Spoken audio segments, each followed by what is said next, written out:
Terra Incognita, a novel of the Roman Empire, by Ruth Downie. Narrated by Simon Vance. Copyright 2008 by Ruth Downie. This unabridged audiobook is published by arrangement with Ruth Downie and Inkwell Management, and was produced in the year 2008 by Tantor Media Incorporated, which holds the copyright thereto.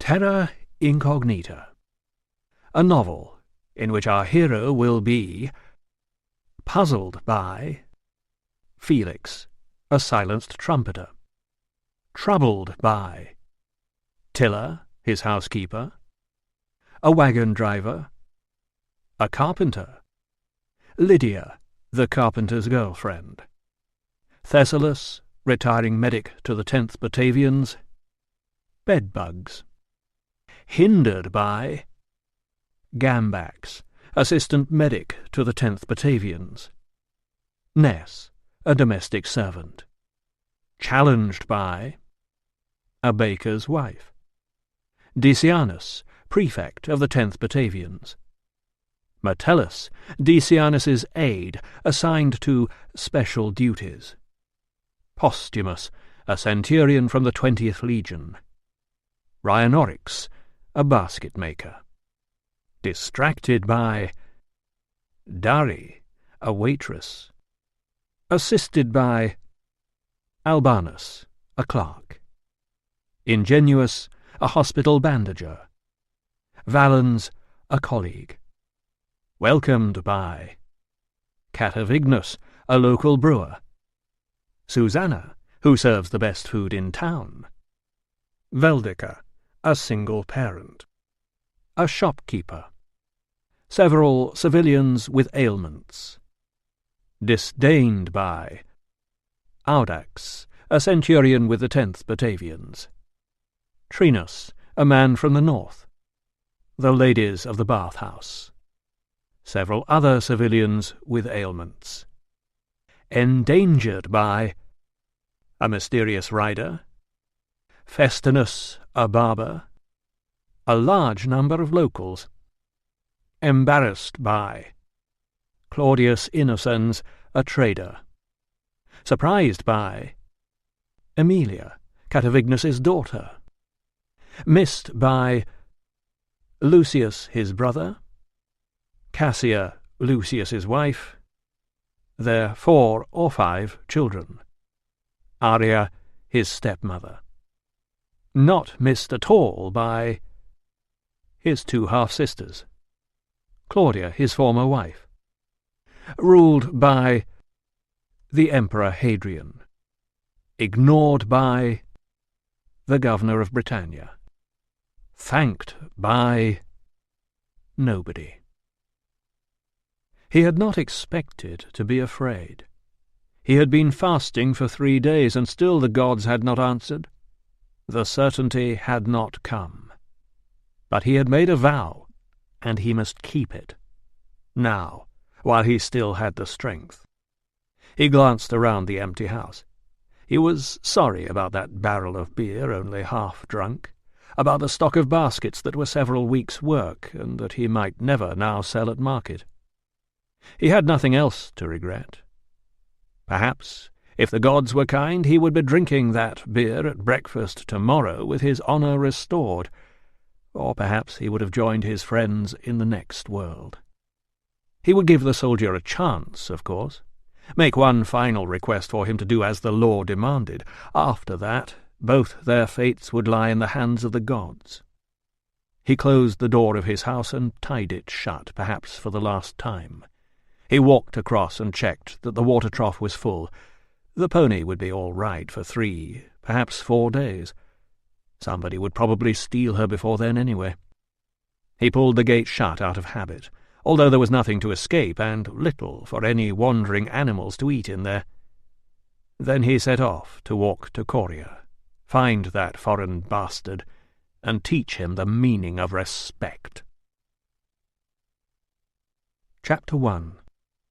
Many miles south of Coria, Ruso gathered both reins in his left hand, reached down into the saddlebag, and took out the pie he had saved from last night. The secret of happiness, he reflected as he munched on the pie, was to enjoy simple pleasures.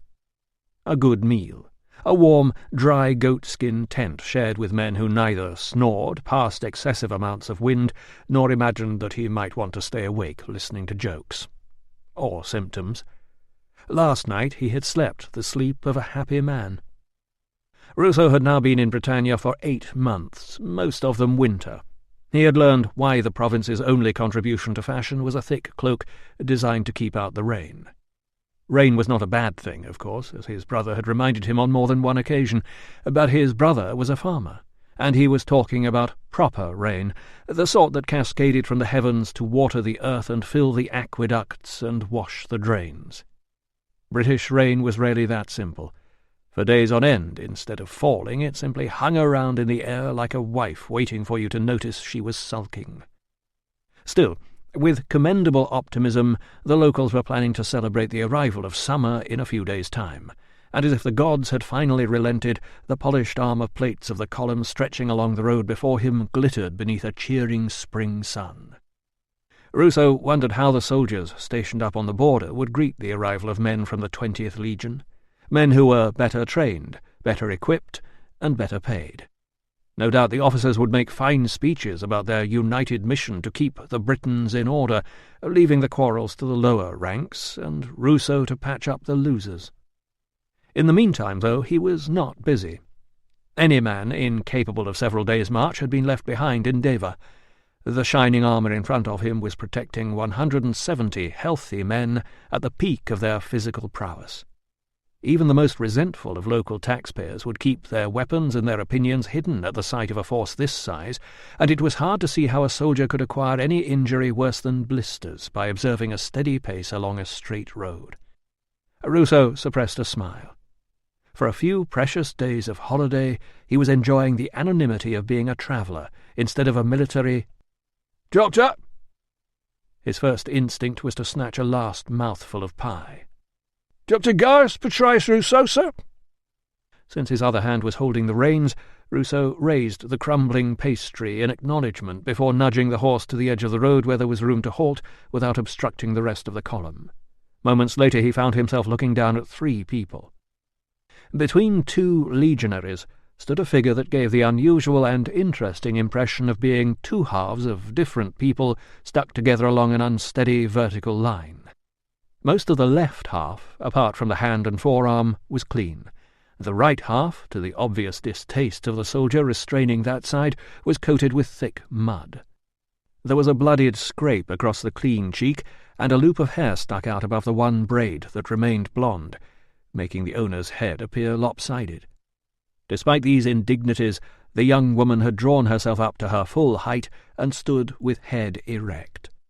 The glint in the eyes, whose colour Ruso had never found a satisfactory word to describe, but when he did it would be something to do with the sea, suggested someone would soon be sorry for this. All 3 watched as Ruso finished his mouthful and reluctantly rewrapped and consigned the rest of his snack to the saddlebag. Finally he said, "Tilla." "That is me, my lord," the young woman agreed. Ruso glanced from one soldier to the other, noting that the junior of the 2 had been given the muddy side. "Explain." "She says she's with you, sir," said the clean man. "Why is she like this?" As the man said, "Fighting, sir," she twisted to one side and spat on the ground. The soldier jerked her by the arm. "Behave!" "You can let go of her," said Ruso, bending to unstrap his waterskin. "Rinse the mud out of your mouth, Tilla, and watch where you spit. I have told you about this before." As Tilla wiped her face and took a long swig from the waterskin, a second and considerably cleaner female appeared, breathless from running up the hill. "There she is!" shrieked the woman. "Thief! Where's our money?" Her attempt to grab the blonde braid was foiled by the legionaries. Ruso looked at his slave. "Are you a thief, Tilla?" "She is the thief, my lord," his housekeeper replied. "Ask her what she charges for bread." "Nobody else is complaining?" cried the other woman. "Look, can you see anybody complaining?" She turned back to wave an arm toward the motley trail of mule handlers and bag carriers, merchants, carts, and civilians shuffling up the hill in the wake of the soldiers. "I'm an honest trader, sir," continued the woman, now addressing Ruso. "My man stays up half the night baking. We take the trouble to come out here to offer a service to travellers, and then she comes along and decides to help herself. And when we ask for our money, all we get is these two ugly great bruisers telling us to clear off." If the ugly great bruisers were insulted, they managed not to show it. "You seem to have thrown her in the ditch," pointed out Ruso, faintly recalling a fat man behind a food stall, the first for miles, at the junction they had just passed. "I think that's enough punishment, don't you?" The woman hesitated, as if she were pondering further and more imaginative suggestions. Finally she said, "We want our money, sir. It's only fair." Ruso turned to Tilla. "Where's the bread now?" Tilla shrugged.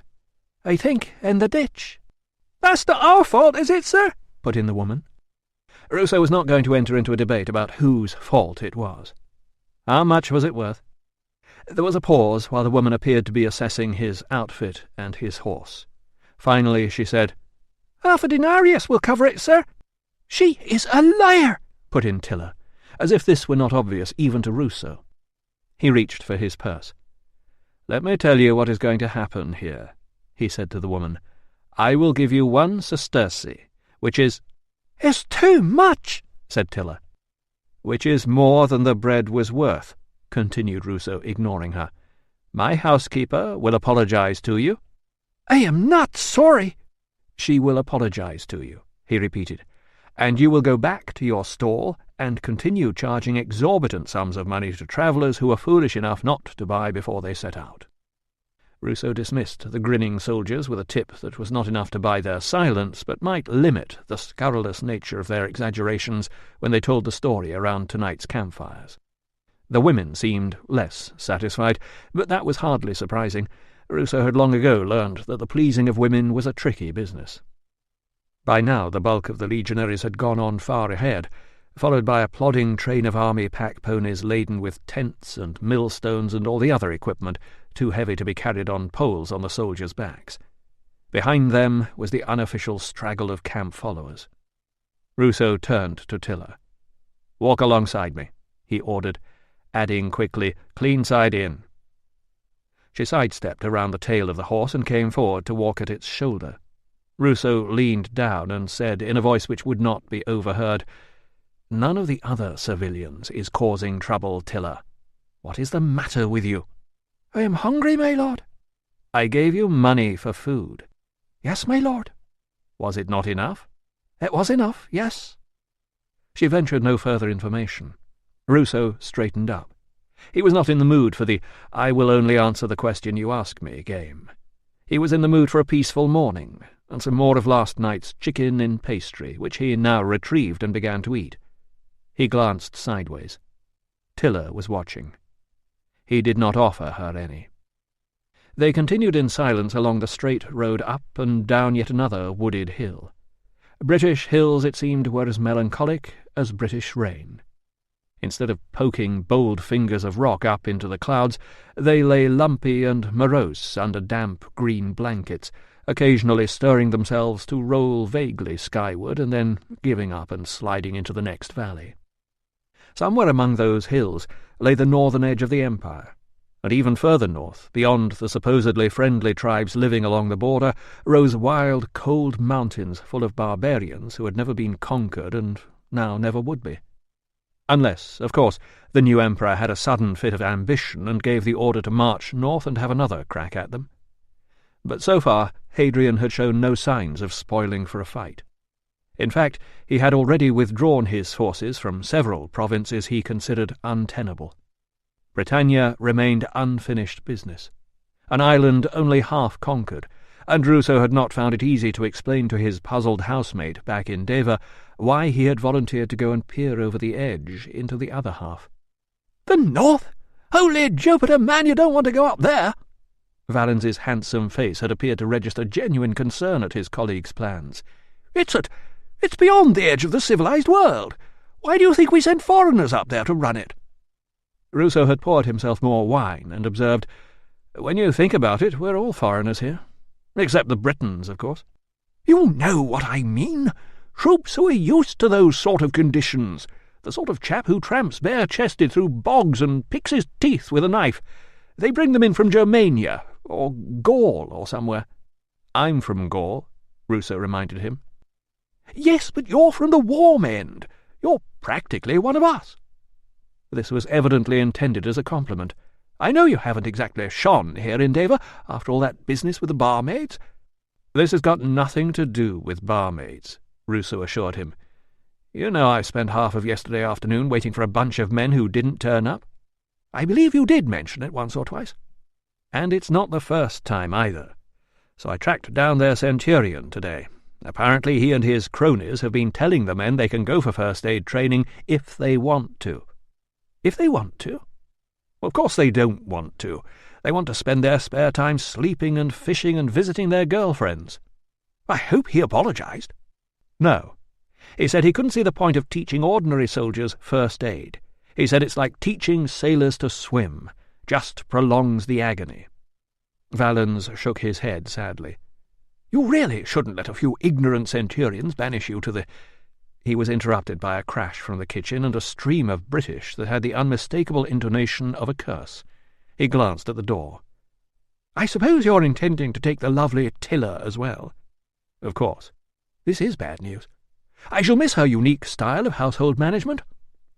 Valens peered down at his dinner bowl and prodded at something with the end of his spoon. I wonder what this was when it was alive. He held it up toward the window to examine it, then flicked it off the spoon and onto the floor. One of the dogs trotted forward to examine it.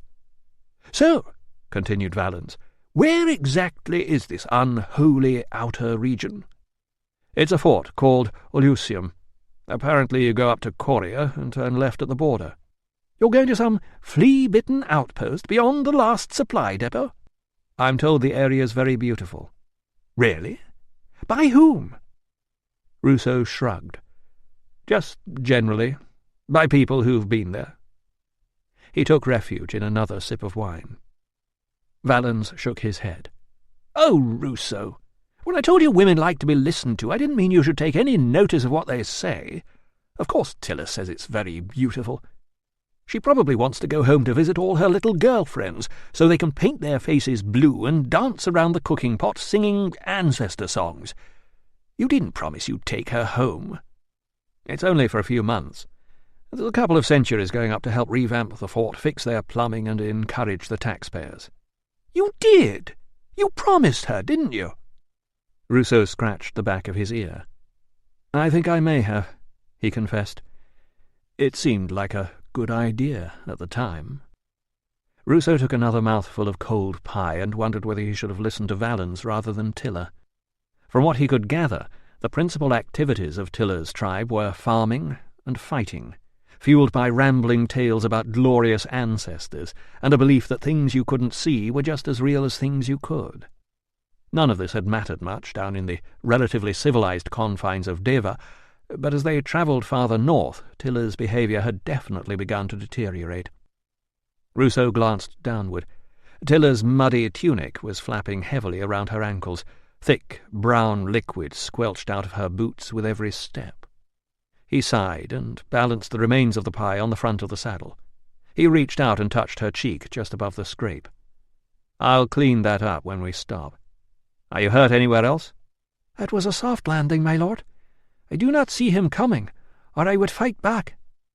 Ruso was not as sorry about this as his housekeeper seemed to be. Why didn't you buy food before we set out this morning? There was a woman in labour in the night. I forgot.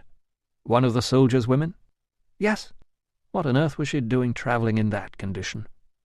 Tilla shrugged. When a man marches away, who knows if he will come back?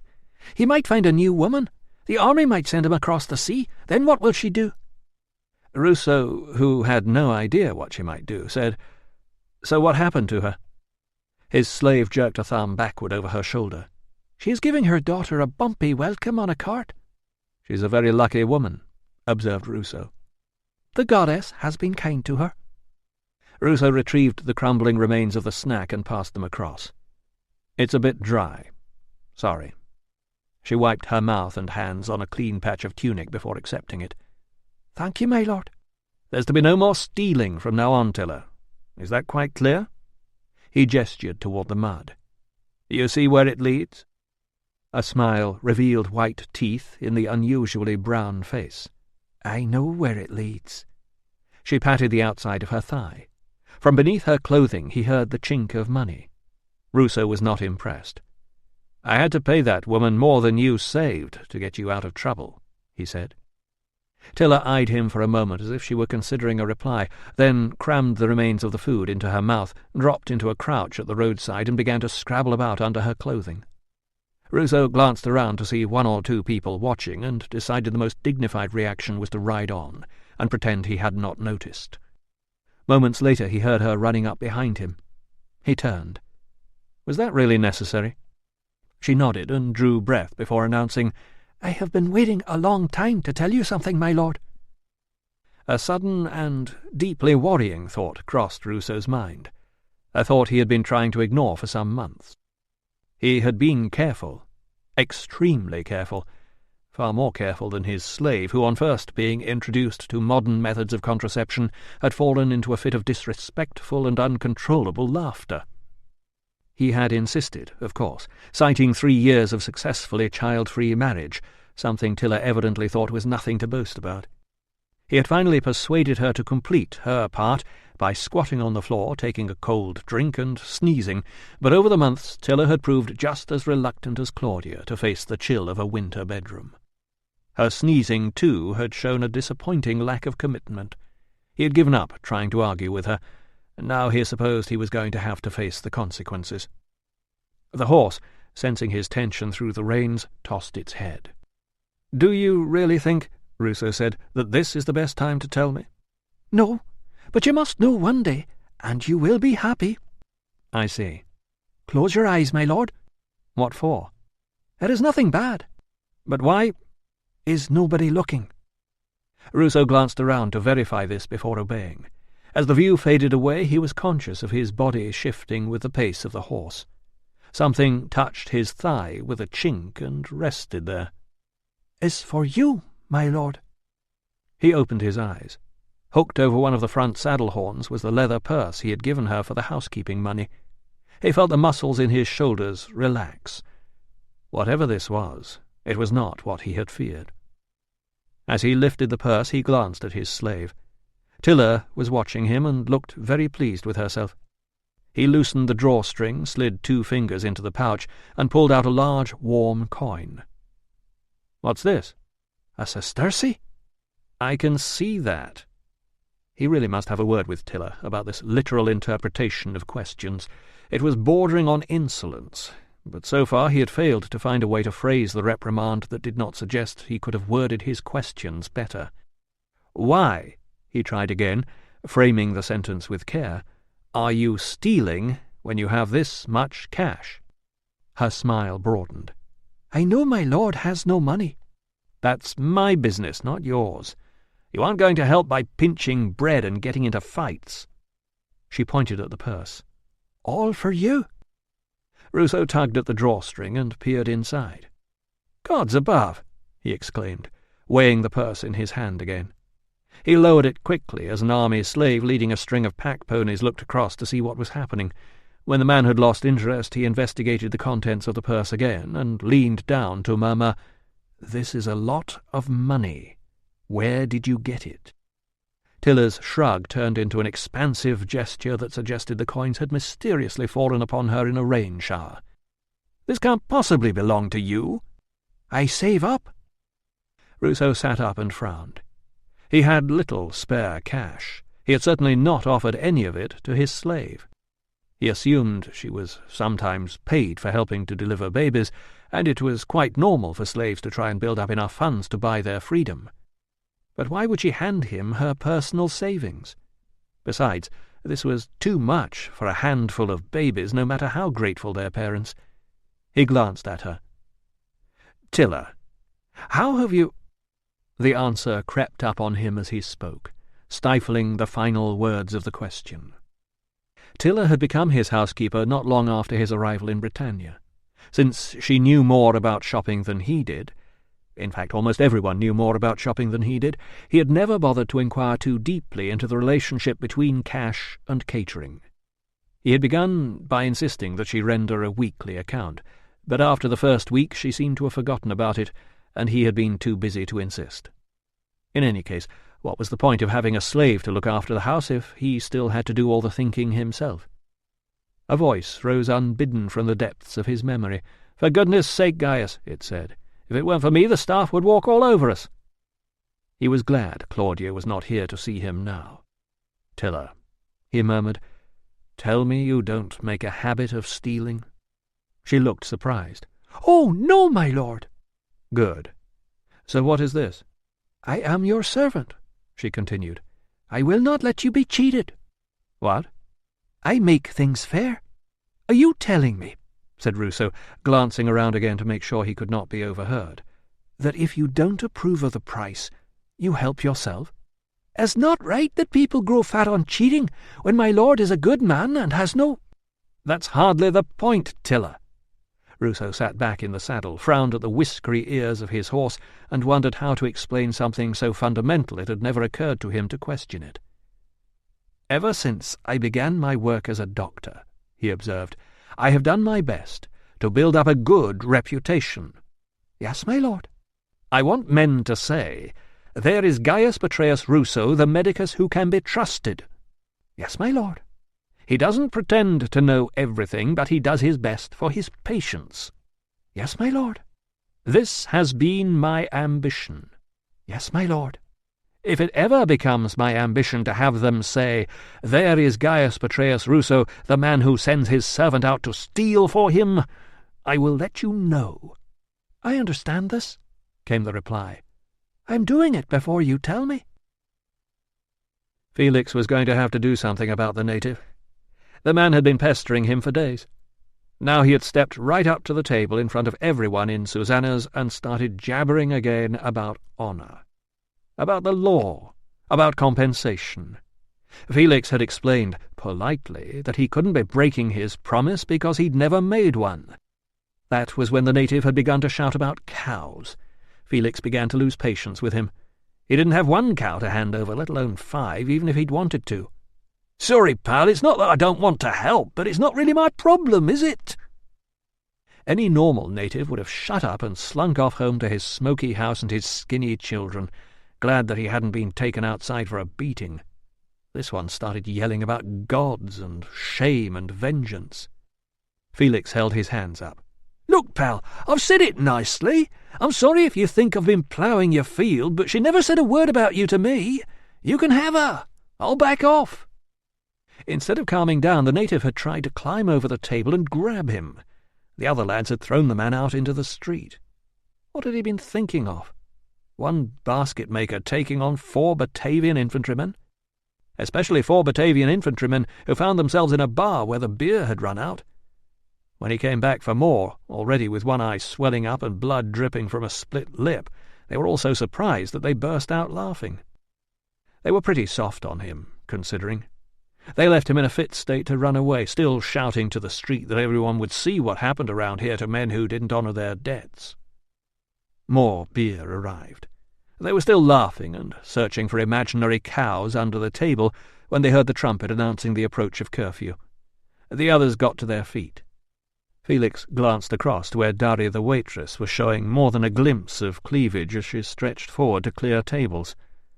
"I'll be in later," he said. "I've got some business."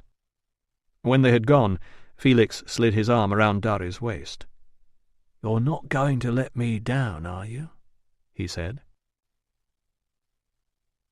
Chapter 2. From the way the medicus was hunched over the writing tablet, Tilla guessed he was either making the wax speak to his brother across the sea, or doing his accounts. She restrained an urge to stride across the bedroom, wrench the stylus out of his hand, and poke him in the eye with it. As far as she had been able to work out, the medicus's family lived in a fine house whose roof baked beneath the everlasting sunshine of southern Gaul, while its foundations stood in a deep and perilous pool of debt. When she had found this out, she had felt sorry for him. She knew that he sent most of his money home to his brother, and she knew that it was never enough. In the same way she knew she could never fully repay what she owed him for saving her life. More than once, while he frowned over the latest letter from the brother, she had slipped away and brought out the purse from its hiding-place, secretly adding up how much she had saved for him, and imagining his pleasure when she presented it. But now he had taken the money that she had spent months building up for him, and squandered half of it on the best room that the surprised innkeeper could offer. Worse, the smug expression on his face as he patted the fine large bed suggested he expected her to be grateful. It was one of those moments when, no matter how loyal she knew she should feel toward this man, she found him utterly exasperating. She had squinted at the covers and said, "There will be bogs."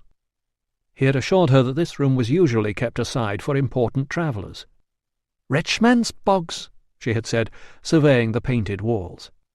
"Sleep on the floor, then," he had replied. "The bugs and I will have a quiet night." But she had seen him opening a bag from his medical case and sprinkling something under the bedding, as if that would make any difference. The water in which she was standing was like gritty brown soup. She balanced on one foot while she rinsed the other with fresh water from the jug. Brown smudges mingled with older, unknowable stains on the linen of the innkeeper's towel. She did not want to curl up with a medicus in that borrowed bed, bugs or no bugs. She would rather have been outside in the yard, bedding down under the canopy of the hired cart in the company of the woman who had just had the baby. It was not wise for any woman to be left with only a boy driver for protection in a place like this, especially not a woman with a new baby. But the medicus's patience had been wearing thin today, and by the end of the journey she had felt too tired and dirty to point out to him that Lydia's needs were just as important as his own. Instead, she had waited obediently for him outside the army transit camp, feeling the mud stiffen on her skin, ignoring the curious passers-by and the loudmouths who thought their comments were funny. By the time he had finished doing whatever it was soldiers did and they had walked down to the inn, the lamps were being lit. The inn's bathhouse had turned out to be a small and not very clean set of rooms occupied by sweaty latecomers scraping off the dirt of their day's journey. She had only paused long enough to collect water and towels. So now here they both were, trapped in a costly privacy neither of them seemed to be enjoying. The medicus was still sitting on the rented bed, scratching out his letters by the light of the lamp. He would certainly not be telling his brother how much money he had just handed over to the landlord of the Golden Fleece. Tilla reached for her clean undertunic and dragged it over her head. He had not thanked her for saving him from cheats and liars. He had not even thanked her for the money. No matter what he used it for now, the gift was spoiled. She unwrapped the towel from around her hair. A silent blaze of white appeared around the window shutters. In less than a heartbeat it pulsed again and was gone. The medicus glanced up. "Was that lightning?"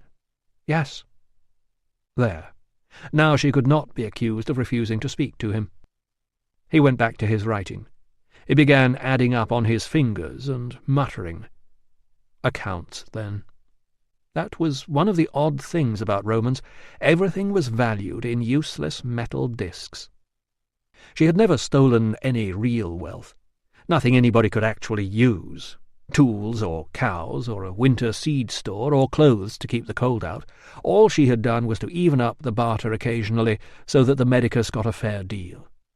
And yes, she had included the money she had been given for helping 3 new lives safely into this world. He had taken it without a thought, and wasted it. There was a distant rumble of thunder. She began to rub the wet snakes of her hair with the towel. She hoped Lydia and the baby were safe. Her man had rushed across to admire his new daughter this morning before the march set off, but now he would be sharing a tent with the other soldiers. He had promised the driver extra money to make sure the cart in which his new family was sleeping was parked somewhere secure overnight. The boy, who knew the road, had agreed to bring it into the yard at the inn. Tilla wrung drips out of the ends of her hair and felt ashamed. At the very least, she should have taken the trouble to check that the driver had followed his orders. She glanced at the big bed and the wooden chest in which her meagre possessions would have fitted 20 times over. This was not right. She and the medicus, 2 healthy adults, had all this to themselves. They were safe from thieves behind a barred door. Meanwhile, outside, a newborn baby and its mother were huddled under the canopy of a hired cart that smelled of old vegetables. Tilla got to her feet and tossed the damp towels into the corner. Behind the window, lightning flashed and vanished. Giving the bed a wide berth, she went across and unlatched the shutters. As she pushed them open, a crash of thunder made her flinch. She stretched one arm out between the window bars, flexing the stiff fingers of her right hand into the chilly air. The first drops of rain struck cold on her skin. She would go and invite them in. The medicus, whose duty it was to help people, would not be able to turn them out in the storm. It would be a good use of the money, and it would serve him right. "Close the window, will you?"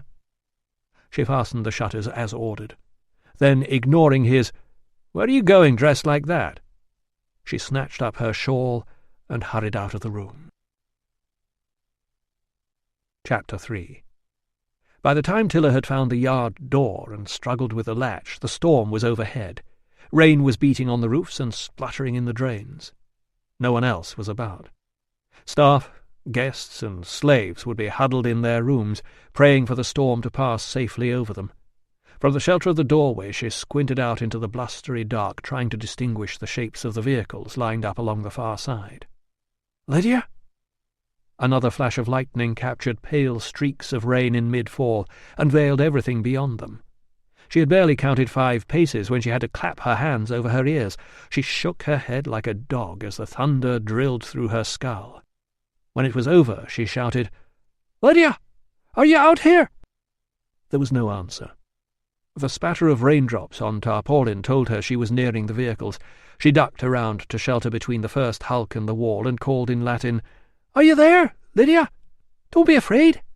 It's the midwife. Come indoors with me." Still no reply. She moved on, calling at the second shape and then waiting for more thunder to die away before trying the third. It seemed smaller, more like the cart her patient had hired, but in the dark it was difficult to tell. Whatever it was, no one was replying from inside. There was nobody else out here. Tilla shivered. Her wet scalp felt as though it was shrinking in the cold. She pulled the shawl over her head and told herself the woman must be safe indoors with the baby. She had worried for nothing. Surely not even the most money-grabbing of innkeepers would turn away a newly delivered mother in a storm. Only her guilt-ridden midwife was alone in the dark, getting wet. Unless, of course, the driver had not brought the cart into the yard at all. Lydia could be anywhere among the houses huddling around the army's camp. Wrinkling her nose at the stench of flooded drains, Tilla turned to splash back across the courtyard and stubbed her toe. Her feet were so cold that the pain took a couple of paces to register. When it did, it reached her mind at the same time as she thought that there was still one thing she could do to help the mother and baby. Raising her hands to the gods roaring in the sky, she cried in the language they had given to her people, "Great Tyrannus, God of the thunder, come to visit us this night. I am your servant, here to greet you." The rain lashed at her face. She stood with her arms stretched out, trying not to shiver. Perhaps she had said the wrong things. Prayer was a difficult business at the best of times, and even harder when the worshipper was growing numb with cold. "Listen to me, great God of thunder," she shouted into the rain. "I have no gift today, but I will make one if you keep safe the woman Lydia and the—" She was silenced by a white flash that left her blinking, staring, wiping the water out of her eyes, unable to take in what she had just seen. Summoning her courage, she peered into the darkness and called, "Who is there? Speak to me!" Something brushed against her. She shrank away, lost her footing, and landed with a splash. She lay with her hands over her ears as another crash of thunder buffeted the yard. When the thunder god's voice rolled away, she scrambled to her feet. Someone was calling out. It was not the strange creature she had seen in the lightning. It was a recognizable voice, speaking in Latin and definitely not heavenly. "Tilla, where the hell are you? What are you doing?" She turned toward the medicus. "I am looking for someone who is not here." She heard the splash of approaching footsteps. She felt herself seized and lifted and pressed against his warmth as he carried her back toward the safety of the doorway. He said, "Who were you talking to?" Tilla closed her eyes, picturing the creature who had the form and face of a young man, but growing from his head there had definitely been— "You will not believe me?" she said. They both lurched sideways as the medicus kicked the door open. "Try me." She saw again the angles of the antlers in the harsh light. Antlers, the sign of Cernunnos, king of the beasts. But she had seen the hand on the wheel of the cart. The wheel was the sign of Tyrannus, ruler of the thunder. She did not know whom her prayer had conjured in the yard, but she knew what. As the medicus stumped up the stairs, she whispered, "It is a powerful god." Centurion Audax, of the 10th Batavians, had stumbled over nasty things in back alleys before, but none quite like this. He took a step backward, unable to believe what he was looking at. Then, glancing around to see if anyone else was watching, he unfurled his cloak and bent to drape it over what remained of Felix the trumpeter. The only sign of life in the street was the huddled figure of a woman making an early start out of town with a bundle on her back. A swelling chorus of birdsong was heralding a clear dawn. The rest of Coria was either still in bed or yawning over its breakfast. Audax rapped on the door of the butcher's shop. "Go over to the fort," he ordered the bleary-eyed slave who finally responded to his knocking. "Tell them Audax needs Officer Metellus down here right away, and tell him I said to come alone." He tramped back through the stink of the alley and crouched beside the body, pulling out a fold in the cloak to hide another inch of pale leg. It was pointless, but until Metellus turned up, he did not know what else he could do. It was a while before he noticed the drawing.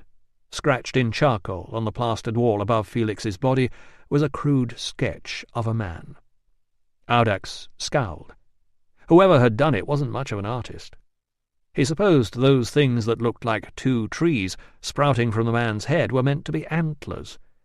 It was not a good picture, but that didn't matter. It didn't have to be a good picture to make a great deal of mischief. Chapter 4. Last night's storm seemed to have washed the sky clean, but already a stiff breeze was blowing fresh clouds in from the west. Beneath them a cavalry outrider had stationed himself in a dramatic pose on the top of a distant hill, from whence he could see not only the column, but also the approach of any potential marauders. Ruso, whose horse was ambling along as if it were asleep, wished he could join him. Instead he was expected to keep pace with infantry. The goods convoy the infantry was escorting on this last but one stage of their journey included a wagon carrying lead for replumbing Olusium's leaky latrines, so the pace of the column was excruciatingly slow. Ruso rubbed at an itch on his elbow, muttered, "Pick your feet up, will you?" to the horse, and urged it into a trot. As he passed up the hill along the column, he scanned the glum faces of the 20th. The prospect of drying out in Coria this evening seemed to offer little cheer.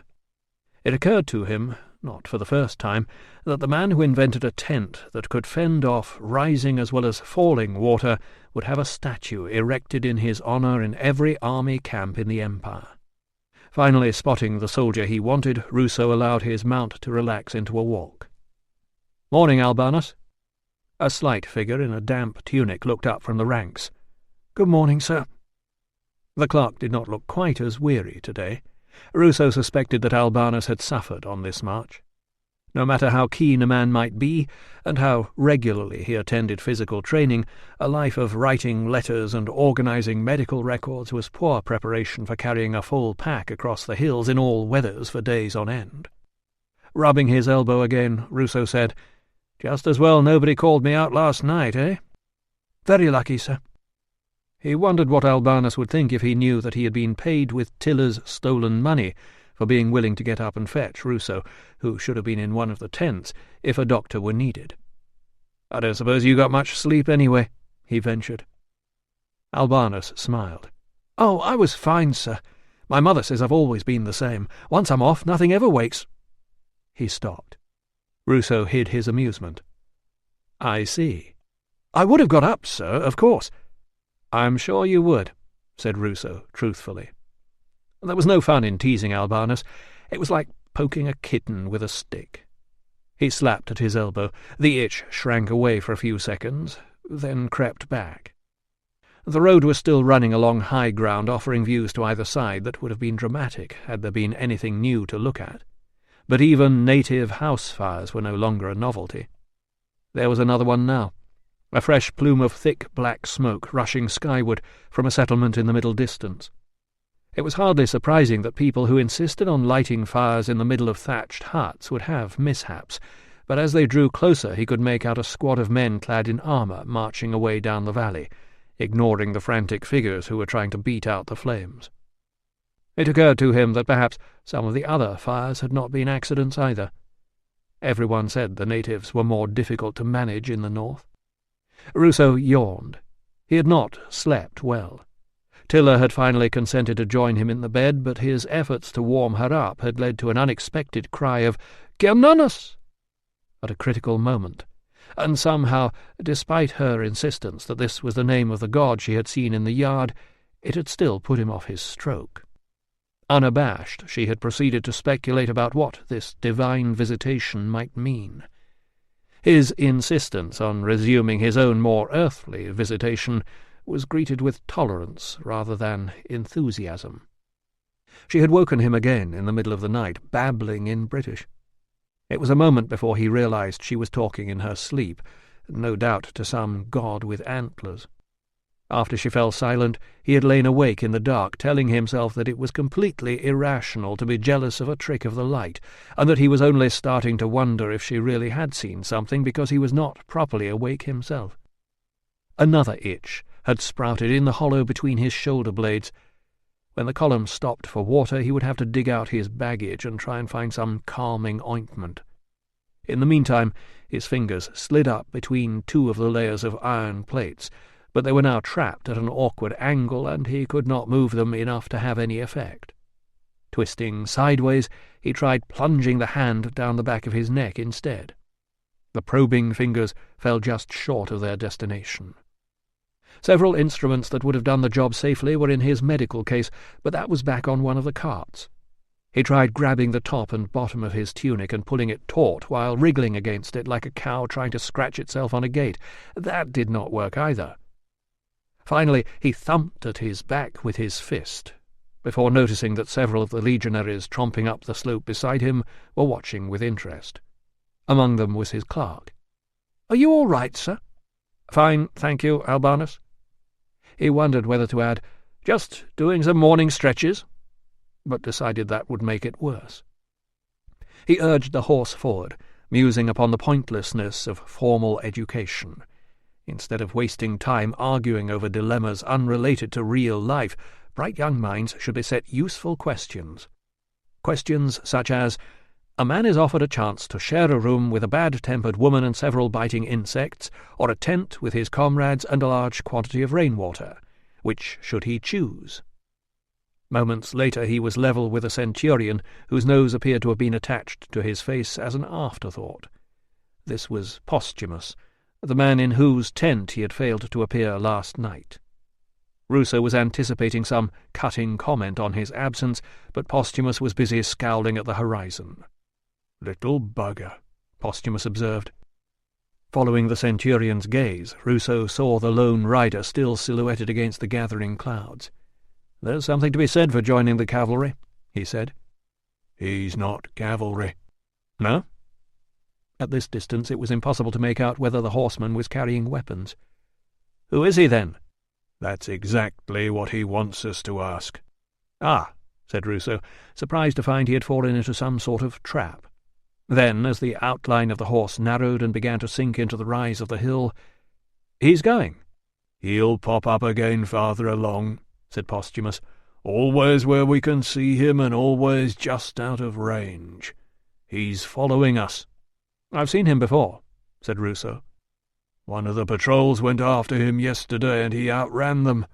Vanished into the woods and couldn't be tracked." "What do you think he wants?" "Well, he's not a lookout," said Posthumus. "They'd use some snot-nosed little goat-herd for that." "They?" "The natives," said Posthumus. I reckon all that one wants is to get on our nerves. Ah, which is why, for the time being, we're ignoring him." "Right," said Ruso, guessing that the Watcher's presence had been the cause of yesterday's unexplained order to don helmets. "So we do know who he is." "If you'd been where you were supposed to be last night, you'd know what I know. Nice and cosy up at the inn, were you?" "Very," said Ruso, suddenly unable to resist wriggling under his armour. "Kind of you to ask." Posthumus was looking at him oddly. "Something the matter with you?" "Me? No." Ah. They rode on in silence for a while. Then Posthumus said, "You haven't heard what's going on, then?" "What?" "You might want to think about making an offering to Fortuna next time you get a chance," added Posthumus. "Or whatever god you think might be listening up here."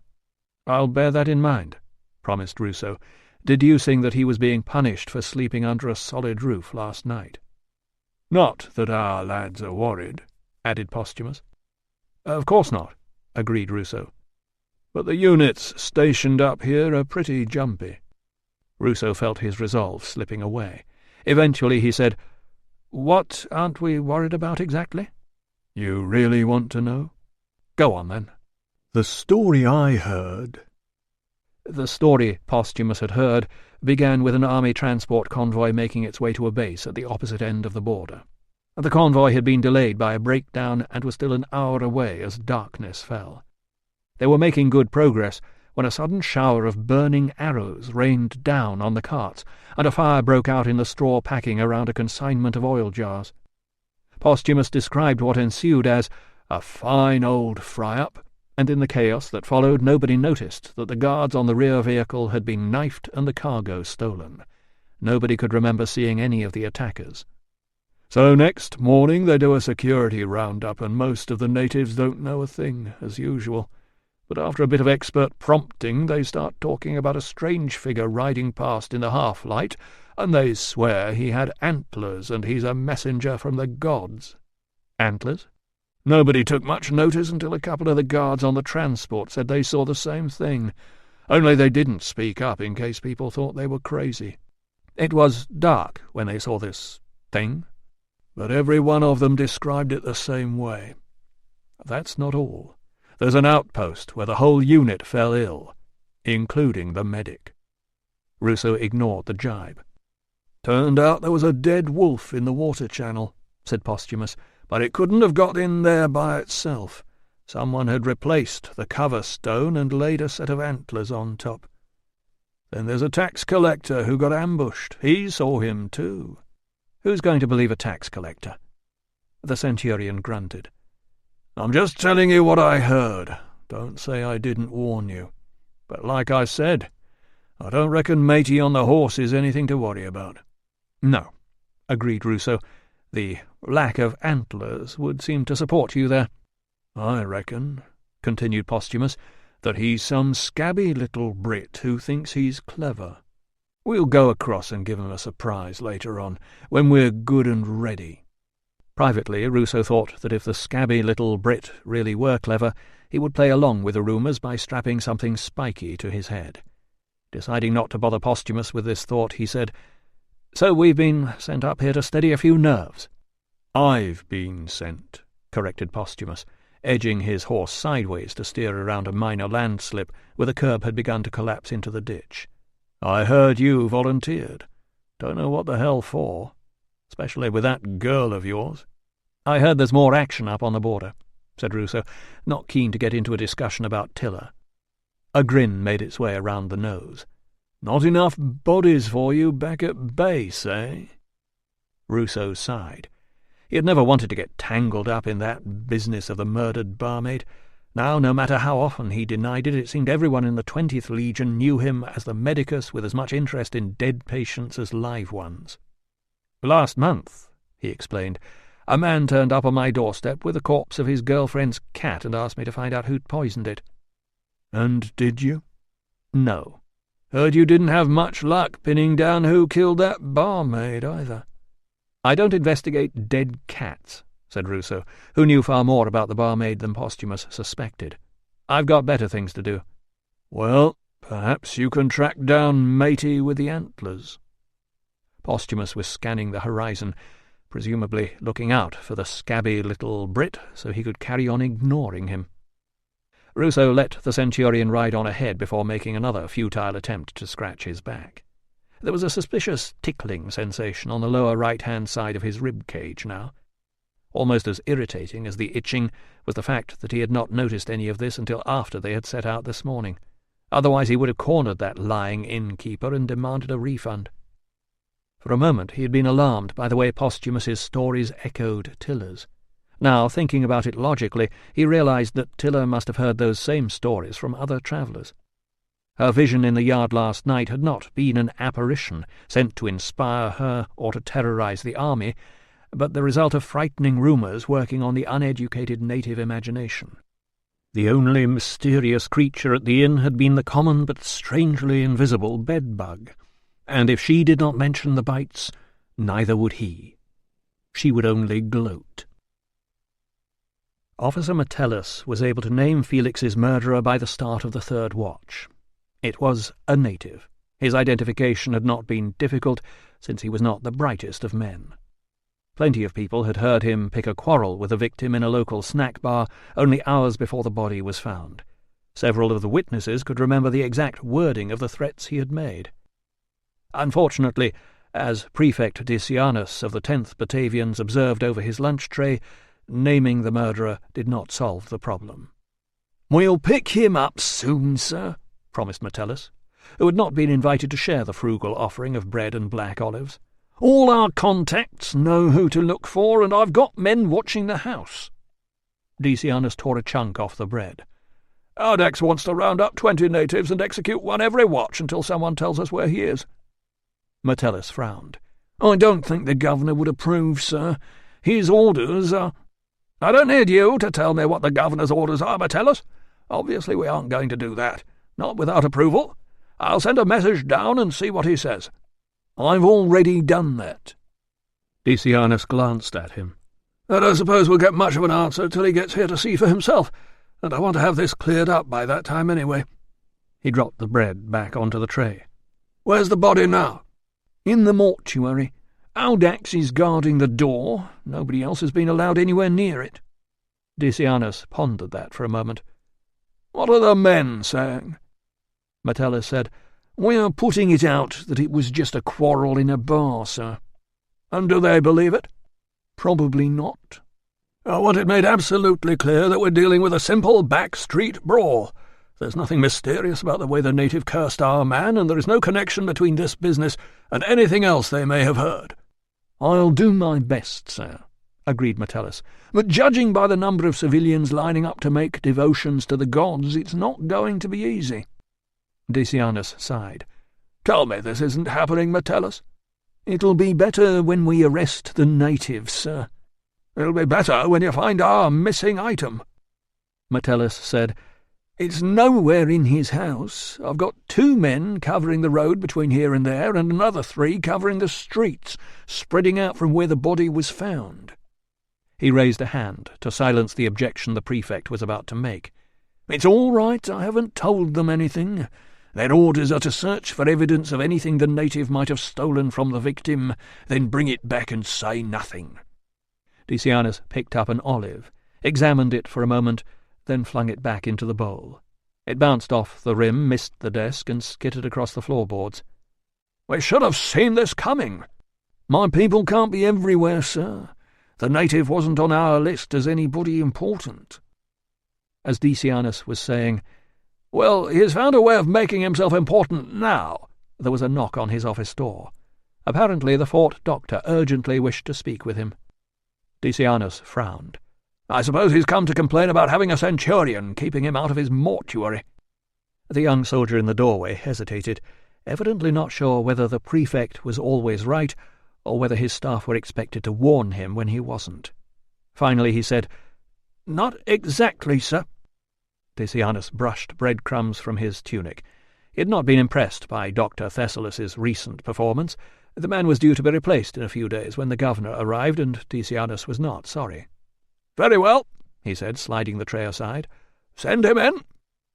The state in which Thessalus appeared before him did nothing to improve his opinion. "Stand easy," he ordered. Thessalus, who had not been standing as straight as he might, relaxed even further. The glare of the guard who had marched him in suggested that he would very much like to seize this excuse for an officer and straighten him up again. Thessalus seemed to be having difficulty staying awake. He squeezed his eyes shut and then opened them again. Decianus followed his gaze and saw that a fly had settled on the tray and was now busy cleaning its back legs. Decianus dismissed the guard and waved away the fly. Metellus, who had retreated to sit in the corner, said nothing. "So, Doctor," said Decianus, "tell me what's so urgent." "Yes, sir," agreed the doctor. "Right away, sir." The silence that followed was broken by a hiccup. "Oops," he said, a faint grin creasing his thin face. "Sorry, sir." Decianus reflected that it was very early in the day to be drunk. He nodded to Metellus, who approached the doctor and leaned close to repeat the order into his ear. Thessalus's smile faltered. He blinked several times. His mouth opened, closed again, and then, in an accent that betrayed a better education than everyone else in the room, offered the words, "I've come to confess to a murder, sir." Decianus leaned his elbows on the desk, placed his fingertips together, and eyed the unsteady Thessalus over the top of them. "You might want to reconsider what you've just said, Doctor." The young man rubbed his unshaven jaw and appeared to be pondering this question. Then he said, "No, sir. I have to tell the truth. I was the man who killed Felix." Decianus sighed. "We already know who killed Felix, Thessalus. It wasn't you." The dark eyes widened. "Holy gods! That wasn't Felix?" The fingers that rose toward his mouth were trembling. "This is even worse than I thought. Is there another man missing, sir?" A swift glance at Metellus assured Decianus that there was not. "What," he said, "exactly do you think you did to Felix?" Thessalus swallowed. His eyes attempted to focus on the edge of the desk. Finally he said, "I think I may have... The words had failed, but the meaning of the collision between the outer edge of the hand and the back of the neck was unmistakable. Decianus glanced at Metellus again, then returned his attention to the doctor. "Tell me what you did with the body." Thessalus appeared to be pondering the meaning of this question. Finally he said, "The local people believe the soul resides in the head, sir." "I see. So where is the soul of Felix residing now?" "They take the enemy's head home with them. They keep it on display as a trophy. Sometimes they make a cup out of the skull and drink from it." "That was years ago," put in Metellus. "Even the Northerners don't get up to that sort of thing now." Instead of replying, Thessalus swayed alarmingly and grabbed hold of the desk for support. "Stand up straight, man! Why on earth would you want to murder Felix?" Thessalus's eyes closed. His knees buckled. His body slumped to the floor. "He's relieved of duty," said Decianus, leaning over the desk. "He's to be confined to quarters until further notice, and he's not to talk to anyone." When the semi-conscious doctor had been dragged out, Decianus turned to Metellus. "Search his rooms." "It can't have been him, sir. He's not the type." "Then how does he know?" There was a soft tap at the door. A servant scurried in and removed the tray. When he had gone, Metellus said, "Audax must have talked." "That doesn't seem likely." "Well, it wasn't me, and it wasn't you either." Decianus looked him in the eye. "It might have been better to tell the truth in the first place." "You're doing the right thing, sir," Metellus assured him. "We'll keep Thessalus quiet, arrest the native, and it'll all blow over." "It had better blow over before the governor gets here." "Do you want some ideas for the funeral speech?" Decianus scowled at him. "No," he said. "I want you to concentrate on keeping this thing under control." When he was alone, Decianus walked across to the small wooden shrine on the side wall of his office, sprinkled some more incense in the burner, and prayed that this mess was not about to get considerably worse. Chapter 5. Just as Posthumus had predicted, the lone rider reappeared, on a low rise to their right this time, just after the column had stopped for water. The officers continued to ignore him. When everyone moved on, he disappeared. Ahead of Ruso, Posthumus was berating a marcher for some misdeed or other. Ruso found it difficult to see how anyone could get into trouble simply by putting one foot in front of another, but some remarkably creative men seemed to manage it. Indeed, a man on a long journey could begin to think and do all manner of bizarre things. He could start to wonder if his housekeeper truly had seen something strange in the yard at the inn. Tilla was no fool. Perhaps he should have been more sympathetic. He could wonder what he should do with the rest of the stolen money. He could even, after he had exhausted all other possibilities, begin to wonder if he should have listened to his ex-wife. Certainly, since he had discovered the true extent of his family's debts, Ruso had begun to see, too late, the sense of Claudia's plans to expand his business. "I'm not a businessman," he had objected. "I'm a doctor." "But you never try to make yourself known, Gaius, do you? I keep telling you." "I don't want to be known. I've plenty of work already. If I make myself more known, I'll have more patients than I can cope with." "Of course you will. That's the idea. Take on an apprentice to deal with the easy cases and—" "But if people want me, they want me, not some apprentice." "Oh, Gaius, for goodness sake, all you have to do is hire somebody who'll be nice to people. You said yourself that lots of patients get better by themselves, and all you have to do is try not to kill them while they're doing it." I said what? In the course of the argument that followed, it became clear that some unguarded and long-forgotten remark of his had been horribly mangled on its journey through the space between his wife's ears and her mouth. Finally, unable to shake her belief that she was repeating his exact words, he said, "I hope that's not what you go around telling people." "Of course not. I care about your career even if you don't." Ruso scowled at the ears of his horse. He needed a promotion. Distracted by Tilla and entangled in that business about the barmaid, he had failed to impress the right people in Deva. He could not allow that to happen a second time. In the future, he must avoid dabbling in matters that were none of his business. And he must make it clear to everyone at this temporary posting that Tilla was not the troublesome sort of native who met gods in stable yards or spread rumours about men with antlers, but a respectable housekeeper who was under proper control. It was starting to spatter with rain again. Ruso leaned back in the saddle as the horse began to pick its way down a long, slow drop that had been cut into the side of the hill. To his right, a bank loomed above the road. To the left, a grassy slope fell away into a thickly wooded valley. The column must have been descending for at least half a mile when he drew the horse to a standstill. For some reason the pace had slowed to a crawl, and there seemed to be a line of stationary vehicles ahead. He heard Posthumus bellow the order to halt. It was not a wide stretch of road, and the cavalryman coming up the hill had to weave his mount through the queue of men and carts. "What's the hold-up?" asked Ruso. "The river's burst its banks," explained the cavalryman. "Taken part of the bridge with it. They've got a team patching it up, but—" He broke off, distracted by shouting farther down the hill. Stationary and bored, soldiers who had had nothing interesting to look at for some miles were craning to their left and yelling abuse. A rider was galloping at full tilt along the margin of the woods not 150 paces below the road. Ruso blinked. He rubbed his eyes. The rider definitely had the head of a stag, and the stag had antlers. The cavalryman wheeled his horse around and plunged headlong down the hillside to join his comrades in pursuit. Ruso was wondering whether to follow them when over the shouting he heard someone farther back in the line roar, "Clear the road! Out of the way!" What happened next was over in seconds and seemed to take hours. Ruso urged his own horse aside to the sound of screams and the bellowing of frightened animals. People were trampling over one another in the rush to escape the path of a heavy wagon careening down the road out of control.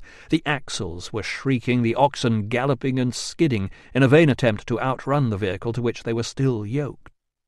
Ruso grabbed a fistful of mane as the terrified horse reared beneath him. One of the front oxen fell. The others were dragged down around it. The wagon collided with a thrashing tangle of black bodies. It slewed off the road, crashing onto its side, and rolled down the hill. For a moment there was a terrible silence. Then came the sound of men screaming. Finally bringing the trembling horse to a standstill, Ruso surveyed the chaos. Further back, 2 carts had tipped off the road. One had a pair of mules, still struggling and kicking in their harness. A boy had slid down from the bank above them, where he must have leaped for safety, and was wiping the mud from his hands. A woman was comforting her sobbing children. People were calling the names of friends and of gods, gathering their scattered possessions or sitting dazed at the roadside while drivers set off toward the woods in pursuit of fleeing animals. Legionaries were running to form a guard as 2 men with blooded swords stepped away from the carcasses of the oxen. Down by the stricken wagon, Posthumus was barking orders, and a squad was struggling to heave the cargo of lead out of the wreckage. He could not see Tilla. He dismounted and put his hand on the shoulder of a pale boy who was standing motionless with his fingers in his mouth. "Are you hurt?" The boy shook his head, still staring at the scene.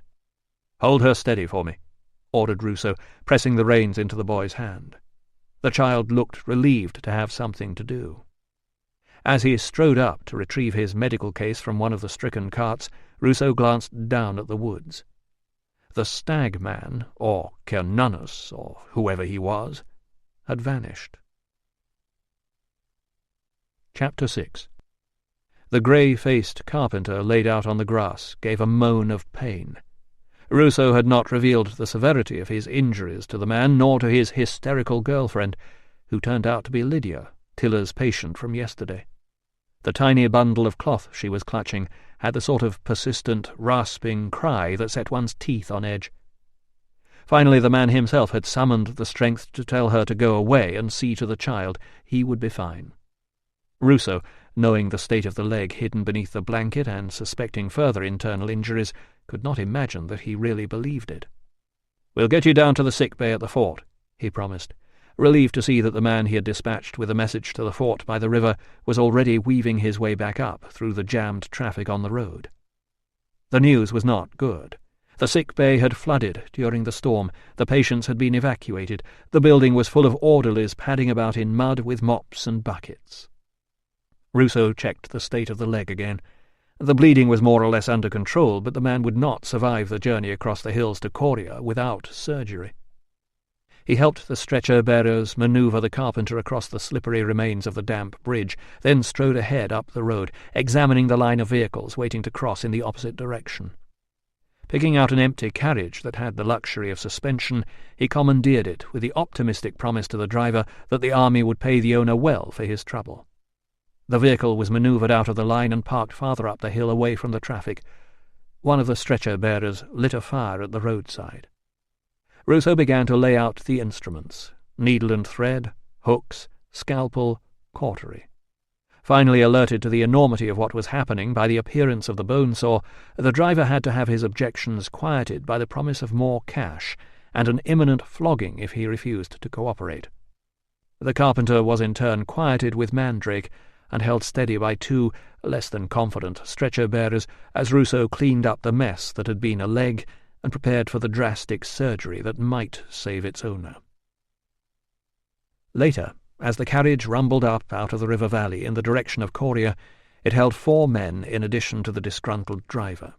Ruso was tending the carpenter, whose truncated thigh was now neatly sewn over with a flap of skin hidden by a temporary dressing.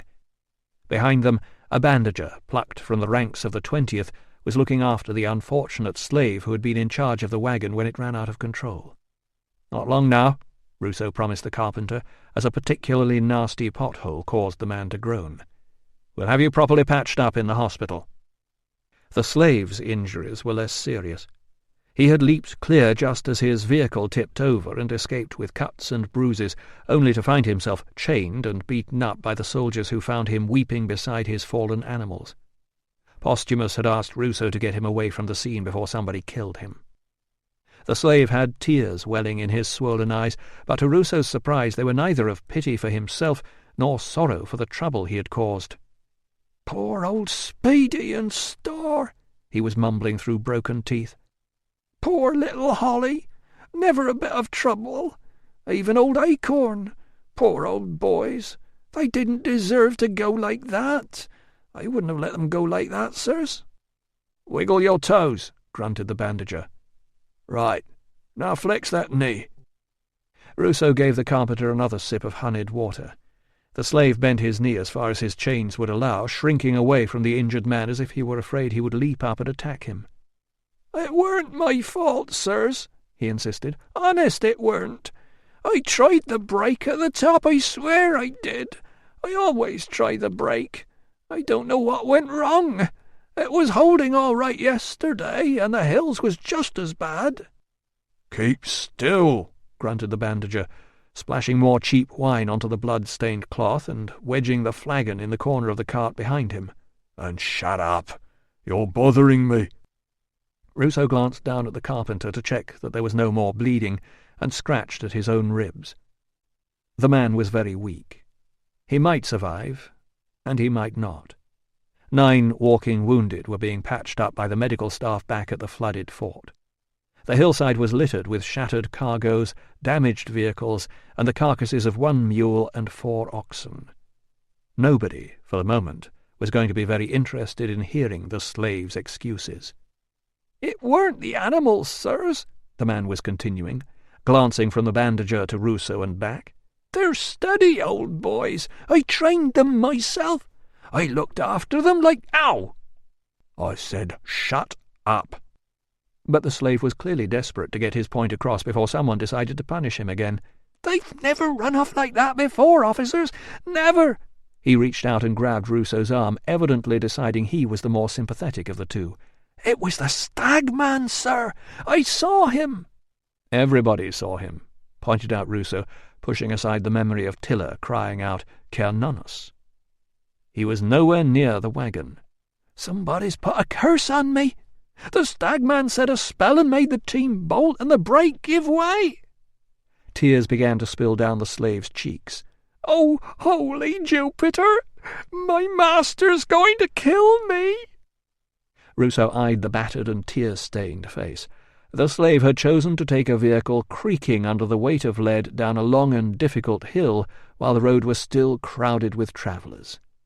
He should have known better. "Sir!" A horse was following them up the hill at a shambling half-trot. The rider was kitted out like an ordinary member of the infantry, and instead of steering he seemed to be using both hands to cling to the horns of the saddle. "Sir! Albanus, what are you doing on my horse?" "I'm having a very uncomfortable time, sir," cried Albanus, bouncing to one side and adding, "Whoa!" as the animal showed no signs of slowing down. "Sit back," suggested Ruso. "Use your reins." "I've tried that, sir. It just ignores me." The horse finally slowed to a walk, although it was doubtful whether Albanus had influenced its decision. It seemed that, with uncharacteristic deviousness, he had managed to avoid the riding lessons that were supposed to be the lot of every well-trained soldier. "Sir, I thought I'd better come and tell you Centurion Posthumus wants to talk to Tilla." Ruso frowned. "To Tilla? What about?" "I don't know, sir, but he doesn't look very happy. That's why I thought I ought to tell you." "I can't deal with it now," said Ruso, not bothering to add that Posthumus never looked very happy. "So what shall I say to the Centurion, sir?" "You'll have to find her," said Ruso, wondering what Tilla had done that would interest Posthumus during the current crisis. "She was helping the civilians the last time I saw her. She might be with a mother and a baby. And when you find her, tell her I said she's to do exactly what she's told for once, will you?" "I'll tell her that, sir." "I'll keep the horse," said Ruso. "Hitch her to the carriage and walk back."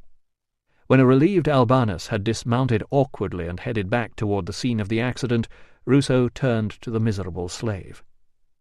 "Where was your wagon parked overnight?" "In the yard at the inn, officer, sir. All secure. I always look after my master's property, sir." Ruso sighed.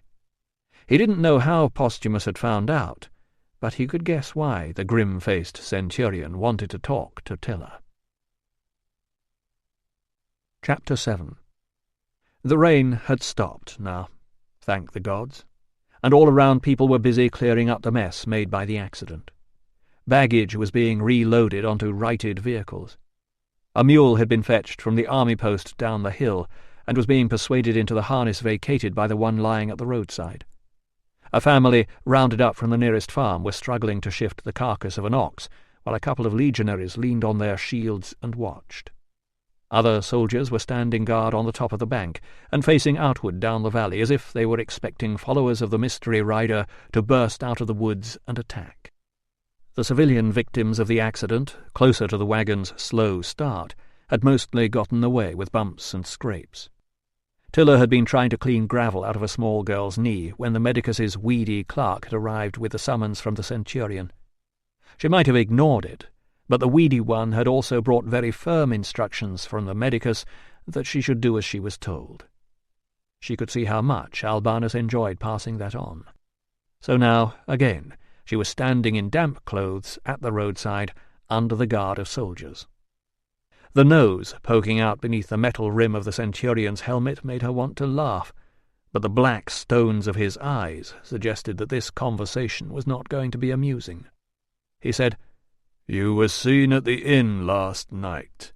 Not the sort of place slaves usually sleep." "I fell in some mud, sir. My master takes me to the baths to clean myself." "But you didn't go to the baths, did you?"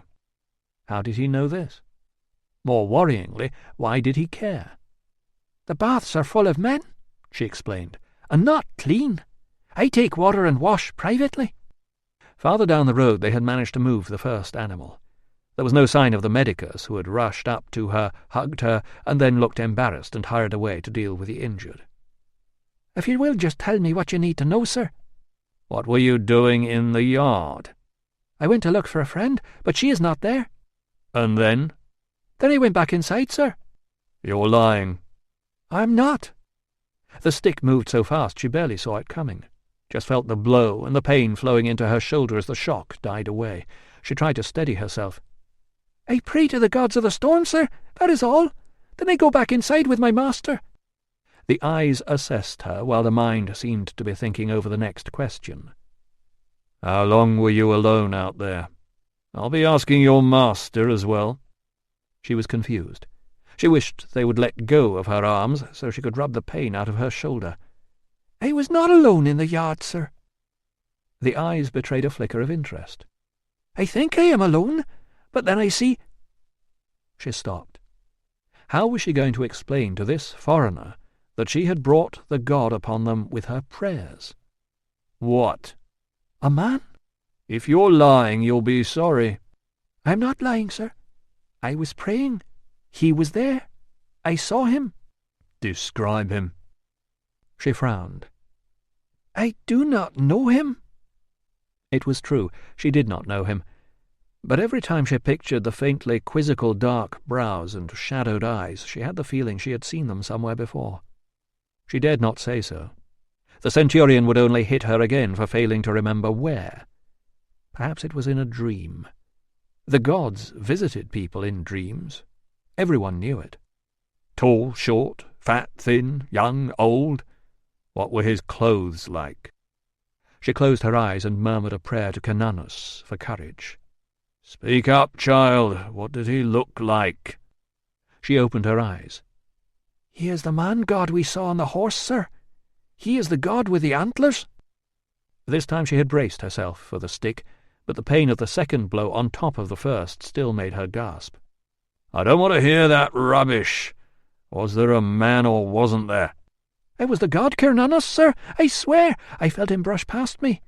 "Tell me what he looked like." "He had antlers." What more could anyone need to know? The centurion gave an exaggerated sigh.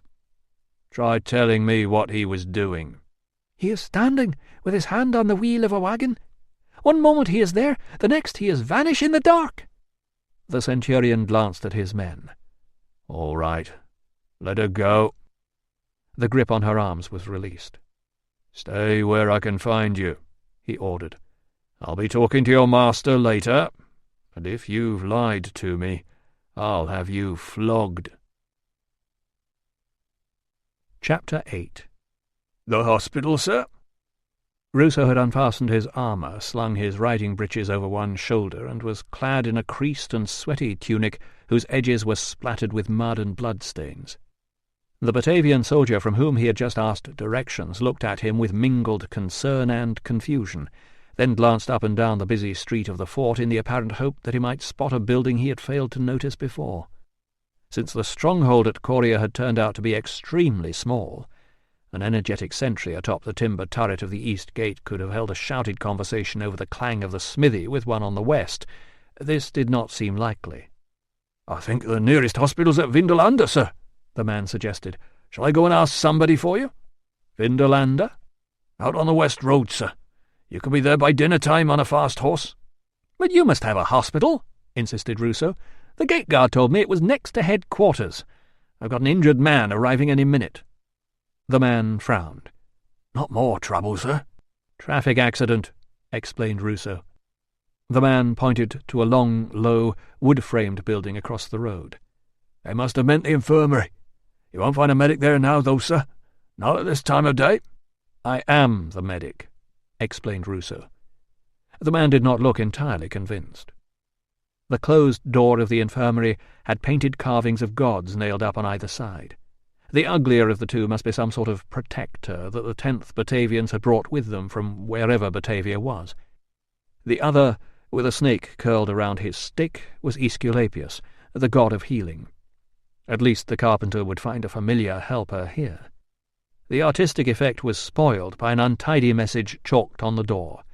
"Days to Governor's visit," was followed by a cloudy blur slashed over with a white 4. Ruso stepped forward, rapped on the wood, and lifted the latch. The door did not budge. Squinting at the latch to see if it were jammed in some way, he knocked again. Surely the Batavian had not meant that in the absence of the doctor nobody at all would be running the infirmary. Somewhere beyond the building the tramp of boots grew louder. An order was bellowed, and the tramp changed rhythm. Evidently, "Days to Governor's Visit 4" was inspiring some serious marching practice. He knocked again. From inside came a shout of, "We're closed! Come back in an hour!" Ruso slammed the flat of his hand 3 times against the door. From somewhere within came a roar of, "Answer the bloody door, gambucks!" There was the scrape of something being removed from the latch. A slack-jawed creature with lank brown hair appeared and stopped chewing for long enough to say, "What do you want?" in the same fluent but guttural Latin as the other men Ruso had met on the way through the fort. "Gaius Petreius Ruso, medicus with the 20th. There's an urgent casualty coming in. Didn't you get the message?" The soldier pulled open the door and managed something that might have been a salute. "Come back, sir. Deputy medic. What message?" Ruso stepped into the dingy corridor. At the far end he could make out a square, soldierly shape planted outside one of the doors. The shape showed no interest in him as he followed Gambax into a cramped and ill-lit room that seemed to be both an office and a pharmacy. "I was just having some lunch," explained Gambax. "At this hour?" "Busy morning, sir." The man scooped up the remains of a raisin pastry and brushed crumbs off the desk. "We've had a murder. The body was brought in this morning." "Sorry to hear that," said Ruso, noting that it did not seem to have affected his appetite. "Where's the doctor?" "Gone sick, sir." This was not good news. "I've done an emergency amputation on the road, crushed femur, and I think there are broken ribs and bruising to the lungs. He'll be here any minute. Where is everybody?" "The lads have gone off to get a bite to eat, sir." Ruso took a deep breath and reminded himself that he was not in Deva now. He could not expect a country outpost serving 600 men to be run in the same way as a legionary hospital serving 5,000. "Don't you worry, sir," Gambax assured him, reaching for a cup and swilling the pastry down with something that smelled very much like beer. "The watch'll give them a shout when your lads come in over the bridge. How about a drink while you're waiting?" "No thanks," said Ruso. He glanced across at what must be the pharmacy table. Above it, a cobweb billowed gently in the breeze from the open window. 3 shelves held a jumble of pots and bottles and bags and boxes. A few had labels indicating their contents, written in a large untidy script. Most did not. The table itself held a weighing scale and an abandoned mortar bowl containing some sort of brown paste. Beneath it were a couple of wine amphorae, medicinal wine he assumed, and a waste-basket crammed with wilted greenery. The basket was topped with a selection of broken pots projecting from a pale, crusted mass of green slime. Some of the slime had dripped down the side of the basket and hardened into a small semicircular pancake on the floorboards. Ruso said, "Who's the pharmacist?" "That would be me, sir." Somehow this was not a surprise. "What medicines have you got for pain relief and post-operative treatment?" "All the basics, sir, and plenty of poppy tears and mandrake." Ruso hoped the man knew which containers they were in. He glanced down at the desk. A few stray crumbs remained. Black ink stains had spread themselves along the grain of the wood, running into the circular imprints of cups bearing drinks long ago consumed. A wooden tablet addressed in the same large hand as the medicines lay to one side. "I keep the records as well, sir." "I thought you might." "Yes, sir. We're an auxiliary unit here. We don't have a lot of staff like you're used to in the legions. Would you like to take a look at the treatment room, sir? Just through that door next on the left." Now that Ruso's eyes had adjusted to the gloom, he could make out that the figure at the end of the corridor was a squat centurion with a savage haircut. The man's glare suggested that whoever was behind the door he was guarding was not receiving visitors. Evidently Gambax was not in charge of the treatment room, where two cobweb-free glass windows allowed the surgeon enough light to see what he was doing on the operating table. This was good news, but within seconds the warmth from the brazier in the corner had rewoken the itches on Ruso's back and ribs, along with a smell of horse in his clothing. He placed his medical case on the side table, slid a bronze probe down his spine, and enjoyed a few blessed moments of relief. His concentration was interrupted by a voice from the doorway. "Everything to your liking in here, is it, sir?" "Very good," said Ruso, hastily removing the probe. "Is there usually a centurion in the corridor?" "That's Audax, sir," said Gambax, adding, "It's one of his men lying murdered in the mortuary. Would you like to see the rest of the facilities?" The rest of the facilities consisted of a steamy kitchen containing a ruddy-faced cook with a limp and 2 fingers missing, a couple of untidy storerooms, the smaller of which contained a vast barrel, and a latrine, with the usual stench defying the usual effort to mask it. The mortuary was behind the centurion and thus inaccessible. These were the facilities to service 4 smelly and stuffy wards containing 17 beds and 15 patients, 4 of whom were sitting around a table with a jug of beer. Judging by the speed at which they concealed the evidence of gambling when Ruso appeared, the 4 were not terribly sick. One of the patients in the next room looked up from a board game with his neighbour and offered Ruso an unexpectedly warm welcome. "Doctor! Good to see you, sir. How's Dr. Thessalus?" "About the same," put in Gambax from the doorway. "What's the matter with him, sir?" "He's ill," said Gambax. "Dr. Thessalus saw to both of us, sir," said the man, indicating his comrade, whose shoulder was heavily bandaged. "But we haven't seen anybody since." He leaned forward and flung back the blankets to reveal a splinted leg. "Would you like to start with me, sir?" "Not just now," said Ruso, not wanting to trespass uninvited on a colleague's territory. "I've got a casualty arriving in a moment." "Ah," said the man, nodding as if that explained the state of Ruso's attire. He lowered his voice. "Wasn't that Stag Man again, was it, sir?" "Traffic accident," said Ruso. Then, realizing there was no hope of swearing 170 legionaries to silence, added, "There was a rider who'd put some sort of animal thing on his head, but he was nowhere near the accident." The man and his friend exchanged glances. "You want to be careful around here, sir," he said. "He's just left one of our lads dead in a back alley." "He's got powers," put in the man with a shoulder injury. "The locals are saying the gods have sent him from the other world."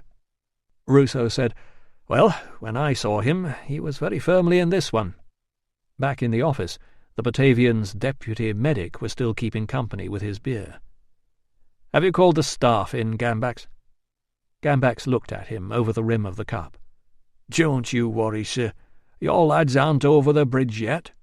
"I need men here now. I need a room scrubbed out and aired, and a fresh mattress brought in." "What, right now, sir?" "Right now. And while they're doing it, maybe you could find me some calamine or alum in honey." There was a slight twitch at one side of Gambax's mouth as he said, "You didn't happen to stay at the Golden Fleece last night, sir?" "Never again." "Yes," said Gambax. "That's what they all say." Chapter 9. As soon as the cart rumbled in beneath the wooden towers of Cordia's West Gatehouse, the slave who had been driving the runaway cart was marched to the fort lockup, and the groaning carpenter carried into the infirmary. His breathing was definitely worse, although nothing seemed to have penetrated the lungs. Ruso did what he could to ease the breathing, cleaned up the minor cuts and scrapes, and supervised the dressing of the amputation site. He had just finished settling his patient into a hastily cleaned room under the care of the bandager from the 20th, when he received a summons to report immediately to the prefect of the 10th Batavians. The yelling and clatter of weapons practice, and the arrhythmic clang of the forge barely seemed to disturb the peace of the prefect's courtyard. Ruso waited in a space between two tall amphorae that the household staff had reused as plant pots, and wished he had taken the time to borrow some clean clothes. In front of him, marooned on a stone plinth in a rectangular pond, stood a 2-foot-high statue of a nymph, whose skimpy attire was no more appropriately designed for life in the north than the house surrounding her. Ruso wondered what it must be like for the prefect and his family, assuming he had one, to have to scuttle from room to room via an open walkway in the depths of a British winter. He was eyeing the nymph with some sympathy when one of the doors under the walkway opened, and he was summoned to enter the prefect's office. Prefect Decianus turned out to have all the finest qualities of Roman manhood, except that he wasn't, by blood, a Roman. His jaw was square, his shoulders were broad, and he had the air of solid dependability more reliably found in centurions than in the aristocratic holders of high office. When he said, "Doctor, you're travelling with a vexillation from the 20th Legion?" His Latin had only the faintest of Batavian accents. Evidently he was one of those provincial leaders who were permitted to command their own troops overseas in the service of Rome. "I was sorry to hear about the accident," the prefect continued. "I'm told the men from the 20th will camp here tonight, and then move up the road to Olusium in the morning. Will your casualty be fit to travel by then?" "No, sir." "What do you think about trusting him to our medical service?" "I hear your regular medic is ill, sir," said Ruso, hoping not to have to venture an opinion on the patchy regime at the infirmary, and wondering if the silent man sitting at Decianus's elbow was something to do with it. "And you don't want to leave your man in the care of our deputy," observed Decianus. Ruso looked him in the eye. "I think the patient needs experienced supervision, sir." "Good." The prefect settled back in his chair and folded his arms. "Our own medic is due to move on in a few days," he said. "His replacement is travelling up here with the governor. I'm told he's keen to see military experience. I suppose that means he wants to explore the insides of my men. In the meantime, we have nobody to fill the gap. I'm putting in a request to keep you until then." So unless Posthumus objected, which was unlikely, it seemed Ruso would be here for at least the next 4 days. He would be able to look after the carpenter. That was good. He would have to work with Gambax. That wasn't. He said, "Thank you, sir." "Don't thank me. I want you to do a job of work. Our man Thessalus has not been—" The prefect paused, searching for a word. "He has not been on top of things for some time. One of our escorts was attacked by bandits the other day, and it took 3 hours to organize a team to operate on the wounded. My men deserve better than that. You're with the Legion, so you must be reasonably competent. While we have you, I want you to sort out the shambles that calls itself a medical service."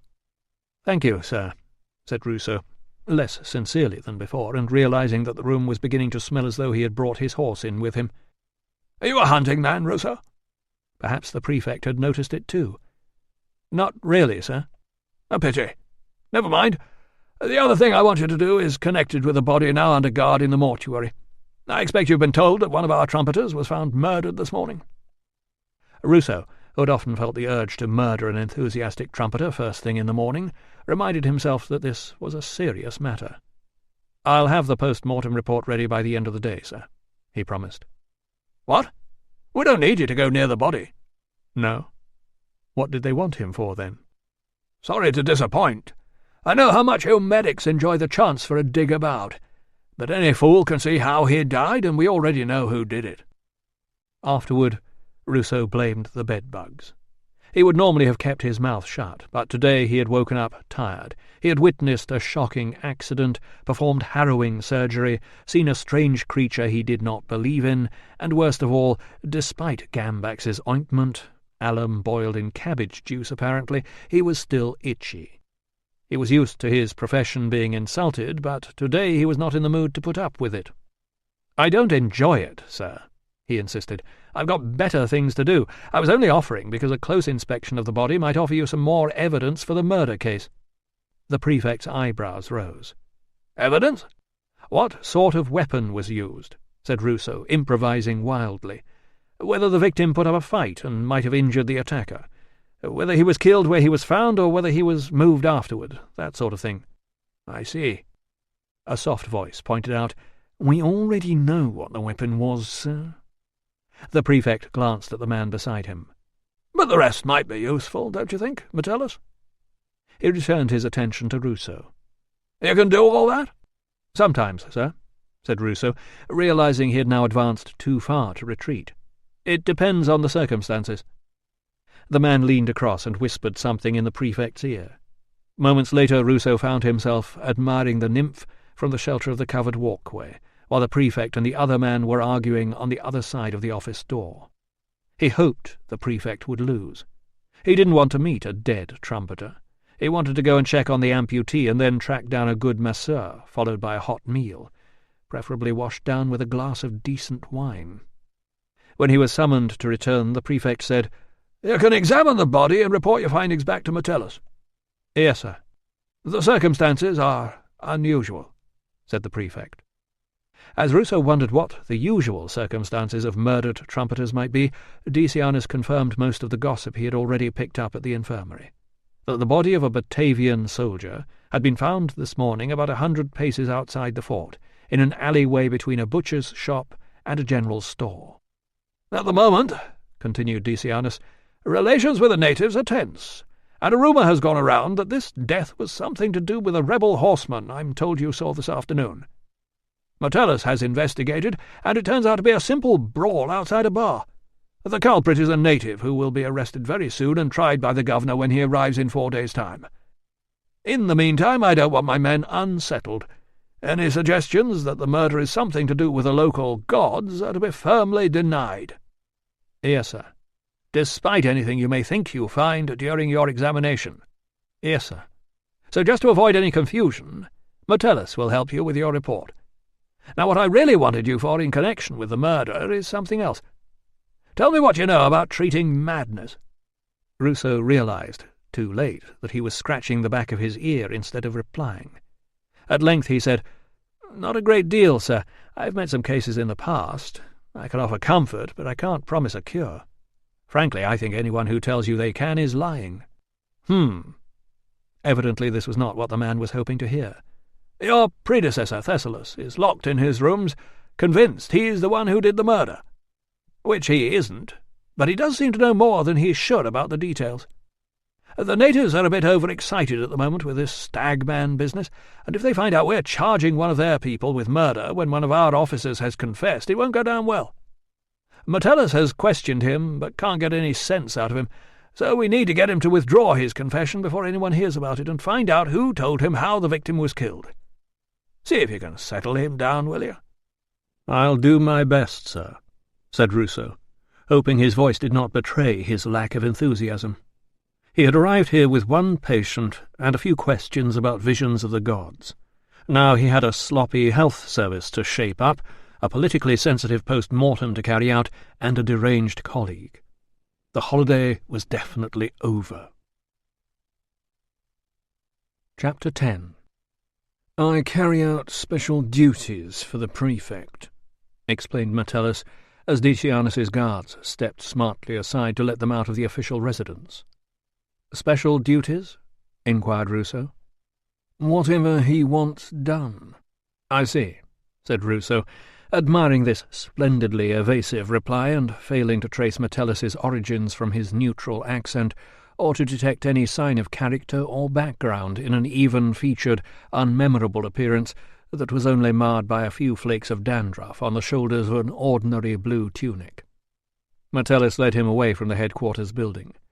As they were passing a line of men waiting for rations outside the granaries, he said, "Haven't I heard of you somewhere, Ruso?" "I doubt it." "Really? I'm sure the name—" The man shrugged. "No matter. Where are you from?" "Gallia Narbonensis. You?" "Rome," said Metellus, with the casual air of a man who has no need to prove his superiority. "Appointed by the governor." "The new one?"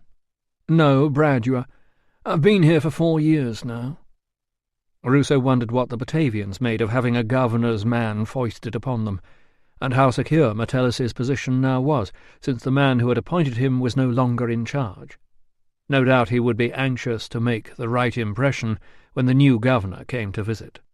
4 years is a long time to spend this far from Rome, observed Ruso. "It's not as remote as you think," said Metellus. "Londinium keeps a close eye on what happens up here, and Hadrian's known for taking an interest in the provinces.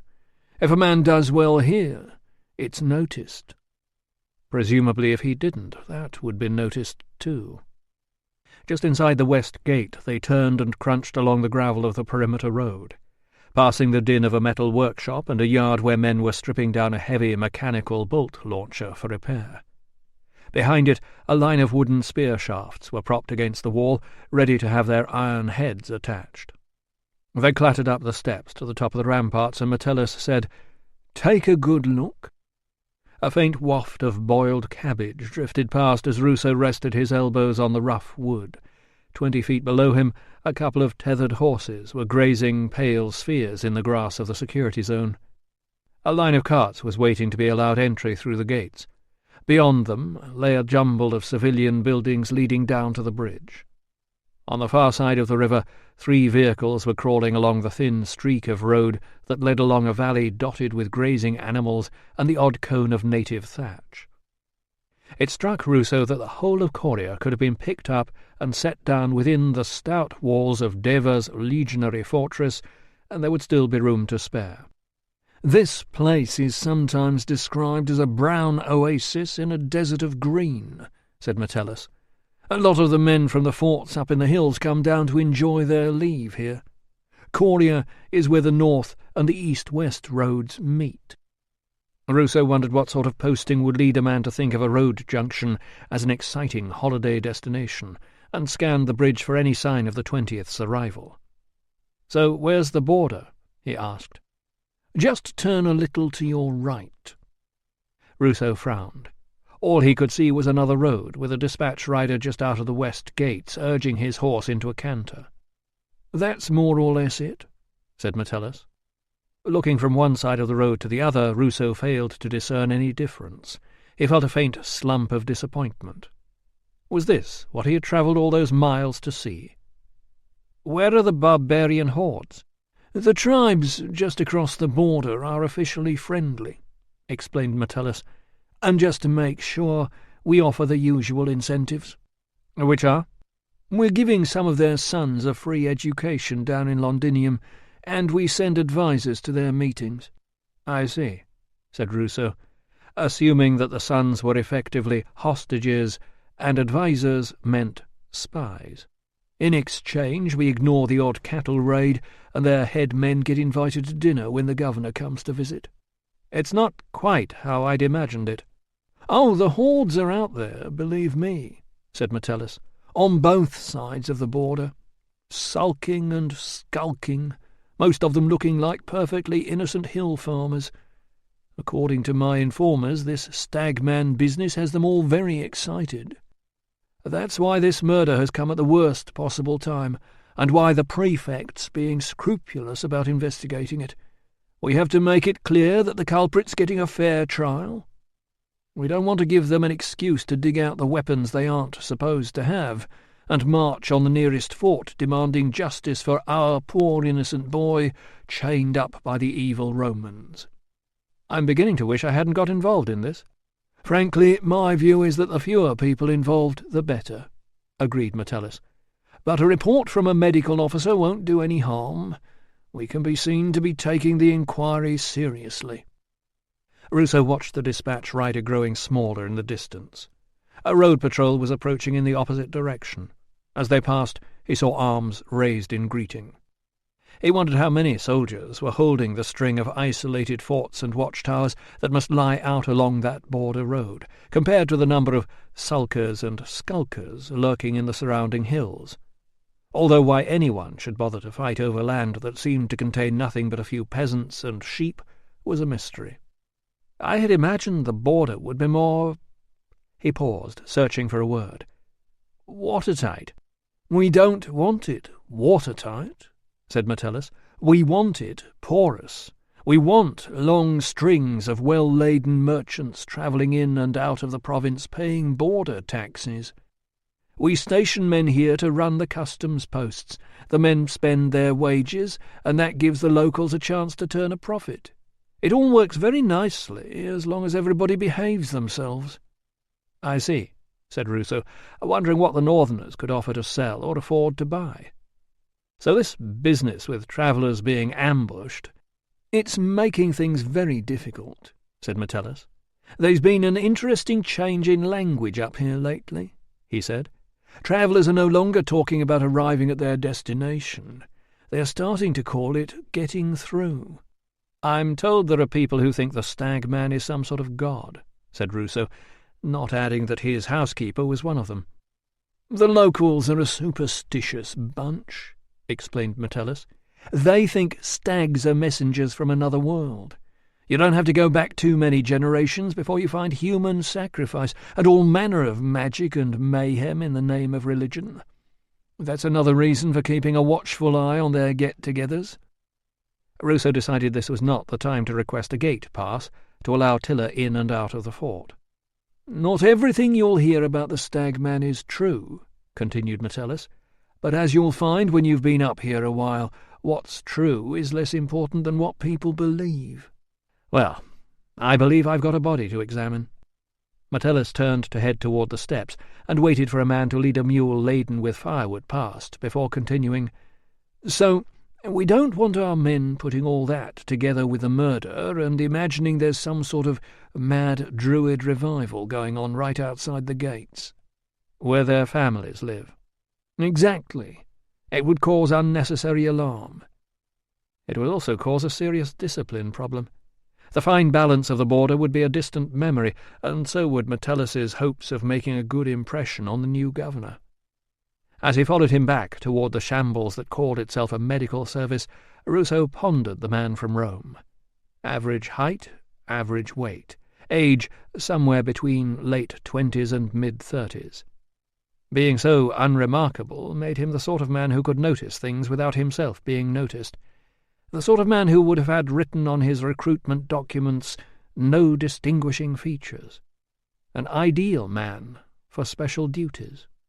The trouble with the Britons, Doctor, Metellus continued as they approached the twin gods of the infirmary, is that you can never quite rely on them. But fortunately for us, the tribes have a long tradition of falling out with each other.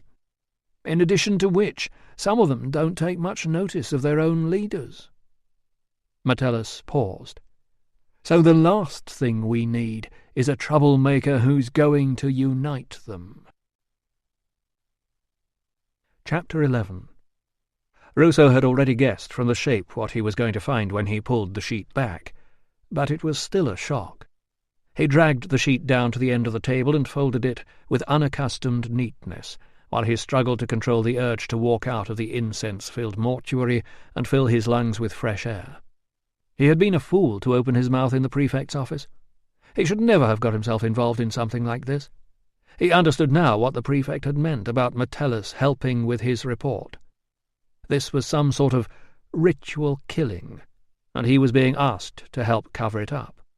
The wave of nausea passed. Regaining his composure, he turned to Metellus. "Why didn't you tell me?" "Security," said Metellus. "You never know who's listening." "So," said Ruso, turning back toward the naked corpse which had been so thoroughly washed that any incidental evidence would be long gone. "Where is his head?" "We are hoping to find it when we get hold of the murderer," said Metellus. "Just tell us what you can from what you have here."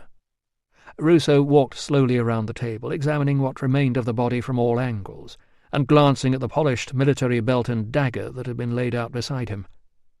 "I'm not going to be able to do much with this," he said. "Who cleaned him up?" "Audax." Centurion Audax had gone to fetch the bowl of water and cloths Ruso had asked for, and which he now realized were superfluous. Ruso flipped open a note tablet and reflected that it was just as well Albanus was still some miles back on the road with Posthumus and the other men from the 20th. The clerk would be deeply offended to find Ruso writing his own notes. "The victim's name is Felix," prompted Metellus, "and the cause of death is head injuries." Ruso glanced up. "Without a head to examine, that's rather difficult to prove. For all we know, he could have been poisoned, died of natural causes, choked on a radish. This could have been done afterward. How much blood was there?" "The cause of death in the report needs to be consistent with the statements already made, with no mention of anything missing." "What's true is less important than what people believe?" "You were the one who asked to be involved." "If I put down the cause of death as head injuries," pointed out Ruso, "and then the head turns up—" "If it turns up, Doctor, particularly if it turns up in native hands, your professional reputation will be the least of our problems. Now, if you have everything you need, I'll leave you with Audax. As you will appreciate, I'm having a rather busy day." As Ruso was wondering whether he could possibly write a post-mortem report that left out cause of death altogether, Centurion Audax entered, bringing the water and a welcome waft of slightly clearer air from the corridor. "You're another of these doctor fellas, then?" the Centurion observed, eyeing Ruso as if he were some kind of interesting insect. "Not mad, are you?" "Not as far as I know." "Well, you won't find anything wrong with me, or my men." "Good," said Ruso, placing the water on a side table. The Centurion lifted his chin slightly, narrowing his eyes as if he was not sure whether Ruso was being sarcastic. "Want to know why?" There were several things that Ruso wanted to know. They included the whereabouts of the rest of the corpse, the circumstances of its discovery, what it had looked like before it was washed, and what the hell he was going to put on his report. The reasons for Audax's good health were not of immediate relevance, but clearly he was going to have to listen to them before he could find out anything else. "Dr. Scribonius's tonic," announced Audax. "Really?" Ruso had never heard of this particular medicine, but he was not surprised. A public desperate for health and wary of doctors provided a willing market for any number of wonder cures. A few were genuine, most useless, and some positively dangerous. "A dose of Dr. Scribonius," said Audax, "and a swim in the river every morning." "That sounds very healthy," said Ruso, turning back to the body. "Can you tell me—" "Take a look at this." The Centurion had lifted one leg in the air as if he were about to perform a dance. "See?" Ruso guessed that he was supposed to be admiring the ragged 4-inch scar that ran from just above the knee to the outside of the thigh. "How did that happen?" "Arrow," said Audax, as casually as another man might have said splinter. "Pulled it out and stitched it myself." "Very impressive," said Ruso, wondering if the Centurion cut his hair himself too. The leg was lowered. "That's what the doctor said." There was a pause. Ruso suspected he was supposed to fill it by announcing that he had decided to give up wasting his time with medicine and become a plumber. "Well," he said, "it sounds as though I won't be seeing many of your men while I'm here. Now, about this." "If you get one and he's fit to stand, you send him straight back to me. It's no good me training them up if they can sneak across to you and have every sniffle blamed on breathing bad air and eating the wrong thing for dinner." "I'll bear that in mind," said Ruso, recognizing a garbled parody of other men's careful and considered work on the causes of disease. "When you found this body—" "My men's job is to eat what they're given, go where they're told, and do what I tell them when they get there.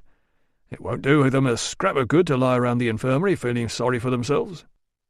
It was the second time this afternoon that Ruso had been told what his diagnosis should be. "So, as one of your men, Felix was in good health?" he asked, finally seeing a way to corral Audax and steer him toward the subject. Audax at last paid some attention to the body. One hand rose to finger a charm on a leather thong around his neck. "You're the doctor," he said. "You were his Centurion," retorted Ruso. "I don't want to waste my time guessing at things other people already know." Audex finally conceded that Felix had no known health problems that might have prevented him from defending himself against an attacker, but despite a careful examination of the body, Ruso could find no sign that he had done so. There were only some yellowed bruises that could have been training or sports injuries, and a fresh graze on his knee that probably happened when he fell. "And Metellus says this is the murder weapon?" Ruso picked up the gleaming dagger lying beside the body and laid its edge against the victim to test the shape of the blade. "I've cleaned it up," explained Audex, grasping the charm around his neck again. "We're cremating him tonight. That'll be sent to his family back home along with the rest of his kit." "This doesn't look like the work of anyone who'd studied anatomy," observed Ruso, checking the sharpness of the dagger and bending down to take a closer look at the corpse. "Why didn't he put up more of a fight? Had he been drinking?" "He wasn't a big drinker." Ruso scrawled, 4 cut marks on 5th cervical vertebra, division between 5th and 4th cervical vertebrae, into his notes. At least they would be accurate even if his official conclusion was questionable. "Did you notice the temperature of the body?"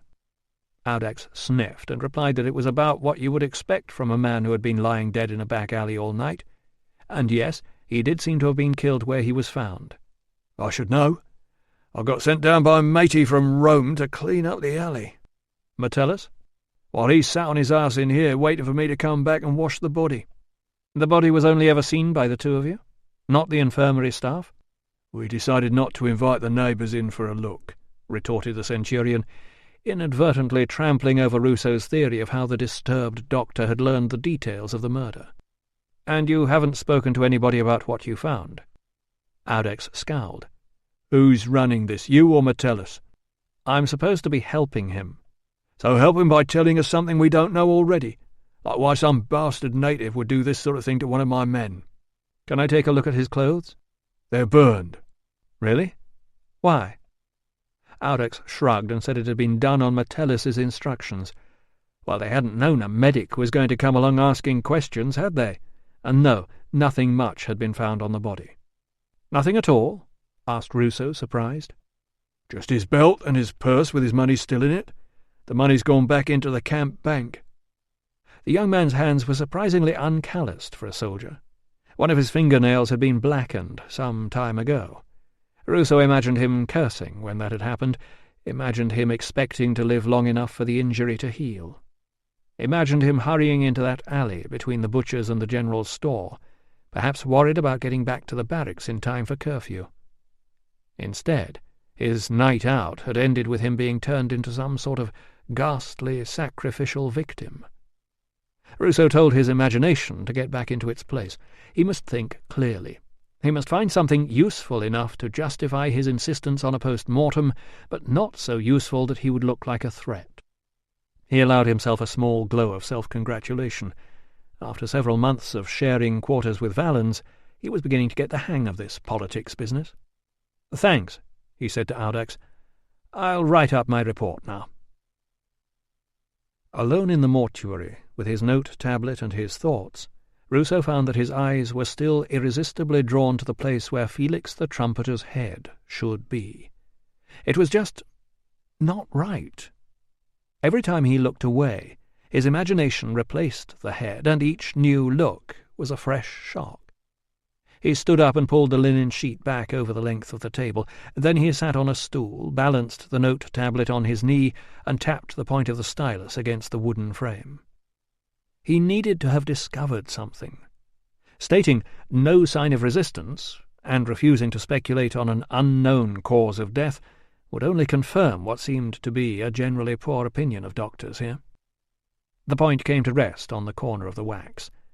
The murderer had not used his own weapon, which suggested the crime, or at least the method, was not premeditated. Somehow the murderer had managed to take Felix's knife and use it against him without an obvious fight. Ruso dismissed the idea of an overpowering god and told himself he must be tired. A god would surely have used a more efficient manner of execution. No.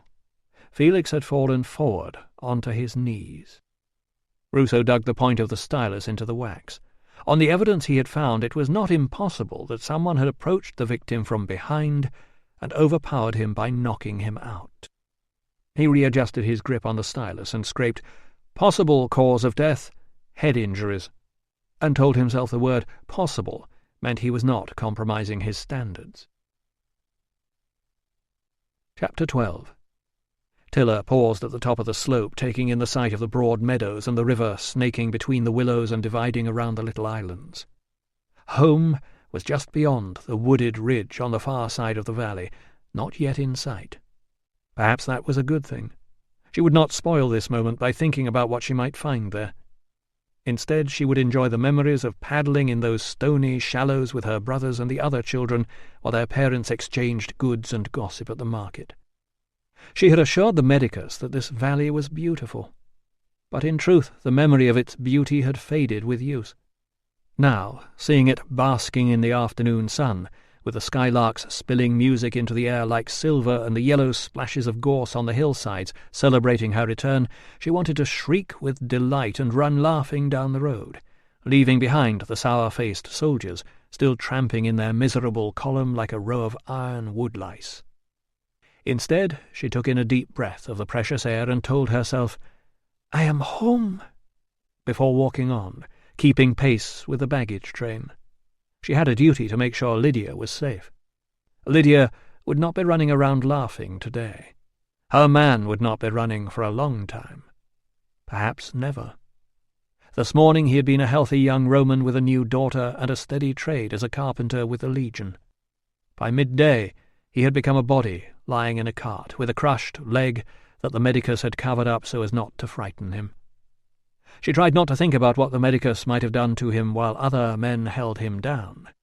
She had assured Lydia that her master was a fine doctor. This had seemed to comfort her. Evidently the girl knew very little about surgery.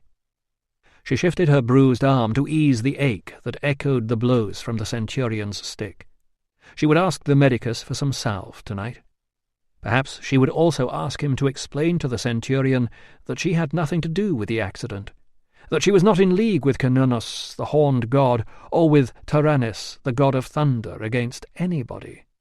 The figure had simply appeared to her in answer to her prayers for another woman's safety. It was not her fault if he had come back the next day and brought about a terrible accident. And if he had a face that was vaguely familiar, what of it? She must have seen him in a dream. "Is that it?" Lydia was clutching the side of the cart with both hands and peering at the buildings on the low rise beyond the river. Yes.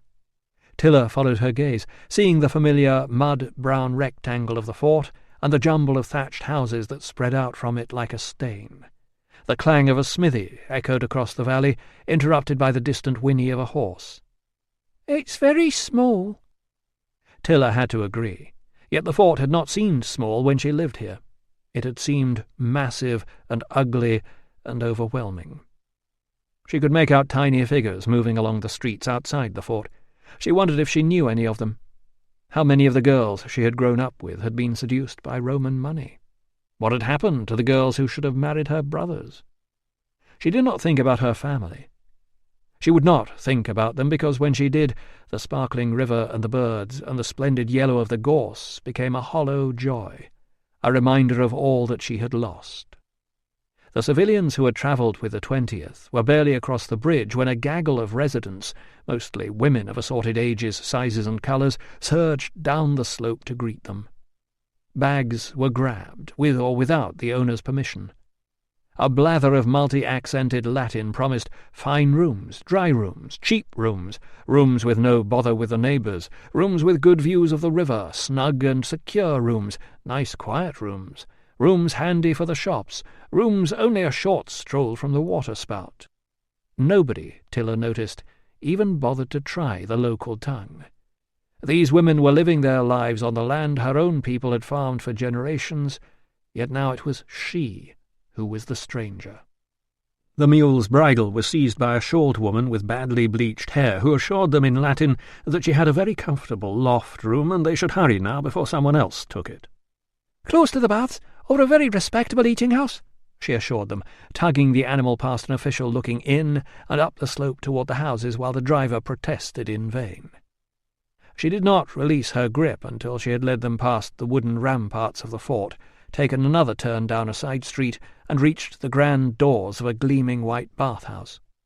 She waved an arm toward a snack bar opposite, with an awning sagging over a couple of outside tables. "A week's rent in advance," she said, "and the back of the loft is yours." "I have no money," whispered Lydia. "Don't worry," Tilla assured her. "I know who has." Chapter 13. Ruso returned from delivering his weasel-worded report to headquarters to find the infirmary office crowded with men and smelling of beer and stale sweat. He gave them a cursory glance and went across the corridor to visit the amputee. The man was horribly pale. Ruso checked his pulse, which was as fast and faint as he expected. The man's hands and remaining foot were cold. Ruso renewed the compresses on the rib cage and sat watching the laboured breathing for a few minutes. "There isn't much more we can do at the moment," he said to the bandager. "Get the cook to feed you. I've got to go to a funeral this evening, but I'll take over after that. Fetch me right away if there's any change." After a swift visit to the bedridden patients in the 4 scruffy wards— 17 beds should present no challenge to a man who was used to supervising dozens— Ruso went to inspect the state of the treatment room. As he stepped into the room, he realized that he was not alone. A large man crawled out from under the heavy operating table, scrambled to his feet, and performed a salute that would have looked more impressive had he remembered to let go of the brush first. "Stand easy," said Ruso, recognizing the big Batavian who had helped with the carpenter that afternoon, a man who seemed to be perpetually stooping to duck under a lintel that wasn't there. The man's arm returned to his side, and the brush clattered onto the floorboards. "Remind me of your name." "Ingenuous, sir." Ruso nodded. "Do the bandages usually sweep the floors here, Ingenuous?" The man looked flustered. "Sorry, sir. Only I thought in case the room was needed." "And nobody else here is getting on with it?" Ingenuous glanced toward the door and muttered, "Well, somebody's got to do it, sir." The table had been scrubbed, the instruments and bowls washed and dried, the shelves restacked with linen bandages and dressings, the restraints neatly coiled and put to one side. "Very good," said Ruso. "You can leave it there. Are you on duty this evening?" "No, sir." "If you weren't here, what would you be doing?" Ingenuous thought about that for a moment. "We're getting ready for the governor's visit, sir, so I'll be doing a little polishing." "Right. Come down to the office for a moment, then you can go and polish." Ruso shouldered his way into the office past a couple of men who were lolling against the doorposts. "Gentlemen," he announced, glancing around to make sure all the members of staff slumped against the furniture were gathering themselves into upright positions. Several cups were quietly put down or concealed behind backs, but the smell of beer lingered in the air. "Thank you for your help this afternoon." The murmurs of appreciation were decidedly wary. Ingenuous, unable to get his bulk past the men in the doorway, was listening in the corridor. "I think we did as well as could be expected," continued Ruso, aware that he was supposed to be making a motivating speech and that he had no idea how to make one. "The patients made a good start. Now, as you all know, Dr. Thessalus is out sick. In the meantime, the prefect has asked me to take over temporary responsibility for the medical service." He let that sink in for a moment before adding, "I'm looking forward to working with you." He suspected this sounded like the lie it was, and certainly it did not seem to inspire his audience. There were more murmurs of something that might or might not have been assent. It occurred to him that some of these men were the ones he had seen gambling in the ward that afternoon. Finally, Gambax made a show of clearing his throat and said, "You don't have to worry, sir. You just leave everything to us." The murmurs were much more enthusiastic this time. "Thank you, Gambax. Although if I were to leave everything to you, it wouldn't be worth me being here, would it?" Silence. "So, can we establish who's on duty at the moment?" 3 hands rose. "Right," said Ruso. "And which of you are patients?" 1 hand rose. Realizing too late that he was alone, its owner cast around for support. Finally, 4 hands were in the air. "You can go back to your room. The rest of you are dismissed. Thanks again for your help this afternoon, and I'll see you when you're next on the roster." When Ingenuous and the hangers-about had shuffled away, he was left with Gambax, 1 orderly, and a bandager. He delegated the bandager to apply fresh dressings, the orderly to finish sweeping the treatment room and begin tidying the wards, and Gambax to remain to talk about how we're going to get ready for the governor's visit. Gambax did not look thrilled. "Over a beer," suggested Ruso. Gambax looked marginally less disgruntled. He retrieved his cup from its hiding place behind a box of medical records. "And I'd like one too," Ruso pointed out. His new deputy produced a flagon and another cup from behind the box. "There you are, sir," he said, pouring the beer himself and handing it over. "You know, for a minute there I thought we weren't going to get along." The beer, although possibly safer to drink than the local water, was as awful as Ruso had feared. The conversation was not much better. It seemed Gambax was loyal to Dr. Thessalus, whose regime seemed to have consisted of letting the men do whatever they wanted, and he resented having a legionary doctor imposed upon him. He had more sense than to try the "leave it all to us" line again, but instead managed to give all the appearance of cooperation while finding Ruso's questions strangely difficult to answer. When Ruso had heard, "I wouldn't know, sir. Dr. Thessalus deals with all that," for the 5th time, he gave up and asked about Dr. Thessalus instead. It seemed that the doctor had been looking tired lately and had just taken some leave, but it hadn't seemed to help. Ruso said, "What's the matter with him?" "Hard to say, sir." "Try." "I think he's just out of balance from overworking, sir." This was not a problem that was likely to trouble Gambax. "Any idea what treatment he was trying?" Gambax shook his head. "Sorry, sir. There aren't any records." Ruso, who usually dealt with his own minor ailments and never quite got around to writing up his own records either, was in no position to criticize. "Did you know he went to see the prefect today?" Gambax looked blank. "When did you last see him?" "A couple of hours ago, sir. I took him some lunch. I thought he'd like to see a familiar face."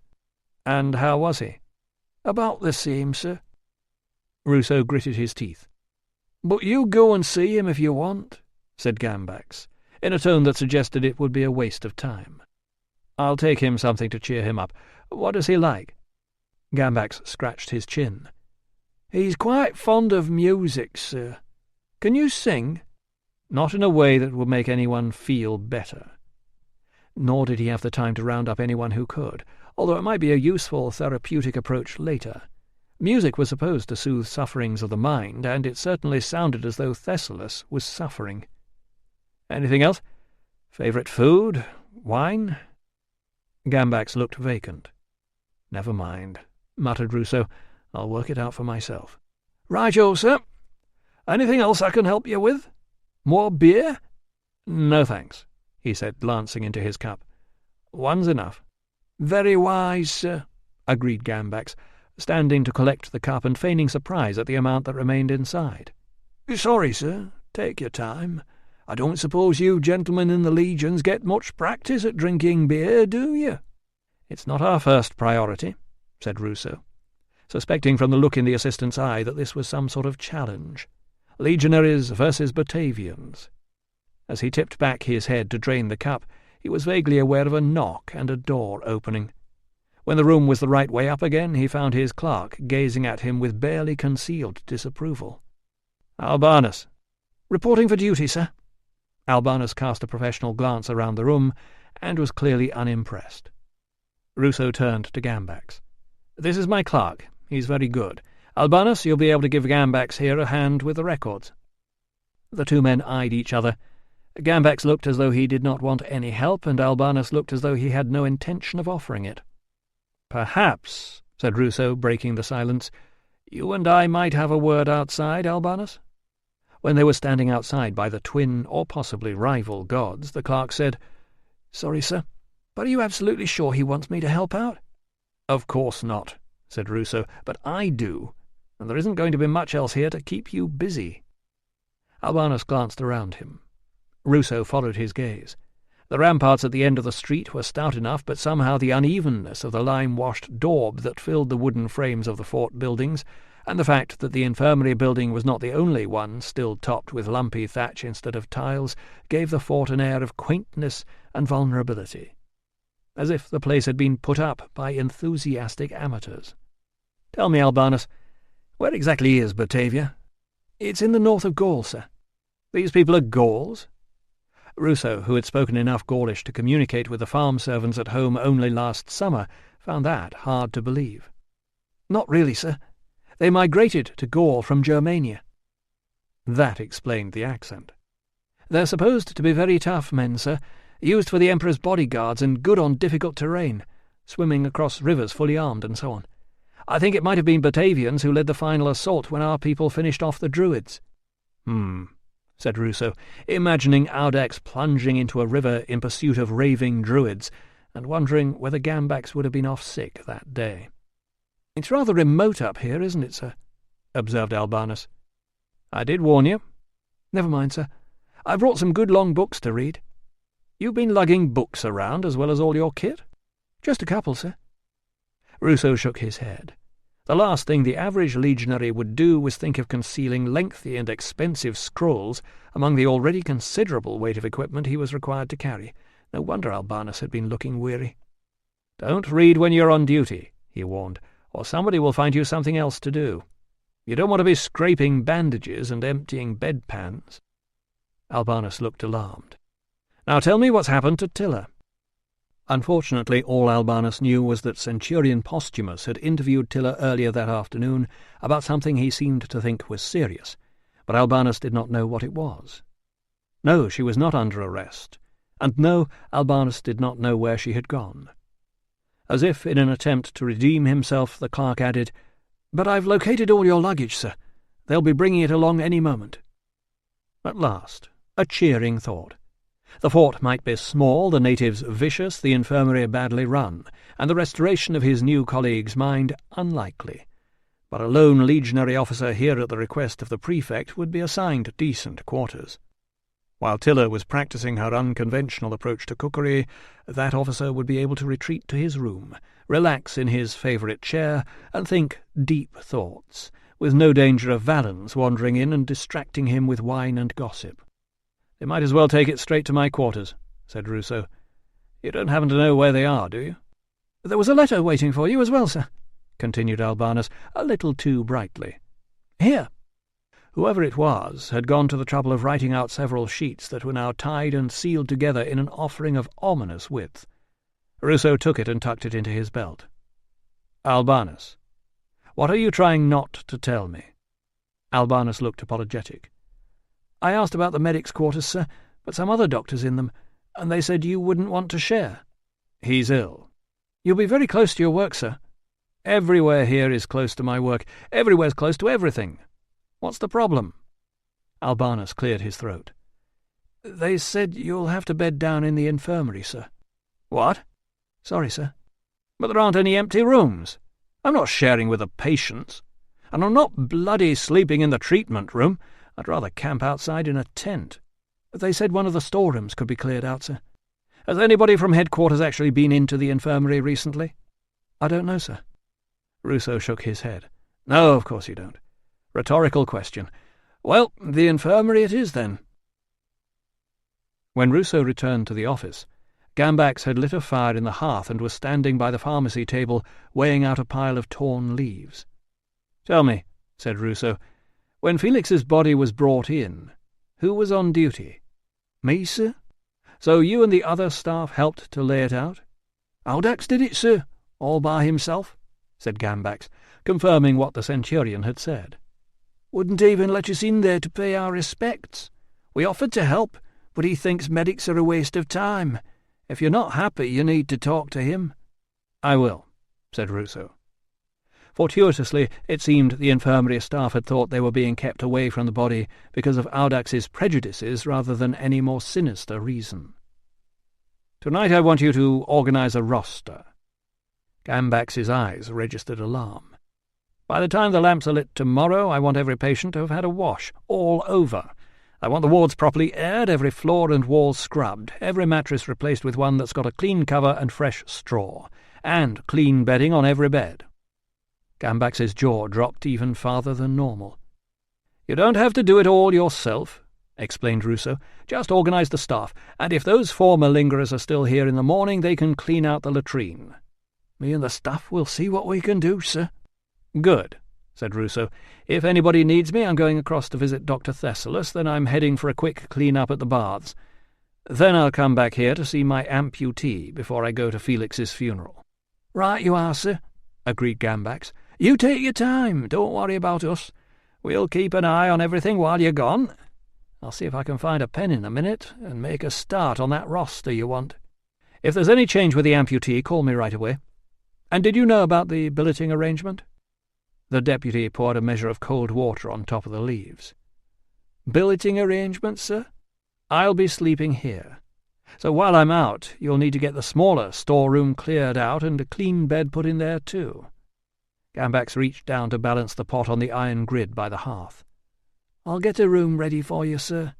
"The smaller one," insisted Ruso, "and leave the barrel where it is." Gambax's "Yes, sir," was not heartfelt, and Ruso knew why. The smaller storeroom was the one housing the infirmary's beer supply. Chapter 14.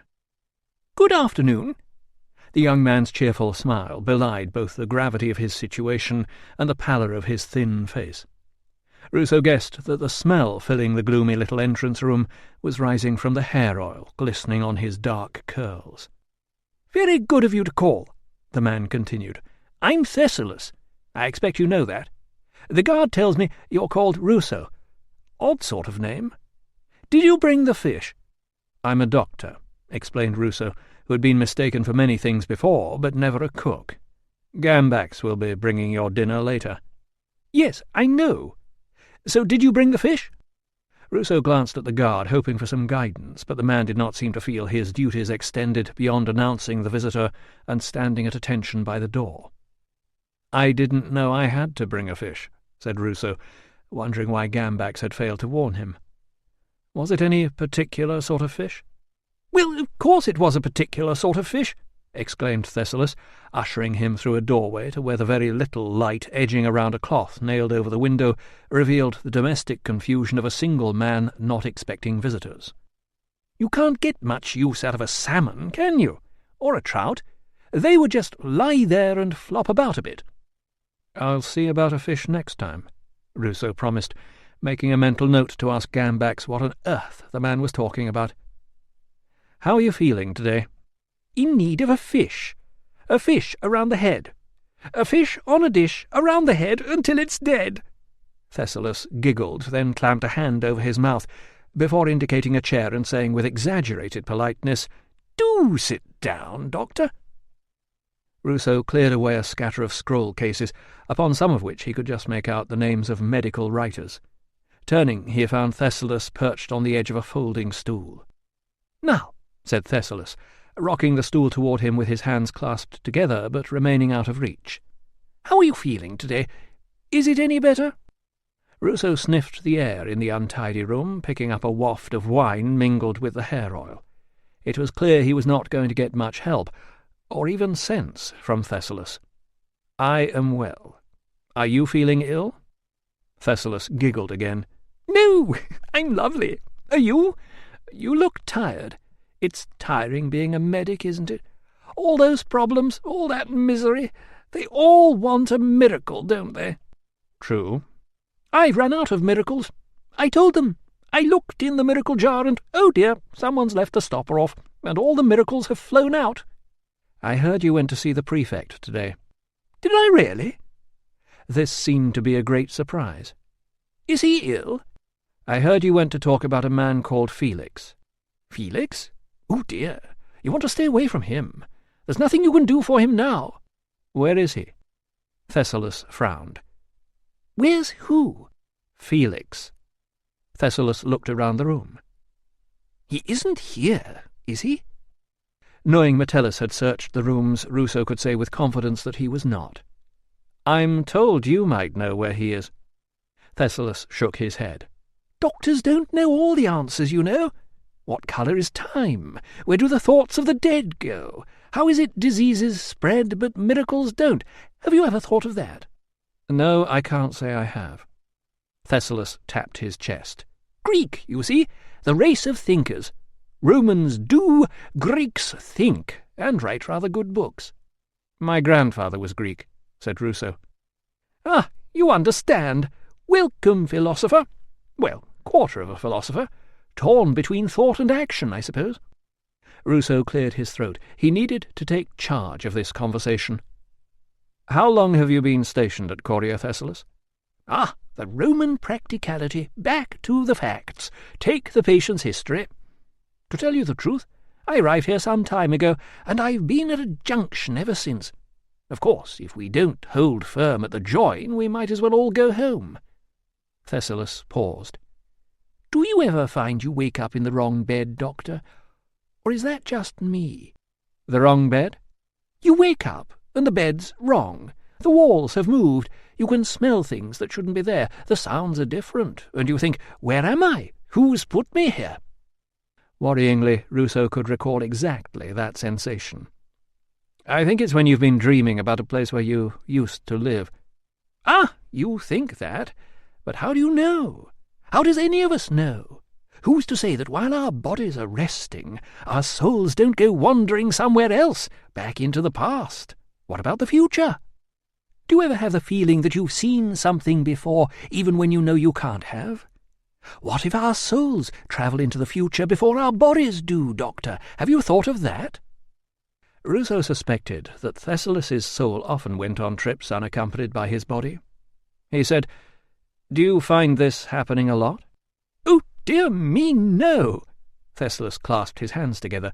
The dark eyes narrowed, and his head tilted slightly on one side in a way that implied concern. "Do you?" Ruso wondered whether he adopted the same pose himself, and whether his patients found it as unnerving as he now did. "Not often, no." "It's so nice to be able to chat with a fellow medic, you know. Such a joy to talk to someone who understands. Between you and me—" Here the young Greek leaned forward to the point where the stool was about to overturn and seized Ruso's left knee, digging his fingernails into the flesh. "I think I've been alone here far too long. My triangles are getting blunt." "Ah, very possibly," said Ruso, prizing the fingers off his knee and wondering if the prefect and Metellus might be wrong about the man being incapable of violence. "It can be a lonely job." "Oh!" Thessalus, motionless, was staring at his hand, as if he was seeing it for the first time. He withdrew it, sat back on the stool, and glanced into his palm as if to check that nothing else unexpected was lurking inside. "Dear me, sorry about that. And I was going to try my new approach." "New approach?" "Talking. You must never touch the patient. You just talk to him until he feels better." "Look, is there anything I can do to help?" said Ruso, not optimistic. "The prefect said something was worrying you." "To help? Well, that's very decent of you. But no, not really. I'm absolutely fine. If you really want to help somebody, you might find a few men in the infirmary. I think I left some behind in there." Ruso got to his feet. He could no longer remember any of the questions he had wanted to ask Thessalus. "I'll see to the men," he promised. This patient did not seem to be in need of any immediate help. In fact, despite being as mad as a bee in a bottle, he was the most cheerful person Ruso had met since arriving there. "Do come back and see me again, Doctor." "I will," he promised, not adding, "and I'll be better prepared." "Excellent," Thessalus smiled. "Next time, make sure you remember the fish." Chapter 15. Ruso intercepted his luggage on its way into the infirmary and extracted a clean tunic and his bathing kit. Then he went out through the fort gates, past more tethered horses, and into the civilian street. On his left, a gang of grubby children eyed him from a doorway. Opposite was a shop front bearing crude pictures of a saucepan, a shoe, and what might have been a cabbage beneath the flaking legend, "We sell everything." A cockerel was poised to strut inside the shop when a man emerged from the doorway, aimed a kick at the bird, and sized up Ruso before deeming him worthy of a gap-toothed smile. Ruso nodded an acknowledgment. The shopkeeper was too dark to be a native. He wondered how far the man had travelled to end up selling everything on the edge of the empire, and why he had bothered. In front of the next shop, a crippled boy was flapping a branch over a carcass to keep the flies off it, while an angular woman and a man in a blood-smeared leather apron were haggling in a Latin that was clearly the first language of neither. It had just struck him that the narrow passageway between the two shops must be the scene of the murder, when a squad of soldiers appeared, marching a scruffy pair of civilians toward the fort. Butcher and customer glanced around briefly and then went back to haggling. One of the children shouted something and the others giggled. Evidently the sight of locals under arrest was nothing unusual. As soon as they had passed, Ruso followed his curiosity into the alley. He had imagined the murder scene as a back street, but the gap between the buildings was only about 3 feet wide. A few weeds straggled down either side of a worn strip of mud, and the place was gloomy even in daylight. Why the victim would have chosen to walk down here late on a night when he had already been threatened with violence was a mystery. Ruso sniffed. The usual alleyway stench of urine and dog droppings was blanketed by heavy layers of incense and rose oil. Evidently the priests had been around to purify the place. Even so, he suspected it would be a long time before many people ventured down this unlucky shortcut again. About 10 paces in, he paused. Behind him, a couple of small windows overlooked the passageway. Ahead, the sides of the buildings were blank. Another 5 or 6 paces, and he guessed the freshly scrubbed walls and the battered state of the weeds at their feet were the only remaining indicators of the murder site.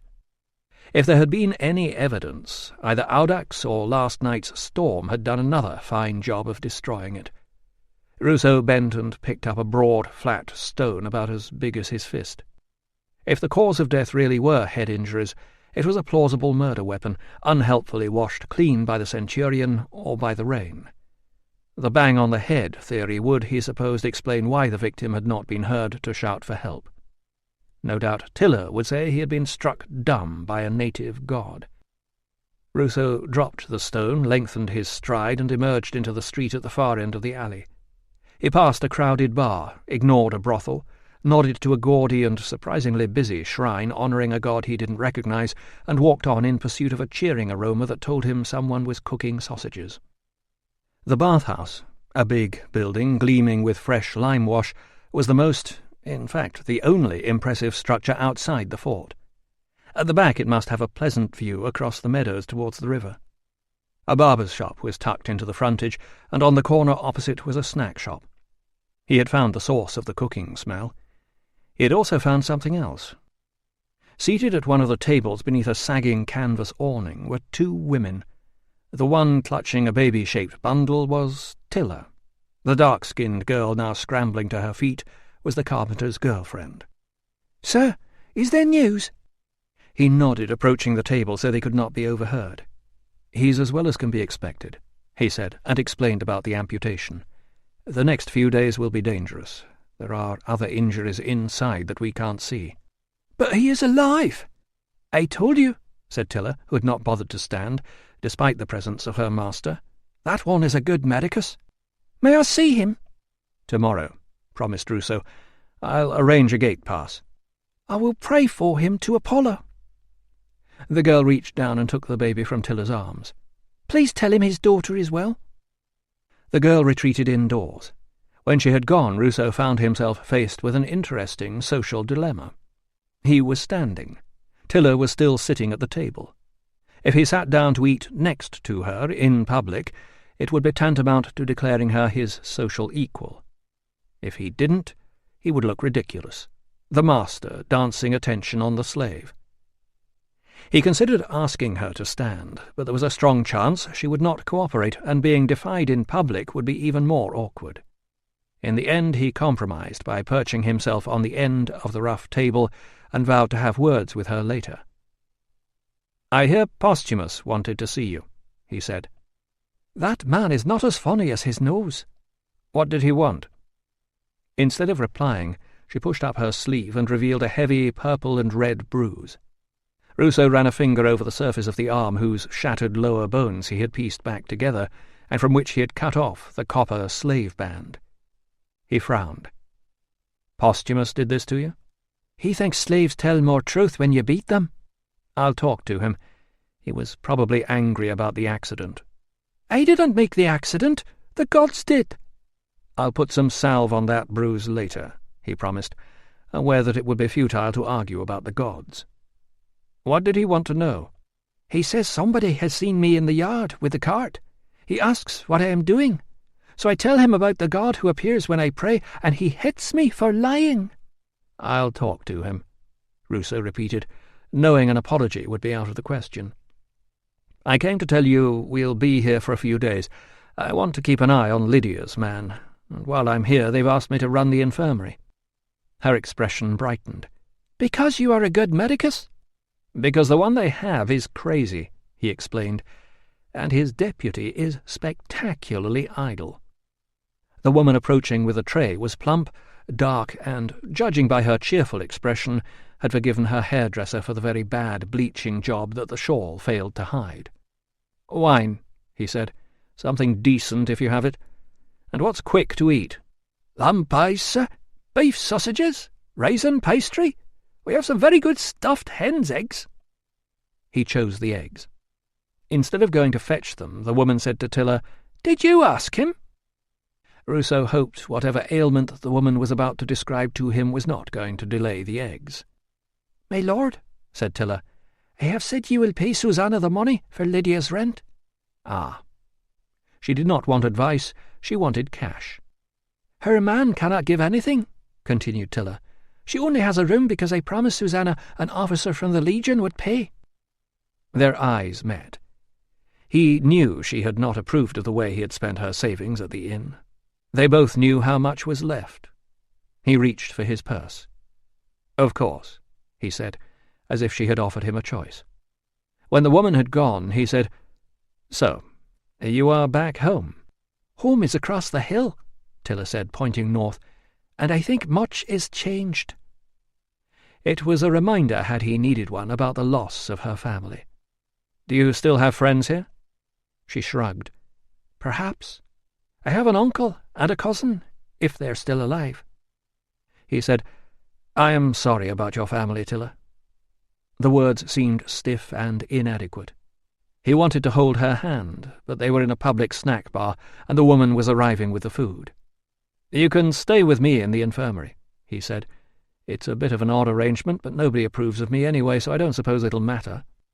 He took a sip of the wine, swilled it around his mouth, stared into the cup, lifted it again, and sniffed. In this remote valley, miles from civilization, he had just been served the best wine he had tasted since he left Gaul. "This is Ammonian," he said, impressed. "It's very good for you. Just the thing for colds. I haven't had this since—" He paused. Finally he said, "I can't remember." This was not true, but it was better than since the night my wife threw a jug at my head and told me I was impossible to live with. Tilla was chewing her lower lip. "Do you think my family will see me going into the soldiers' fort?" Ruso took another sip of the surprising wine, and decided Tilla would not be interested in knowing that it was good for bowel trouble too. "I don't know," he said. "Why? Do you think they wouldn't approve?" "My uncle has been inside the fort many times," she said. "My uncle is a friend of the army." This was good news. He had wondered what Tilla's remaining friends and family would make of their relationship. Evidently it was not going to be as awkward as he had feared. "Your family ought to be pleased," he said. "You'll be safer in the fort." "I am safe here," she assured him. "Trinus would not dare to come here." Ruso busied himself spooning filling out of the egg while he tried to remember who Trinus was. One of the many difficult things about women was that they tended to pick the most unsuitable times to tell you something they considered to be important, and then became irrationally upset when you failed to remember it. On the other hand, they sometimes dropped oblique hints about something they were eager to tell you, expecting you to show an interest. When you failed to take the hint, instead of simply saying what it was they wanted you to know, they were upset because you had not asked. Consequently, he was rather pleased with the ambiguity of, "Tell me more about Trinus." "Trinus," said Tilla, evidently glad to be asked, "is a man without honour. He has the body of a bear, the brain of a frog, and he makes love like a dying donkey with the hiccups." Ruso inhaled a lump of egg by mistake and began to cough. Tilla placed the wine cup in his hand and carried on talking about Trinus while he gasped for air. He was not listening. "It's not that simple now, Tilla," he said. recovering his composure and taking another drink of soothing wine. "You become a friend of the army yourself. There are people who won't like that." Tilla stood up. Those eyes looked into his own. "You are a good medicus," she said, "and a good man. But you are mistaken about this. I am not a friend of the army. Now you have no work for me. I am going to talk with Lydia." Chapter 16. Ruso complimented the woman on the wine when he went to pay for his food. She shook her head sadly. "It's the last we'll get, sir. We lost our supplier today. A terrible, terrible thing." "Felix?" he guessed. She nodded. "Did you know him?" "Not really." "He'll be missed," she said. "Always a friendly face. Whatever they say about him, we never had any trouble with him. It's a sad way to lose a young man like that." "It is," agreed Ruso, wondering how much information had escaped from the fort. "What did happen to him exactly?" The woman hesitated. "I don't want to say the wrong thing to his friends," he explained. "He was hit over the head," she said. "His centurion found him in an alleyway over by the fort first thing this morning." "So have they caught the man who did it?" She looked at him oddly. "I don't think so," she said, and bent down to pick up something from behind the counter. Ruso took the hint. Across the road, a middle-aged native with a cascade of iron-grey hair was sitting outside the barber's in the late afternoon sun, having his moustache trimmed by a barber's slave. In the gloom of the shop behind him, a man and a woman were staring silently at the floor. The way their chairs were turned toward each other reminded Ruso of those awful social occasions, usually instigated by Claudia, where he and some stranger had run out of conversation but could not find an excuse to move apart. As Ruso headed for the bathhouse doors, a voice called, "Good afternoon, sir." The man, more alert than he seemed, had sprung to his feet. "How are you today?" "Dirty," said Ruso. "Well, you've come to the right place, sir." The barber was beside him now, making ushering motions with his arms, as if he were hoping to round Ruso up and pen him into the shop like a sheep for shearing. "What can we do to help? Haircut? Shave?" Ruso rubbed his chin. What he felt beneath his fingers was no longer stubble. Unfortunately, from what he had seen of the chins of the 10th Batavians this afternoon, Hadrian's famous beard had so far failed to inspire any imitators here. Since he was now in charge of the infirmary until the new man turned up in 4 days' time, he supposed he should make an effort to resemble the Batavian's image of an officer. "Take a seat, sir." The barber had trotted ahead and was indicating a stool next to the native. "Guaranteed the best in town, or your money back." "Just a shave," he said, subsiding onto the stool and adding, "Take it steady, will you?" Lest this should be one of those enthusiastic razor-wielders who valued speed above accuracy. "Don't you worry, sir," chirped the barber, draping a stained cloth across Ruso's chest and pulling his own stool closer. "You just close your eyes, relax, and it'll be over in no time." This sounded alarmingly like the sort of thing surgeons said to patients, not because there was nothing to worry about, but because worrying would make no difference. Ruso checked that the letter Albanus had given him was still safely in his belt, and closed his eyes. "So," said the barber, slapping cold water onto the doomed beard. "Have you come a long way, sir?" "Deva," said Ruso, making no effort to stimulate the conversation, since in a moment he would only be able to answer in grunts. "Deva? Well?" Ruso heard the water bowl being put down. "You'll be with the 20th then, sir?" Presumably the razor had been picked up. Just to be on the safe side, Ruso's reply was confined to, A voice close to his left ear said, "Just keep still now, sir." And he felt the scraping begin at the lower left-hand side of his jaw. "It's an honour to shave an officer from the Legion, sir, especially the 20th. It's our Grand Legion, the 20th, isn't it?" "Huh?" "A lot of people will be very pleased to have you here, sir, what with all the bother we've been having lately." Ruso, unable to explain that most of his comrades were leaving in the morning, said, "We have to expect a few robbers and thieves around, I suppose, sir, don't we? Low types too lazy to earn an honest living, and if people don't keep an eye on their things in the bathhouse, they've only got themselves to blame, haven't they? But it comes to something when the roads aren't safe to travel in daylight, and now an innocent man's been horribly murdered right in the middle of—" "Festinus!" The rich bass voice could only have come from the native. Ruso opened his eyes, but his head was being held over to one side, and all he could see was glinting light alternating with the shadow of a hand, as the blade scratched at his left cheek. "Festinus," continued the voice, "don't alarm our guest." In truth, Ruso was less alarmed by talk of horrible murders than by the discovery that he was being shaved by a man whose nickname was Hasty. "I'm not trying to alarm him," said Festinus, pausing briefly to wipe his blade. "I'm just making conversation, and it's only fair to warn visitors if there's something funny going on. You'd rather be warned than murdered, wouldn't you, sir?" Ruso grunted an assent. He wished he could find a way of asking the stranger not to distract the man who was sliding a razor up under his left ear.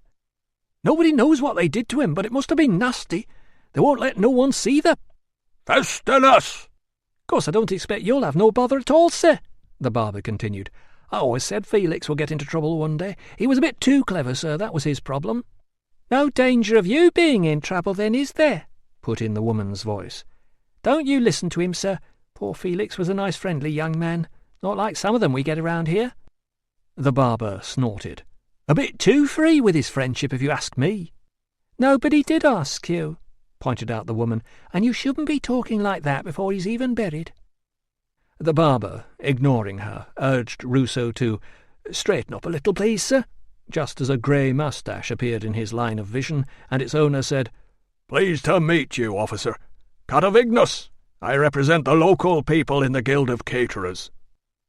Ruso had the vague sensation that he had seen him somewhere before, but he could not think where.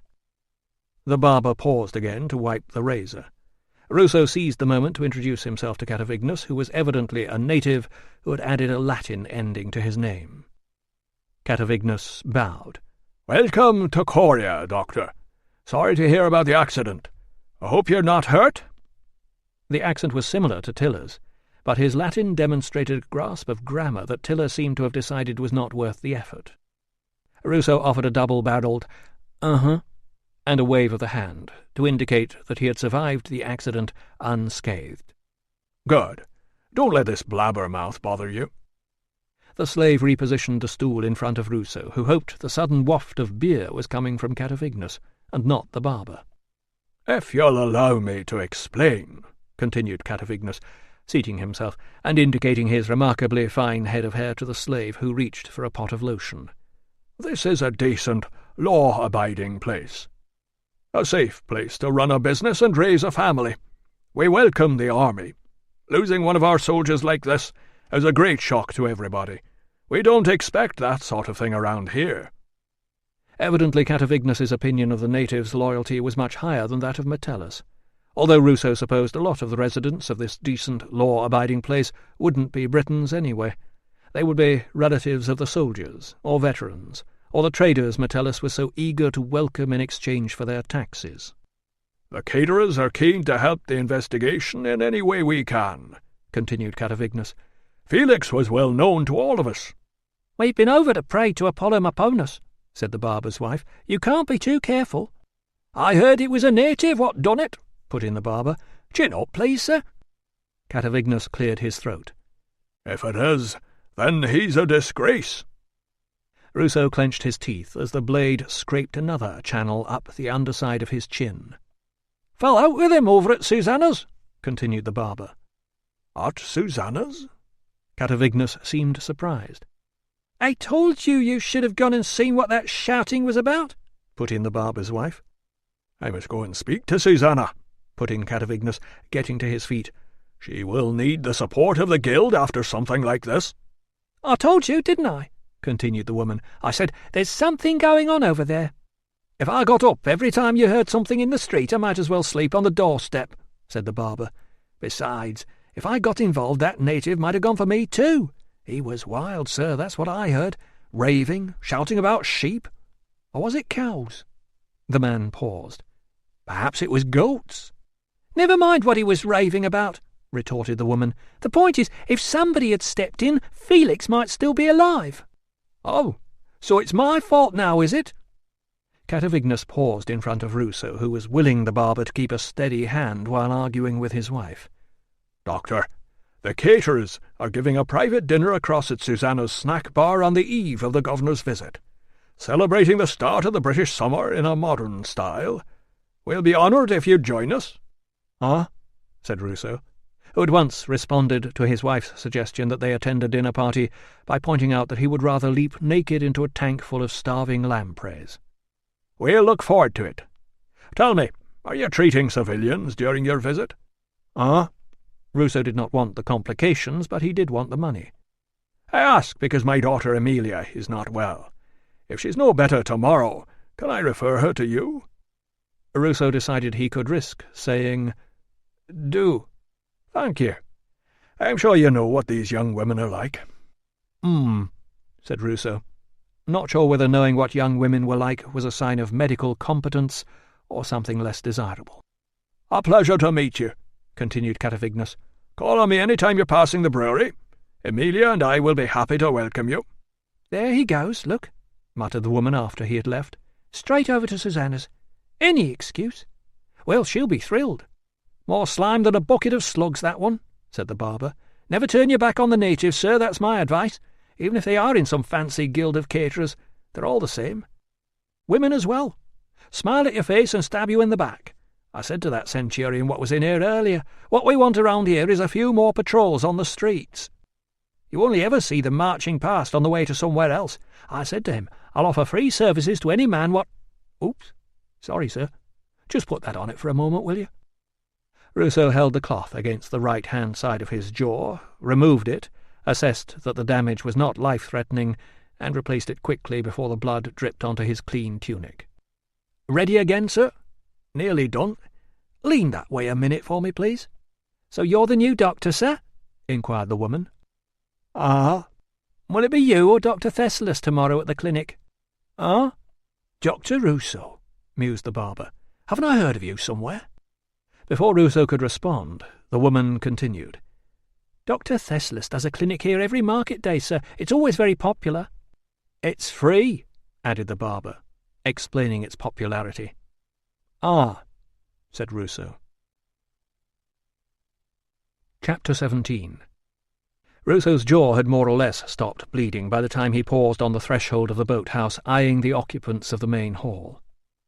The grunts echoing around the walls came from a young man lifting weights in the middle of the floor, evidently keen to give his small audience every chance to admire his oiled biceps.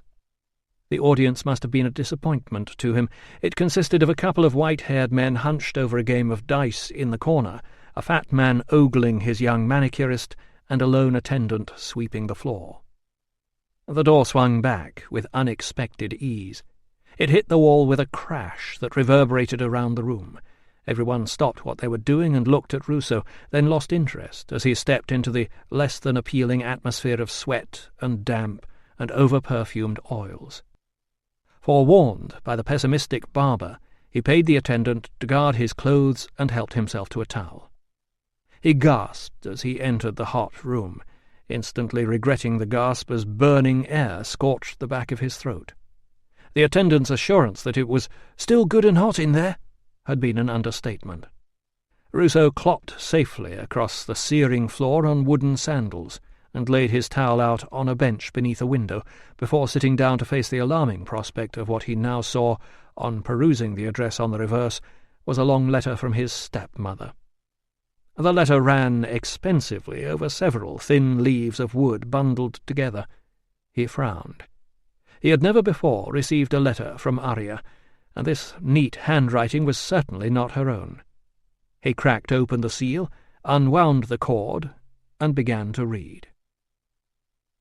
"Dearest Gaius, I send greetings and hope you are in good health.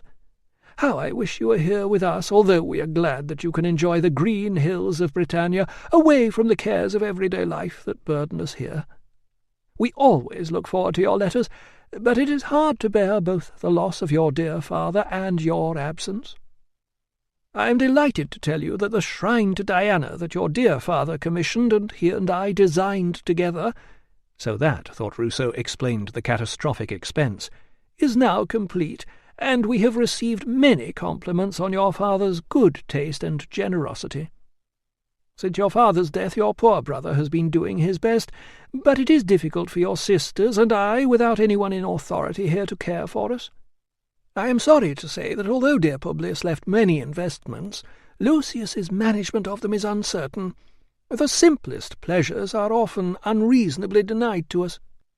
Since Arya's idea of a simple pleasure was a new suite of baths or a summer dining extension, that was hardly surprising, and as Publius Petreius had died secretly bankrupt, Lucius's denial of them was not at all unreasonable. "These small pleasures could of course in no way make up for the loss of a happy marriage such as Publius and I shared for a few all too brief years, and that I know he also enjoyed in earlier times with your dear and respected mother." What did Arya know about his mother? Nothing. Ruso gritted his teeth and read on, realizing that the steamy atmosphere was not good for the letter, and hoping the ink would melt into an illegible blur before he reached the request for money that no doubt lurked near the end. "Your father understood the joys of a happy union, such as I trust you will yourself enjoy again one day soon, dearest Gaius, and I know he wished the same for all his children. I am especially anxious for your beloved sisters. Although they are, as you know, both beautiful and charming, how will they find the right sort of husbands if no suitable dowry is offered? As I have explained to your brother, one has to sow in order to reap. This is something I felt that he, as a farmer, would understand, but it seems not. Of course, there is no reason why he should listen to me, but I am sure that if you, dearest Gaius, as head of the family, were to explain it to him, he would immediately understand what is required. Naturally, I have not yet mentioned this matter to your sisters, as I am hoping to avoid disappointing them. See, I am signing this letter myself, and send you the very kindest of greetings. Your loving stepmother, Arya." Beneath the uneven signature, squeezed in tiny letters, was "Lucius and Cassius, baby boy, very small." Ruso slapped the letter shut, dropped it on the floor, and eyed it with all the affection he would offer a large and poisonous spider. He and Lucius had always been careful to keep their correspondence discreet, with references to their dire financial state carefully coded. No matter how firmly a letter was sealed, there was no way of making sure it would not fall open in transit, and be read by someone who would pass the contents on to one of their many creditors. Now Arya had not only written a letter that suggested Lucius was mismanaging the family finances, but it seemed she had been into town and dictated it to a public scribe. Maybe they had been wrong not to tell Arya the exact situation in which her husband had left the family coffers. Maybe they should have told her the truth, and frightened her into silence, with the warning that public bankruptcy would sweep away their home, their dignity, and possibly even their freedom. He would have to write an urgent letter to Lucius congratulating him on the birth of a son, and delegating the challenging task of getting their stepmother under control. The rattle of the door latch warned him someone was about to come in. He picked up the letter, slid it under his thigh, and closed his eyes. The clatter of sandals tracked the passage of a bather picking his way across the floor. To Ruso's dismay, the footsteps passed the empty seating and came closer. Moments later his bench rocked as a heavy body lowered itself down next to him. A long breath was followed by a familiar voice. "Ruso." "Posthumus." Ruso acknowledged him, not bothering to open his eyes. "I was going to come and find you later." "Flashy room with your floozy again tonight, I suppose?" inquired Posthumus, in a tone that suggested this would be deeply tedious. "Sharing a store cupboard with a beer barrel." "Lucky you. I'm still sharing a tent with the bloody wildlife. And I hear you're staying on to look after my carpenter. Tell me what you've done for him." "Amputation, I'm afraid. No choice." "What are his chances?" "Mixed. He's a strong man. Most people wouldn't survive being run over by a wagon-load of lead. We'll be able to tell over the next few days." "I suppose I'll have to get a message to his woman." "I've done that," said Ruso. "I hear you've been talking to Tilla." "I asked her some questions." "I can still read them on her arm." "She needed some encouragement." "Next time Tilla needs some encouragement," said Ruso. "Leave her to me." Posthumus grunted. "Next time I need a doctor's advice on security, I'll let you know." Ruso opened his eyes. There was a pale form on the bench in the corner. The man, who must have entered without making a noise, nodded a greeting and closed his eyes as if he was not listening. It was a moment before Ruso realized it was Metellus, the aide. He wondered how long he had been there. Posthumus glanced at the door before sliding closer to Ruso so that their shoulders stuck together in the heat. "That wagon business," he growled, in what seemed to be the nearest he could manage to a whisper, "wasn't an accident." Ruso looked at Metellus, conscious that the sound was echoing off the hard surfaces of the room and the aide was taking in every word. "It's all right," said Posthumus. "He knows. Some bastard had sawed halfway through the brake." So the driver was right. "Humph." Posthumus did not sound inclined to be charitable. "Should have kept his eyes open. Sonny with the antlers had an accomplice. There was a lump of lead slingshot in one of the oxen. That would have got them trotting along all right. Then, once a heavy load got going down that hill, there was no way of stopping it." "The accomplice must have been hiding somewhere up on the bank," mused Ruso. "And all our escorts were busy chasing the stagman," said Posthumus, finishing the sentence for him. "Bloody cavalry. All of 'em want to be heroes. Suppose we'll have to let the driver go, then." "So was Tilla's evidence useful?" Posthumus sniffed. My sources say she was hanging around the vehicles in the yard during the storm. What are your sources? Posthumus looked askance at him. You're not the only one who's sick of sleeping in a tent. I sent a couple of lads up there to escort the wagon in, and they seemed to think that meant they could stay the night. Ah. Now they wish they hadn't. And they didn't even guard the bloody wagon, just stuck their heads out in the rain from time to time to make sure it wasn't floating away. Why didn't they do something when they saw her? Demanded Ruso, wondering when Metellus was going to have the decency to either join the conversation or leave. Posthumus shrugged.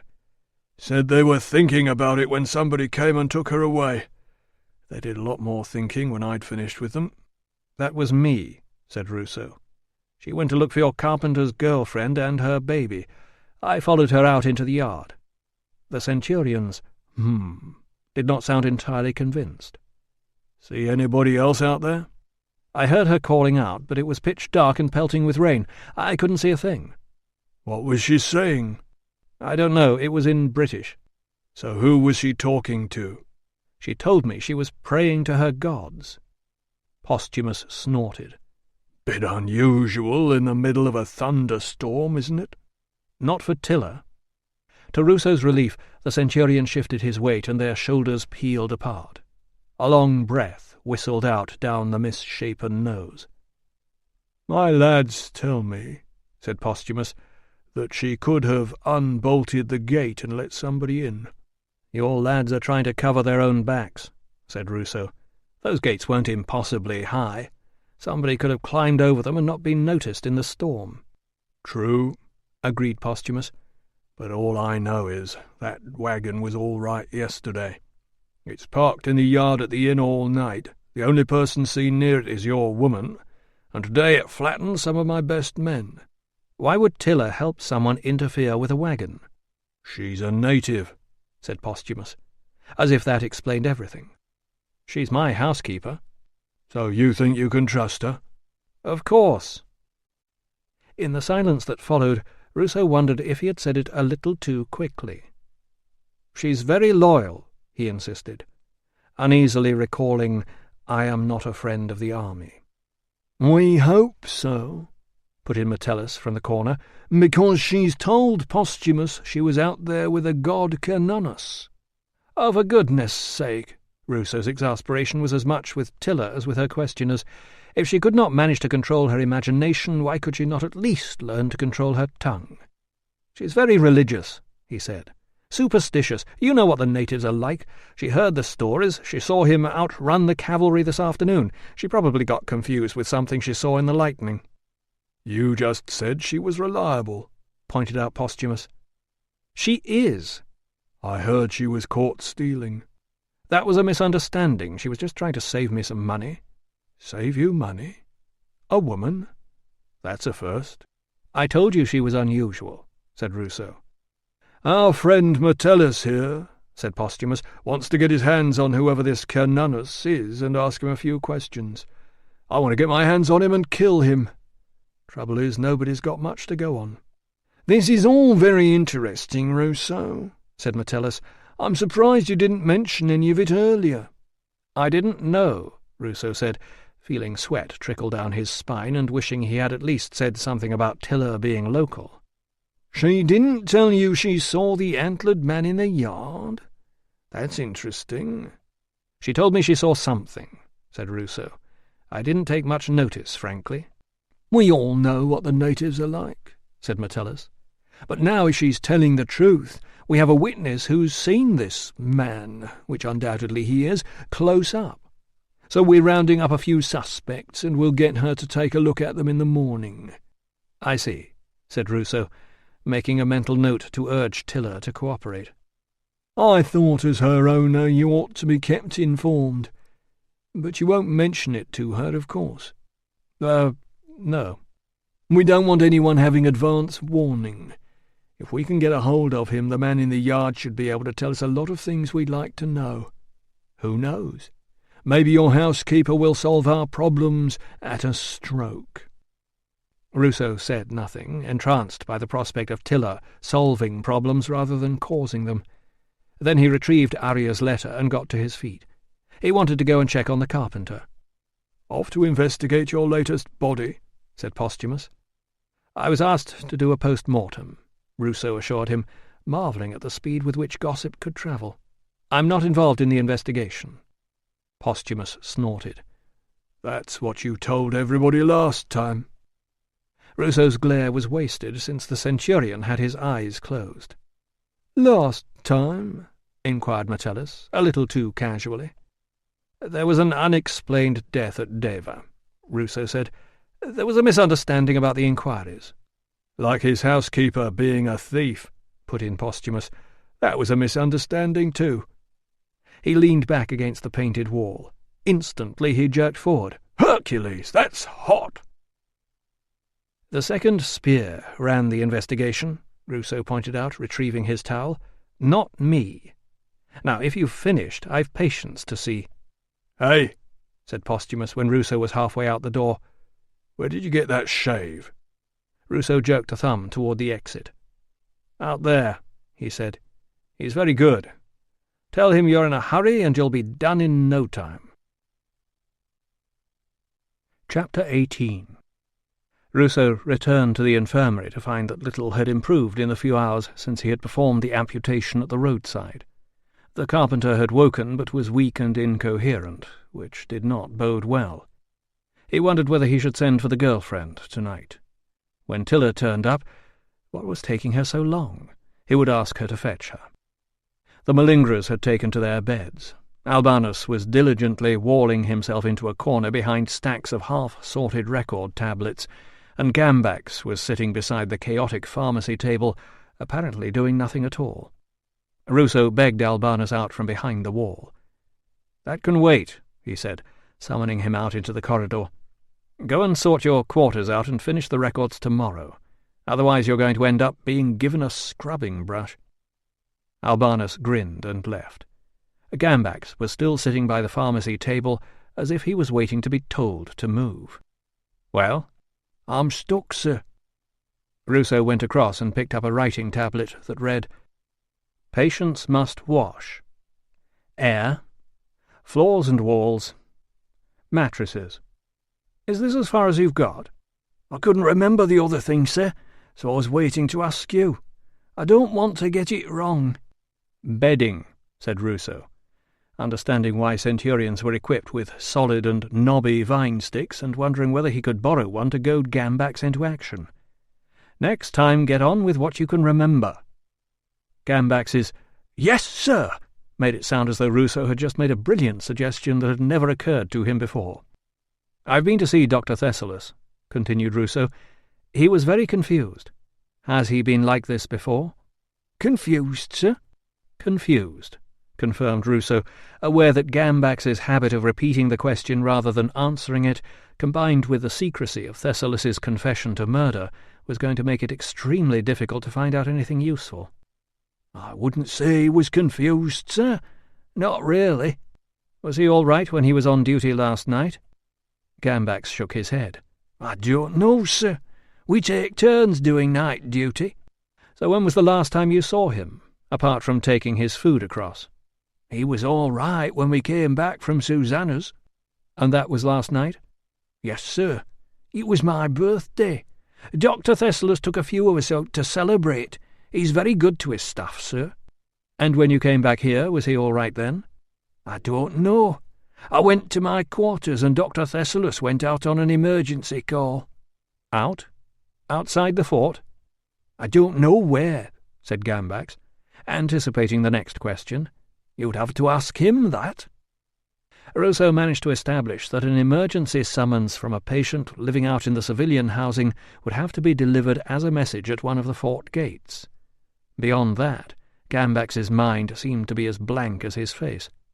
He decided to try a different approach.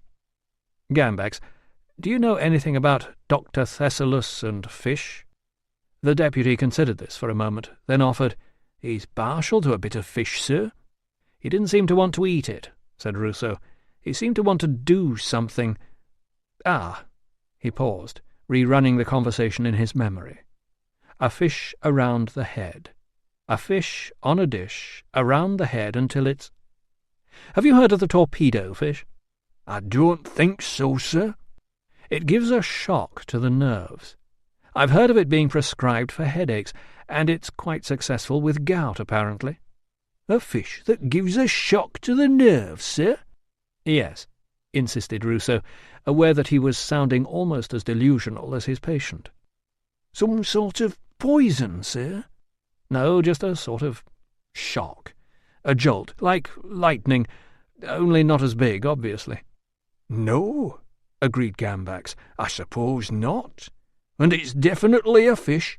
Yes, said Ruso. You won't find it around here, sir. Does he suffer from headaches? Not particularly, sir. Gout? Not as far as I know. Ruso scratched one ear. He must have read about it in a book. I don't think so, sir, said Gambax. We don't have that sort of book here. Ruso was beginning to wonder why Thessalus's strange fantasies about murder had not fixed themselves upon Gambax. I hear there's a public clinic over at the baths tomorrow, he said. Will you be deputizing for Thessalus? Me, sir? A faint smirk appeared, as if Ruso had just suggested something ridiculous. 'Fraid I can't help you there, sir. I'm in medical training. I don't know anything about women and children. But don't you worry. I'll find you a good bandager to help out. The main thing Ruso knew about the ailments of women and children was that he wasn't very confident with them either. I'll think about it, he conceded. And you'll have time to supervise the clean-up back here. Is my room cleared? To his surprise, the reply was, All done, sir. Good. If my housekeeper turns up, show her to it. You haven't seen her, have you? Blonde girl, local. Gambax's brief flash of helpfulness had faded. The smirk reappeared. Sorry, sir, he said. Can't help you there. Finally, he was alone. A shaft of late-afternoon sunlight revealed a sparkle of dust motes dancing in the space above a narrow bed. It also illuminated the fat barrel that blocked access to the rest of the room. Bed and barrel fit perfectly into the space provided, but with the barrel in its present position, the only way to reach the chair at the far end of the room was to clamber across the mattress, and the only way Ruso could sit on the chair and still have room for his feet was to remove the trunk resting on the seat and place it on top of the bed. On the other hand, if he shifted the barrel to the far end of the room, everyone would have to climb over his furniture to reach the beer. This had not been one of his better ideas. Unfortunately, it was too late to back down now. He surveyed the small space into which his belongings were crammed and wondered how he was going to fit Tilla into it as well. He would have to explain to her that one of the first steps in restoring the infirmary to working order was to establish control of the beer supply, and what better way to do so than to have it under his own personal supervision. Besides, she would probably want to spend most of the few days they were here with her remaining family. He would insist on more comfortable arrangements down the road at Elysium. Maybe Posthumus would save him a decent place. On reflection, maybe not. Definitely not if he'd followed Ruso's recommendation to visit Festinus the barber. Ruso made the necessary furniture removals to get to his chair. The room looked no better from this end than the other. There was not even room to rock the chair onto its back legs, which was a pity, because he needed to do some serious thinking. There were several things he did not want to think about. One was the question of exactly who, or what, Tilla had seen in the yard of the inn. Another was what the sulkers and skulkers might at this moment be doing with the head of Felix the trumpeter. Ruso shuddered. He was not going to like the north of Britannia very much. What he did need to think about was Dr. Thessalus. Apparently Thessalus knew the dreadful details of the murder, even though they seemed to be a secret from everyone else. But the prefect and Metellus were adamant that he was not guilty. The chances of getting any sense out of Thessalus himself were minimal. He needed to track down the guard who had taken that urgent call for a doctor and find out from him where Thessalus had gone that night after he returned from the bar. In the meantime, if he was to stand any chance of sorting out the infirmary before the governor's new medic arrived, he needed to find a way of spurring Gambax into action. That barrel would be better 6 inches nearer the door. Ruso got to his feet and gave it an experimental shove. It did not move. He turned and braced his back against it with his feet on the floor beneath the chair and heaved. The barrel gave way suddenly, tipping away from him and almost overturning to block the door as he tried not to fall backward. As he recovered himself, it landed back into place with a thud. He was wondering whether to call for reinforcements when there was a knock on the door. The bandager from the 20th was worried about the carpenter. Chapter 19. The log walls surrounding the fort were more silvered with age now. The steep, grassy ramparts that rose up beneath them were spattered with spring flowers. Little had changed since the last time Tilla had seen this place, but everything was different. When she left, the soldiers' fort had been impressive. Now that she had lived in Deva, it looked almost puny. She wondered if the men who were busy clearing out the rampart ditch knew that their fort was nothing to be proud of. Probably not. What would they say if somebody told them? She walked on. Ahead of her, beneath 2 wooden towers, was a dark rectangle surrounding a splash of late-afternoon sunlight.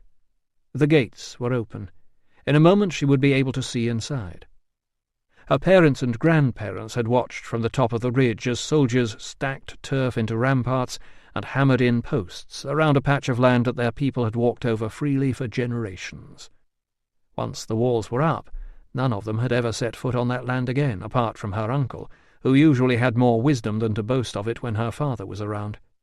Like most sensible people, the rest of them had done their best to avoid Rome's intrusions into what, according to the very old, had once been a peaceful valley.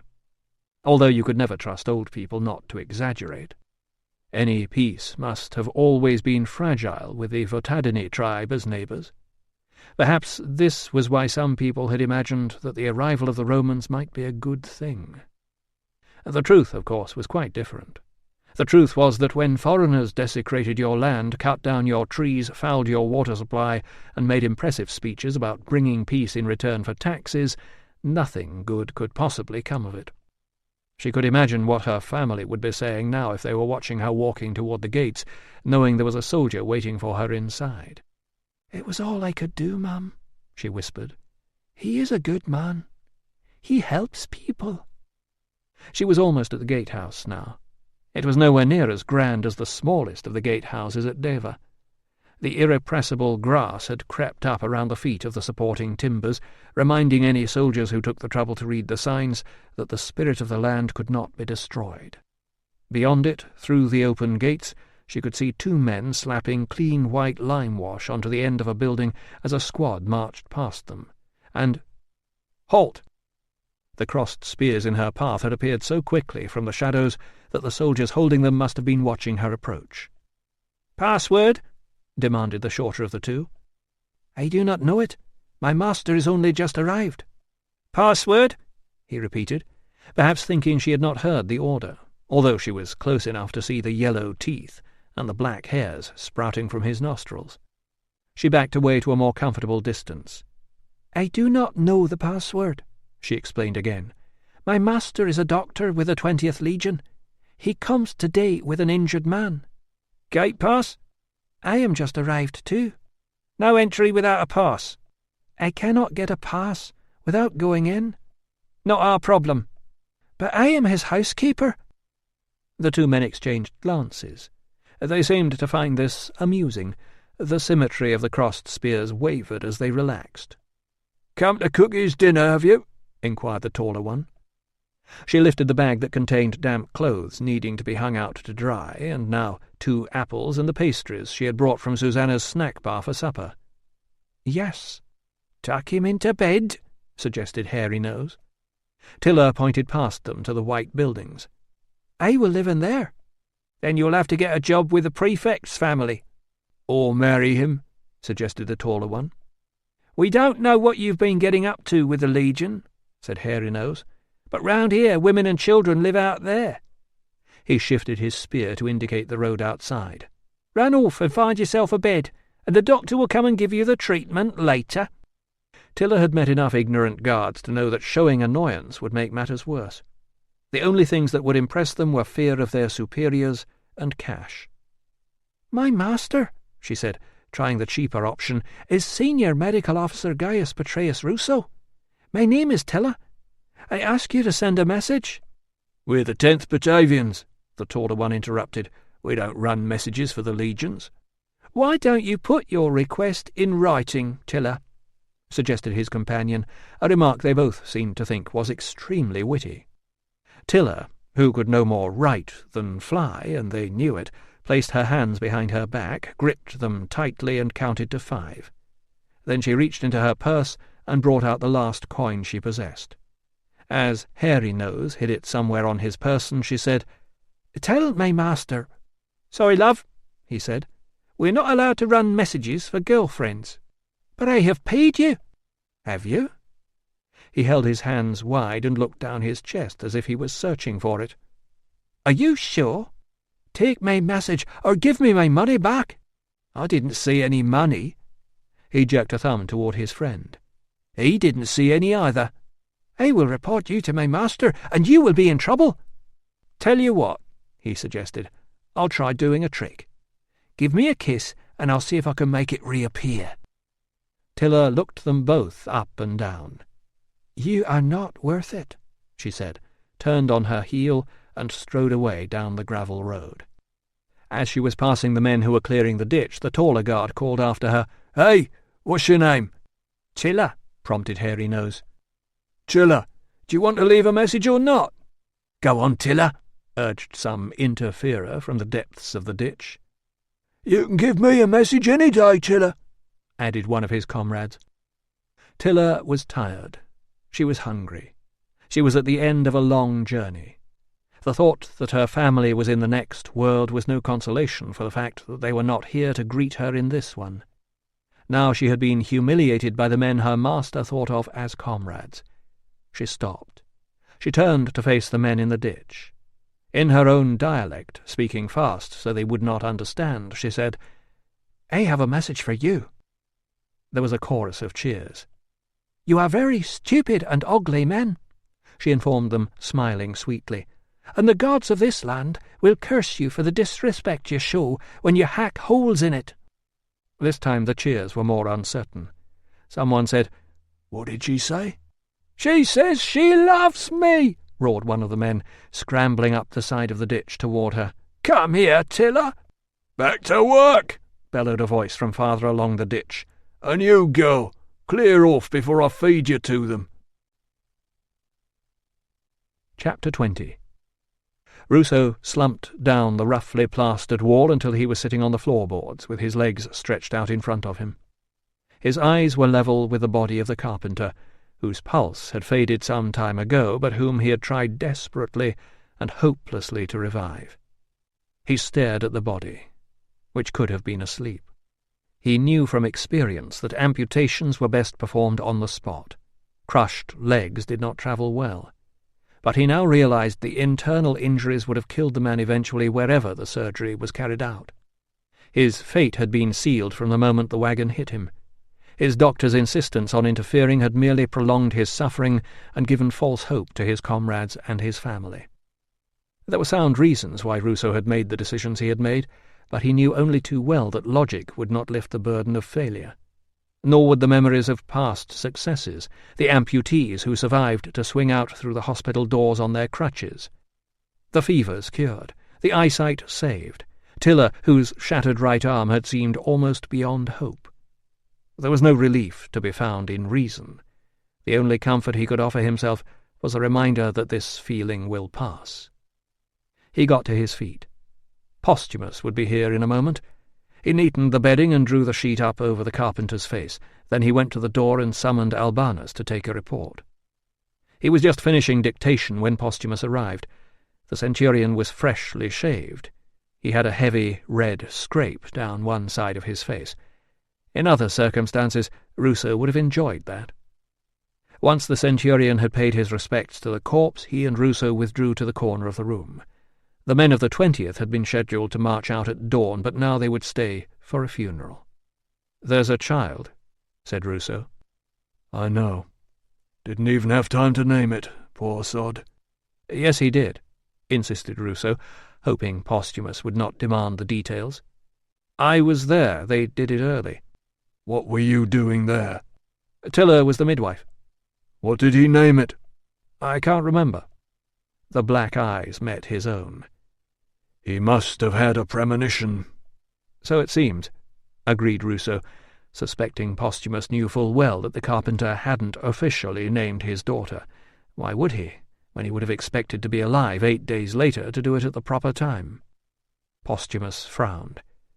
"Even if he did, the girlfriend's not entitled to anything. We're not a bloody benevolent fund." "But if he's named the child and there isn't any other family—" Posthumus glanced across at the bed. "I'll see what I can do." Standing on the threshold between the images of the healing gods, the centurion paused and turned. "I've just lost one of my best men," he said. "When we catch that bastard who cut the brake, I'll nail him up myself. And if you ever recommend another barber like that one, I'll do the same to you." Chapter 21. The sounds of the fort had faded in the distance now. Tilla paused by the beech tree that had been split by lightning. She hid the pin of her shawl down inside the cleft trunk in gratitude to Tyrannus, god of thunder, for keeping Lydia safe. Perhaps for sending a messenger in the shape of Cernunnos, too, although she could not think why he had come or what he had wanted to tell her. But the next day he had appeared on a horse in front of everyone, and no one could explain why the cavalry had been unable to catch him. The spears had fallen short, the slingshots had missed, and although he had not touched it, that wagon had crashed just after he appeared. It was a mystery. She sat on a stone and ate one of the pastries she had bought for supper and one of last season's apples, grown soft and wrinkled with age. It occurred to her that perhaps she should have left a message for the medicus with Lydia. It was too late now. She smoothed out the holes where the pin had pierced the shawl, knotted it in place, and carried on. Just above the dell where the sacred spring rose, she laid the remaining pastry she had bought for the medicus at the foot of the oak as a gift to the goddess. Then she stood and raised her hands to the tree, which, Mam always said, was not the goddess, but showed her strength. She gave thanks for a safe journey home. She prayed for courage to face what she would find here. She prayed for her lost family in the next world and for protection for herself and for the medicus. She prayed that Lydia's man would live, but that he would be of no further use as a soldier to the emperor, who should never have sent him to desecrate this land in the first place. Then she waited in silence, in case the goddess wished to speak. A soft breeze rustled the new leaves of the oak. A movement to one side caught her attention, and she saw a robin perched on the rock that marked the spring. It eyed her for a moment, then flew off. It was not a clear message, but it was a sign that she had been heard. Tilla picked up her bag and set off along the stony path that led to her uncle's house and to the place she had once called home. She was walking behind a long shadow of herself. A chill in the breeze lifting the shawl reminded her that the night would be cold, and that nothing in her bag would keep her warm. She quickened her pace. She could see the house now. On her left was the flat land where the stream rested before taking its journey down the hill. Cows were grazing with their young around tufts of marsh grass. The far end of the field had been fenced off, and a couple of sheep were settling down for the night in the shelter of the hurdles. Beyond them, the field was empty. As she approached, she could see that someone seemed to have been digging up the ground. A pile of stone had been collected and dumped on the far side of the enclosure. Propped against the stone were a handcart, 2 spades, and a pick. Drawing closer, she could make out orange rust on the blade of the pick. Careless, she thought. Dar would never have allowed that. Tools were precious. They should be oiled and put away. She dropped her bag into the long grass and leaned over the wall. Slashed through the rough turf in front of her were 2 long, straight ditches that met at a right angle. Heavy foundation stones had been laid in them. The ditches followed lines marked out by twine stretched between wooden pegs. More twine and pegs formed the other sides of a large rectangle, with its long side facing south toward the path and out over the green valley. Tilla frowned. She knew what this was, but she had never seen anything like it here before. She could not imagine what Dar would have said about it. Mam would have warned whoever it was about the anger of the gods. Her brothers would have scoffed. What a stupid place to put a grand Roman house. She shouldered her bag again, calling out a greeting as she approached her uncle's home. A skinny hound appeared from an outbuilding, rushed across the yard, and flung itself at the gate, barking furiously. She drew back. She and this dog did not know each other. "Hush," she urged it. "I have not come to hurt you." But the animal could hear nothing over its own din. From inside the round house someone yelled at the dog to shut up. It took no notice. Moments later a lank-haired woman in a dingy tunic emerged, folded her arms, and shouted, "What do you want?" Evidently the gods had not favoured her uncle. This was not the standard of welcome, or of woman, anyone would have found here in the old days. The woman snatched up a stick, shrieked, "Will you shut up, dog?" and strode down toward the gate. The animal saw her approach, gave a last defiant bark, and slunk away. "He is a good guard dog," remarked Tilla, not adding that he would be better if he were properly fed and trained by someone who knew what they were doing. "He's a nuisance," retorted the woman, placing a protective hand over the top of the gate-post. "What do you want?" Tilla, dispensing with the usual greetings, since the woman clearly knew nothing about politeness, said, "I have come to visit my uncle." "We haven't got any uncles here."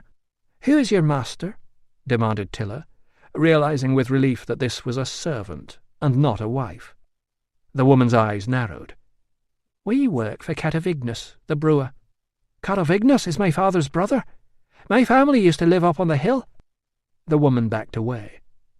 "That family are all dead, killed." Tilla frowned. "How do you know this?" "Everyone knows it." "Everyone is wrong," she said. "My name is Daludica, niece of Catavignus." She could not help the smile from showing. "And I am come home at last." Instead of smiling back, the woman looked around as if she was hoping someone would appear to tell her what to do. "I wouldn't know," she said. "We've only been here 2 years. Where is my uncle?" "He lives in town." "You mean outside the fort?" "Near the bathhouse." Tilla stared at her in disbelief. "I have just come from there." It seemed her uncle was in a house yards away from the one where she had left Lydia. She had walked all the way up here for nothing. The woman eyed her for a moment. "I expect you're wanting to come in, then." "I am tired." The woman shifted her hand on the gate. "I suppose, if you really are the master's kin—" "My uncle will thank you," promised Tilla, hoping it was true. The woman untwisted the frayed loop of twine that held the gate to the post. "The master doesn't allow strangers on the land," she explained, dragging the gate just wide enough to let Tilla squeeze through. "We don't want trouble round here." Tilla had seen plenty of trouble here in the past, none of which would have been stopped by an inhospitable woman with a half-starved dog. "We don't want to get tangled up with the rebels," said the woman, tying the gate and setting off up the yard toward the house. "The gods have sent us enough problems already. We sacrificed a lamb, but it didn't make any difference. My husband says we're cursed." "What rebels?" "There isn't much to offer you, only a drop of beer or milk." "I will have milk," said Tilla. "What rebels?" The woman seemed surprised that she needed to ask the question. "I hear they call themselves warriors, followers of some messenger of Cernunnos." "I have seen him." The woman frowned. "I do not want to." Tilla followed her past a scrubby vegetable patch. The thatch above her uncle's porch was collapsing, and there were unfilled cracks in the walls. Evidently the curse these people were suffering from was laziness. "Nobody knows the name of this messenger," said the woman. "He wants to throw the army off our lands. His warriors turn up asking for hospitality, and no sooner is it given than the soldiers come and arrest everyone for harbouring criminals. Sometimes they burn the house and take all the livestock." "The warriors?" "The soldiers, to teach a lesson. That's why the master says we mustn't let anyone in. If there's any trouble here, we will be turned out. I have not come to cause trouble." "Wait there," said the woman, pushing open the door and kicking something out of the way as she entered the house. Tilla seated herself on a heavy log set under the eaves. Her feet were aching. Her shoulder was stiff from the weight of the bag. She leaned back against the cracked wall and closed her eyes. Last night's grand room at the inn seemed 1,000 miles away, and not so bad after all. "This is all we have." Tilla opened her eyes to see a very small cup of milk being offered. She wondered if the household was genuinely short of milk. With 3 cows in the paddock it did not seem likely. But perhaps Catavignus had most of his produce delivered into town. "Nobody told us you were coming." "No," agreed Tilla. "I am sure they did not. My husband will have to talk to the master. This is only a poor house for servants now. Who is building the house with corners?" The woman frowned. "That house has nothing to do with us. We don't know anything about it. The builders do as they please. We just look after the master's land." "The house is for Catavignus?" "He never said we were supposed to watch them. One day they were here putting in foundations, and the next they were gone. It's not our fault. I did not say it was." Wearily, Tilla eyed the path that led back toward the fort. If she hurried, she could make it down to her uncle's new house before the lamps were lit. She finished the milk and reached for her bag of damp clothes. "I thank you for the drink," she said, getting to her feet. "There will be no need to talk to Catavignus. I shall see him myself." "We could make you up a bed," said the woman, suddenly seeing a new reason to be anxious. "You must not tell the master we turned you away. Of course it will be a poor bed compared to what you are used to." "I am used to many things," Tilla informed her, "and now I shall need to get used to having come back from the dead. But you have orders not to invite people in, and I will not ask you to disobey." "But there is no need to worry," said Tilla. "I shall say nothing about you to my uncle." "But, mistress—" "I am not your mistress," pointed out Tilla. "I am not anybody's mistress any more. But if I were, I would tell you that the thatch needs mending. Those tools should be put away even if they are not yours, and someone needs to hoe the vegetable patch." "But what will the master say if he knows we let you wander off by yourself at sunset?" "I don't know," said Tilla, swinging her bag onto her shoulder and heading for the gate. "Perhaps I shall be eaten by wolves on the way back, and then nobody but you will ever know, will they?" Chapter 22. The sky was orange above the silhouette of the western hills by the time Ruso left Lydia in the infirmary with Posthumus. The shutters of "We Sell Everything" had been pulled across. The barber's shop was locked, and there was no sound from the bathhouse. The awning outside the snack shop rose with a brief gust of wind, then collapsed again. It seemed everyone had gone to pay their last respects to Felix. Ruso arrived at the small cemetery on the road out of town and slipped in at the back of the crowd gathered around the bier, glad of the approaching dusk. Distracted and late, he had not thought of changing into better clothes. Audax, easily distinguished by the centurion's plume across his helmet, was standing at attention among the ranks of Batavians whose full, formal turnout displayed a polished range of antique but fearsome-looking weaponry. Over the heads of the crowd he saw the prefect move forward and step up onto some sort of platform. As Decianus announced that every man was born mortal, Ruso was distracted by the gaggle of young women in front of him. Several were clinging to one another and sniffling. All seemed to have spent much time inconsolably wrecking their fancy hairstyles, and had he been closer, their torn mourning clothes might have revealed some interesting sights. Decianus moved on to extol the virtues and the necessity of good military trumpeters, while Ruso craned to look around at the rest of the civilians. He wondered if Tilla had come to watch the funeral before delivering his supper. He would have asked her to visit Lydia, but in the fading light he recognized only Susanna from the snack bar and the barber's wife. Decianus was commending Felix as a true Batavian, a man of 4 years' loyal service to Rome and to the 10th, and a man who would be much missed, when he was interrupted by a stray wail from one of the young women. There was an audible intake of breath from the crowd. Decianus ignored the intrusion and went on to explain that Felix was now freed from the pains and difficulties of life, and that we must all prepare ourselves. Another wail rose into the air, followed by sobbing and furious hisses of "Shh!" Decianus was still talking, but quite possibly no one was listening as a plump and bedraggled female howled, "Oh, Felix!" The ensuing commotion suggested that either she had collapsed, or one of her wiser friends had wrestled her to the ground. Ruso sighed. Since everyone knew he was the doctor, he supposed he had better step forward. Catavignus got there first.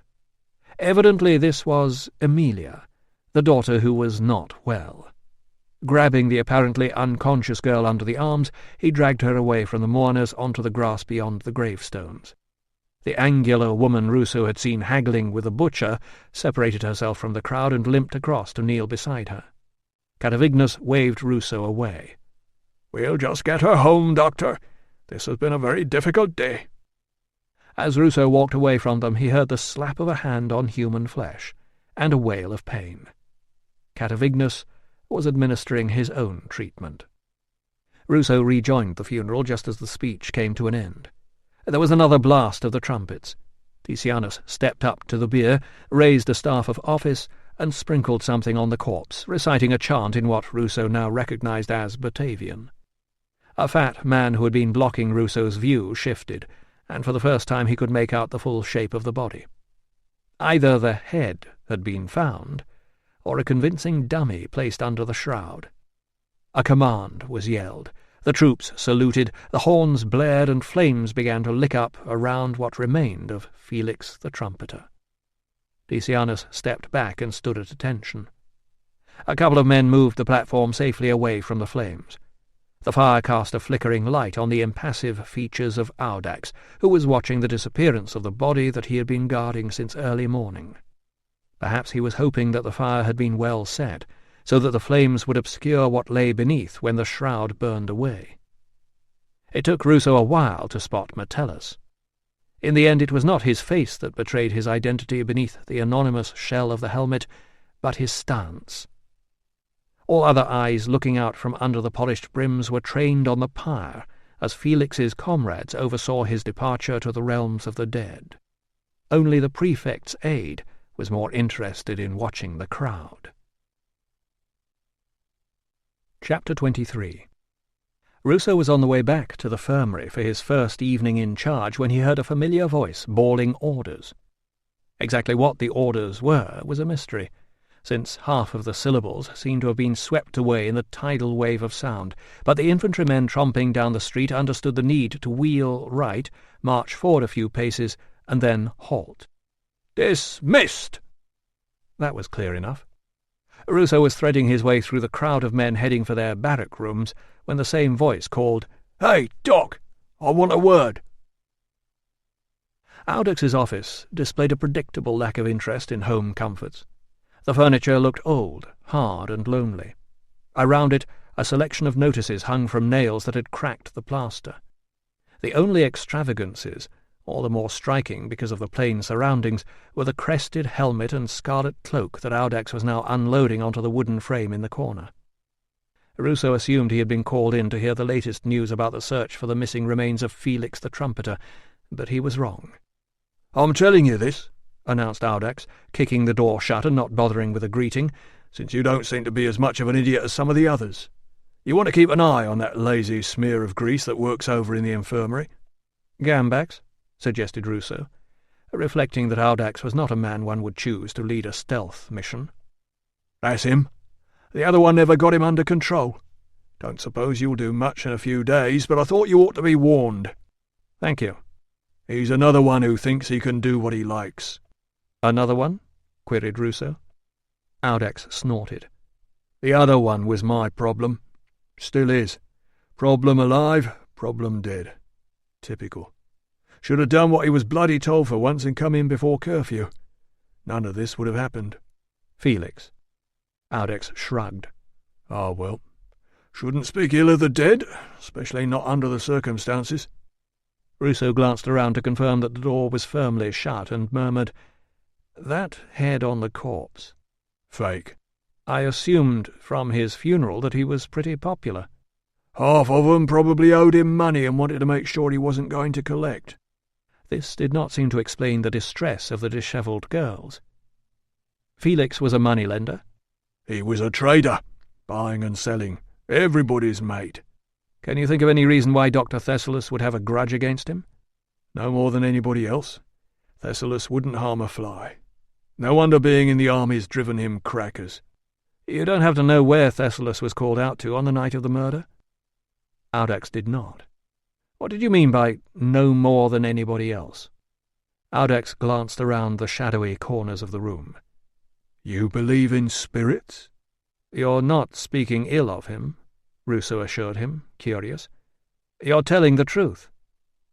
It was a distinction fine enough for a prefect's aide. "Humph." Audax pondered that for a moment and fingered the charm around his neck. Finally he said, "When I got here 6 months ago, Felix was paying other men to toot his horn for him so he could wander off doing his fancy business deals. You wanted it, Felix could get it. At a price, and no questions asked. Now, my lads don't get paid as much as you boys in the legions, and I don't mind them making a bit extra, but they've got to do it in their own time. And the minute I put a stop to Felix skipping off duty, he took to going sick with invisible ailments." "Bad back?" suggested Ruso, familiar with a list of conveniently unprovable disorders. "Headaches?" "That sort of thing. Sets a bad example to the others." "And he was seen at the infirmary by Thessalus?" "Gambax."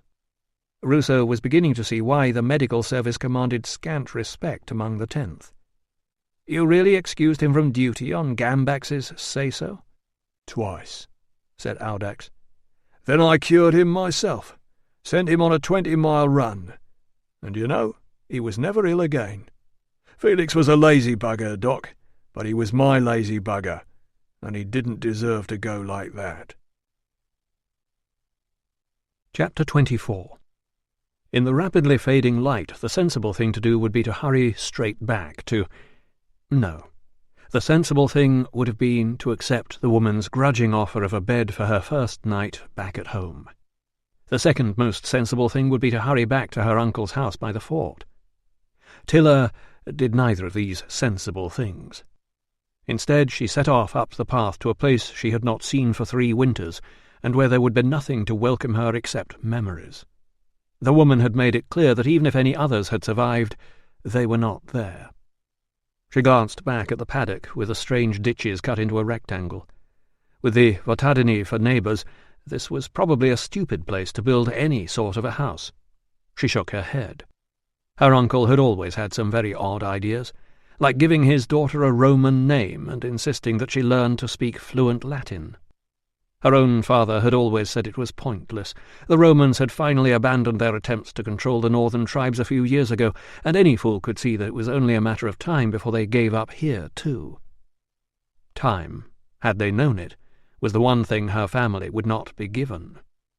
The whodunit had come in the dark, bandits, thieves. Perhaps they too called themselves warriors. Warriors who were too cowardly to show their faces in daylight. She had imagined their approach countless times since that night, threading their way up through the woods, crouching behind the field wall and listening to Trinus whispering last words of encouragement, clambering across the ditch and creeping silently over the bank. Excited, perhaps, by their own daring, slinking across the yard in the dark to surround the house where the family lay, dreaming by the warmth of the dying fire. The dog alone had sensed the danger. He had raised the alarm, but there were too many of them, and this time they had not just come to steal a few cows. The walls were in poor repair, as she had expected. Yet one paddock was still properly fenced, and a shaggy pony, nothing like the fine horses Trinas had stolen from her family, lifted its head to watch her as she passed. Someone was living here. Whoever had built the small round house had set it on the same patch of level ground as the old one. She scanned the earth at its feet for the scars of the burning. Instead, the gods had sent new growth. She saw only spring grass, with a couple of chickens pecking for food. The land, it seemed, had a shorter memory than those who tilled it. She called a soft greeting, but there was no reply, not even a dog. She unlooped the twine and pushed the gate open. Her ancestors had fought alongside Venucius in the failed struggle for freedom, and her father kept an ancient sword oiled and hidden in the thatch, ready for the day when a new leader would rise up and call them to victory. But the thatch had been ablaze before they realized it. The sword could not be reached. In the light of the flames, she had seen her mother struck down in the doorway. She knew then that the raiders would show no mercy. She had expected to die herself. Instead, the knife had been torn from her hand, and she had been dragged away into the darkness, still screaming threats she could not carry out. For the first days and weeks among the whodunit she had waited, ready to run. She had closed her eyes and her mind whenever she lay crushed beneath the grunting mass of Trinas, and told herself it would not be for much longer. When she was alone, she watched the woods for any sign of the warriors from the south who would come to help her escape, or even of the army come to enforce the law they claimed to uphold. But the weeks had turned into months, and autumn hardened into winter, and still there was neither a raid nor even any word of anyone offering a deal to buy her back. The melting of the winter snows and the opening of the roads had brought no news. Gradually, deliberately, she had buried all hope of seeing her family again. If they were alive, they would have come for her. She had comforted herself with thoughts of them waiting for her in the next world, but perhaps she was wrong. Perhaps someone was still waiting here.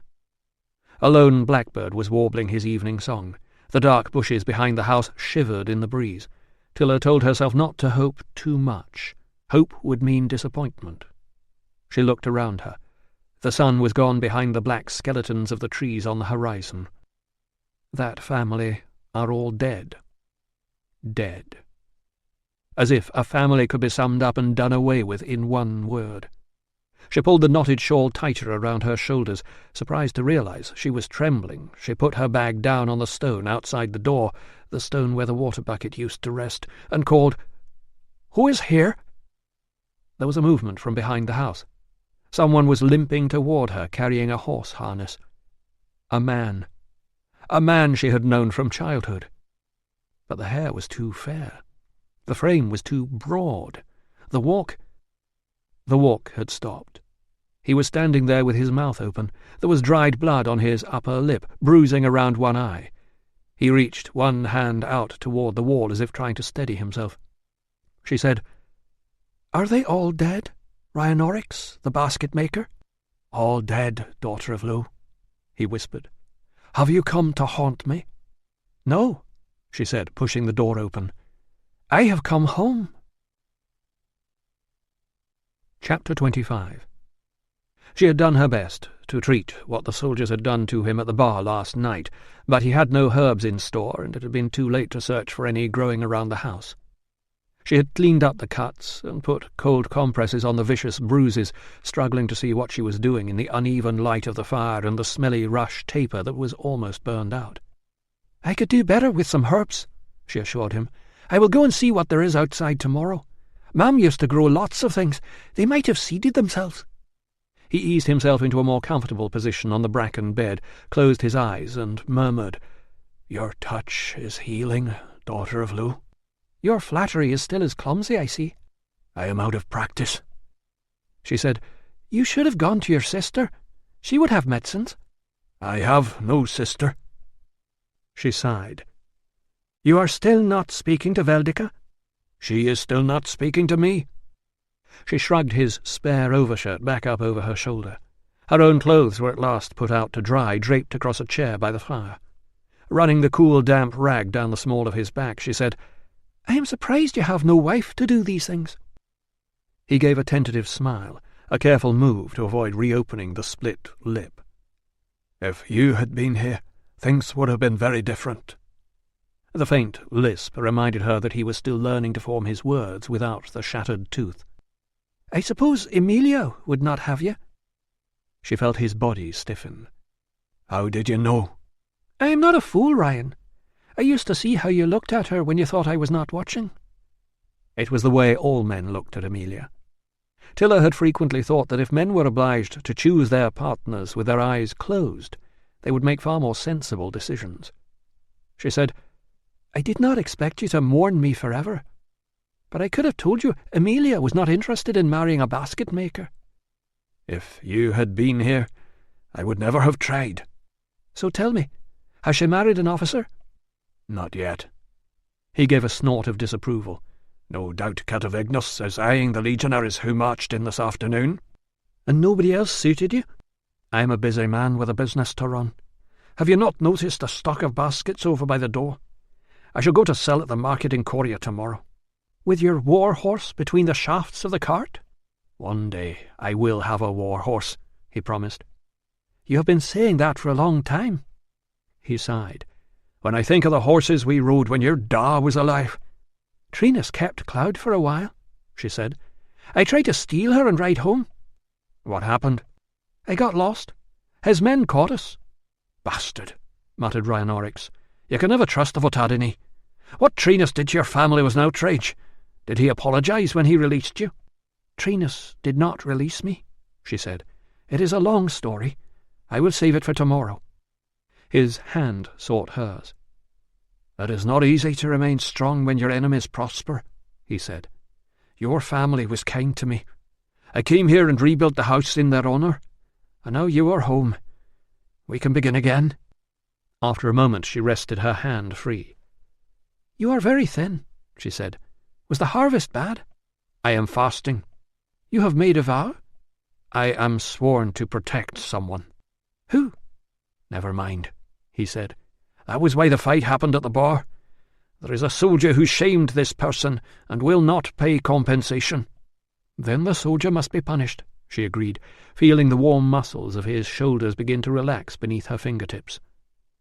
Have you spoken to his officer? His body jerked. His officer? Sometimes if a man needs to be disciplined. He chuckled. Daughter of Lu, you have been away a long time. Have you forgotten how things are here? He touched his split lip. This is the only answer you get from the army when you ask for justice. She said nothing. Her experience with the gate guards suggested he was right. On the other hand, Rhinoryx's efforts to negotiate were probably as well meant but clumsy as his flattery. He said, What does my eye look like?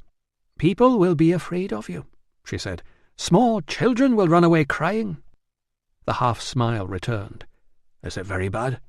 The swelling will go down by tomorrow. The bruise will get worse. She traced a faint line around the base of his eye socket with her forefinger. It is all around here, black and purple, and part of the white is red. This is nothing. It does not look like nothing. It is nothing to what they have done to others. He indicated the graze along her cheek. We make a matching pair. I upset a baker, she explained. He was trying to cheat my... She stopped herself. He was asking more than I wanted to pay. Did you win? No. The bloodshot eye gave her a glance that was probably more alarming than he intended. 3 winters gone by, daughter of Lu, and neither of us is much the wiser. And what else has happened while I have been away? The usual things, he said. The harvests have been poor, but they still take the taxes. What little people have is being saved for the feast at the gathering, but nearly everyone is running out now, except the soldiers in the fort. The Emperor's men will be the last to starve. She dared not confess that she too would be one of the last to starve. She sat him up and wrapped strips torn from an old linen undershirt around his wounds. Then she lay beside him on the bracken bed and gazed into the dying firelight, thinking of how very differently things had turned out from the way they had expected, and of how sad it would be to hear the old songs and stories at the summer gathering without the family they had both loved, the family that had been sent so violently to the next world. "Their bodies were treated with honour," he said suddenly, thinking the same thing. "At least we could do that." "But you had no body for me. Why did you believe I was dead?" "Catavignos said you must have been inside when the house burned down. There would be nothing but ash." "Surely someone tried to find out." "I asked him what he was doing. He said he sent messages north to ask if you were a prisoner and heard nothing." He paused. Ash has never been treated with such reverence. "But I was waiting." "If you had sent a message to say you were alive, we would have come." "If I could have sent a message, I would have come myself." She rolled over. "And what about Trinus?" The memory of her captor made her shudder. "I saw no sign of punishment for Trinus, and he was the leader." "I said we should gather up men and act. Catavignos said we should leave Trinus to the army because he is of whodunit, and we mustn't start a war between the tribes." She sat up. "They were the ones who started it." "I know," he said, his hand seeking hers again. "I know. But Catavignos was next of kin, so his wishes were respected." After a moment he added, "Lie down, you're letting the cold air in." She threw herself back down onto the bed. "Did you fast against Trinus?" "Of course. We made a curse against him, and I fasted until your cousin persuaded me to stop. She said 5 lives were enough to lose." Emilia. She might have guessed. "So while you were cursing and starving, what did the army do about Trinus raiding and murdering on the land they are supposed to protect?" "What do you think?" "I know what I think. I'm asking you." "You know how it is. They're only interested if one of them is involved, or if we don't pay the taxes. They sent some men up to look at what was left of the house." "And did nothing, I suppose?" "And did nothing," he agreed. "But things are beginning to change now. You will see when you come to the gathering. The gods are waking. People are remembering where they hid their courage. The army is learning to fear us again." She wondered whether to tell him about the god in the yard, but he would ask questions, and she was not sure she understood it herself yet. Instead, she said, "You must be careful. Frightened men are dangerous." "It is the Romans and their friends who should be careful. A leader has come at last who hunts with the power of the gods. The army cannot catch him, and they never know where he will strike next." "He struck today," said Tilla. "One legionary is very badly hurt, and others are injured." "Really? How badly hurt?" "He has lost a leg. He may not live." "A man from the legions!" Rhinonorix chuckled. "Well, that's one that won't be bothering us for a while." "He had just become a father," she said. Rhinonorix observed that it was a pity he had not been injured before he had time to spawn. "The soldiers are afraid. They are looking for friends. I hear they are fetching Trinus down to dine with the new governor when he comes to visit." "What?" "Daughter of Lu, this blanket will only cover us both if you lie still." She pushed a folded blanket down into the gap between them. "Tell me it's not true." "Trinus is a head man of a friendly tribe." "He is a thief and a murderer." "He's useful to them. His people lie between the army and the tribes they never managed to conquer." "I know that," she said, unable to keep the bitterness out of her voice. "I had to live there." A log tumbled in the fire, sending up a fountain of sparks. He said, "I thought about you often, daughter of Lu. I prayed to meet you in the next world so that I could ask your pardon for being too late to save you." "Did you come to help?" "As soon as I heard the alarm. When I got here, the house was a furnace, and you were gone." She supposed he had done his best, under the circumstances, believing that she was dead and that it was not his place to overrule her kin and seek vengeance. "Well," she said, "I am home now." He circled his fingertips lightly on the back of her hand. "And even more beautiful than I remembered." "Yes," she said, "I am also very tired, and if you move, the bandages will shift and all my work will be wasted." His hand slid across her thigh. "Do you remember when we did it just by lying still and—" "No," she lied. "Go to sleep." Chapter 26. Whatever his ineptitude at managing staff, it seemed Thessalus was a competent medic. By the time Ruso had finished an evening tour of the wards, admired his predecessor's handiwork on the splinted leg, and diagnosed the malingerers as in need of various gruesome therapies that he promised to administer first thing in the morning, the long hours of the spring day were at last coming to an end. He needed to visit Thessalus, but he was more immediately concerned with what had happened to Tilla. Quite possibly she had gone to visit her family, or been called to deliver a baby. But surely she would have left a message, or at least the supper she was supposed to be bringing, at the gate. The fort had the customary 4 entrances, and in the customary fashion the information Ruso wanted was at the last one he tried. He had 2 questions, but as soon as he introduced himself, the gate guard did not stop to find out what they were. Instead, the man groped inside the folds of his tunic and handed Ruso a coin. "I didn't mean no offence, sir. It was all just a bit of a joke. Only she took umbrage and walked off before I could explain." "Ah," said Ruso, imagining the scene. "And I asked if she wanted to leave a message, but she didn't, and I couldn't let her in without a gate pass. So if you could let her have the money back, sir, and tell her it was all just a bit of fun." Ruso glanced down at the profile of the late Emperor Trajan and back up at the less impressive head of a sentry with an odd shadow under his nostrils that turned out to be a vigorous sprouting of black hairs. "Next time," he said, "just take a message when you're asked, and if you don't want this to go any farther, try to be a little more helpful about something else. I need to know about an emergency call for the doctor that came in last night."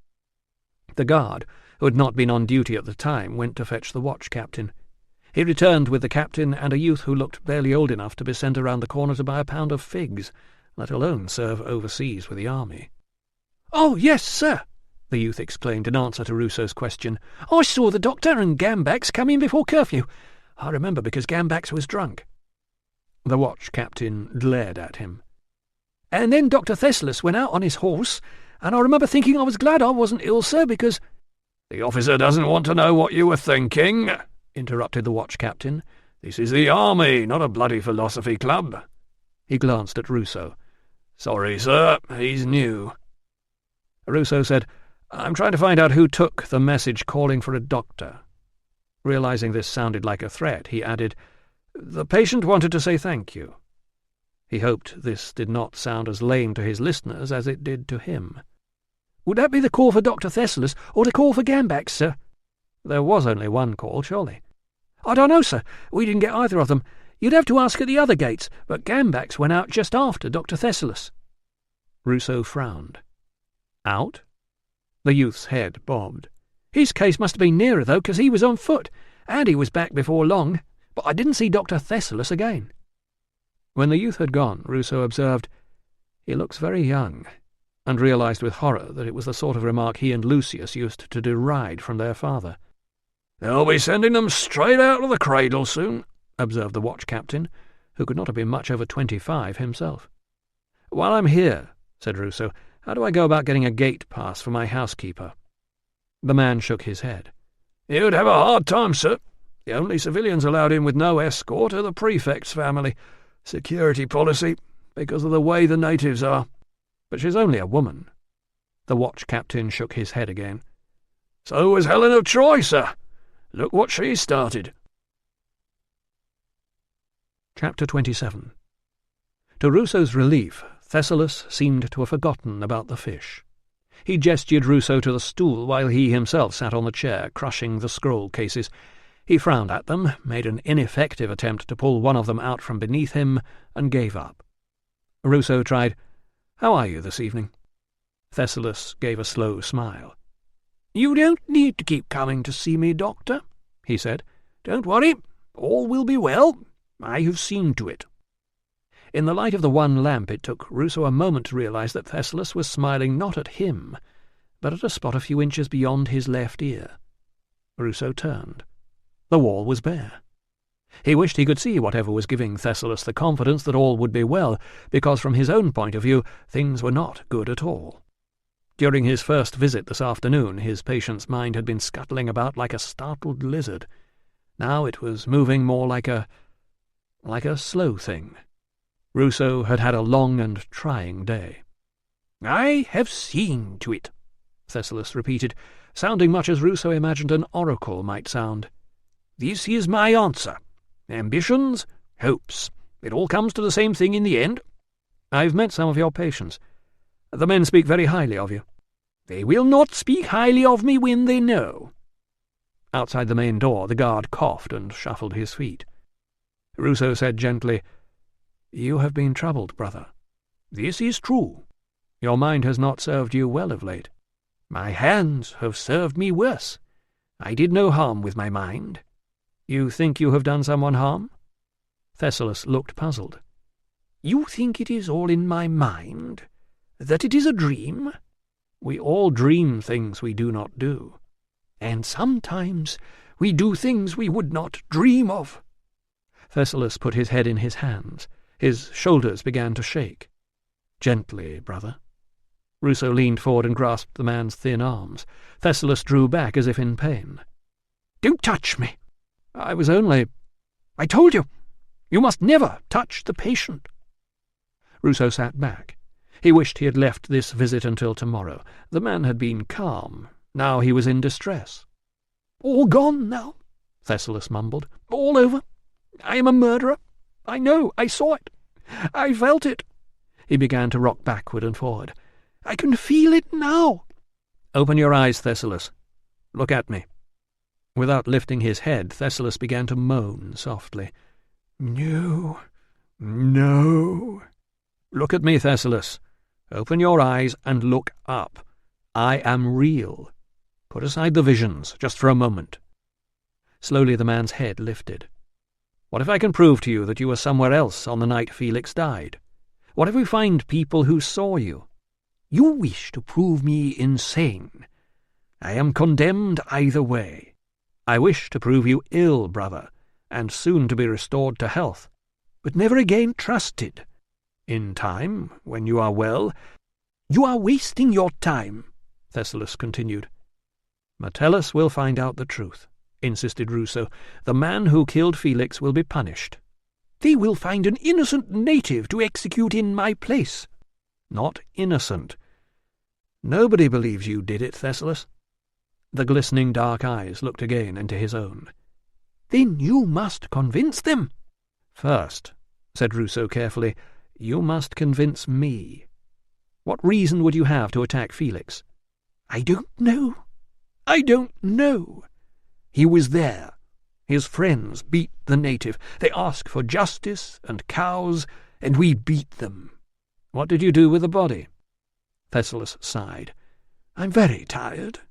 "We'll talk about this tomorrow. I expect they'll bring your supper in a minute.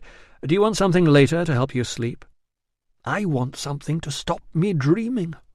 Do you have that in your case? Freedom from one's own dreams?" Ruso wished he could place a comforting hand on that of his colleague. "Tomorrow we will begin to sort this out," he promised. "Tomorrow we will begin to work on a cure." "His head," whispered Thessalus. "Sleep tonight, brother," said Ruso. "We will find a way through." "What did I do with his head?" said Thessalus. Chapter 28. Ruso wandered back through the dark streets of the fort to the infirmary, still pondering what to do with Thessalus. He had met patients with problems of the mind before, but even in the spring, known to be a dangerous time for people prone to madness, he had never come across one displaying both mania and melancholy on the same day. It was as if his 2 visits had been to 2 different men, and although no one believed Thessalus to be capable of murder, he was so utterly convinced he had done it that Ruso was beginning to wonder himself. Normally he would have shared his concerns about a difficult patient with a colleague, but the nearest one was half a day's ride away. Besides, the confession and Thessalus's position as a fellow medic made it too delicate a matter to broach with an untried stranger. He would have liked to write to Valens about the case, but the only way to get a reply before the governor's arrival would be to use the official dispatch service. A humble medic was as likely to have access to that service as he was to have Mercury fly in through the window and offer to deliver the message in person. No, whatever he did, he would have to do it on his own.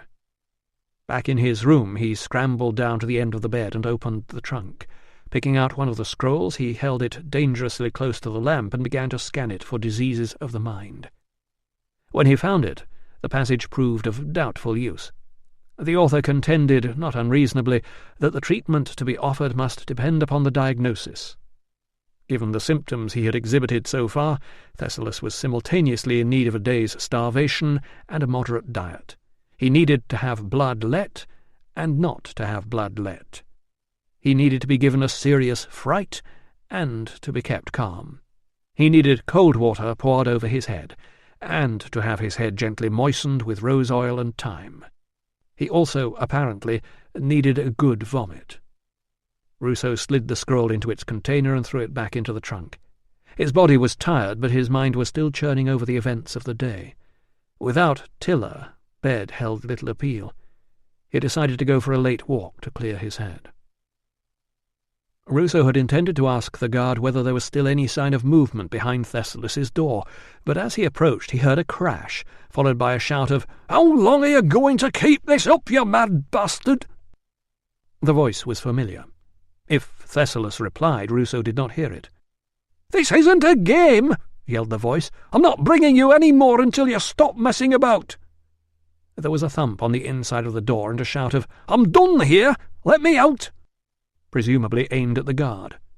Seconds later Gambax emerged and strode off down the dark street, oblivious to Ruso approaching from the opposite direction. "What happened?" demanded Ruso, taking in the sight of a pale Thessalus cowering under his blankets. On top of the bed was an overturned tray. Liquid had streamed across the floor from a shattered cup, and a loaf of bread had come to rest against the doorpost. Ruso crouched by the bed. "Are you all right?" Thessalus's hand was shaking as he reached to turn the tray upright. "I'm sorry. Tell him I'm sorry." "You don't have to be sorry," said Ruso grimly. "Don't worry, it won't happen again. I'll get someone else to bring your meals." "No!" He was surprised at the strength of the man's response. "You'll still get your food," he explained, "just from somebody—" "I want Gambax to come." Thessalus glanced wildly around the room. "The others?" His voice sunk even lower as his thin fingers gripped Ruso's arm. "They're trying to poison me."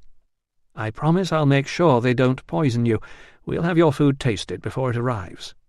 "No! Oh!" Thessalus withdrew his hand. "Mustn't touch. Mustn't. Sorry."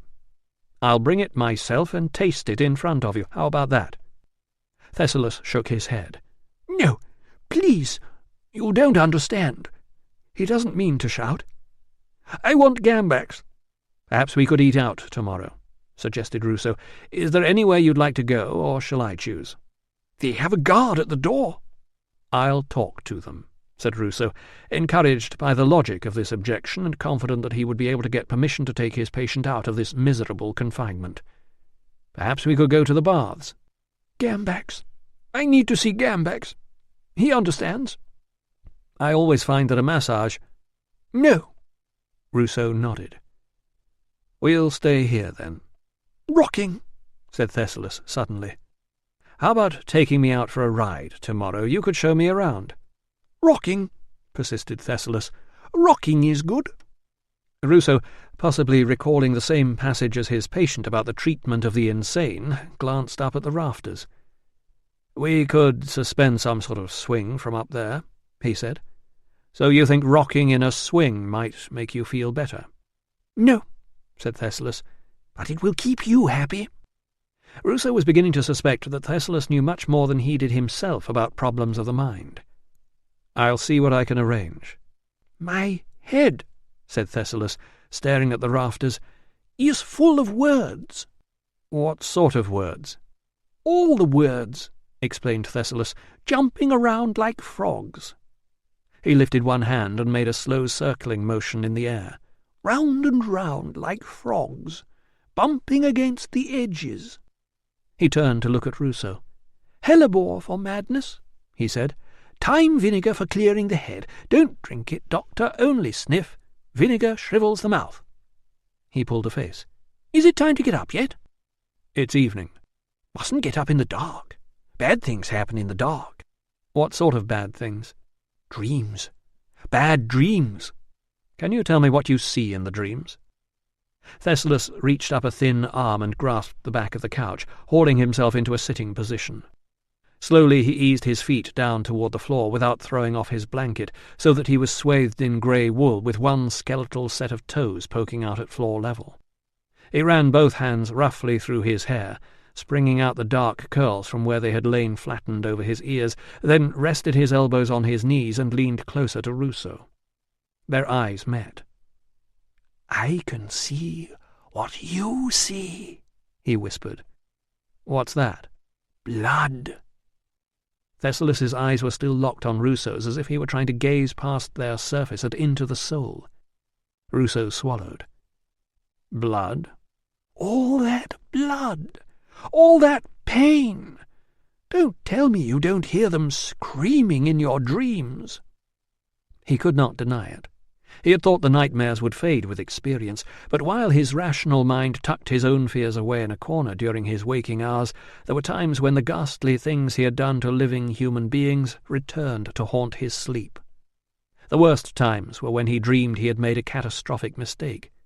Even when he woke and reassured himself that it was not true, the guilt remained over him like a shroud, as it had this afternoon when the carpenter died. "Sometimes I have trouble sleeping," he concurred, "but the things we do—" "Are always done for the best," said Thessalis, tilting his head from side to side and reciting the words in a sing-song voice of a platitude. "No, they're not. Have you ever been told to revive a man so he could feel pain, Doctor? We need information, Doctor. Our men are in danger if you don't wake him up for questioning, Doctor." Ruso shook his head. "I haven't." But what would he have done had he been asked? That must have been what Audax had meant when he said, "No wonder being in the army's driven him crackers." "I said no," said Thessalis. "They threw a bucket of water over him." "Tomorrow," said Ruso, getting to his feet, "we will begin to work on a cure." He retrieved the bread and placed it on the tray.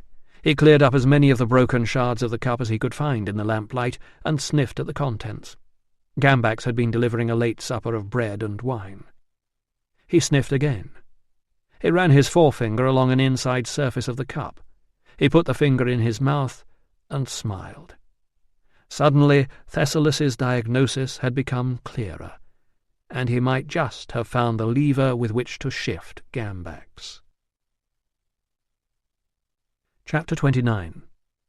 Ruso unbuckled his belt and placed it on top of the beer barrel. Then he sat down on his solitary bed and wondered if Tilla were missing him. He supposed the confusion about access was his own fault. He should have checked the regulations here before giving her instructions. Well, it was too late now. A man couldn't think of everything. Especially a man who had begun the day with no cares beyond a few bug bites, and ended it with a surgical failure, a grim secret, a lazy underling to discipline, and a clinic full of women and children to face tomorrow. Not to mention a mother-in-law who sent dangerously indiscreet letters, and an absent housekeeper who seemed to be the army's only link with some sort of violent druid revival. He unlaced his boots and set them together under the bed so that he could find them easily in the dark. Gambax was officially on duty, but he had left orders that he was to be called himself if there were a problem. Audax's warning had only served to confirm Ruso's unease about Gambax. It seemed he had been extending his slovenly influence over the infirmary for some time, usurping the ineffective Thessalis and, by the sound of it, taking bribes from men who wanted to avoid duty. Tomorrow he would confront him about the drug he had tasted in Thessalis's wine. The trouble was, Gambax was the only person who knew what was in those unlabelled jars and packets in the pharmacy, and until today he had been the sole guardian of the records system. The man had dug himself in like a tick. He was unpleasant to have around, but wrenching him out too suddenly would leave a worse mess. Ruso would have liked to send him out to do the public clinic, but the local women and children probably hadn't done anything to deserve him. They probably hadn't done anything to deserve Ruso either. What he had meant by promising to think about it was that he would announce his decision not to run the clinic when he had wrestled his conscience into accepting a good excuse. But now his conscience was telling him he was a coward. A public clinic run by an army medic, as opposed to passing quacks, probably provided a useful service. He would have the help of an experienced man, and he would get out of this miserably cramped infirmary for the afternoon. Thinking of misery reminded him that he was supposed to be doing something about replying to Arya. The challenge of sorting out Arya made him feel weary, so weary that he was going to have to close his eyes for a moment and consider it from a horizontal position. As soon as he lay down, Ruso discovered a new problem. The bed was not only narrow, but too short. He lay with his heels suspended in the cool air beyond the end of the mattress, wondering if this was Gambax's revenge for having the staff's access to the beer barrel curtailed. He rolled over.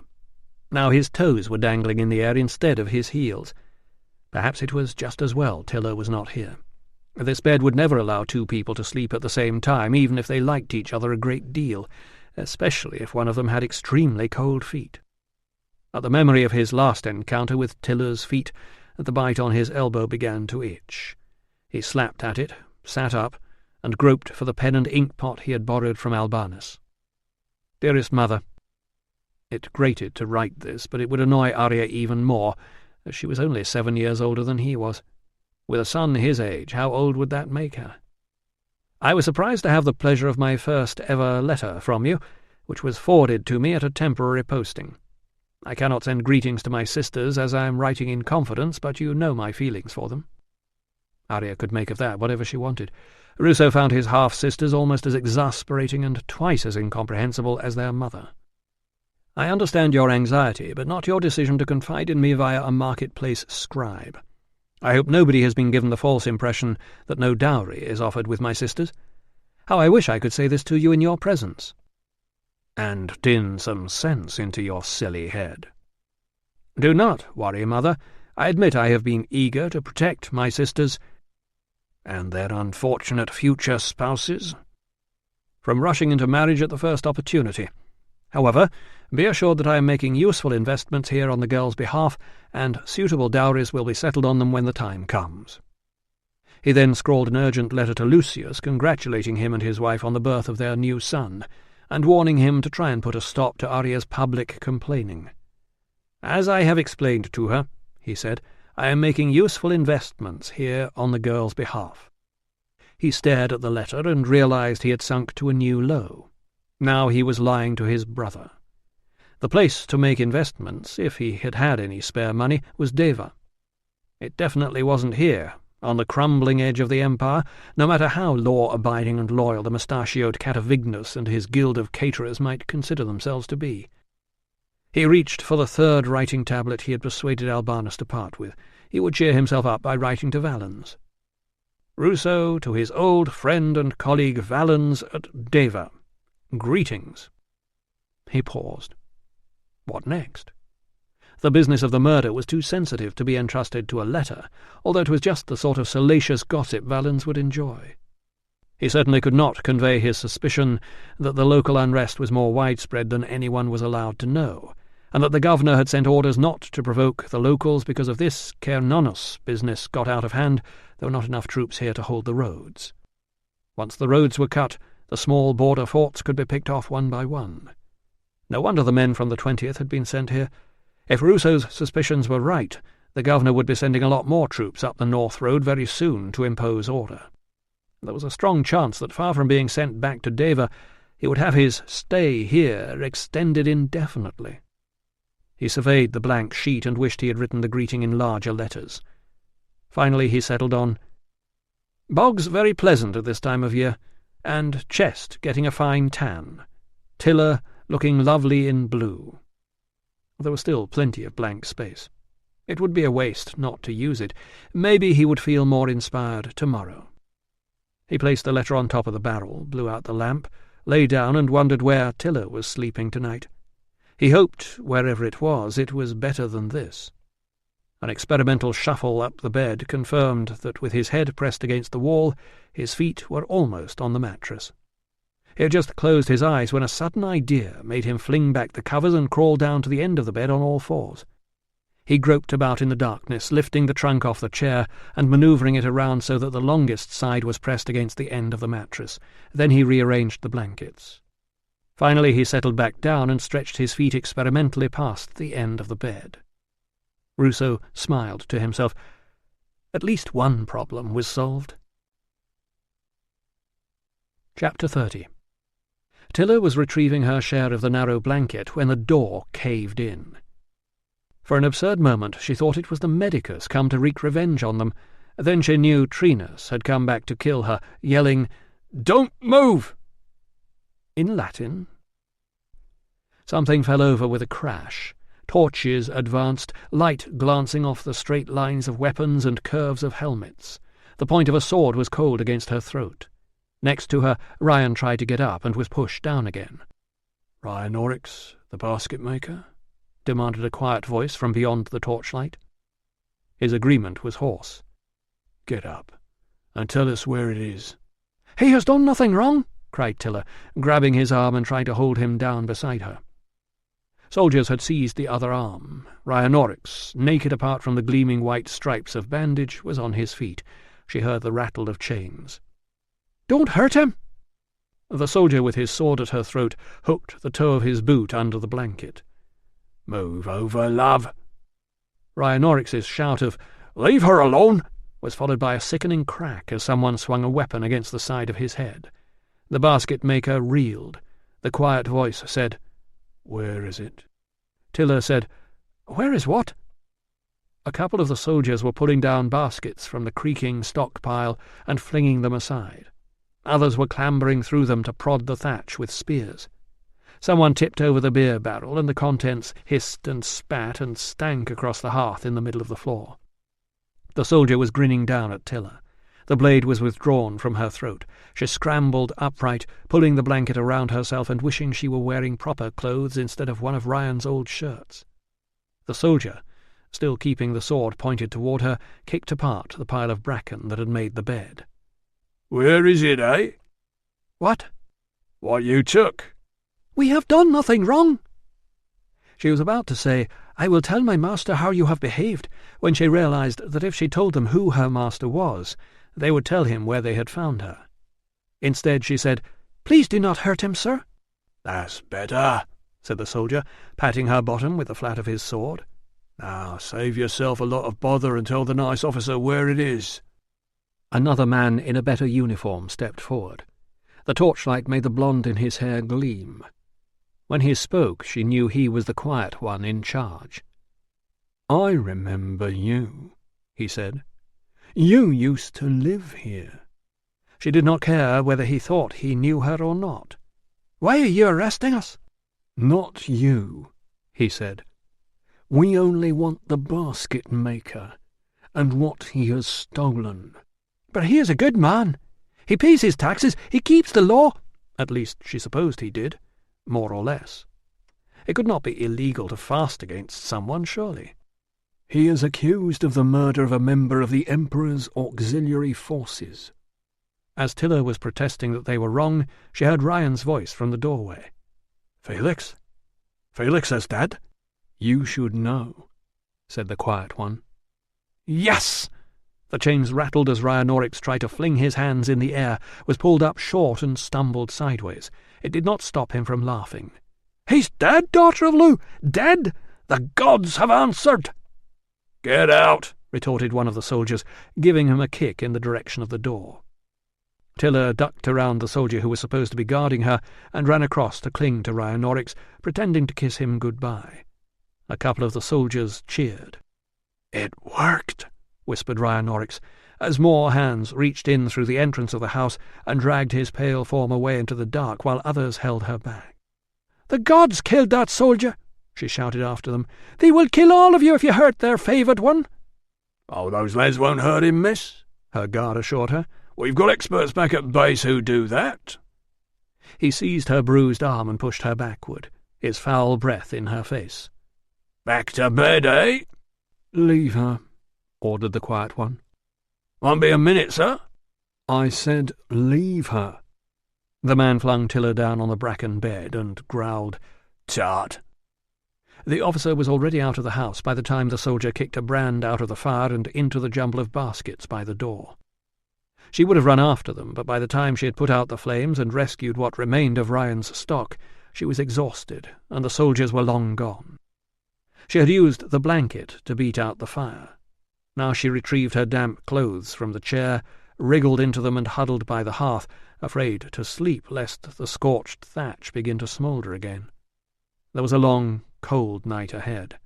The only very small consolation was that under the guise of that desperate kiss she had managed to slip the last apple into Rhianorix's hand and whisper, "No need to fast now. You are right. The gods have woken." Chapter 31. The ashes of Felix's pyre were still smouldering on one side of the road as the flames rose from the brushwood stacked beneath the body of the carpenter on the other. The man's eyes had been opened so that he could see the heavens as his comrades watched the smoke rising into the pale morning sky. Ruso stood at attention with the men of the 20th, uncomfortable in the knowledge that many of them would be blaming him for the death. The civilians who had travelled up from Deva with them were huddled together, silent and grim-faced. One or two of the women were weeping. Lydia stood impassive, a dark shawl covering her head, one hand patting the back of the child mewling over her shoulder. Next to her, Ruso recognized Susanna from the snack bar, stolidly attending her second funeral in 2 days. To his surprise, Tilla was not with them. As soon as the ceremony was over, Posthumus's men shouldered their packs and marched westward, leaving a squad of 8 legionaries to stand guard over the pyre.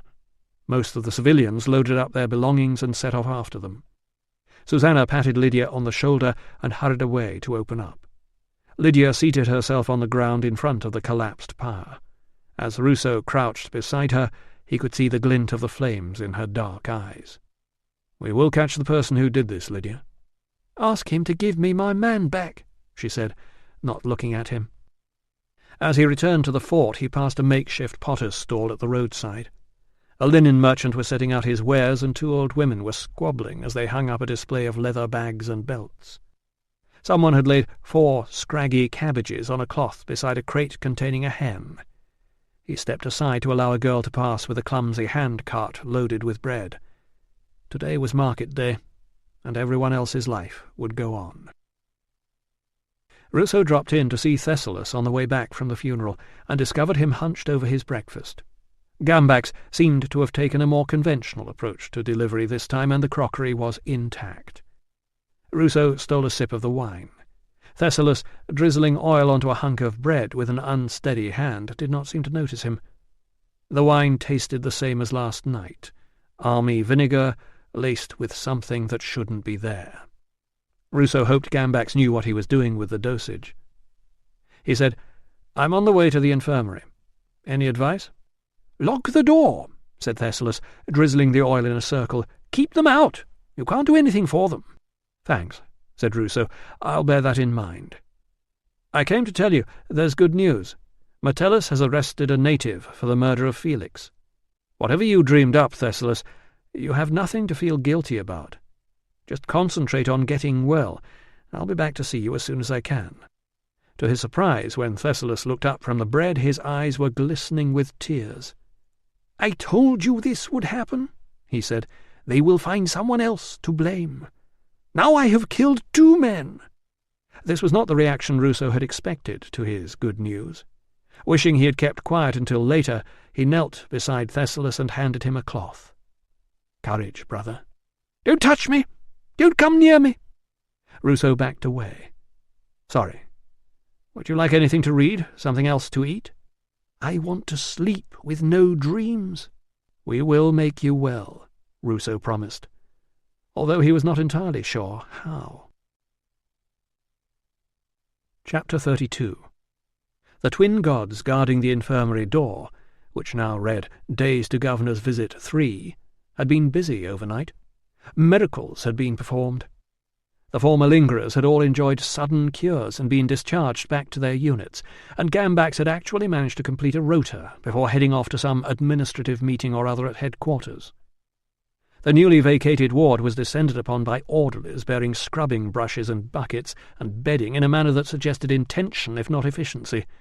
Ruso put his head around the door frame and declared their efforts to be splendid. Only slightly less miraculously, the splinted leg still had no inflammation. The man with the shoulder wound was still pessimistic, and the morning sick parade offered the usual coughs and stomach complaints, bad backs, sore eyes, and dodgy knees. All seemed genuine. Ruso chose not to ask if any of their owners was under the command of Audax. He sent a junior officer with a wrecked knee hobbling out, moved his chair into the treatment room, and was reading The Varieties and Uses of the Poppy, when Albanus came to tell him that Gambax had returned. Ruso put his scroll aside and braced himself for a difficult interview. "You wanted to see me, sir?" Gambax's expression as he appeared in the doorway of the treatment room suggested the summons was very inconvenient. "Shut the door, Gambax." The man glanced back into the corridor as if hoping to find an excuse to go somewhere else, then dropped the latch. "Will this take long, sir? I've got a list of—" "That depends on how long you take to tell me the truth." Alarm showed in Gambax's eyes, but only for a moment. "When I asked you what was wrong with Dr. Thessalus, you told me you thought he was just in need of a rest." "Yes, sir." "Is there anything you'd like to add to that?" "No, sir." "No ailments that you're aware of?" "No, sir." "How long have you been giving him poppy tears?" A blink was the only betrayal of emotion. "About 3 months, sir, off and on." "But you don't think there's anything wrong with him?" "I was obeying orders. He asked me for them." "And you didn't think to wonder whether this was a good idea?" There was a pause before. "I respect the doctor's judgment, sir." "I see. What would you think of an orderly who shouted at a patient and threw a meal tray at him?" Gambax's throat moved as he swallowed. "I didn't throw it at him, sir. I threw it on the floor." "Why?" "I was trying to help him, sir." "What?" "I was trying to shock him back into sanity." "By telling him to stop messing about and threatening not to bring his happy juice any more?" "It probably wasn't a good idea, sir." "Cutting down his supply would have been a good idea months ago. You're supposed to be both pharmacist and record-keeper here. You've kept doling out powerful medicine to a man you know isn't sick, or wasn't when you started, and not even bothered to keep a note of it." When the man did not reply, he prompted, "Haven't you?" "He said it helped him sleep, sir." "At breakfast?" Ruso sighed. The Varieties and Uses had warned against using poppy tears in the eyes, and everyone knew that too much would be fatal. But the author was only one of several authorities who recommended poppy as a miracle cure for all kinds of ailments. Many remedies included it in small doses. He often prescribed it himself to relieve pain, and it would certainly help the patient's sleep. However, for a healthy man to be taking regular and heavy doses of poppy over a period of 3 months was surely abnormal, and Gambax must have known that. The deputy had deliberately lied to him. In other circumstances, Ruso would have relieved him of duty. But as the sole pharmacist, Gambax was a necessary evil, and the last thing Ruso wanted was to suggest to a man in charge of dangerous medicines that he had nothing to lose. "While the staff are sorting out the wards," said Ruso, "I want that mess around the pharmacy table tidied up. I want everything properly and clearly labelled. I want a complete, up-to-date record of everything you've got there, and I want you to make a list of what gets dispensed every day. I'll be inspecting the area and checking the records on a regular basis. In the meantime, you're not to go near Thessalus without me present. If I hear that you so much as looked at Barrack Block 2, I'll have you charged with insubordination. Is that clear?" "Yes, sir." "Good. Now go and get on with it." When he had gone, Ruso stared at the cloak hanging on the back of the closed door. I respect the doctor's judgment indeed. Of course he did. As long as Thessalus was happily doped up and dependent on Gambax for his supply, the staff had been left to manage the infirmary in whatever way suited them best. And what had suited most of them was to sit in the office with the door barred, drinking beer. I was trying to help him, sir. Gods above! Still, he had Gambax on the run at last. He was making progress with the prefect's order to sort out the medical service.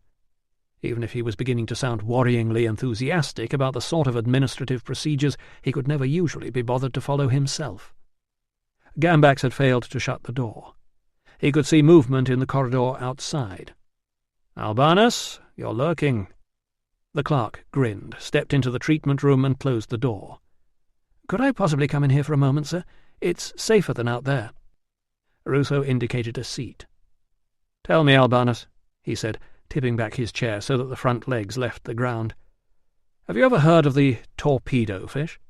"It gives some sort of shock, sir." "Excellent. said Ruso, wishing Gambax were there to hear himself proved wrong. "You haven't by any chance got a remedy for a man whose triangles are falling apart, have you?" "I think the only remedy for that is death, sir." "No doubt," said Ruso, mildly surprised. Albanus was not in the habit of making jokes. Seconds later it became apparent that no joke was intended. "It's a bit of an obscure piece, sir. Plato. My father was a teacher. He made me translate it once. I can't remember much about it, but I think when your triangles finally crumble, they release your soul to fly to somewhere." "What triangles?" "I never really understood it, but I think Plato thought everything was based on mathematics, and people are made out of little triangles, and the sharp edges help you digest your food." "Gods above," said Ruso, scratching one ear. "No wonder people are rude about the Greeks." "I probably haven't explained it terribly well, sir." "No, I'm sure that's right. It explains something Dr. Thessalus said to me yesterday."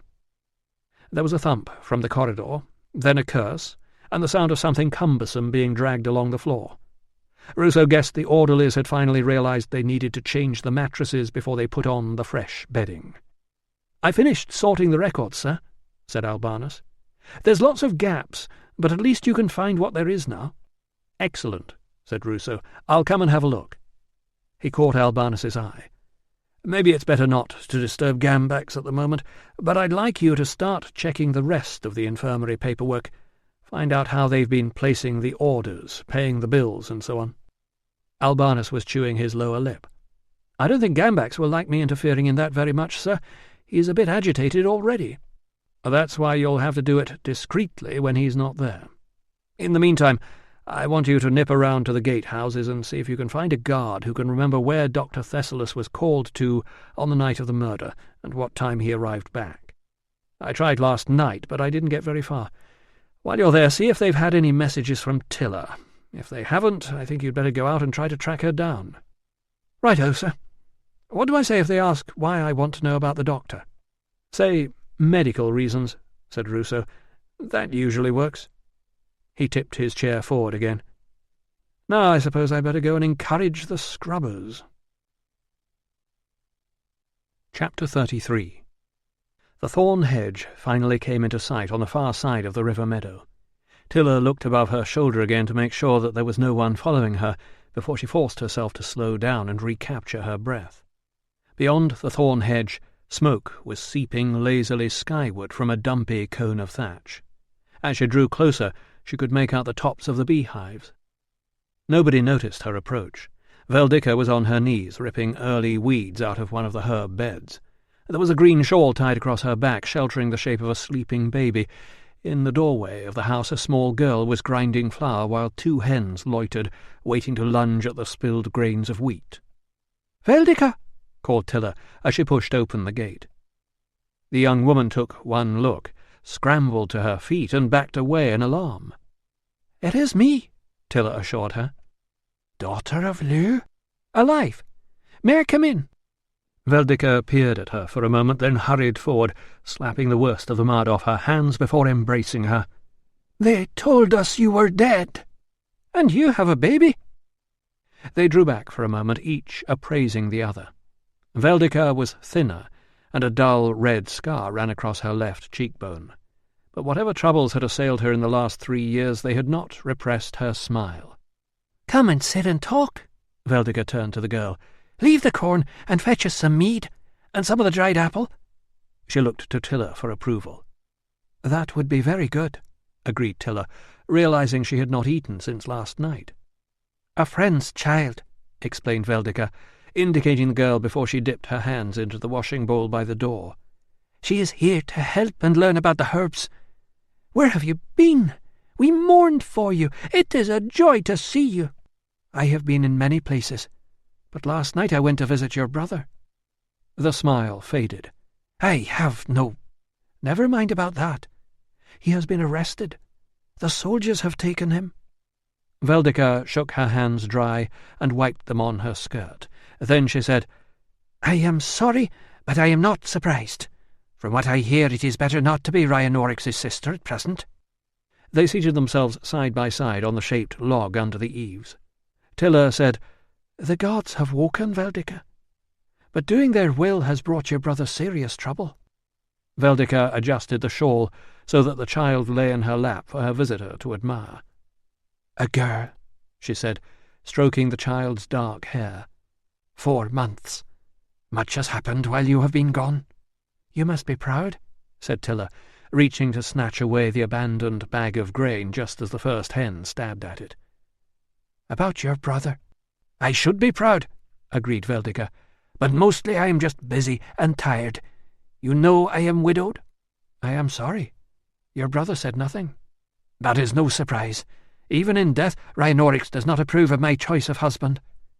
They say your brother killed a soldier, said Tilla, but all he did was curse him. He does not know how the curse was fulfilled. It must be a sign. Well, if the curse did harm, then he has brought this on himself. You know what a fool he is. Veldika. It has never given me pleasure to be estranged, but he has always been stubborn. And you are? As I said, busy and tired. To speak openly, daughter of Lu, we do not need my brother's trouble at our hearth. He is not wise in the company he keeps, and if you want to stay away from trouble, do not go with him to the gathering that he thinks I do not know about. Have you heard about this creature who is hunting down soldiers? Tilla took the cup the girl was offering and took a deep swallow of the rich, sweet mead. My own brothers would have been just as yours is. Act first, think later. Or not at all. I grieved for your family. I thank you. A robin flitted down into the patch that Veldika had been weeding and began to stab for worms. You never know how long the gods will allow you in this world, said Tilla. At least try to send a message to him. Veldika bent and kissed the sleeping baby on the forehead. I will think about it, she said. It was a concession. Tilla acknowledged it with silence, stretching her legs out in the grass and watching a white butterfly dancing above the vegetable patch. Moments later the child noticed it too and ran over to chase it away. Veldika said, So, tell me, we heard you were killed. Then we heard a rumour you were alive. Surely you have not been all this time with the Northerners. 2 years in Trinus's household that are best forgotten, Tilla said.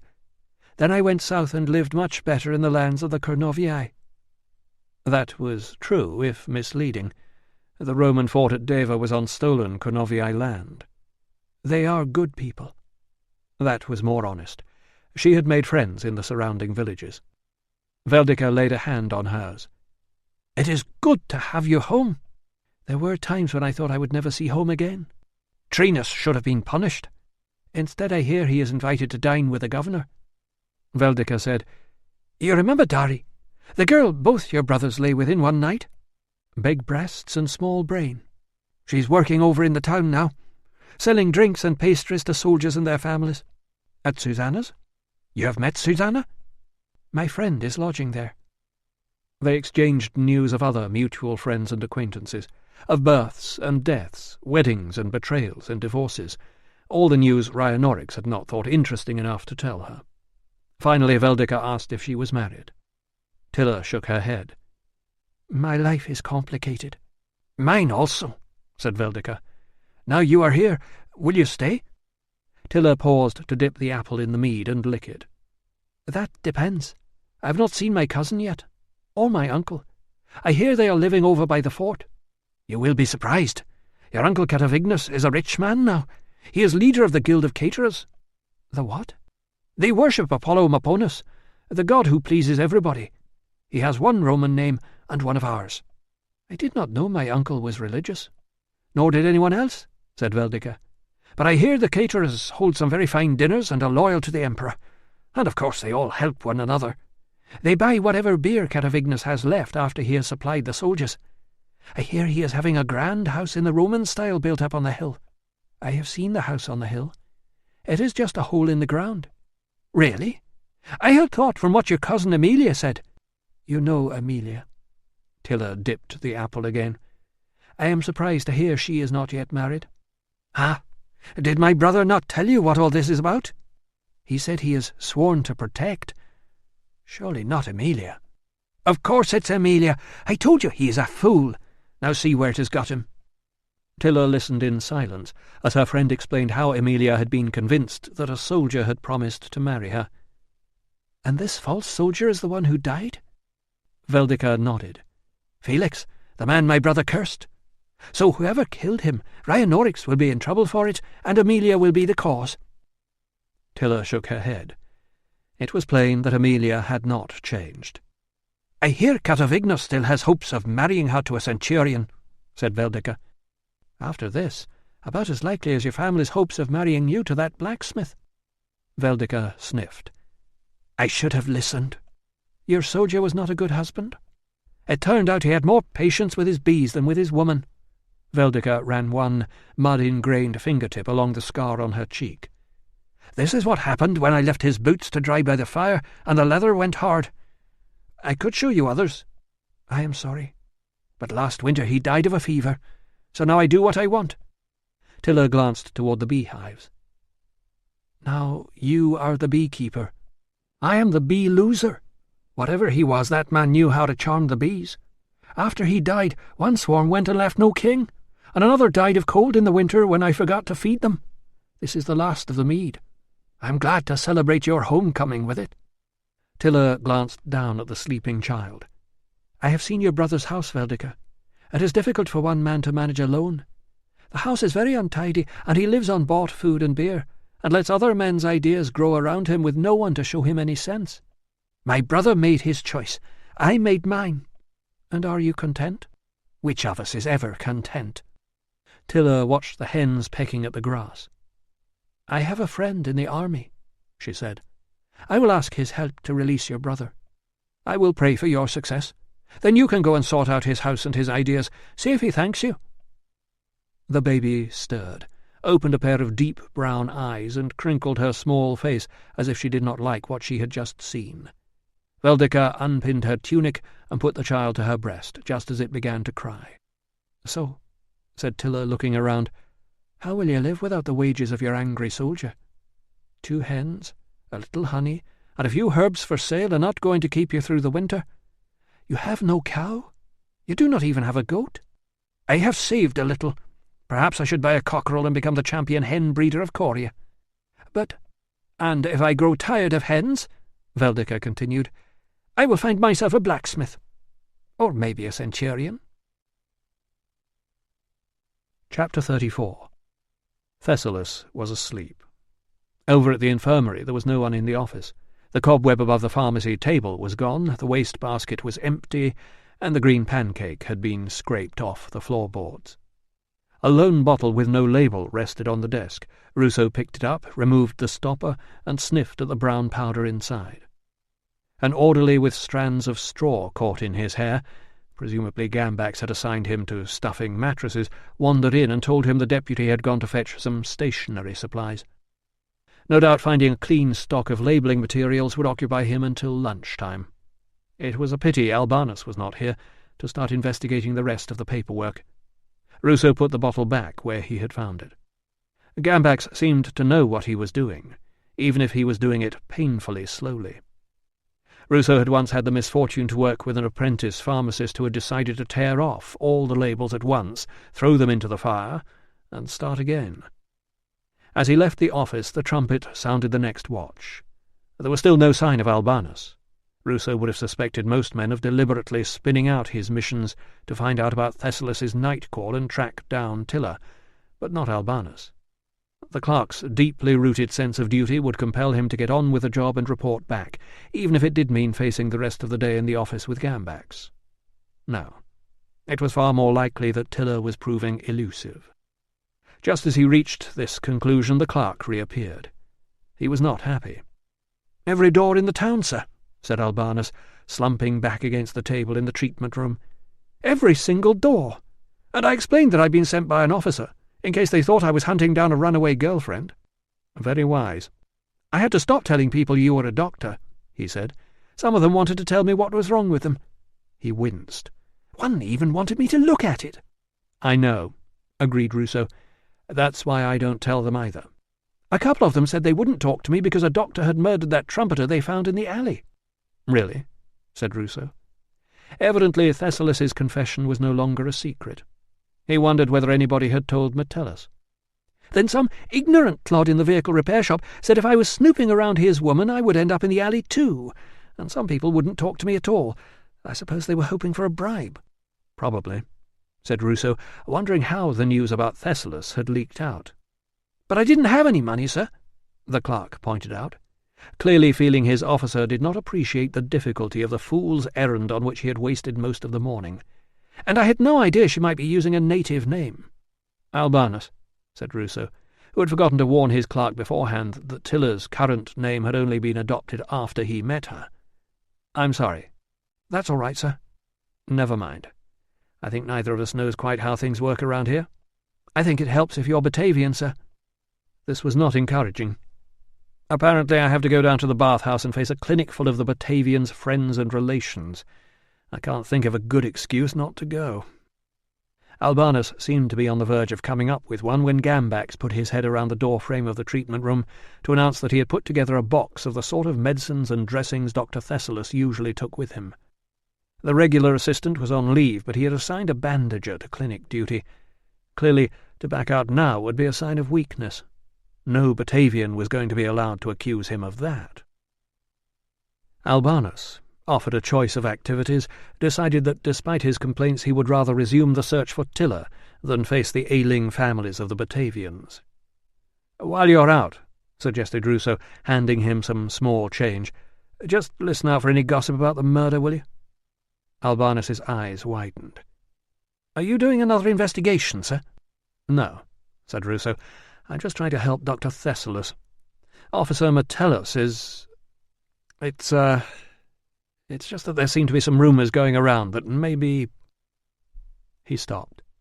If he told Albanus the rumours were false, the clerk would quite reasonably want to know what the truth was. And since almost everything about this wretched business was supposed to be a secret, Ruso would not be able to tell him. Finally he said, "What have you heard?" Albanus was apologetic. He had not heard anything new apart from the suggestion that a doctor had been murdered, which was obviously ridiculous. "And I spoke to lots of gate guards, but I still can't find anyone who remembers what time Dr. Thessalus came back in that night, sir, or where he went. Several of them told me where I could go, though. I'm not doing very well, am I?" "Never mind," said Ruso. "Have you mentioned any of this to anybody?" Albanus observed glumly that he didn't know anybody to mention anything to. "Good. Don't discuss the murder. Just let me know anything you happen to pick up." Chapter 35. The designated bandager for this morning's clinic was the oversized Ingenuous, from whom Ruso rapidly discovered that the rumour about Thessalus's confession had reached the infirmary. Ruso's attempt to trace the source produced a list of names. To his relief, none were infirmary staff. Maybe Thessalus had repeated his confession to his guard. Whatever the source, Metellus would have to deal with it. As they tramped out of the east gate in the direction of the bathhouse, the big man was eager to insist that nobody believed a word of it. "Somebody should have arrested that local when he started playing up in the bar, sir. We're too soft with 'em, that's the trouble. You can't treat a barbarian like a civilized man. They can't understand it. You have to think of them like dogs. They need to know who's boss." "So why do you think Dr. Thessalus might have confessed?" asked Ruso. "If he has." "Ah, but has he, sir?" said Ingenuous, lowering his voice to a conspiratorial whisper. "That's what they want us to think."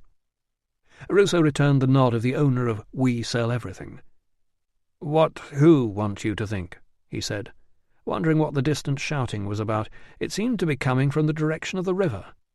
"The officers, sir," said Ingenuous, shifting the weight of his box of medicines to get a better grip. "I really don't think that's very likely." "They put that story out before they found that native to arrest, just to stop us thinking it might be the Stag Man. But if it wasn't the Stag Man, why wouldn't they let us see the body?" Fortunately, he did not wait for an answer before continuing. "Dr. Thessalus is off sick and he's leaving anyway, so it won't matter what they accuse him of, will it?" Evidently the military rumour mill had been turning at quite a rate this morning. "He's certainly ill," said Ruso, moving on to safer ground. "Have you noticed him behaving oddly lately?" "He's been looking a bit tired, sir, and he's a bit forgetful. Sometimes he forgets he's on duty and we have to fetch him, but that's no reason to blame him for murdering Felix." The commotion was growing louder. "I'm looking into the arrangements for night calls," said Ruso, who wasn't, but supposed that as part of his overhaul of the infirmary he should be. "You don't happen to know where Dr. Thessalus was called out to on the night of the murder, do you?" Ingenuous looked uncomfortable. "I don't know where he went, sir. He was supposed to be on duty, but when I went to remind him, his door was locked and he didn't answer." "So who was working at the infirmary that night? Gambax?" "It was a quiet night, sir. Me and one of the orderlies managed on our own." "I see." Ingenuous had understandably chosen not to call on Gambax if he didn't have to. "That was until Dr. Thessalus got back?" Ingenuous coughed. "That was until Gambax came on duty in the morning, sir. I expect Dr. Thessalus went straight to bed." "I see." "We'd have called him if we needed him," insisted Ingenuous. "He's a good man, and a good doctor. He wouldn't hurt anybody. Speaking frankly, sir, not everybody in the 10th thinks you can cure the sick with cold baths, and—" He broke off. "What's that?" This time they had both heard the blare of an alarm horn. "Come on, sir," urged Ingenuous, breaking into a run. "Someone's in trouble." Ruso sprinted after him, grasping the hilt of his knife. There was more shouting. He could hear the medicines rattling in the box as Ingenuous lumbered along ahead of him. The alarm sounded again. They turned onto another street. Other men were running in the same direction. One of them yelled something at him, and he shouted, "What?" as they joined them, but nobody answered. Ingenuous was towering over the rest of the mob, still clutching the box, and dodging around an old man waving a stick. What brought Ruso to a lone halt moments later was the sudden realization that the old man had not been shouting encouragement to the pursuers, but the words, "They're in here! Come back!" The mob disappeared around the corner with a trail of small boys and dogs in its wake. "In there, officer!" cried the old man, jabbing his stick toward another of the narrow alleyways. Inside the depths of the alley a knot of men was lurching about, cursing and grunting in some kind of struggle. Ruso drew his knife. Around him the street was deserted apart from the old man and a woman clutching a toddler in each hand. "You get 'em, sir," urged the man. "I'll call for help." Ruso glanced at the medical case in his left hand. "Look after that for me," he said, dropping it at the feet of the old man. Then he took a deep breath, yelled, "You 4 men, follow me! Audax, take the others around to the far end and cut them off!" and charged. Faces turned toward him in alarm. The curses were louder as the knot rapidly disentangled itself and 3 or 4 plaid-trousered natives fled, escaping from the far end of the alley. Left behind, writhing on the ground, was a figure in Batavian uniform. The man was wild-eyed, clutching at his chest, shaking his head and gasping for air as if he were drowning. Ruso looked for blood and failed to find any. "Have you swallowed something?" asked Ruso, kneeling beside him and running through the possibilities. Choking, poison, stab wounds to the lungs, heart failure, all sorts of things that could kill a man while a doctor was still trying to work out what he was dealing with. The man shook his head in denial and pushed him away. "I'm a doctor. Where are you hurt?" The man jabbed a finger toward his abdomen. "Stomach punch?" said Ruso hopefully. The man nodded. "You're winded," said Ruso, relieved. "Curl up into a crouch. Don't worry, it'll settle down in a minute." While the soldier was recovering his breath, the shouting by the river reached a crescendo and then seemed to die down. Ruso glanced out of both ends of the alley into peaceful streets.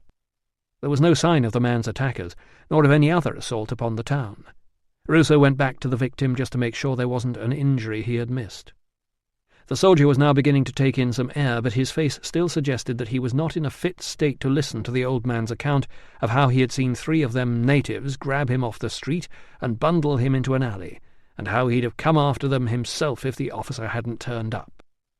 Neither man, fortunately, had yet noticed what Ruso had seen scratched in stark black charcoal on the grubby lime wash of the wall above the victim, a line sketch of a 2-legged figure with antlers sprouting from his head.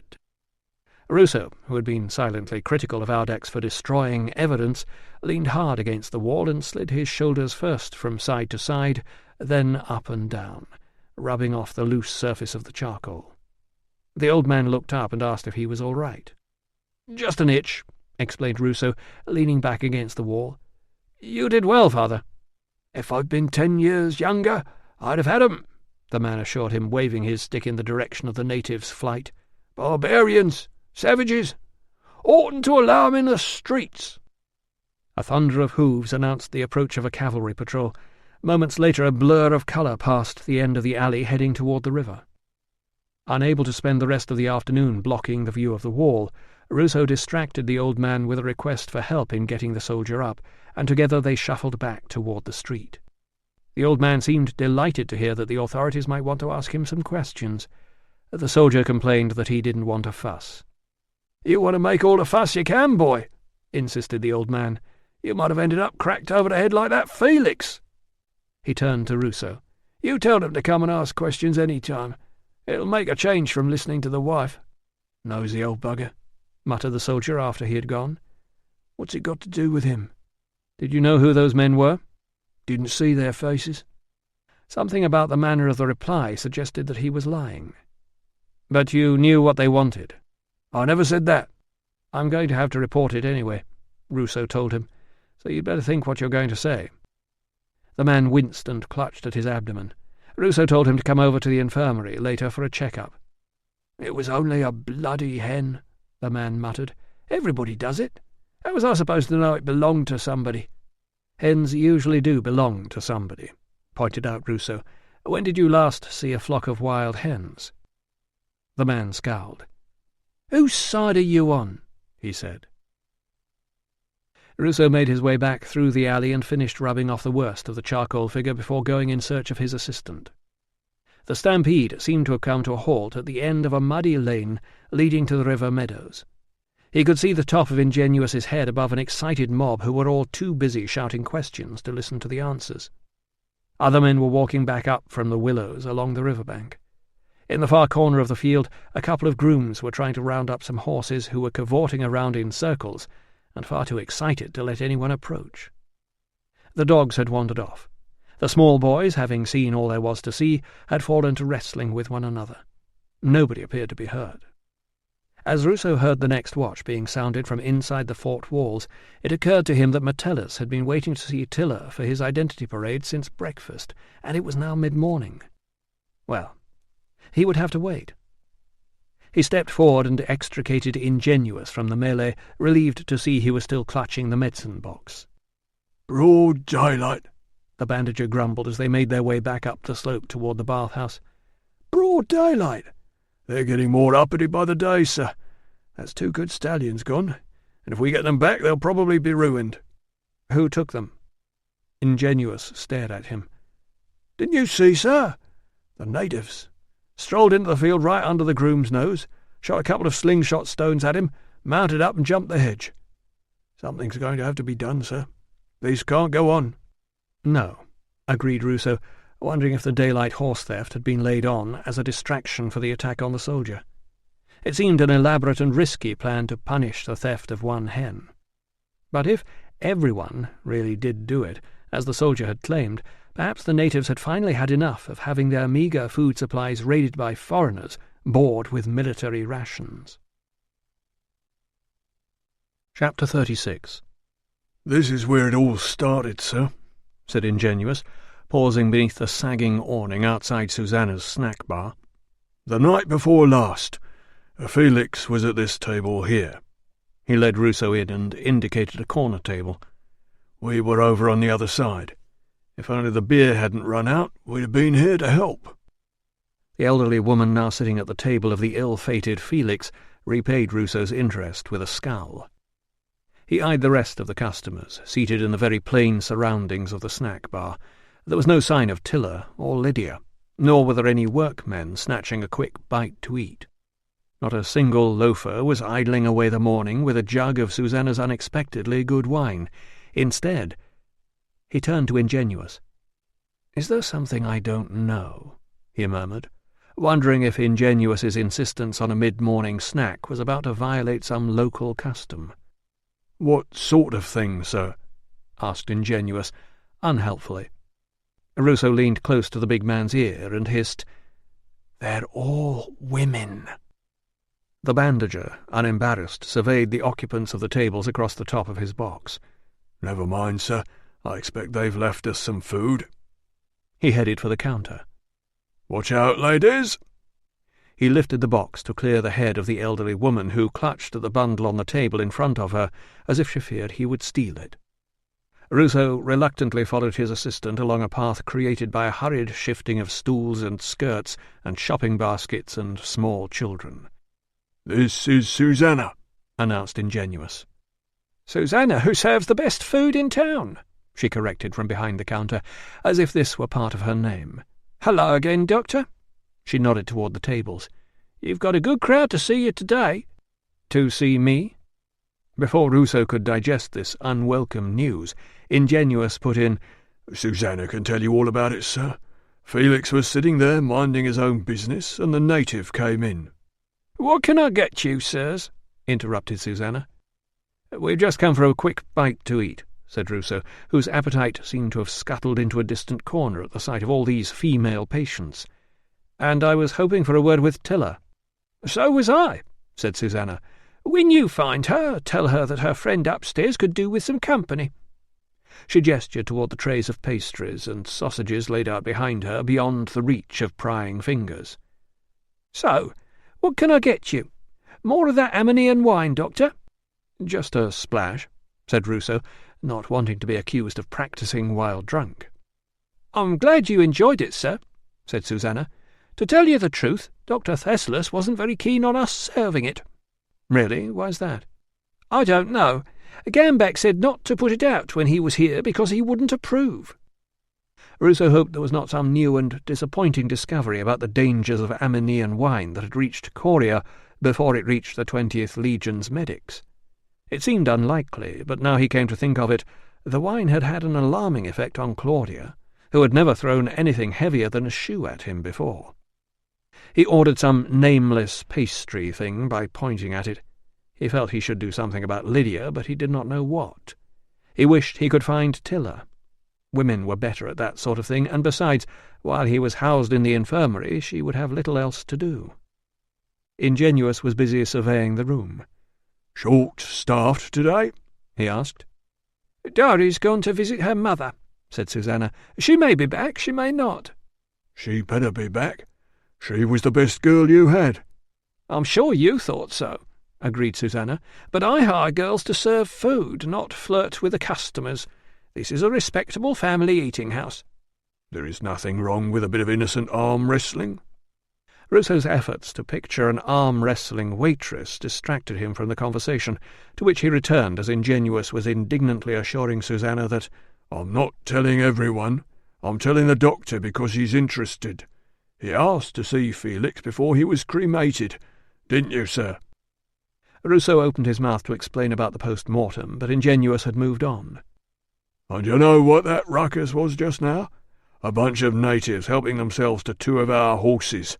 Broad daylight. I tell you, ever since that stagman started appearing, they think they own the place. Next, they'll be— Ow! Is there something the matter, sir?" Ruso lifted his boot from Ingenuous's large toes. "We haven't got time to talk," he said, handing over the money for whatever it was Susanna had just placed in a wooden bowl and handed to him. "We need to eat and get across to the clinic." "Well," put in Susanna, "if the stagman comes, we can count on you boys to defend us, can't we?" "That's what we're here for," said Ruso, hoping he was right. The mystery food item turned out to be some sort of cheesecake. In between licking his fingers, he explained quietly to Ingenuous that it was not a good idea to speculate in public about the murder and the stagman. "We don't want to make people worried." "But I wouldn't be making them worried, sir," Ingenuous protested. "They're worried already." Chapter 37. The exercise hall of the bathhouse was not an ideal place to hold a clinic. The women playing a surprisingly rough game of ball seemed to resent giving up one end of the room to benches full of ailing civilians. Even when the modesty of each had been protected by 2 sets of wooden screens, to the evident disappointment of those who thought the encounter of patient and healer should be a public spectacle, the high ceiling and concrete floor bounced back every noise, so that the whole hall was a constant boom of sound from which it would be difficult to pick out the words of a shy patient. especially if that patient's Latin was not fluent. "Ingenuous," said Ruso, praying Albanus would turn up at any moment with Tilla. "Do you speak the local language?" The man frowned. "A little, sir. How much is that? Hey, you get out of my way, and so on." "I don't think that's going to be of much use." "I shouldn't worry, sir. Most of them can speak Latin if they want something." The first people to sidle around the doctor's screen were the elderly woman still clutching the bundle and a small girl.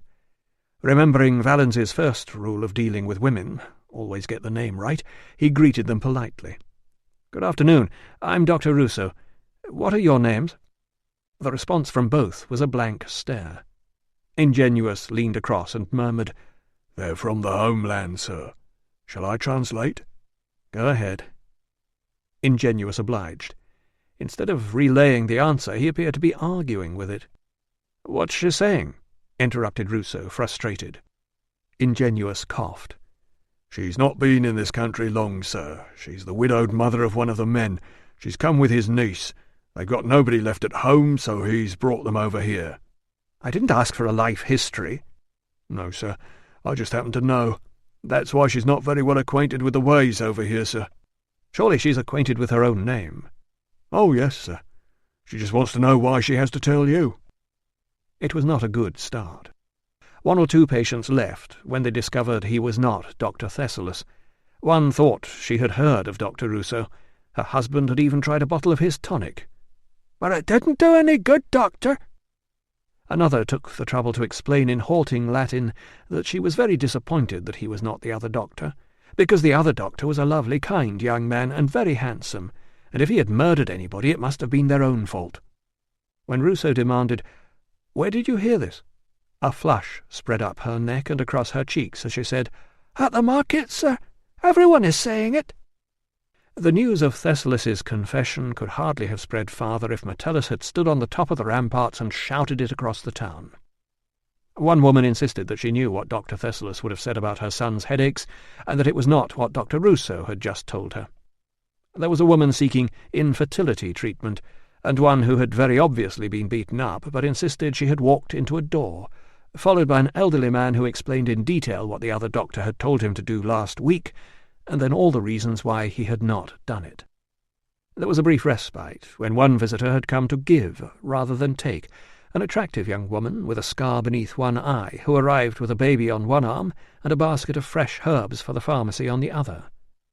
Veldica, a native apparently well known to the infirmary staff, seemed upset at the news about Dr. Thessalus. Ruso had to curtail Ingenuous's whispered explanation of the conspiracy theory currently circulating around the barracks. It would, he explained, get the bandager into trouble. And besides, there were people waiting to be seen. There were people with chronic pain in need of a miracle and receiving only medicine and advice they had probably heard 100 times before. There were hideous, stinking ulcers to clean and dress, and lectures to be given to their weary owners about hygiene and exercise and diet. There were people whose descriptions of their symptoms made no sense at all, even though he understood all the words. Ingenuous was unable to explain what "he has feathers in his chest" meant, and "my knees are runny" was about as helpful as Thessalus's claims that his triangles were getting blunt. None of the patients had called out Dr. Thessalus on the night of the thunderstorm. A sickly 3-year-old was followed by a perspiring man who shuffled behind the screens, carrying a small pot with a lid in one hand and a stoppered jar in the other. He placed these offerings in the middle of the heavy table that Ruso had commandeered for his examinations, and said proudly, "There you are," before standing back with his arms folded. Ruso had thanked him, but explained that no payment was necessary. "Oh, they're not gifts," the man exclaimed. "You've got to look at them." "I have," said Ruso, eyeing the receptacles with a faint stirring of dread. "Perhaps if you could tell me what the problem is first?" The man's only response was a nod toward the pots. "It's all in there," he said. Ruso stretched out one arm and lifted the lid off the pot. It was, indeed, all in there, although how it had been got in there was a matter on which he did not care to speculate. He replaced the lid. "Aren't you going to take a proper look?" demanded the man. "That won't be necessary," said Ruso, twisting the stopper out of the jar and sniffing the liquid inside, which smelled just as he had expected. "You're all the same, you people," grumbled the man. "I try to be helpful, and nobody wants to bother. Well, what's the verdict?" "If you just give me some idea of what the problem is before I—" "Ha!" As if this proved some point he had been trying to make, the man snatched up his samples and marched out, declaring, "Call yourself a doctor." "He is a very good doctor," echoed a loyal voice from beyond the screen, apparently addressing the line. "Take no notice of that rude man." "Tilla!"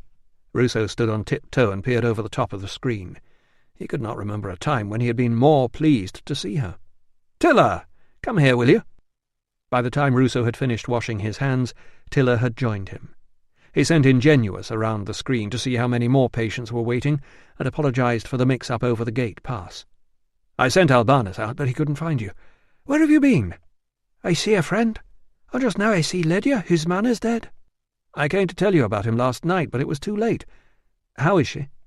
"There is a storm inside her head," said Tilla, "but she is sleeping now." He reached for her sleeve. "Let me see that arm." She straightened her elbow so he could slide the fabric up over the old scar.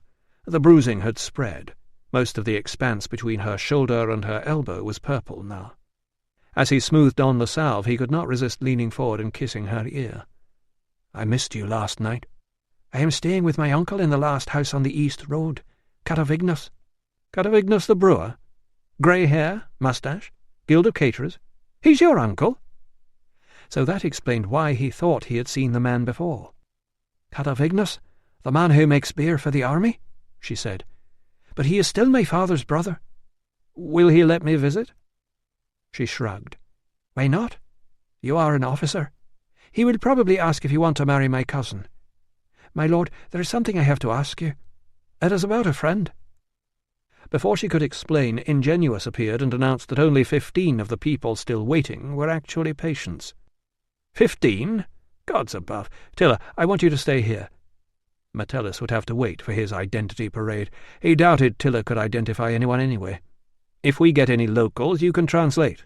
"My lord, I have to ask you." "Yes, ask me. Later. Just stay here and help me for now. You'll put the women at their ease." As the morning wore on, Ruso came to the conclusion that Thessalus must have been a remarkably public-spirited soul to run a free clinic. Treating the genuinely sick was fair enough, but at least half of the people here were time-wasters who would not have come if it had cost them anything. So his penultimate patient, a man with obvious injuries, came as something of a relief, until Ingenuous burst out, "What's he doing here?" The thick tail of fair hair and the moustache said he was a local man. The bare feet and ragged tunic suggested he was poor. The splendid black eye, the split upper lip, the bruised cheekbone and the hesitant gait, suggesting something about his person would only stay in the right place if he were careful not to dislodge it, said he had been in a fight. The man paused, looking from Tilla to Ruso as if he had been expecting somebody else. Tilla seemed surprised to see him. She said something to him in her own language. He replied. "I'm filling in for Dr. Thessalus," interrupted Ruso. "What can I do for you?" "He is a man of my people," said Tilla quickly. "I will translate for you." "Don't bother," put in Ingenuous. "He knows what I'm talking about, don't you, Sunshine?" "I am here to see the medicus," insisted the man in a Latin accented like Tilla's. Ruso guessed the slight lisp was caused by the injury to his mouth. "I am a free man, and there is no law against—" "You've had the only sort of treatment you're getting from us, pal." "Thank you, Ingenuous," put in Ruso, overriding an objection from Tilla. "Go and tell the bath attendants we've nearly finished." Ingenuous raised a hand in warning. "I'm not leaving you alone with him, sir, not after what he did to Felix. I don't know what he's doing here, sir." Ruso eyed the native, realizing he must be looking at the man Metellus had arrested only last night for murder. Surely Metellus could have found some excuse to hold him, even if the news of Thessalus's confession had leaked out. Under the circumstances, it was surprising that he had chosen to consult a military doctor. The native, who was about his own height, appeared to be staring at him with a similar curiosity.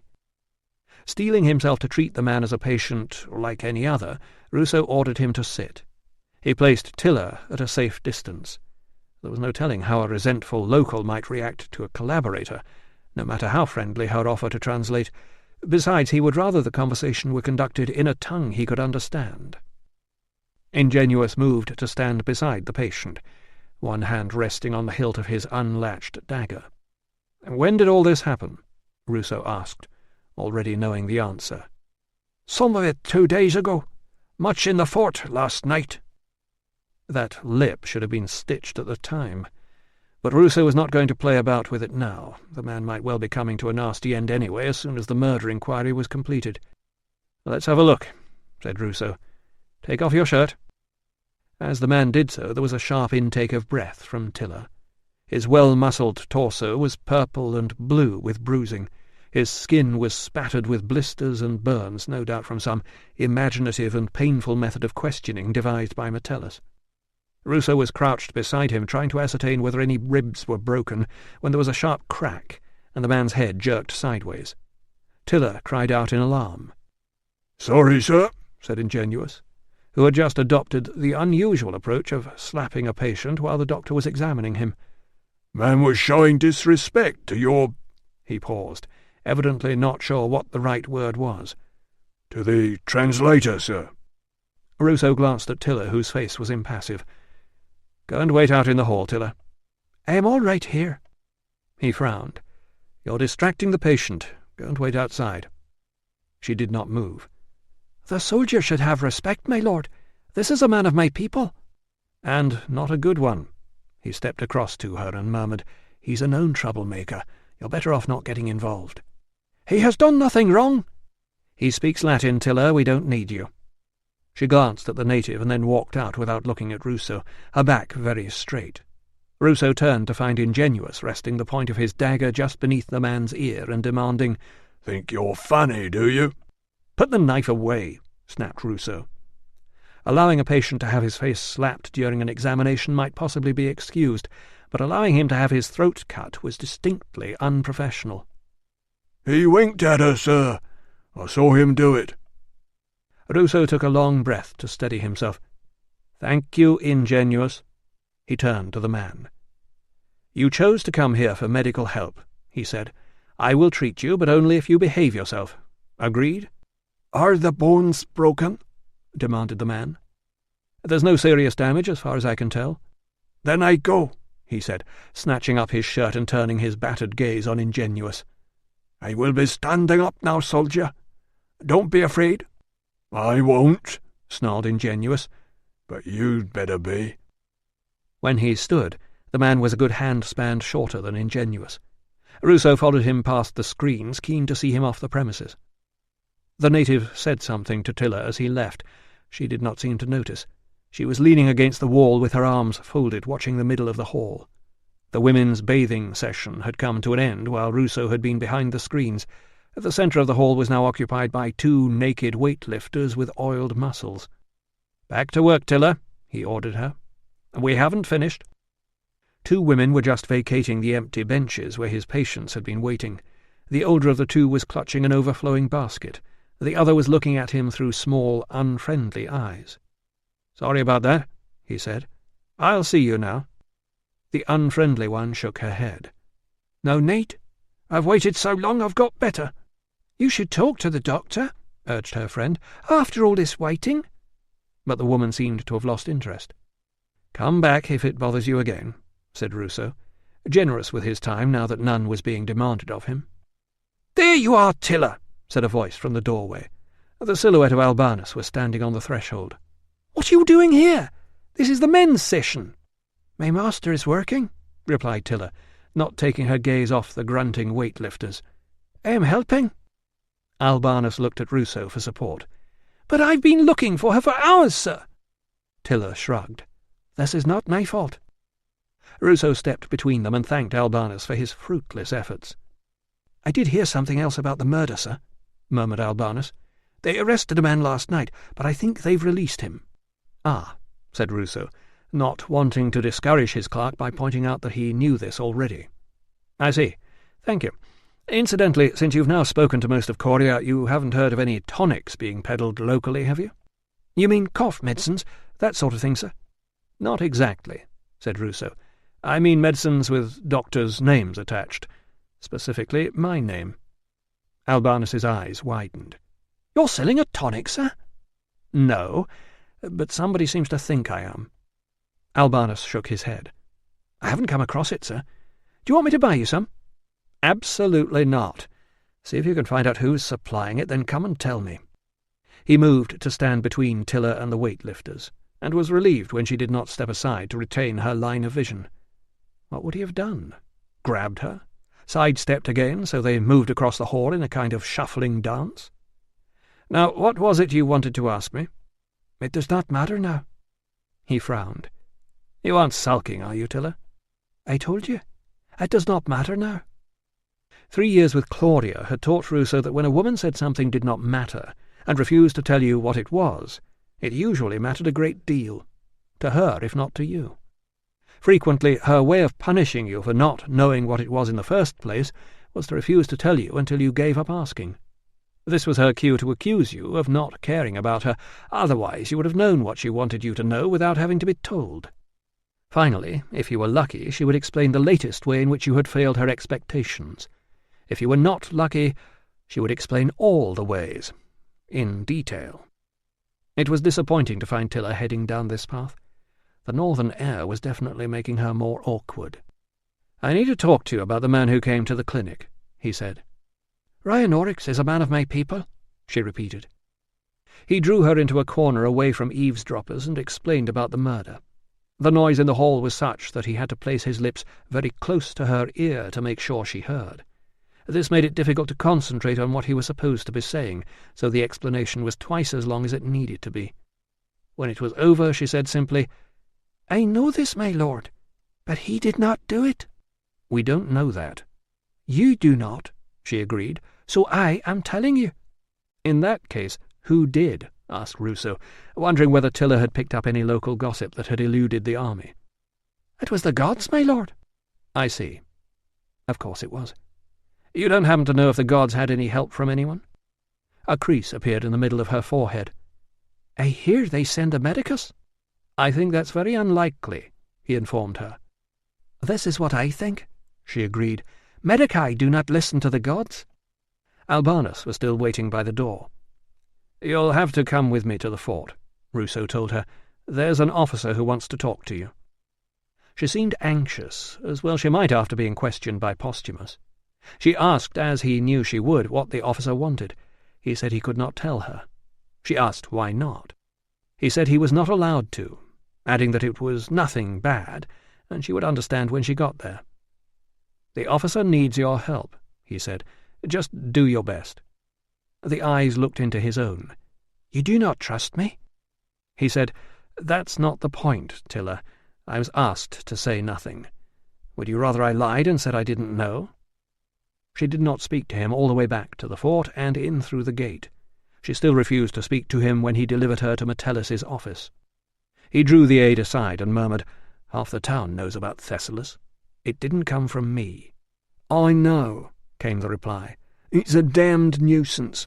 The governor's given strict orders not to give the locals any excuse to start trouble, so we've had to release the native suspect until we can get this wretched confession sorted out.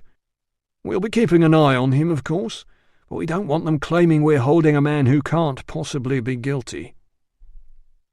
"Any sign of the—" "No." Ruso said, "I need to talk to you later to try and pin down some facts about Thessalus. But if you have any problems with Tilla, come straight to me. She's my property and not to be touched. Agreed?" "Don't worry, Ruso." "And you should know that she's saying she knows the native and he's innocent." Metellus smiled. "They always are," he said. Chapter 38. 2 wards were now pristine, sweet-smelling, and empty. The orderlies were disappointed to discover that all their fine work was to be spoiled by the installation of patients before the governor had a chance to admire it. The pharmacy table was also a model of good order. Instead of a mess, it held a tray. On the tray was a bowl of some sort of broth, bread, a wine cup, and a small jug. "Dr. Thessalus's lunch, sir," announced Gambax. Ruso dipped a finger in the lukewarm broth. "Tastes all right," he observed. but it's not very hot." "It's been here some time, sir." Ruso took a sip from the water jug and examined the bread before suggesting, "Next time perhaps you could wait for me before you have it served up." Gambax said, "Yes, sir," with such studied neutrality that Ruso wanted to stomp on his toe. Instead he took a sip from the cup, and the sour taste of watered army wine took him back for a moment to the Legion and his relatively innocent days at Deva. "That's fine," he said, replacing the cup. "Let's round up somebody to sit with him and head over there." Thessalus was perched on the edge of the couch. Judging from the way he fixed his gaze on the tray, he was hungry. As he reached up to take it, Ruso noticed his hands were unsteady. "My meal's delivered by 3 men," Thessalus observed, looking up at them, "and a guard outside the door. I was never worth so much attention before." "Gambax has come with your meal, as you asked," explained Ruso. "I've tasted your food, and I promise you there's absolutely nothing in it that shouldn't be. This man will keep you company for a while, and I'll come and see you later." "Why? Are you afraid I shall be lonely?" "No," said Ruso, noting Thessalus's eagerness as he reached for the wine cup. "I want to talk to you without the medicine clouding your brain."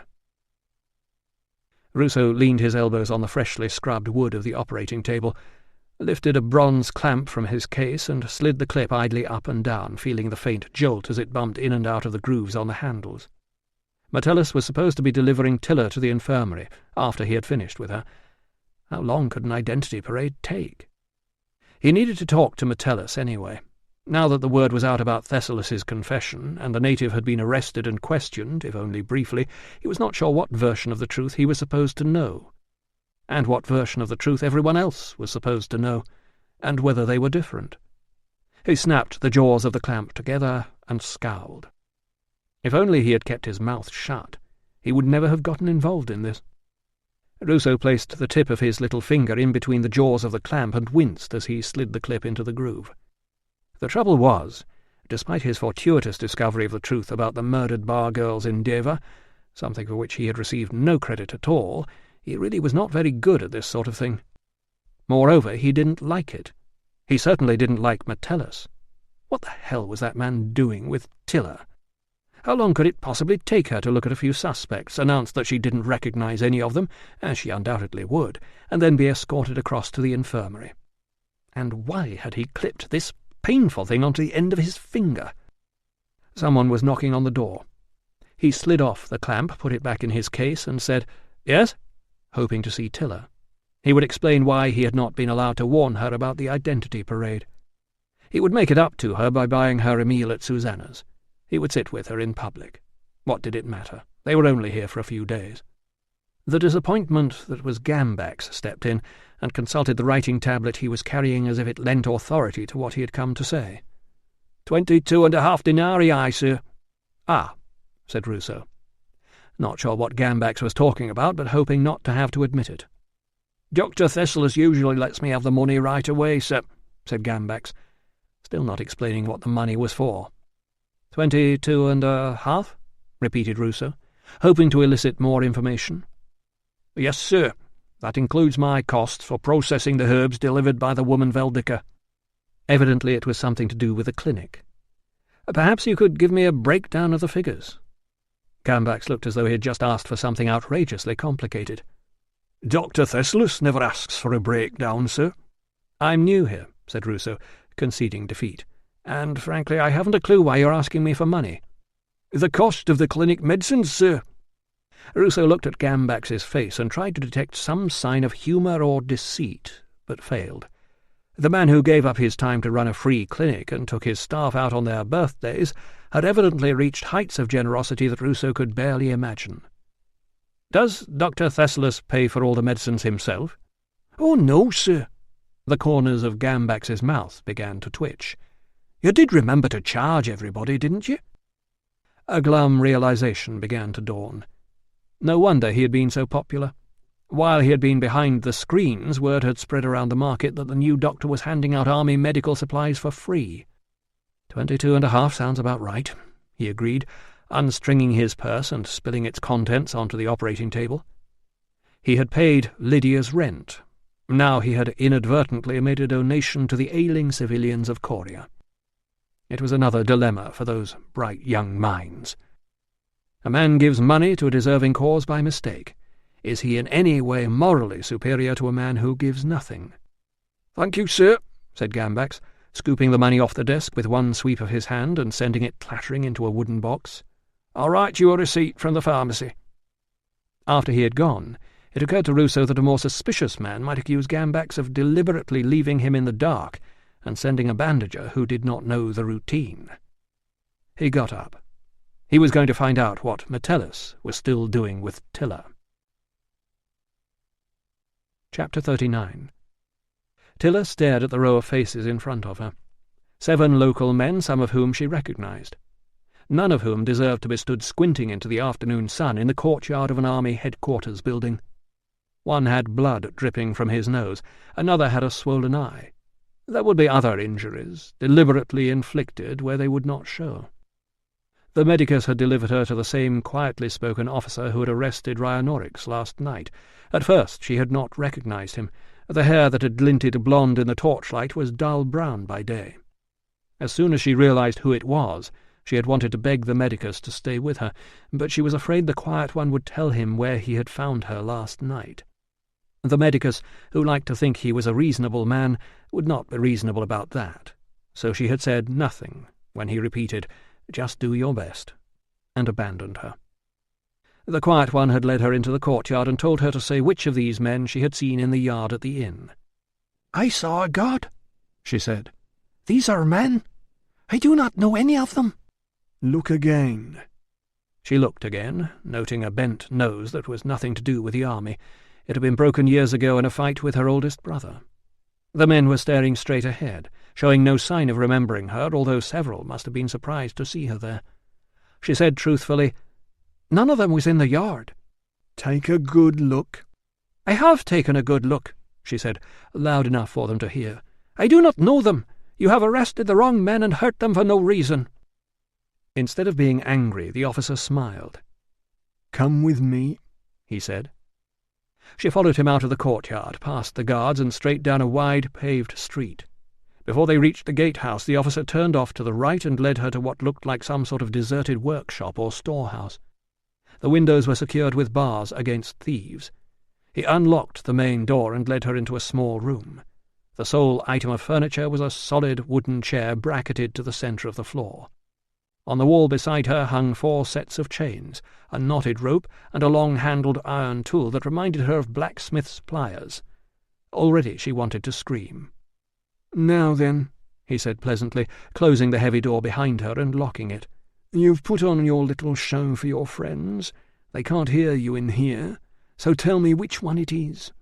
"I am already tell you," insisted Tilla, aware that she was losing her grip on Latin and angry with herself for betraying her fear. "I do not know those men." The officer shook his head sadly. "I do wish I could believe you, Tilla. I really do." "I cannot tell what I do not know. Let me talk to the medicus. He will tell you." "Oh, dear. I do so hate to get cross with attractive young ladies." "I do not know those men. Please, let me—" "Not one of them? You've never seen any of them before in your life?" Outside she could hear men shouting orders. The sharp screech of boot studs swivelling on paving stones. Someone laughed. She forced herself not to look at the dark stains on the floor around the chair. Ryanorix had spent the night in this room. She had seen what this man had done to him. "I have seen some of them before," she whispered. "They live near here. None of them is the man in the yard." The officer's smile looked almost relieved. "Thank you, Tilla," he said. "Or shall I call you Darludica? That wasn't so very difficult, was it? Now tell me about your friend, Ryanorix." Chapter 40. "I was just coming to look for you," Ruso said. "Where have you been?" Tilla was frighteningly pale. "Are you all right?" She did not answer. Metellus smiled as he stood aside to let her enter the infirmary, and assured Ruso that she had been very helpful. "Property returned in good condition as promised, Doctor. I've told the watch captain you'll be escorting her out later." He beckoned Ruso outside and murmured, Any sign of Thessalus withdrawing his confession? Not yet. I told the girl I'd give you a few moments alone together. I'd be interested to know what she says to you.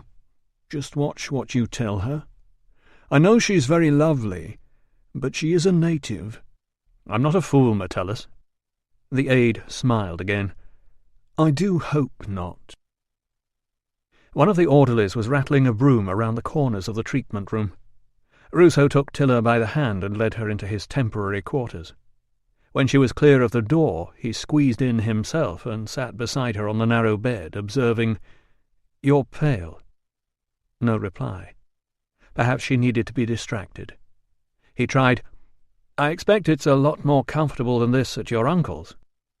She said, "Yes," but hardly bothered to look around. He put an arm around her shoulders. She gasped with pain. "Sorry," he said, retracting the arm. "I forgot. Tell me what happened with Metellus." "I would rather have the ugly centurion with his stick than that one," she said. "That one has things in his room that I do not want to think about." "He promised me he wouldn't hurt you." "I am not hurt." "So what happened?" "Nothing. I'm all right." "It is not nothing," he insisted, "and you are not all right." He got to his feet and turned around in the small space between the bed and the door. "I should never have left you alone with him. Tell me what happened, and I'll go and see him right now." "He did not touch me." "He frightened you."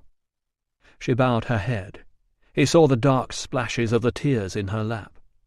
If Metellus had been within reach at the moment, Ruso would have punched his even features out of alignment.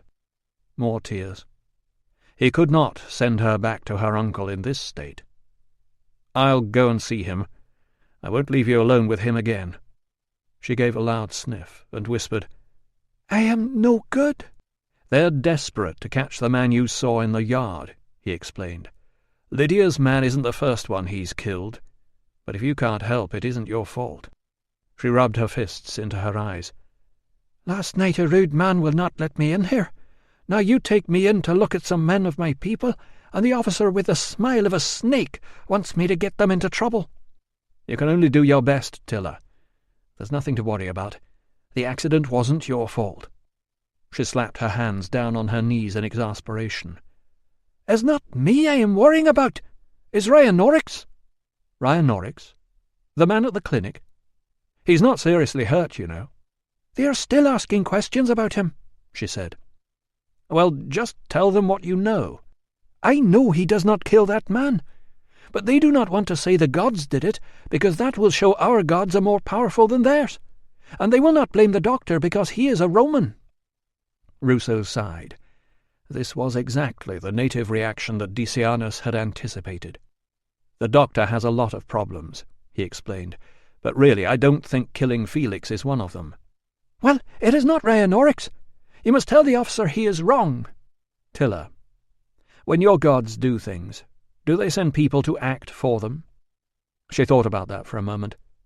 "It is likely," she said. "A stag is a messenger." "So the stag would give someone a message from the gods to do something?" She nodded. "We must find out who the gods sent to kill Felix. You must talk to the men who are with him in the bar. Perhaps it is them. Perhaps it is somebody who wants to kill Felix and blame Ryan for it. Perhaps it is anybody. I will talk to Susanna at the bar, and we must find Dari and ask if she knows where he goes afterward." "Dari? Dari, the arm-wrestling waitress? What's she got to do with it?" "Susanna says she is the last person talking to Felix before he goes. We must find out, like you find out what happened to the girls in Deva." "I can't just go trampling all over Metellus's investigation, Tilla." "Why not? He is wrong." "You're absolutely convinced Ryanorix is innocent?" "I know." For a moment Ruso wondered if he should ask her what a native warrior would do with an enemy head. Where would he hide it? Who would he show it to? Tilla, whose kitchen duties were often accompanied by interminable songs about her ancestors, must know the stories. She could save the army hours of fruitless hunting, and possibly a great deal of trouble with their own men. The killer's trophy, the head of a Batavian soldier, might even now be at the centre of some ghastly magic ritual that Rome had failed to stamp out with the extermination of the Druids. According to Albanus, which force had led Rome's final assault on the Druid stronghold? The Batavians. Ruso did not know what Batavians believed about death, but he was certain that none of them would believe Felix was resting peacefully while his head was still in the hands of the enemy. Worse, it would no doubt reappear in a show carefully orchestrated to cause the maximum alarm among the Roman forces. One question to Tilla might save them from all of that. On the other hand, Metellus could have asked her that himself, and it seemed he had not. Maybe his investigation did need a little trampling upon. "I'll talk to Metellus," he promised, reaching forward to slip a finger under a curl that was touching the corner of her eye. "You must tell him Rayan is innocent." "Yes. Now, since we've got a few minutes' privacy." She grabbed his hand. "Not now. They will make me go before long, and I have to explain to you why Rayan is angry with this Felix." He stretched out along the bed and drew her toward him. "Tell me lying down." "You will not listen." "I promise." She rolled over to lie on top of him, with her elbows dug into his ribs. "Even when we are small," she said, "my cousin Amelia wants to marry an officer." Ruso closed his eyes and slid his hands down to cup the curve of her bottom. He had a feeling this was going to be a long story. Chapter 41. "You're sure you haven't let him out of your sight?" The orderly hesitated. "I just went next door to use the puts, sir, but I was only gone a moment." "How long ago was that?" "About an hour ago, sir." Ruso shook Thessalus again. He lifted one eyelid with his thumb, but in the poor light it was difficult to make out where the black of the pupil ended and the deep brown of the iris began. Standing over his patient, he watched the rise and fall of the blanket with each laboured breath. "Did he leave the room?" "He sat reading after lunch, sir. Didn't hardly move off the couch." So wherever it was, it must have been within easy reach. Searching the room would be difficult, not only because it was cluttered and badly lit, but because what he was looking for was small and probably as dark as the eyes of the man it had temporarily doped. "Did you bring anything extra in here with you?" he demanded, ripping the cloth down from the window and letting in such light as the thick and dirty glass could offer. "No, sir." Ruso shook the scrolls over the lunch tray he had inspected himself and crouched to run his fingers over the underside of the chair. "Did anybody deliver anything?" "No, sir." "Keep trying to wake him." Ruso bent to peer under the couch. He needed to confirm that Thessalus had taken poppy tears before beginning the messy business of forcing down whichever of the antidotes came first to hand. Wine? Olive oil? The medicine must have got in here somehow, and if there were any left, it would still be in here. Vinegar? Mustard? Mustard? Was that right? Rose oil? Would Gambax have rose oil somewhere? Olive oil would do. There must be plenty of olive oil in the kitchen. Then induce vomiting. He examined the tray. He tasted the water again. It was still water. "Thessalus! Wake up!" The wine had been drunk, but the gritty dregs were no more bitter than when he had tasted it earlier. Army-issue wine might not have inspired his patient, but it would not have prostrated him either. He eyed the body on the couch. It had the definite appearance of being drugged, and its hands and feet were cold. He turned to the orderly, who was chewing his lower lip. "Why didn't you call me?" "I thought he'd gone to sleep, sir," protested the man. "I thought a doze would do him good." "He's certainly gone to sleep," agreed Ruso. "We'd better hope he wakes up again." He scowled at Thessalus. All that talking, and they were no further forward. It was as if the man wanted to destroy himself. He crouched, put his lips close to the pale ear, and said loudly, "Thessalus!" No response. "Thessalus, someone needs the doctor." The muscles around the man's eyes twitched. "Wake up! We need a doctor!" Thessalus muttered something and tried to turn over, then halted halfway and winced. "What?" "Wake up!" called Ruso. Said Thessalus, raising a hand to rub his eyes. "Am I asleep?" Relieved, Ruso helped him to a sitting position. "Drink of water?" Thessalus blinked and nodded. Ruso had the cup in one hand and was about to fill it from the jug when he paused. He carried it across to the window, upended it, and peered into the hollow of the base. There, stuck into the recess, was a little wad of brown resin. Dried poppy tears. Chapter 42. "It wasn't me, sir. Absolutely not." Ruso relaxed into his chair and reflected that this was the first time he had ever seen Gambax standing at attention. The man looked uncomfortable, as if he were not used to it. "I was ordered not to give him anything, sir, and I didn't," continued Gambax. When Ruso said nothing, he added, "It was an order, sir. I never do anything I'm ordered not to do." Said Ruso, suspecting that unless he were ordered to do it, Gambax rarely did anything useful at all. "I can show you where I wrote it down, sir," added Gambax. Ruso noted with some satisfaction that he was now beginning to sound genuinely worried. "You're writing all my orders down?" "Just the ones that contradict Dr. Thessalis's orders, sir, so I can remember who said what when, in case there's any query about it when he's recovered." Gambax risked a glance at him.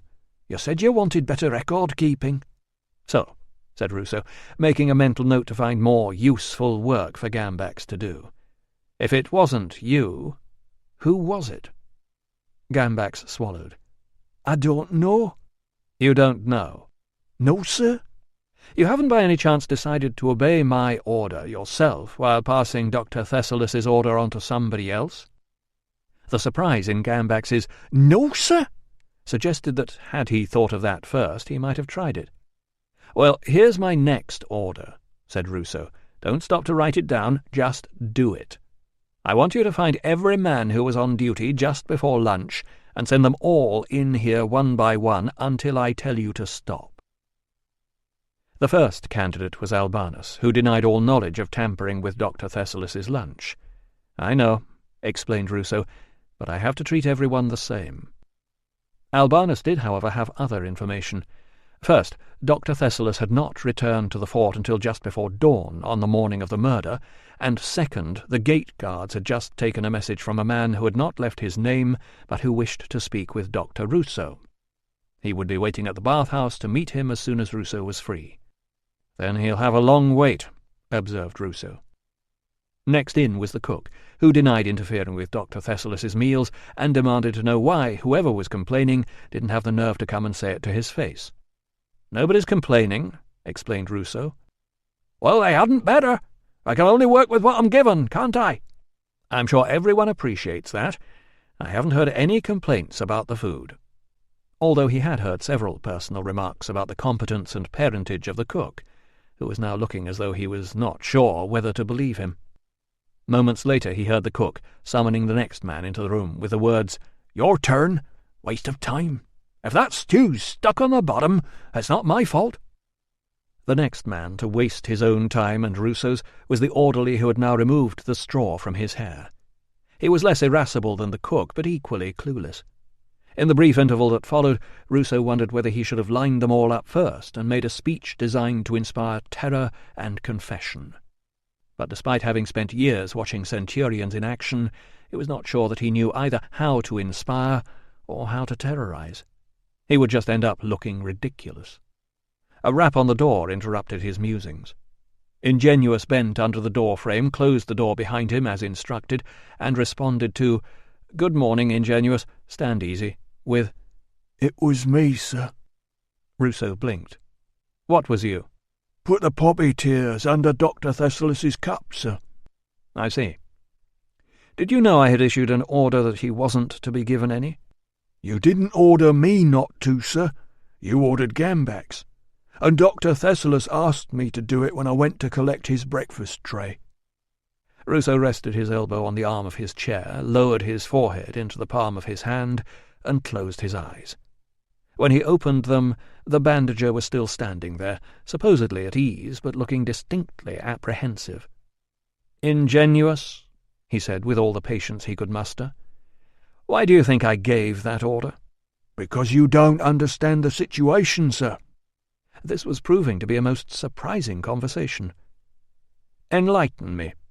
"I'm sorry, sir. I can't." At least the big man had the grace to blush. "Are you telling me," said Ruso, "that there is a situation of which I'm not aware, but everyone else, you, Gambax, Dr. Thessalus, for all I know everyone else in the 10th Batavians, is?" "I can't say, sir." "And what if I were to order you to say?" Ingenuous swallowed. "Then you'd have to charge me with insubordination, sir." "I see." Ruso scratched the back of his ear with one finger. "This is all rather difficult, isn't it?" Ingenuous's blush deepened. "Sorry, sir, but Dr. Thessalus asked me." "Of course he asked you. He'd ask anybody who walked through the door. That's his problem." "Yes, sir." "From now on you are not to give him anything he asks for without consulting me first. Understand?" "But, sir—" "Do you understand?" "Yes, sir," mumbled Ingenuous. His head bowed in misery. Ruso leaned back in his chair, clasped his hands behind his head, and stared at the wall. He had never trusted Gambax. Now he could no longer trust Ingenuous. It was unlikely to get any sense out of Thessalus for a while, and Metellus, the aide, was a self-confessed professional liar. Things had come to a fine pass when the only people he could rely upon were a clerk and a girl who was no friend of the army, and who believed she had meetings with gods in stable yards. Chapter 43. Tilla was beginning to know what to expect. There were the shriekers, the starers, and the believers like Rhinonorix, who whispered, "Have you come to haunt me, daughter of Lu?" Ness was a starer. Then she launched herself across the doorstep and held Tilla close, crying, "You are home! You are home! I knew you were alive! Oh, mistress, the goddess has brought you home at last!" "Ness!"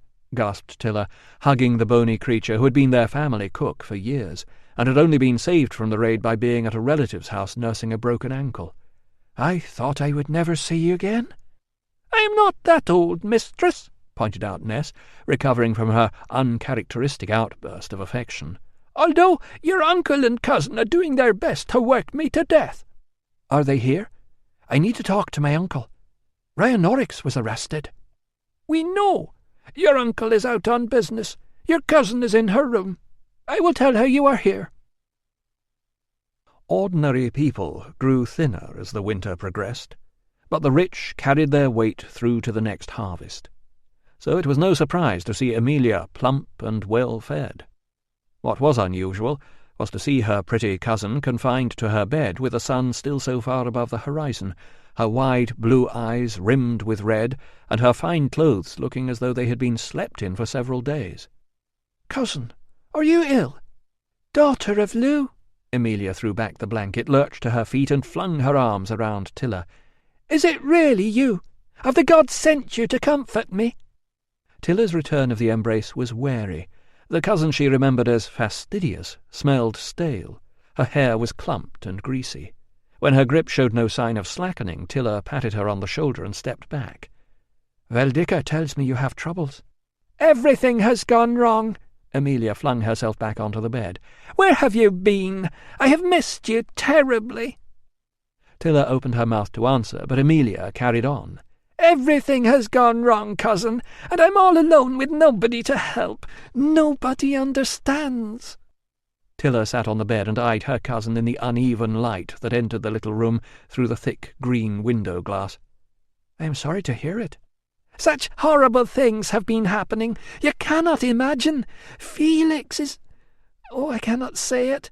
And Ness says Dr. Thessalus has gone mad, and Rhinonorix is arrested, and the builders have gone away, and I'm not with child after all, and Daddy says I was a disgrace at the funeral, but I couldn't help it. I really couldn't." "Rhinonorix has been released," said Tilla, grasping for an end in this tangled account. "Oh, thank the gods!" Amelia ran her fingers through her hair, leaving pale tracks running back across her scalp. "Oh, cousin, it was not my fault. I never meant anything to happen to him, truly, but nobody will believe me." "You didn't mean anything to happen to Rhinonorix?" No, you don't understand." "You asked Rhinonorix to curse one of the soldiers, but you didn't expect anything to happen to either of them?" asked Tilla. "No, when I thought I was with child, I asked him to help me, but I didn't mean he should— oh, why is he so stupid? This is all his fault, and everything is ruined." Tilla had been right. Amelia had not changed. She was not even interested in where her cousin had been for the last 3 years. "I must look terrible," blurted Amelia suddenly, groping beneath her pillow and producing a mirror.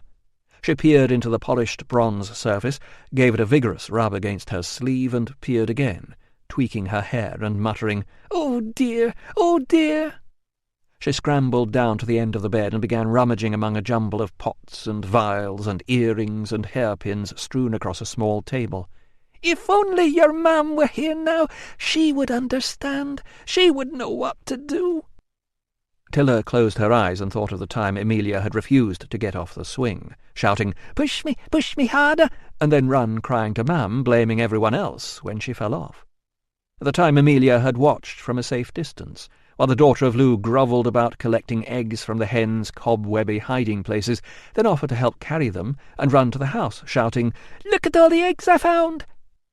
The time when, finally exasperated, the 8-year-old daughter of Lou had grabbed the cousin with a silly Roman name by the hair and shoved her into the nettle patch. The daughter of Lou had been given a beating, and the cousin with a silly Roman name had been given sympathy, a drink of warm honeyed milk, and crushed nettle stems to treat her stings.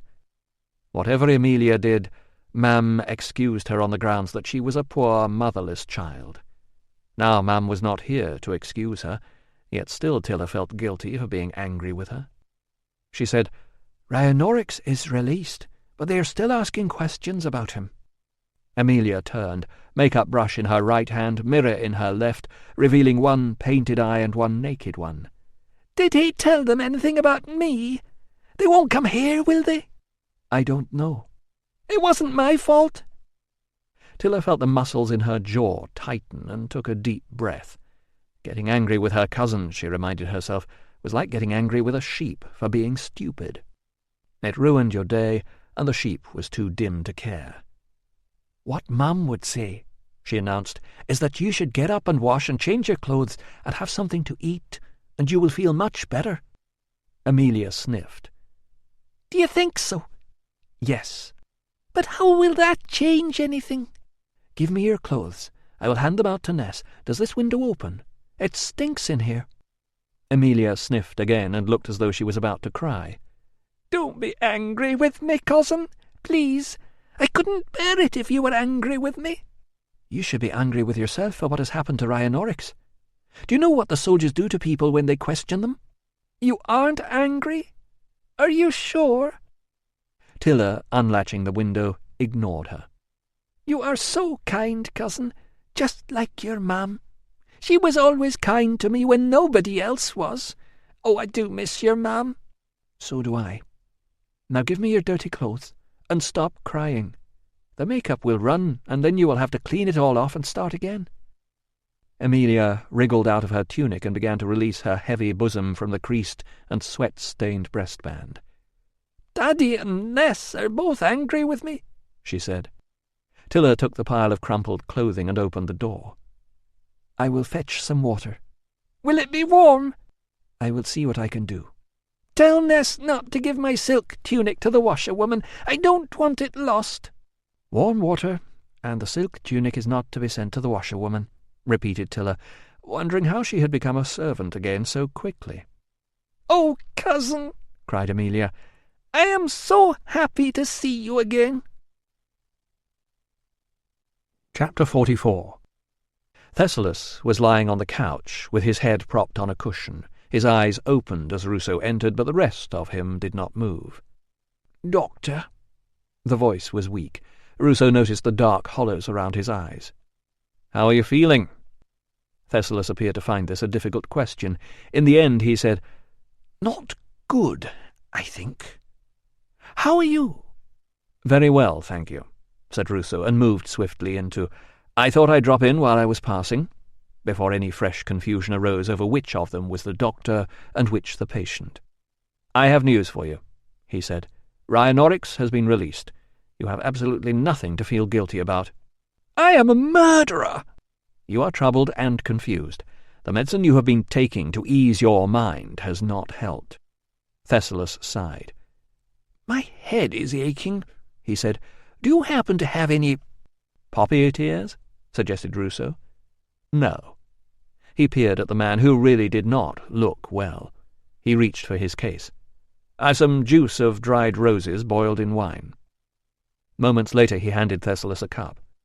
"What is the thing that everybody knows except me, Thessalus?" "I am too tired for philosophical questions." "I need to know about the emergency call that came in on the night Felix was killed." Thessalus did not seem to be listening. "You came back from Susanna's," Ruso reminded him. "Then you were supposed to be on duty at the infirmary, but you were called to an emergency and went out again until dawn. Where did you go?" Thessalus steadied the cup with the other hand and took a gulp of the medicine. "I'm sorry," he said. "I can't remember anything at all. It must be in one of the spaces." Ruso said, "Spaces?"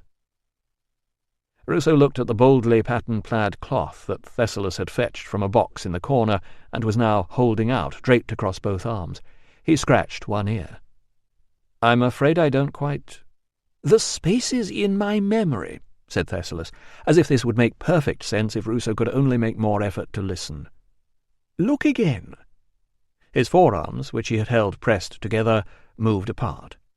The cloth that had hung in a loop between them stretched out to form a soft horizontal surface.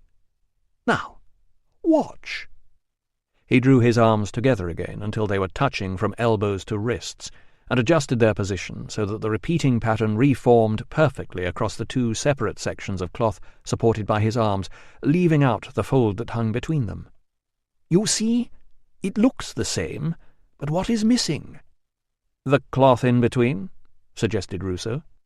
"Exactly," said Thessalus. "And now?" He shifted one arm half an inch forward. The horizontal lines of the plaid shifted out of alignment. The join became obvious. What was not obvious, to Ruso at least, was what this was supposed to illustrate about Thessalus's memory. "This is how I find out," said Thessalus sadly, looking down at the fractured pattern. "The spaces are invisible. When the lines join up, how can you tell?" He glanced at Ruso. "When you sleep, how do you know how long you have slept?" "By whether it's daylight," suggested Ruso. "By the sound of the next watch." He wanted to add, "by whether Tilla is up and lighting the fire," but Thessalus was already sufficiently confused. "By whether the pattern lines up," said Thessalus. "Before, it is night." He lifted his left arm. "And after, it is day." The right arm rose. "So," he said, moving his arms so the loop of cloth billowed between them, "you know there is something in between." Ruso, who was beginning to grasp what he meant, said, "There are times when you can't remember what you've been doing? When you're awake?" "What happens in between?" Thessalus stretched the cloth out again. "I have to guess." "How long has this been happening?" Thessalus shrugged. "When the patterns line up, who can tell?" "Everyone has patches where they lose concentration," suggested Ruso. "Lots of people find if they're travelling and thinking about something else, they sometimes forget whole miles. They know they've arrived, but they can't really remember much about the journey. At least he hoped there were lots of people. Maybe he was the only one." "Not just minutes," said Thessalus. "Sometimes hours, a whole day once, gone, stolen. Is someone stealing my hours?" "I think they're being drowned in poppy tears, and if you're only guessing at what fills the spaces, you may be guessing wrongly." "I have dreams." "Dreams seem very real at the time, but when you wake, you know they aren't." "And the healing that comes in dreams?" Ruso hesitated. He had never been sure about the trustworthiness of divine healing through messages in dreams, but he knew several people who claimed to owe their lives to it, and indeed he was hard-pressed to explain their cures in any other way. On the other hand, he could recall several cases where the gods had been given the credit, but the doctor had done most of the work. "Healing is one thing," he said. "Nightmares are different." And this relative sanity was, he feared, a mere break in Thessalus's mental clouds that might soon close. "Tell me," he urged, seizing the moment, "what you remember about that night." Thessalus looked sadly down at the cloth, then folded it neatly and set it beside him on the couch. "We came out of the bath-house and went to Susanna's," he said. "It was Gambax's birthday. There was an argument. Something about cows. A soldier was lying to a native. I remember thinking somebody should defend the native." Thessalus paused. "Then I woke up here, after a ghastly dream, with blood on my hands and my clothes." He looked apologetically at Ruso. "I looked at myself, and I was not injured. I told myself I must have drunk more than I thought, that I had been to the infirmary on the way home and the blood was from a patient, or that I had been to a temple that night and made a sacrifice." "Tell me about the dream." Thessalus bowed his head into his hands, raking back the hair with his fingers into a wild splay of dark curls. "I am holding a knife," he said slowly. "Felix is afraid. He is pleading, begging me not to do what I am going to do with the knife.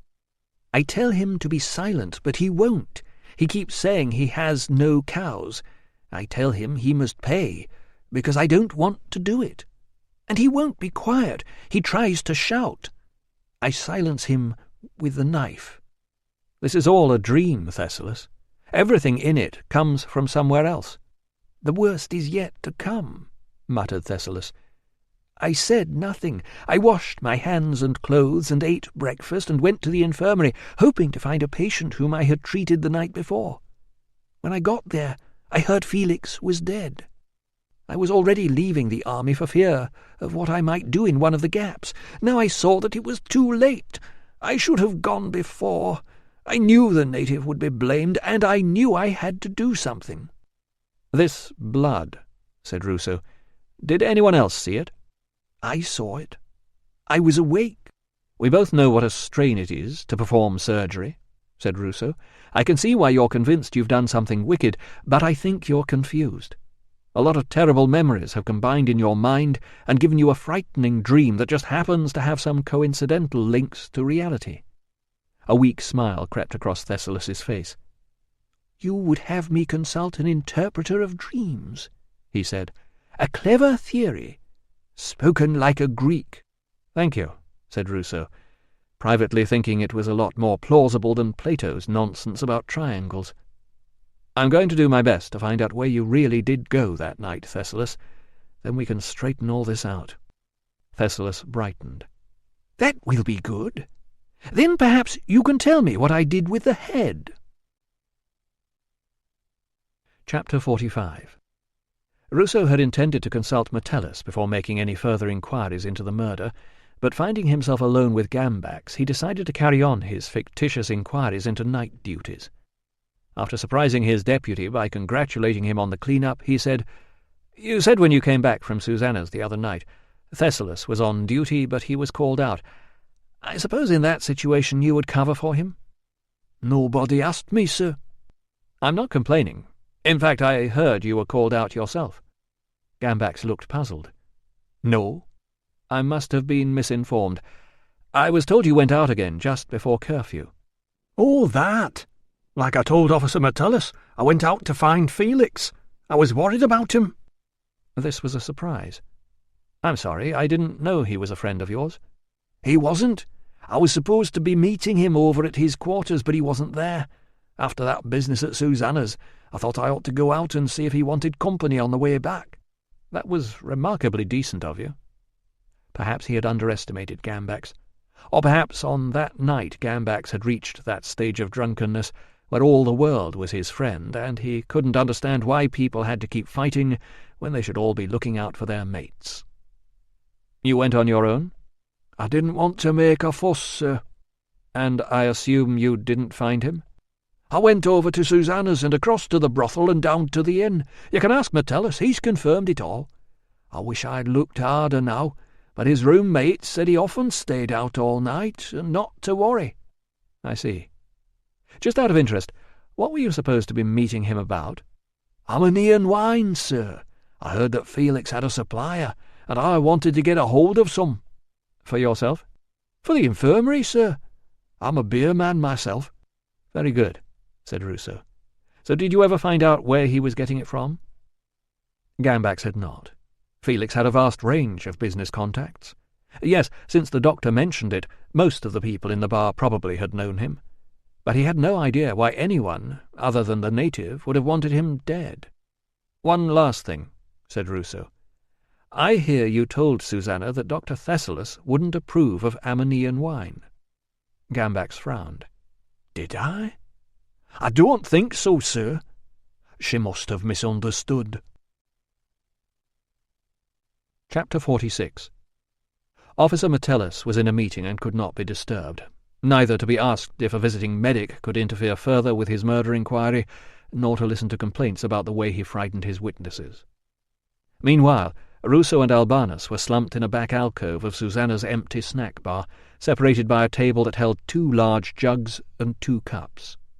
Ruso had offered to treat his clerk to a non-military supper after evening ward rounds as a compensation for his wasted morning hunting for Tilla. Albanus clearly felt this was an important occasion. He had scrubbed most of the ink off his fingers, and he smelled of hair oil. "Permission to ask a question, sir?" "Albanus, this is supper. You're allowed to make conversation." "Yes, sir. What I'd like to know is, now they've let the native go, who really did kill the trumpeter?" Ruso scratched one ear. "I wish I knew." "Was it Dr. Thessalus?" "I hope not." Albanus glanced around the empty bar. "Is it true it all started in here with an argument about cows, sir?" "Ah," said Ruso, "I do know the answer to that one." He took a sip of wine before commencing. "Ever since she was a little girl, Tilla's cousin Amelia has wanted to marry an officer." Not surprisingly, Albanus looked bemused. "Bear with me. This is one of those native stories that will end up as one of the interminable ancestor songs Tilla sings in the kitchen.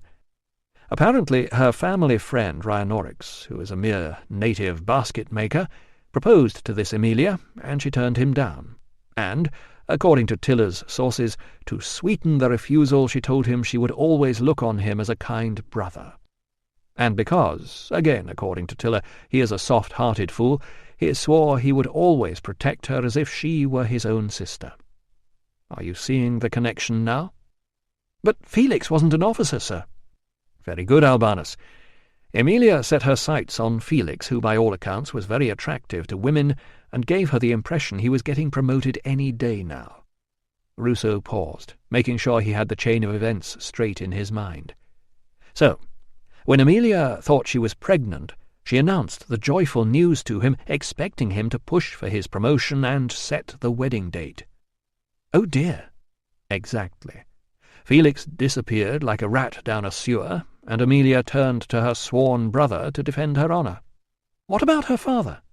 "He didn't approve of Felix as a suitor. He'd forbidden her to go near him. Amelia was frightened to admit she was pregnant." "So Rhinoryx went and found Felix and murdered him?" "Ah," said Ruso, "that's where Tilla's interpretation of events diverges from everyone else's. According to Tilla, he went privately to see Felix and explained that around here a chap has to either do the decent thing or hand over 5 cows in compensation. After a couple of weeks with no cows, and no wedding plans, Rhinoryx got tired of asking nicely. He began to call on the native gods to avenge Amelia's disgrace. He came here to make a final appeal to Felix's honour in front of all his friends, which is what a native would do, apparently, and got thrown out. And then the gods brought judgment on Felix." "Are you sure this Rhinoryx didn't simply bump him off to get the girl?" "I'm not sure of anything," said Ruso, "although, as Tilla has pointed out, if he was going to do it, why would he have announced it first? And afterward, why did he wait around to be arrested?" "He doesn't sound awfully bright, sir. Maybe he thought he was like the Stag Man, invincible." Ruso frowned. "The Stag Man isn't invincible, Albanus. You're starting to sound like Tilla. He's just a clever man with a fast horse and a bit of dead animal tied to his head." "Yes, sir." Albanus reached for his drink. "Do you mind if I speak freely, sir?" "Go ahead," said Ruso, wondering how many other men would ask permission before allowing wine to loosen their tongues. "I don't blame that Amelia girl for wanting to better herself. This isn't much of a place, is it?" "I've been in worse," said Ruso, feeling it was his duty to try and cheer up his clerk, who had only volunteered to come with him out of personal loyalty. "Yes, sir." Albanus picked up a crumb from the table and rolled it between finger and thumb before flicking it away. "I can't actually remember when," confessed Ruso, reaching for his drink. "But you have to admit this is rather fine wine." "The wine's all right," conceded Albanus, "and the scenery's quite pleasant, if you're partial to the sight of greenery, and if you don't know all the bushes could be hiding natives with grudges and antlers. But the town isn't up to much, is it? Have you seen that shop that says it sells everything?" "Next to the butcher's?" "Yes. Well, don't build your hopes up." Albanus sighed. "Frankly, sir, I wish I'd brought a few more books with me." "I can lend you some medical texts, if you're desperate," said Ruso, wondering how desperate a man would have to be before he would read medical books to cheer himself up, although he supposed some doctors' diatribes on why all their rivals were incompetent nincompoops might be mildly entertaining. "Never mind, sir. I've only got another 18 years, 6 months and 2 days to serve." "That must be very comforting," said Ruso, who was on a short-term contract with the army and could extricate himself whenever he wanted with little difficulty. "How long have you got left, sir?" Ruso coughed. "I haven't counted recently. Tell me something, Albanus. If you can translate Plato and read medical texts, what are you doing in the army anyway?" "My father made me promise not to go into teaching, sir. He said the boys are badly behaved, the parents have no respect for you, and the pay isn't very good." "So he suggested you sign up for 25 years in the legions?" "Looking back, sir, I don't think my father knew very much about the modern army. I think he got all his ideas out of poetry books." Ruso noted with surprise that he had nearly finished his wine. "Fathers don't always make wise decisions," he said. "No, sir," agreed Albanus. "Mine certainly didn't." There was a clatter of crockery from behind the counter. Albanus looked up, then lost interest when Susanna, who serves the best food in town, emerged with a cloth and began to wipe the tables. It occurred to Ruso that too long in the provinces could turn a man into the sort of bore who hung around in bars telling his life story to soldiers who were too junior to escape. Thank goodness he was here with a mission. Not an official mission, since he had yet to talk to Metellus, but one he should be getting on with nevertheless. He waited until Susanna was attacking the table next to theirs, and explained to her that he was trying to help Dr. Thessalus, and would she mind answering a few questions. But before that, would she mind bringing over more of that wine? Albanus was busy diving for the satchel that he had brought with him, lest the Batavian clerks should raid it in his absence and steal his best pens. Susanna said, "Officer Metellus already wrote everything down, sir, and that was the last of the wine." Ruso gestured to Albanus to put the stylus away, and as he did so, something occurred to him. "Can I see the amphora?" "It's empty, sir, I promise you." "I know. I'd just like to—" He tried to think of a suitable excuse. "I used to have a friend who exported it," he said. "If it was his, I'll write and tell him where I drank it. He'll like that." Susanna, fortunately, seemed to operate by the policy that the customer was always right, no matter how blatantly he was lying. Behind the counter, Ruso heaved up the heavy clay container by its handles and scanned the surface for the vintner's mark. There, painted in long, thin letters, was the expected Amen. The writing faded into a clean patch where something else had been scrubbed off. He shook his head and expressed regret that this wine had not come from his fictitious friend. What he did not tell Susanna was that although he had no idea where it had come from, he had a very good idea of where it should have gone. And it was not into the mouths of paying customers at a snack bar. No, Susanna did not know where Felix had gotten it. She seemed surprised that anyone might have considered asking him. "I know you've been through everything with Metellus," Ruso said, making his way back to where Albanus was waiting, "but it would help me to know exactly who was in the bar the night Felix died." Susanna perched her ample bottom on the next table and sighed. "This is never going to end, is it?" she said. "Years of building up a respectable family business, and now will always be the place where the trouble started." She spread her arms wide to indicate the bar. "Look at it. Where is everybody?" "It's probably not you," suggested Albanus brightly. "Everyone's frightened to be out in the evenings because of the stag man." "If you could just tell me about that night," put in Ruso. "He's not real, you know," continued Albanus. "He's just a man with a dead thing on his head, and there are extra patrols out." "Fat lot of good they're doing," retorted Susanna. "That night?"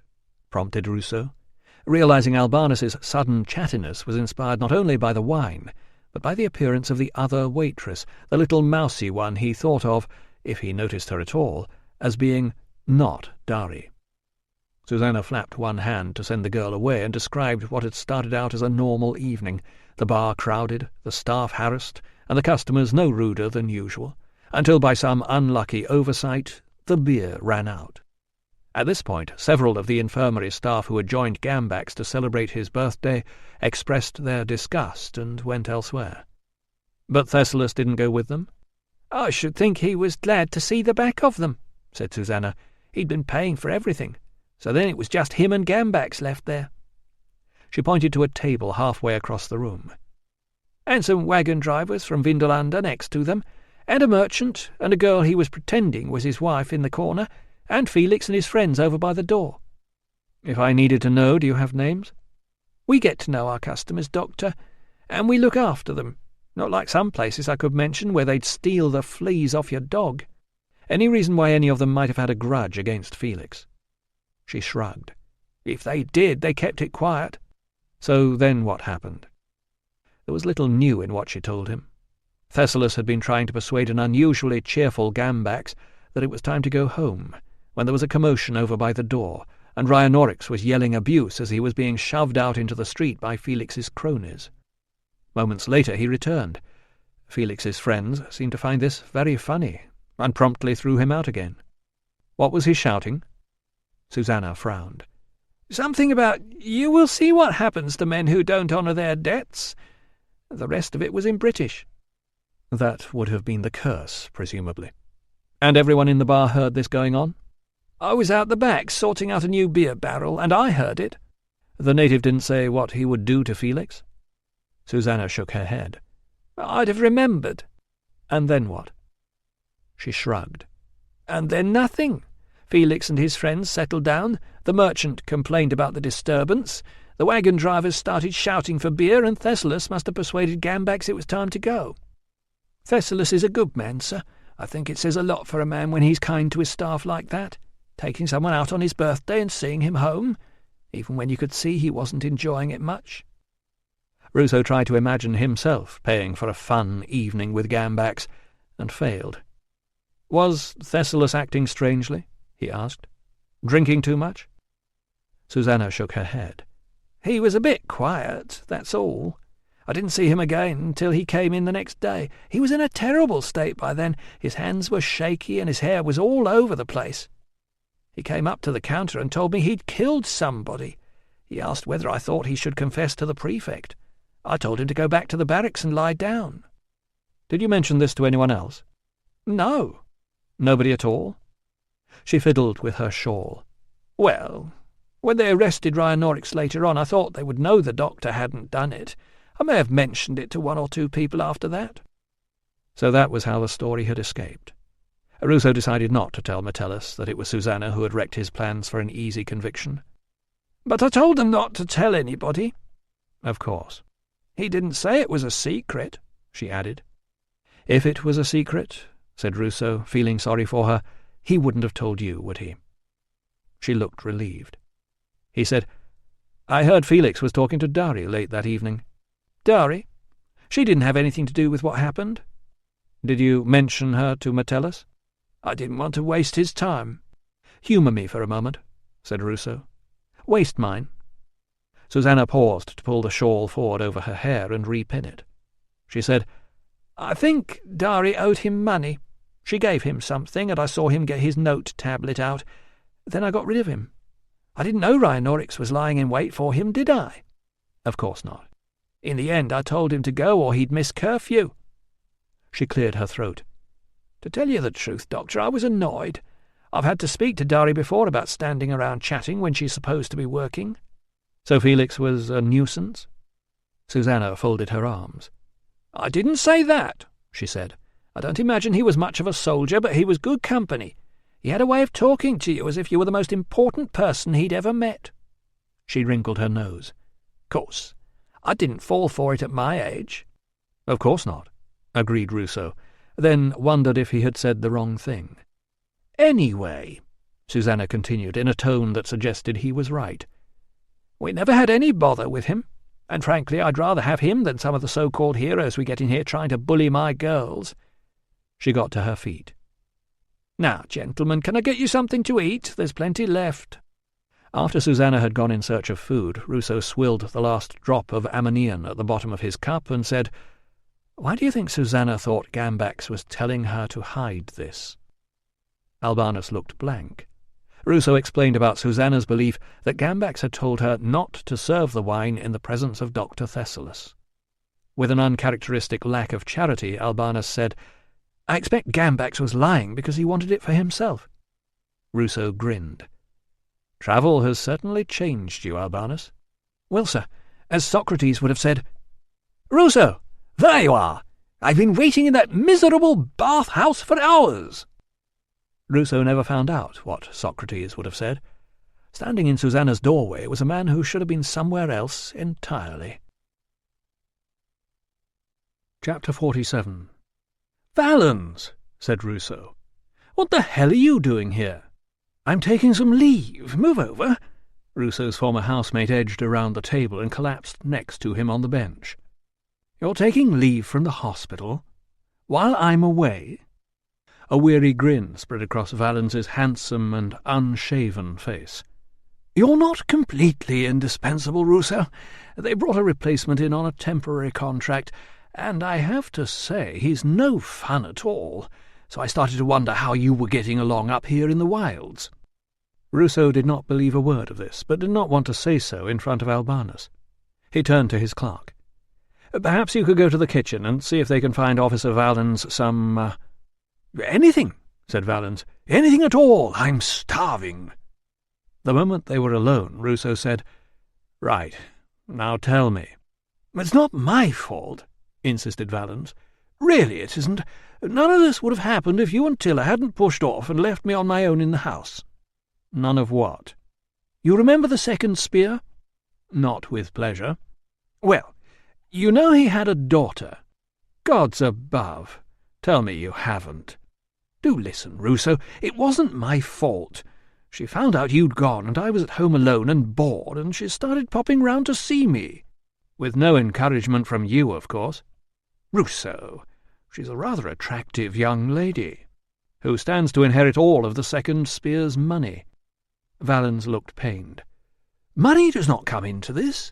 Anyway, you're quite right, it wasn't a good idea, so I told her it had to stop before her father found out, and that's when the trouble started.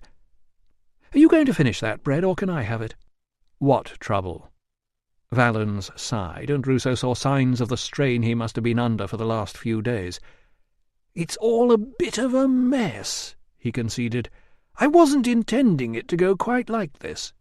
"You were allowing a single girl to pop round and visit. Completely unchaperoned, I suppose. How did you think it would go?" "I didn't sleep with her, Ruso, I swear." "You might as well have." "That's what she said." "What else did she say?" "I don't want to remember. You know what her father's like." The memory of one particular clash with the second spear made Ruso shudder. "Well, she's inherited it. She's terrifying, Ruso. She's like—" Valens searched for a simile. "She's like a one-woman cavalry charge. I had to take to sleeping in the hospital to avoid her. That was when she went and told her father." "Oh," said Ruso, needing no further explanation. "So what are you going to do?" Valens shook his head. "I really don't know. I am genuinely on leave, by the way. It cost me a fortune to wangle it, which is why I can't afford a shave, and I'm going to have to ask you to pay for my supper. But I wouldn't have lived to spend the money anyway." "And you really haven't touched her?" "Of course I've touched her. I just haven't done anything irrevocable." "You could try going back and telling him that." The dark eyes widened. "Ruso, he's bigger than me, and so are all the men with swords who'll do whatever he tells them. I've been on the road for days, sleeping in wagons in case he had people searching the inns." "So now what are you going to do?" "I was hoping I could stay up here with you for a while, just until he calms down. I could help out with something or other. Anything, really." Valens brightened. "I could do your night duties." Ruso tried to remember any previous occasion upon which Valens had offered to do someone else's night duties. This simple offer was more alarming than all the fear and exhaustion betrayed by his friend's face. He lowered his head into his hands. "Well," he said, "thanks for involving me in all this." "I'm sorry, but you're my best friend. How much longer is your clerk going to be with that food?" "I think he's taken a fancy to the waitress," said Ruso. "He's scrubbed the ink off his fingers, and he's wearing hair oil. It's a dangerous time, Spring." Ruso circumvented the difficulty of explaining Valens's arrival at the fort by not bothering to try. He announced that an officer had arrived from the 20th, and a gate pass was issued without question. There was only a night porter on duty at the infirmary. "It's evening," explained Ruso to his bemused colleague, who was staring around the office in dismay. "Gods above, Ruso! Is this really how they do things up here?" "No," said Ruso. "This is how it looks, now that I've gotten them to sort it out." He was about to offer to take Valens around and introduce him to the patients when he heard the soft closing of the outside door. Metellus glided into the office and asked to have a word with him in private. Chapter 48. Tilla felt herself go rigid in the darkness. Something had woken her, something bad. There it was again, that scrabbling sound. Mice? No, mice did not sniff and sigh and mutter and bounce around enough to make the bed shake. Not mice. Amelia was hanging over the side of the bed, groping for something under the mattress. "What are you doing, cousin?" Another sniff. "I can't tell you." "Well, can it not wait until morning?" There was a choking sound, then a sob. "It can wait forever," wailed Amelia. "It is no good now. What am I going to do?" Tilla fought down an urge to shove her cousin out of bed. "Go to sleep," she suggested, "or lie still so that I can. I'll be glad that Rhinonorix is no longer in chains because of you." "You don't understand." "You don't explain." Another sniff, then a movement that led Tilla to suspect her cousin was wiping her nose on the sheet. "I suppose it doesn't matter now," said Amelia. "Put your hand out." After a moment of confusion in the dark, Tilla felt something small and hard being pressed into her palm. "Don't drop it," urged Amelia. "It's very precious." Tilla's fingers explored what seemed to be a metal ring with a complicated pattern that made the surface deeply uneven. "Gold," Amelia whispered, "with my name on it."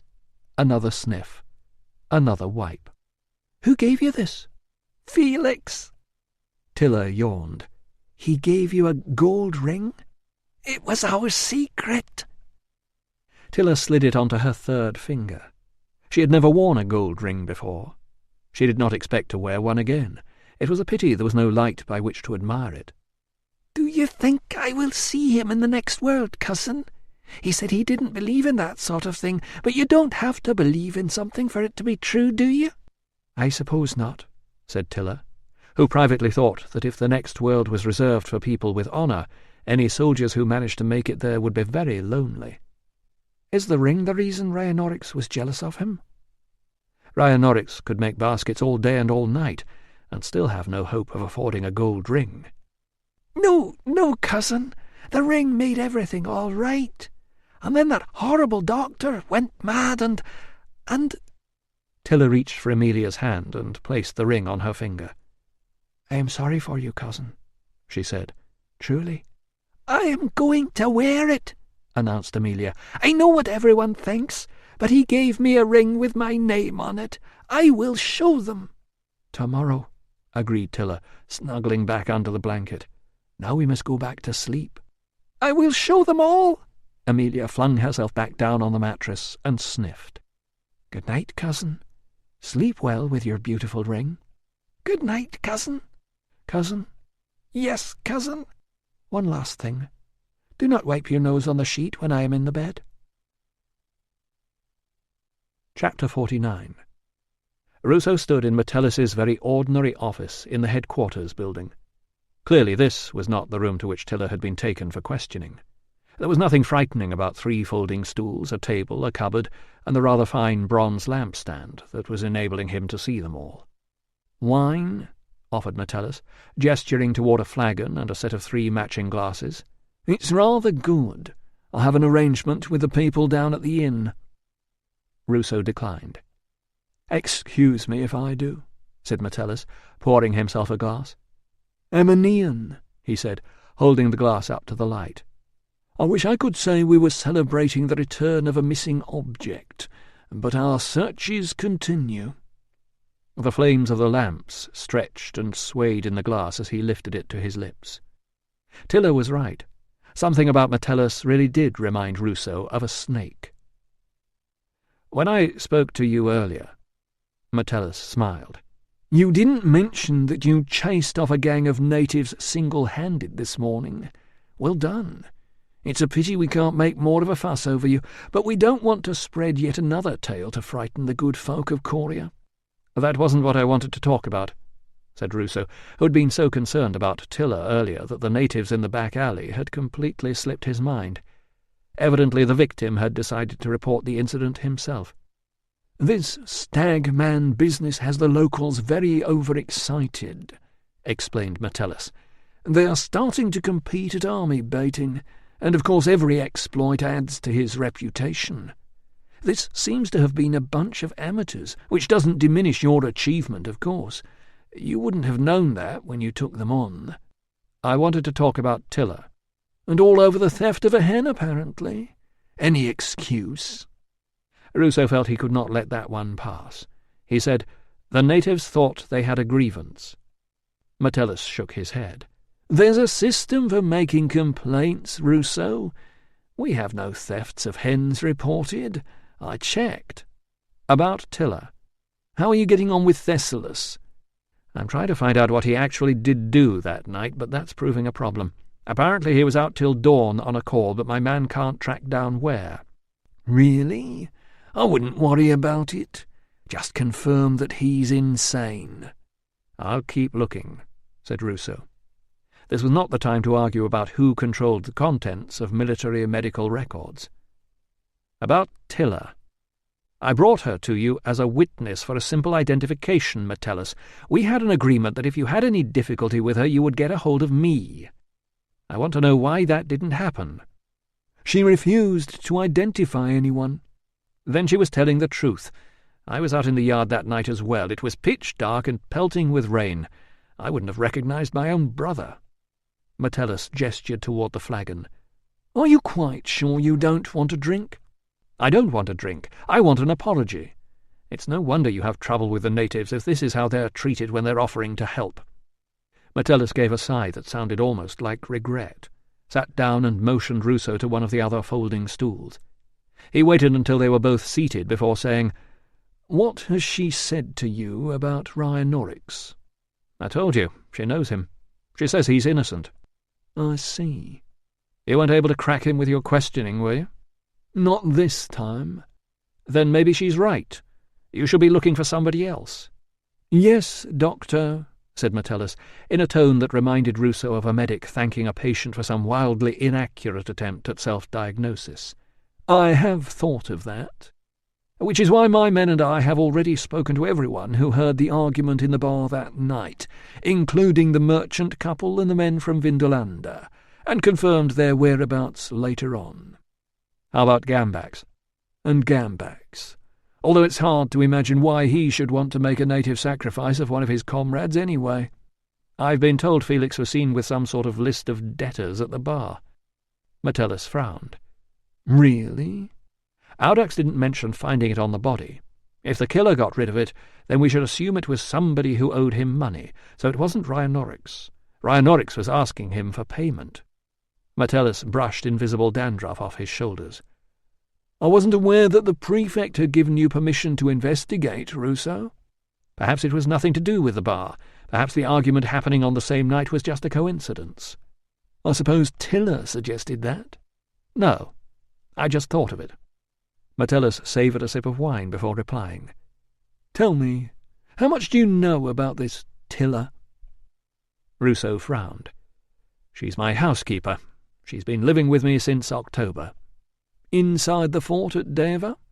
She couldn't do her job outside. And before that? What do you know about her background?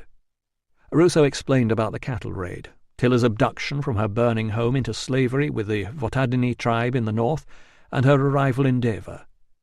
The silence with which Metellus listened made him uneasy. Finally he stopped talking and said, "Are you waiting to tell me something?" The aide exhaled very slowly, as if he was taking the time to think what to say. "The girl you know as Tilla," he said, "is going under an assumed name." "I know that.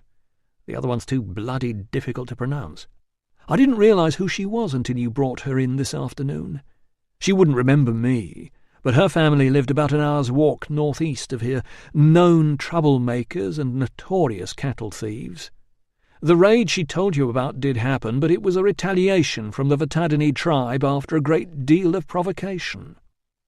Evidently there were some details Tilla had chosen not to pass on.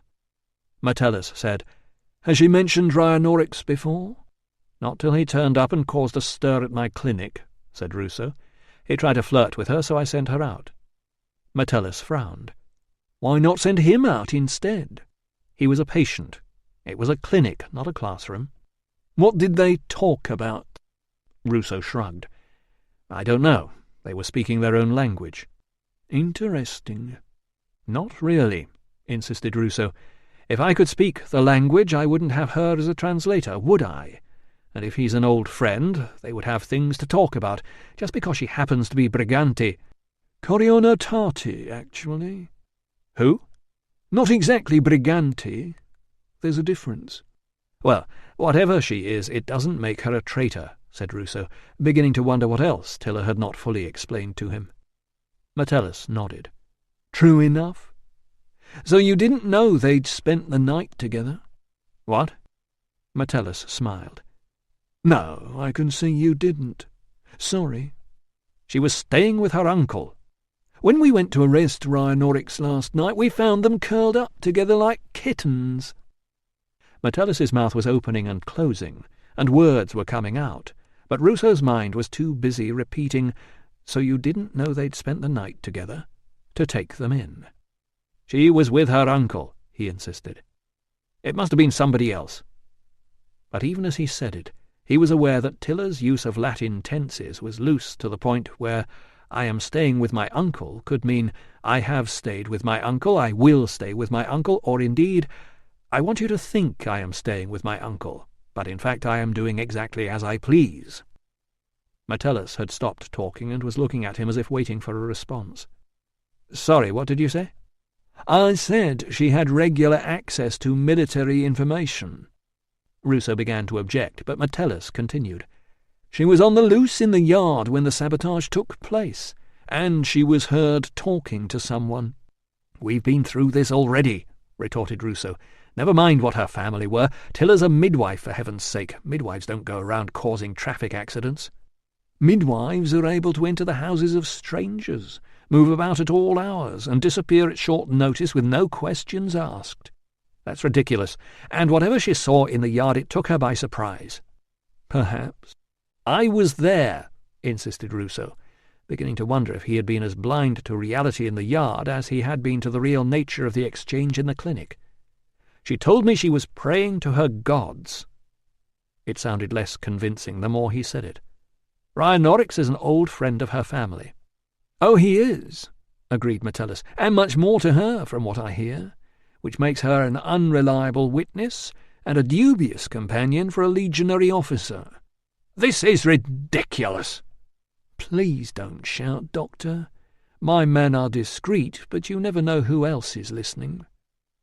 Ruso ran one hand through his hair and wished Tilla were here to tell him none of this was true, that Metellus had been misinformed. Instead, all he could hear her saying was, "You are mistaken about this. I am not a friend of the army." "I still think she was telling the truth when she said she couldn't identify anyone," he said. "Perhaps," agreed Metellus. "But frankly, I wasn't convinced we had many likely candidates in the line-up this time. That was why I didn't bother pressing her." "Are you saying you knew it was a waste of time anyway?" "Not at all," said Metellus. You never know what witnesses will let slip while you've got them concentrating on something else. But your Tilla is a clever girl. If she knows about the head, she's keeping it very quiet. That's because she doesn't know. I would have thought Ryanorix would have told her. They like to boast. But perhaps he's cleverer than he looks too. What's the matter with you people? If you think he did it, what the hell did you let him out for? Surely you're not really so frightened of the natives that you dare not arrest a murderer? We have to tread softly at the moment, Doctor, since one of our own men is widely known to have confessed. But having Ryanorix out there may work to our advantage. We may just catch a few bigger fish. Tilla's not a big fish. She's not a... Halfway through the sentence he realized how ridiculous it sounded, but he finished it anyway. She's not a fish at all. No. It's often surprising what you find when you pull the net in. It's ridiculous. Lock him up. His rebel cronies aren't going to go near him anyway while you're sniffing around. That depends on how obvious we are. My informers are very discreet. Well, so far they haven't been much use, have they? Metellus shook his head. Frankly, Doctor, I didn't expect a man of your standing to be so attached to a native slave. Although she does have a certain rustic charm, I can see why you're so disappointed. Ruso gritted his teeth. I'm afraid she's let us both down. Ruso realized he was pacing up and down Metellus's office floor.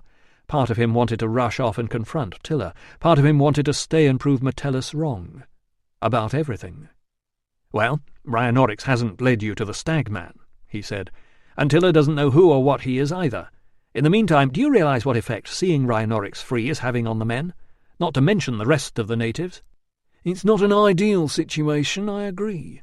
As soon as you clear the path for us with Thessalus, I'll persuade the prefect to have him rearrested. You don't think he did it, surmised Ruso suddenly. You'd never have let him out if you thought he could tell you where that head was. Metellus smiled. Well done, Doctor. You're right. I'm not sure that he did it. He may well just be a loudmouth. But he's a rebel sympathizer, and he was making public threats against one of our men. In fact, you're quite right. We are considering the possibility that it was one of his cronies seizing a chance to cause trouble. For all we know, there may have been several of them. We can't really control who's in the streets out there after dark. I'll try and get some names from him when we pick him up again, but someone will have to be put before the governor in 3 days' time. It won't be a local god, and it certainly won't be Dr. Thessalus. Now, you need something to take your mind off all this. Are you sure you're not interested in hunting? Rumour has it the governor might— No, said Ruso. Definitely not. Pity, said Metellus. Chapter 50. Ruso burst out of Metellus's office with an energy that made the sentries guarding the headquarters shrine grab at their weapons. He strode across the torchlit courtyard, then turned on his heel and scrunched down the gravelled street in the direction of the infirmary. He was going to see Tilla. He just needed to collect a few things on the way. The sword swung against his thigh as Ruso shrugged on his body armour. His fingers fumbled with the buckles and thongs that joined the iron plates together. He lowered the heavy helmet onto his head and tied the strips of leather beneath the cheek pieces. He was not going to put up with any nonsense from anyone out there tonight. Valens wandered out of one of the wards just as he was leaving his room. "Goodness, Ruso, where are you going looking like that?" "Out," said Ruso, without breaking his stride. The guard on the east gate saw the medical case in his hand and opened up for him immediately. The sound of his boot studs rang out in the quiet night, and he was conscious of the brass belt fittings jingling with every step. As he passed the shrine, a dog began to bark in one of the houses. It set off a yappy, irritating reply farther away. Ahead of him, a window squeaked open. It closed again as he approached. A rat scuttled across the shuttered entrance to We Sell Everything. Ruso kept to the main thoroughfares and to the centre of the street. Nobody, antlered or otherwise, was going to creep up on him and drag him into one of those dark gaps between the buildings. Not without a fight. He approached the last house along the east road. He knew he was in the right place. The air was thick with the smell of the brewery next door. By the third attempt, He was thumping on the door with the hilt of his sword. A muffled voice from somewhere down the street shouted, "Hey! Clear off!" That was when he noticed that the shutter of the small window nearby had swung open. A woman with an accent like Tilla's demanded to know what he wanted. As soon as he stepped left to address her, the shutter slapped back into the frame. "Is this the house of Catavignus, the brewer?" he asked the shutter, hoping that she was still listening behind it. "The brewery is closed," came the reply. "Come back in the morning." "I'm looking for a girl called Tilla." "Well, look somewhere else." He tried, "I'm a doctor." "Nobody is ill." Were all the women of Tilla's tribe, whatever it was called, this difficult? Why couldn't she at least open the shutter to talk to him? He was not going to bawl his name down the quiet street. He leaned closer and said in a hoarse whisper, "I'm an officer with the 20th Legion. Ruso. Catavignus invited me here. Tilla is my... Tilla knows who I am. I have to talk to her." There was a pause, then a reply of, "There is no girl called Tilla here." "Daludica," he corrected himself, trying to remember how Tilla had taught him to pronounce it. "I'm a friend." "I thought you said you were the doctor." "I am," he said, adding, "She has 2 names," lest the woman should wonder why someone claiming to be a friend had got it wrong the first time. "No Daludica either." "She told me she would be here," he insisted. "She will be expecting me." This was not strictly true, but he felt it would lend weight to his case. Silence. "This is the house of Catavignus the brewer?" The voice confirmed that it was. Then it wished him good night. After that, he might as well have been speaking to a wall, as indeed he was. Curled up together like kittens. Metellus's words seemed to echo around the empty streets as Ruso strode back past the deserted bathhouse, the shrine with a lamp flame wavering on it, "We sell everything," and the alleyway where most of Felix had been found. The murder was something Ruso felt he should care rather more about than he did at the moment, and the fact that he did not care was Tilla's fault. He had behaved perfectly reasonably. More than reasonably, generously.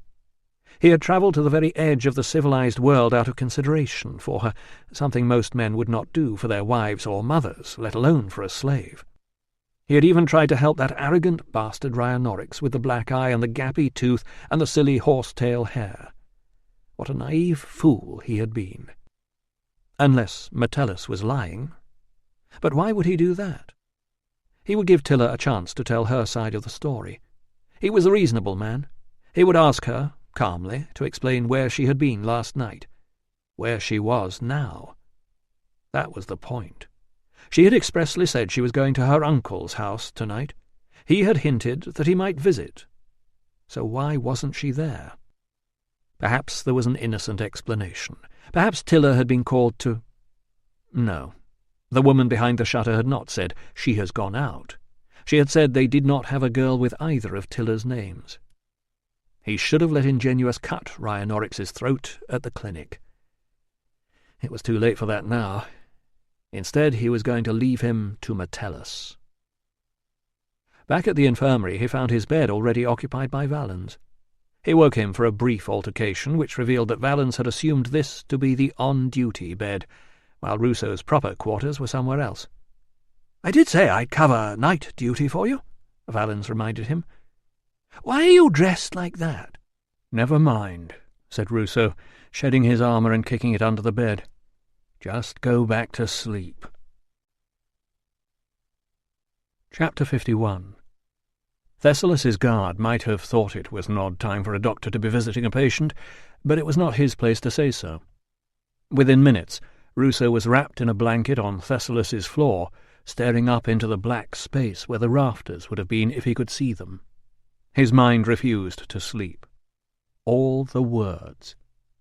Jumping around like frogs. Ruso forced himself to listen for the breathing of his unsuspecting host over on the couch, and for a moment he understood the feeling Thessalis had been trying to describe. Where was Tilla? Had she betrayed him? If she hadn't, why would Metellus lie to him? What would he say to her when he found her? Worse, what if he didn't find her? She could have run off somewhere with Rhinoryx. She could have been planning it ever since they left Deva, and like a fool he hadn't seen it coming. She could be mocking him to Rhinoryx right now, just as she had mocked Trinus. The body of a bear, the brain of a frog, and he makes love like a dying donkey with the hiccups. Surely she would find something better than that to say about him. Curled up together like kittens. The thought made him shudder. He rolled over. He must think about something else. Despite his bold assurances to Albanus, he did not know who or what the strangely invincible Stagman was, nor how long the army could keep on playing down the subversion he was raising. Who had murdered the trumpeter? He didn't know that either. Tomorrow, if he couldn't get Thessalus to retract his confession, he would declare him insane. The way would be clear for Rhinoryx to be arrested and questioned again about the names of his fellow rebels. It was no worse than he deserved. If one believed in curses, then logically cursing a man was as bad as doing him physical harm. Tilla's voice came back to him. "I know this, my lord, but he did not do it." Then he should have kept his mouth shut at the bar, and he should have kept his hands off Tilla. Metellus had investigated everyone else. Rhinoryx was the only logical suspect. There was, however, the illogical one. Thessalus, the man who had been out all night and could not explain where, but did know how the murder had been committed.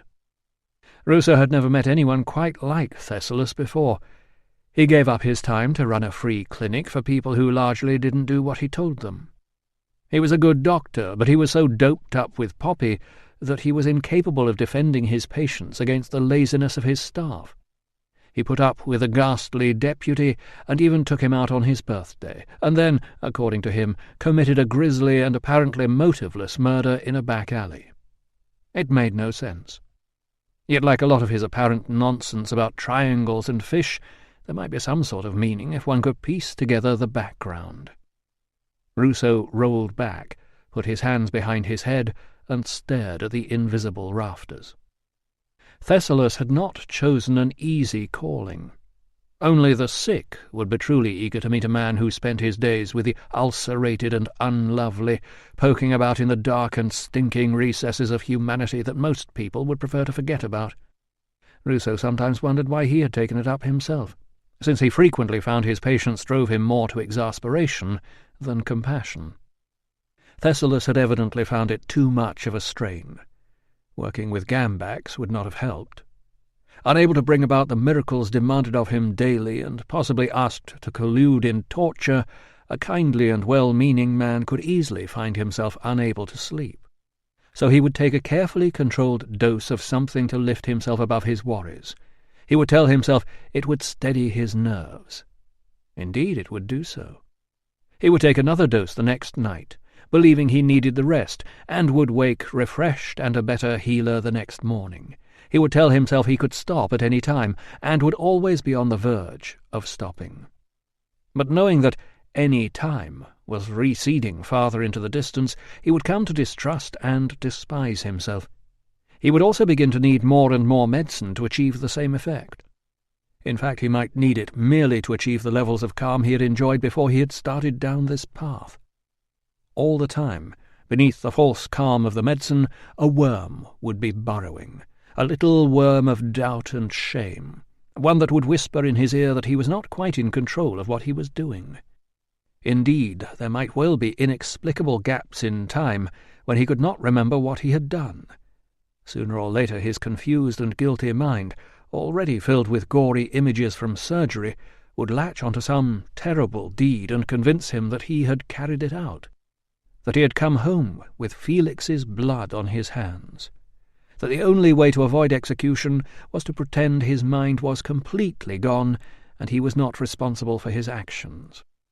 Thessalus had already ended his contract with the army because he knew he could not resist the poppy, and he knew he was not fit to practice under its influence. In a way, that was an honourable course of action.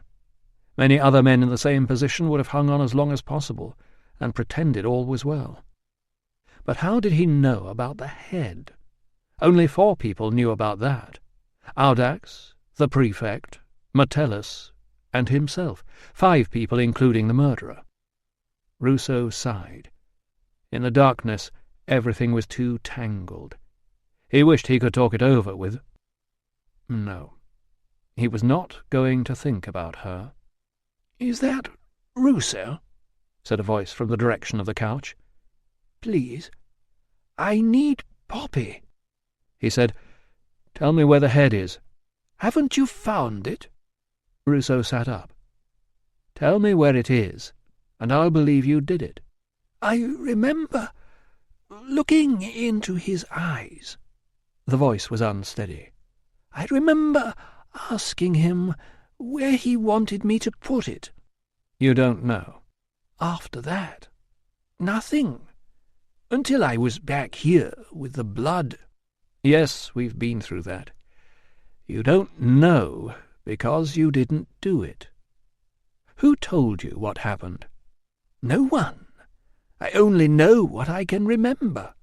"I have been trying to think this through logically," said Ruso. "I realize poppy tears might confuse you. I suppose too much might give you bad dreams, or make you frightened or sick, and a big overdose would finish you off altogether. But I can't find any record of Poppy making patients violent. You were sensible enough on that night to bring Gambax back from Susanna's. I imagine you were sensible enough to know that he wasn't fit to be left in charge of the infirmary. But despite that, you went out. You explained quite clearly to the gate guards that you'd had a call to a civilian emergency. Emergency calls are the sort of things people remember. They like to think they're helping. Yet I haven't been able to track that message down." "I've told you—" "I know what you've told me. Let me pass on what I've been told by somebody else, that Felix deserved to be punished, and you were the instrument of the gods." Thessalus let out a long sigh of relief. "That explains it." "Of course it doesn't explain it," snapped Ruso. "I'm tired of being made a fool of, Thessalus." He threw back the blanket. "Apart from thinking you're Julius Caesar, you've demonstrated just about every symptom of madness in the book." "Of course you have. You've read the books. What was it you said to Ingenuus that persuaded him to sneak medicine in here for you?" "Please, Poppy is the only thing that works." Ruso sprang to his feet. "Enough of this don't-touch-me rubbish about curing people by talking to them. You're going to get up, and I'm going to fetch a couple of lamps. Then you're going to get undressed, and we're going to have a proper look at exactly what's wrong with you." "There's no need," came the reply. "I can tell you. But you must swear not to tell anyone else." By the light of the feeble lamp, Ruso measured out a dose of poppy in wine and handed it to Thessalus. "That should ease it a little." Thessalus nodded his thanks. When he had downed the drink, he rested back on the couch. "When I was an apprentice," he said, "I discovered I had quite a few fatal diseases." "So did I." "But then you learn to stop looking, don't you? So when this began," he indicated his emaciated body, "I told myself I was just tired, overworking, out of balance." Ruso nodded. There was no need to comment on the injustice of it. Thessalus was only 24 years old. He had already tried every treatment Ruso would have suggested. "If you'd told me the truth in the first place, instead of babbling on about fish and triangles, I might have been more helpful." "I kept it quiet because I was afraid they would discharge me, and I needed the money. Gambax just thinks I'm in love with the poppy tears. I had to tell Ingenuus because I was not brave enough to face the pain." "He won't talk. He wouldn't even tell me." "Have you ever thought," continued Thessalus, "how useful it would be if each of us was born knowing the time of our death? How many different choices we would make?" "We might waste our lives trying to change our fate." "I think we might spend them more wisely." "You have done a great deal of good," Ruso assured him. "Men are alive now who would not be. The clinic patients speak highly of you." "All of them?" "Most. You know how it is." Thessalus chuckled, then eased himself into a more comfortable position. "You have been good to me," he said. "Do me one last honour. Make them believe me." But I don't believe you. Nobody does. You didn't do it. My last wish is that I should be found guilty of this crime, and that the life of an innocent native should be spared. But my liver is diseased, which I forbid you to tell them, but my mind is quite sound. If you testify otherwise, you will be lying. Everyone I meet here seems to want me to tell some sort of lie, and always for the best possible reasons. I'm sorry, Ruso. I know you mean well, but you're so determined to do the right thing. What's the matter with that? You don't understand what the right thing is, which makes you dangerous. And you're a man with nothing to lose, which you seem to think gives you the right to make a fool out of me and everyone else. Nothing to lose? Repeated Thessalus. His hands rose to cover his face. His shoulders began to heave. For a moment Ruso thought he was crying. Then he realized the movement was silent laughter. Nothing to lose? Repeated Thessalus. The gods have given me all I ever wanted, and now you're trying to help them snatch it out of my grasp. Then don't just lie there, man, snapped Ruso. I'm the only one who's in a position to help you. Tell me the truth. Chapter 52. What would you think, Thessalus asked Ruso, if a man were taken sick and died, and you discovered the doctor who failed to cure that man had been secretly visiting his wife? Ruso winced. I would think that doctor should have referred the case to a colleague. Even if that colleague were Gambax? Even Gambax. He's not bad at his job, just lazy. The far end of Thessalus's blanket began to slide onto the floor. Ruso reached across to the couch and rearranged it. How's the pain? Easing, said Thessalus. You're right. I should have sent for Gambax. Everything is so obvious now. But I thought people would wonder why I was sending for help to treat a simple fever. Even so. Thessalus's smile was bitter. Do you know, Ruso, even as he was slipping away, I really managed to convince myself there wouldn't be a problem. I had genuinely done my best. I wrote up all the notes afterward. I thought if nobody knew that I had been seeing his wife, it was Gambax who worked it out. I think he must have wondered why I insisted on sourcing the herbs myself, instead of letting him do it. You've been seeing the herb woman? That's where you went that night? I've been seeing the herb woman, agreed Thessalus. Veldica, Ryanorix's sister. Ruso stared at him. At last something made some sort of sense. He said, You're dying anyway. You confessed to save your girlfriend's brother. They had met at the clinic, where Thessalus had guessed that his patient's accidental injuries had been inflicted not by a fall, as she claimed, but by a fist. It was not her first visit, and it would not be her last. His fury had risen with each successive accident, each fresh crop of cuts and bruises meted out by a husband to whom he dared say nothing lest he made the bullying worse. He claimed he could not remember how it had started. Perhaps a look, perhaps a brushing of one hand against another as she laid out the herbs she was now delivering weekly for his clinic, and for which he was overpaying her out of his own salary. He did not ask what she did with the money. She did not tell him until much later that the man she called her husband was demanding the coins from her at the end of each market day. The secret she kept from Thessalus, though, was as nothing compared to the secret she kept from her husband. And when the child was born with dark hair, and its eyes turned the colour of peat, she and Thessalus celebrated in secret. In secret, because although the husband was dead by this time, they were still in danger. Gambax is lazy, but he's not stupid. He saw Veldica at the market one morning with our daughter and came straight back and told me he would do me a favour and keep quiet about my so-called murder of her husband. In exchange for what? He never made that entirely clear. He just started taking time off whenever he wanted, ignoring orders when it suited him. That's why I didn't ask to renew my contract here. You were planning to make a fresh start together? We had to.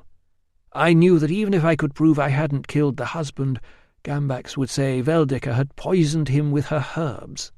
Did she? Thessalus yawned. Of course not. How do you know? Ruso, don't you trust anybody? Not women. Well, she didn't, I promise you. Thessalus tried to shift into a more comfortable position. Of course, the irony is that we made all these plans expecting to live forever, or at least for the foreseeable future. We would move south and marry in a town where nobody knew us. It wouldn't matter that Veldika's family had disowned her for mixing with the army, because I would be setting up a practice that would support us both. But it matters now. She'll be left here with no family and no support. And possibly no infirmary to supply either. You've seen what's going on around here. The governor will report back to Rome, and Hadrian will have to do something. He might well pull out, like he has in the East. Or he might send a lot more troops. Whatever happens, Veldika and my daughter will need friends. I don't want her having to take in some other lout in a uniform just to survive. And actually, her brother isn't a bad man. That's a matter of opinion. Seriously. They have a different way of looking at things, Ruso. They had a whole system of law before we came, and we've interfered with it. Ryanorix's girl and her whole family was wiped out in a tribal raid a few years back, and instead of letting him demand a blood price or take revenge, we told him to leave it to us. And of course we did absolutely nothing.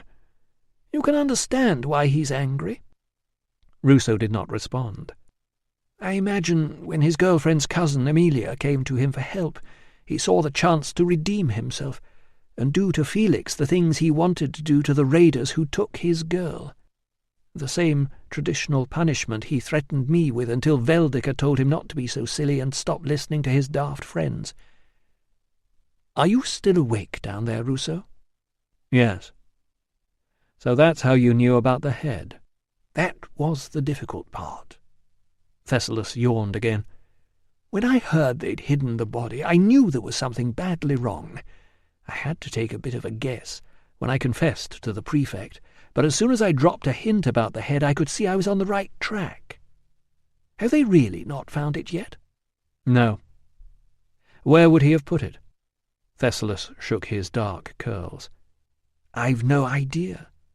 I hope he hasn't passed it on to the stag man. So do we all. The four of us who know. It's being kept secret. I pretend to be confused, so I didn't get tripped up by the details. Then you came along, and I had to be even wilder to keep you at bay in case you found out I was ill, and the whole thing would start to unravel. It was a gamble, but it's worked, hasn't it? They've released him. For the moment. But they don't believe you did it. I felt terrible leaving Gambax in charge that night, continued Thessalus, oblivious to Ruso's caution. But I had to go and warn Veldika about what her brother was getting involved in. I thought perhaps she could go and talk to him. It might even help to reconcile them. She's quite amenable to a reconciliation, actually, but she's doing her best to dissociate herself from him until all this is over. Gambax went out as well, said Ruso. But he came back before you did. Thessalus gave a weak smile. I was supposed to come right back, but I was too exhausted to get up on the horse, and then the storm broke. Veldika made me stay the night. So you are at last admitting that you didn't do it? I suppose I am. But if you ever report this conversation, I shall deny every word. Thessalus reached down to retrieve the blanket which had slid off his feet again. Ah, that's nice. The pain's going. His eyes drifted shut. I'm starting to float. And all this is to persuade Ryanorix to look after his sister when you're gone? Couldn't you have found a simpler way? Not if he was executed, mumbled Thessalus, his voice muffled by the pillow. Ruso said, His lost girlfriend wasn't killed, you know. She came back with me. She told me Ryanorix didn't do it. But she's been sleeping with him, added Ruso. So she's probably lying anyway. He glanced across at the couch. Thessalus was asleep, floating on the poppy tears. Chapter 53. "Emilia!" called the voice. "Ut vales, filia mea?" Tilla paused with one arm inside her overtunic and frowned. Even in their own home, Catavignus was asking his daughter how she was feeling this morning in Latin. Perhaps her father's old taunt was right. Perhaps her uncle really did have a toga stashed away somewhere, ready for the governor's call to wrap himself in it and strut about as a citizen of Rome. Tilla opened the door a crack and replied in her own tongue, "She is asleep, uncle." "Child!" He slipped back immediately into the language of his ancestors. "Welcome home!" Catavignus was greyer, and perhaps heavier, but otherwise unchanged. For a moment she wondered why he was not surprised to see her. Then she realized that Ness must have told him she was here. He had had time to prepare himself. "I am sorry not to have welcomed you yesterday," he continued. "I was away on business.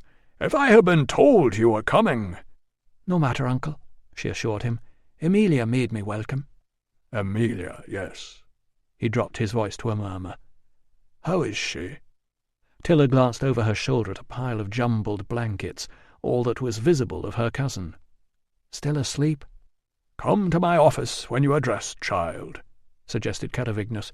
"We have much to talk about." When she was dressed, Tilla wandered along to the kitchen and moments later found herself enjoying not only soft bread and warm milk, but the luxury of knowing someone else had risen at dawn to fetch the water and sweep out the hearth and get the fire lit. She sat with her elbows resting on the scrubbed table, watching Ness's quick fingers checking supplies and seeing her lips move as she limped around the kitchen memorizing a shopping list.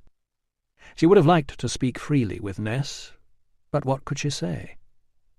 "I know now how it is to be a slave." Of what help would that be to either of them?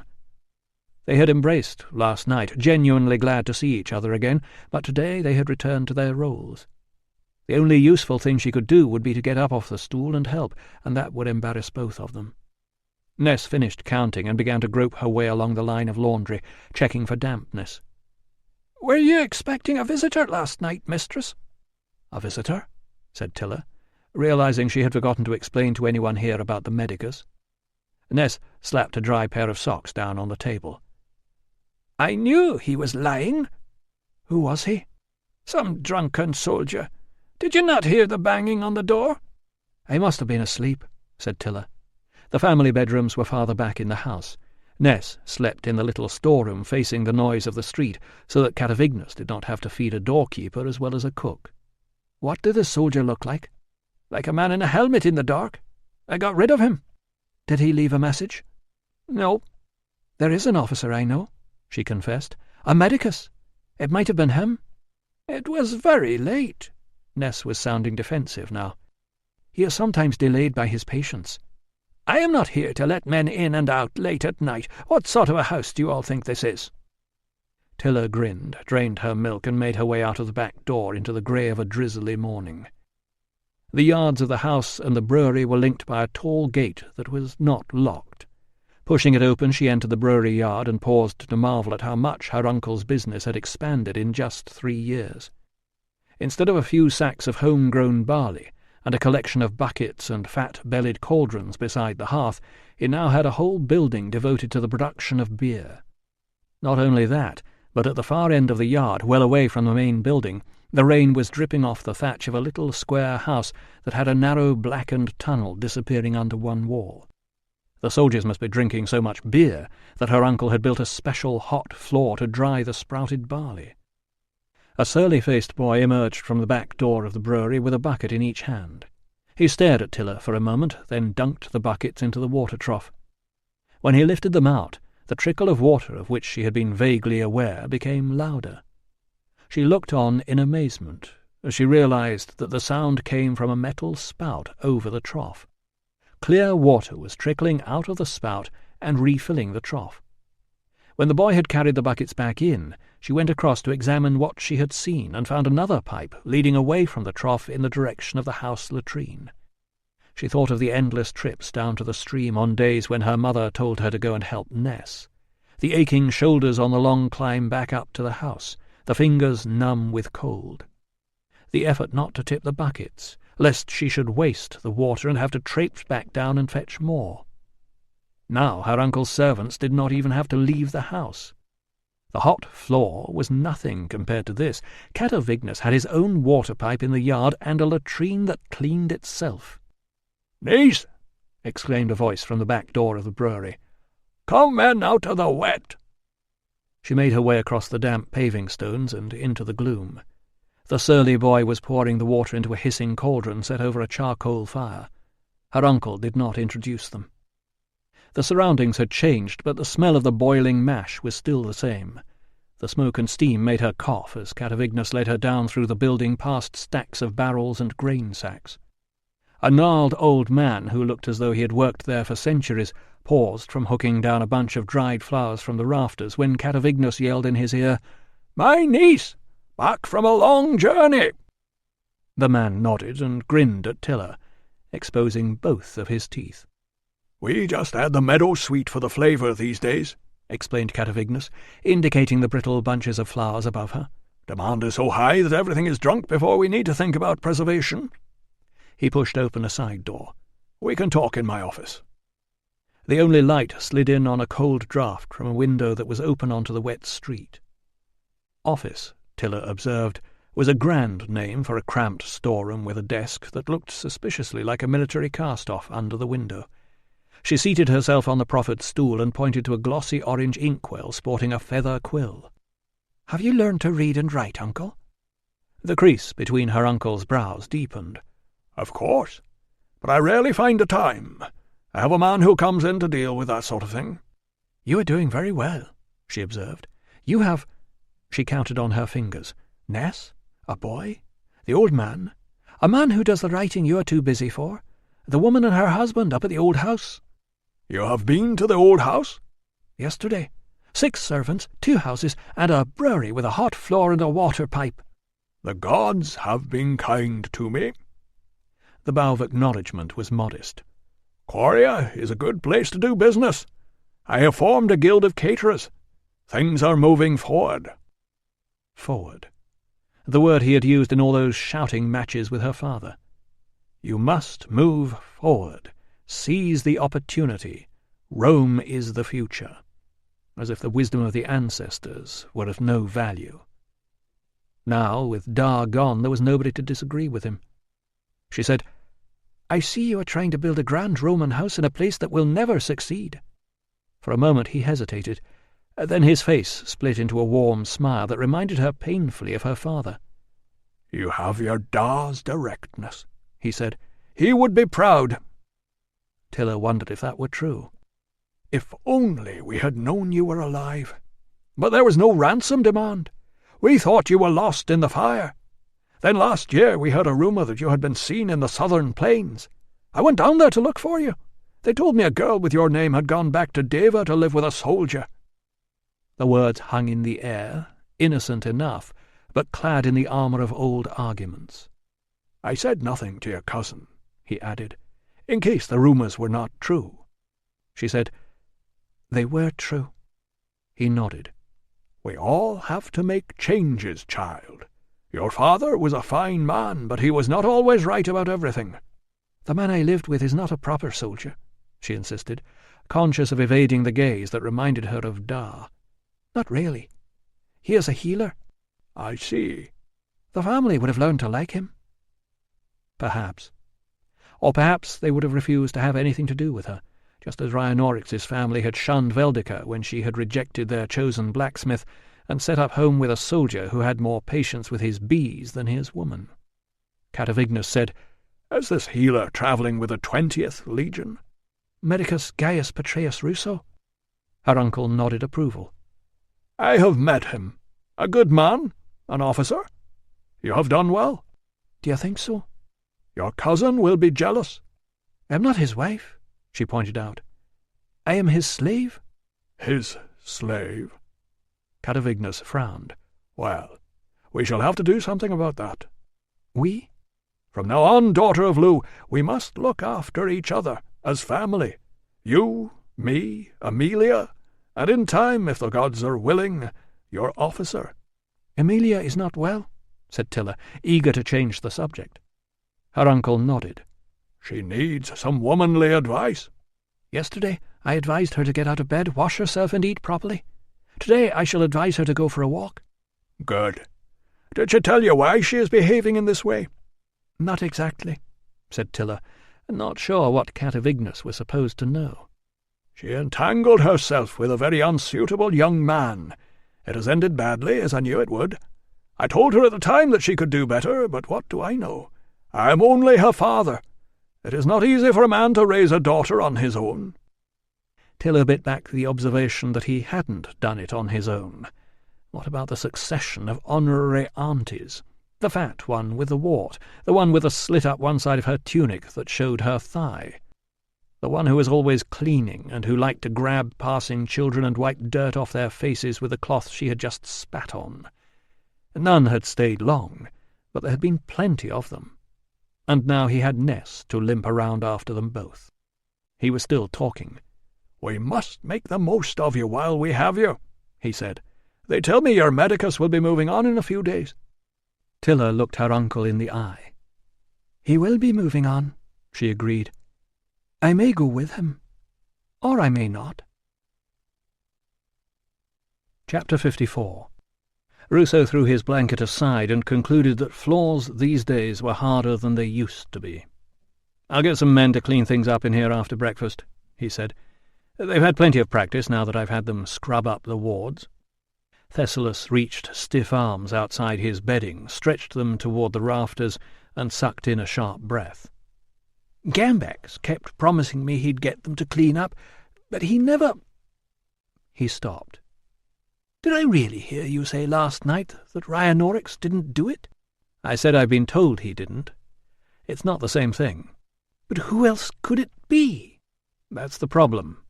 Metellus is determined to have a culprit to present to the governor, and at the moment, guilty or not, Rhinonorix is his easiest option."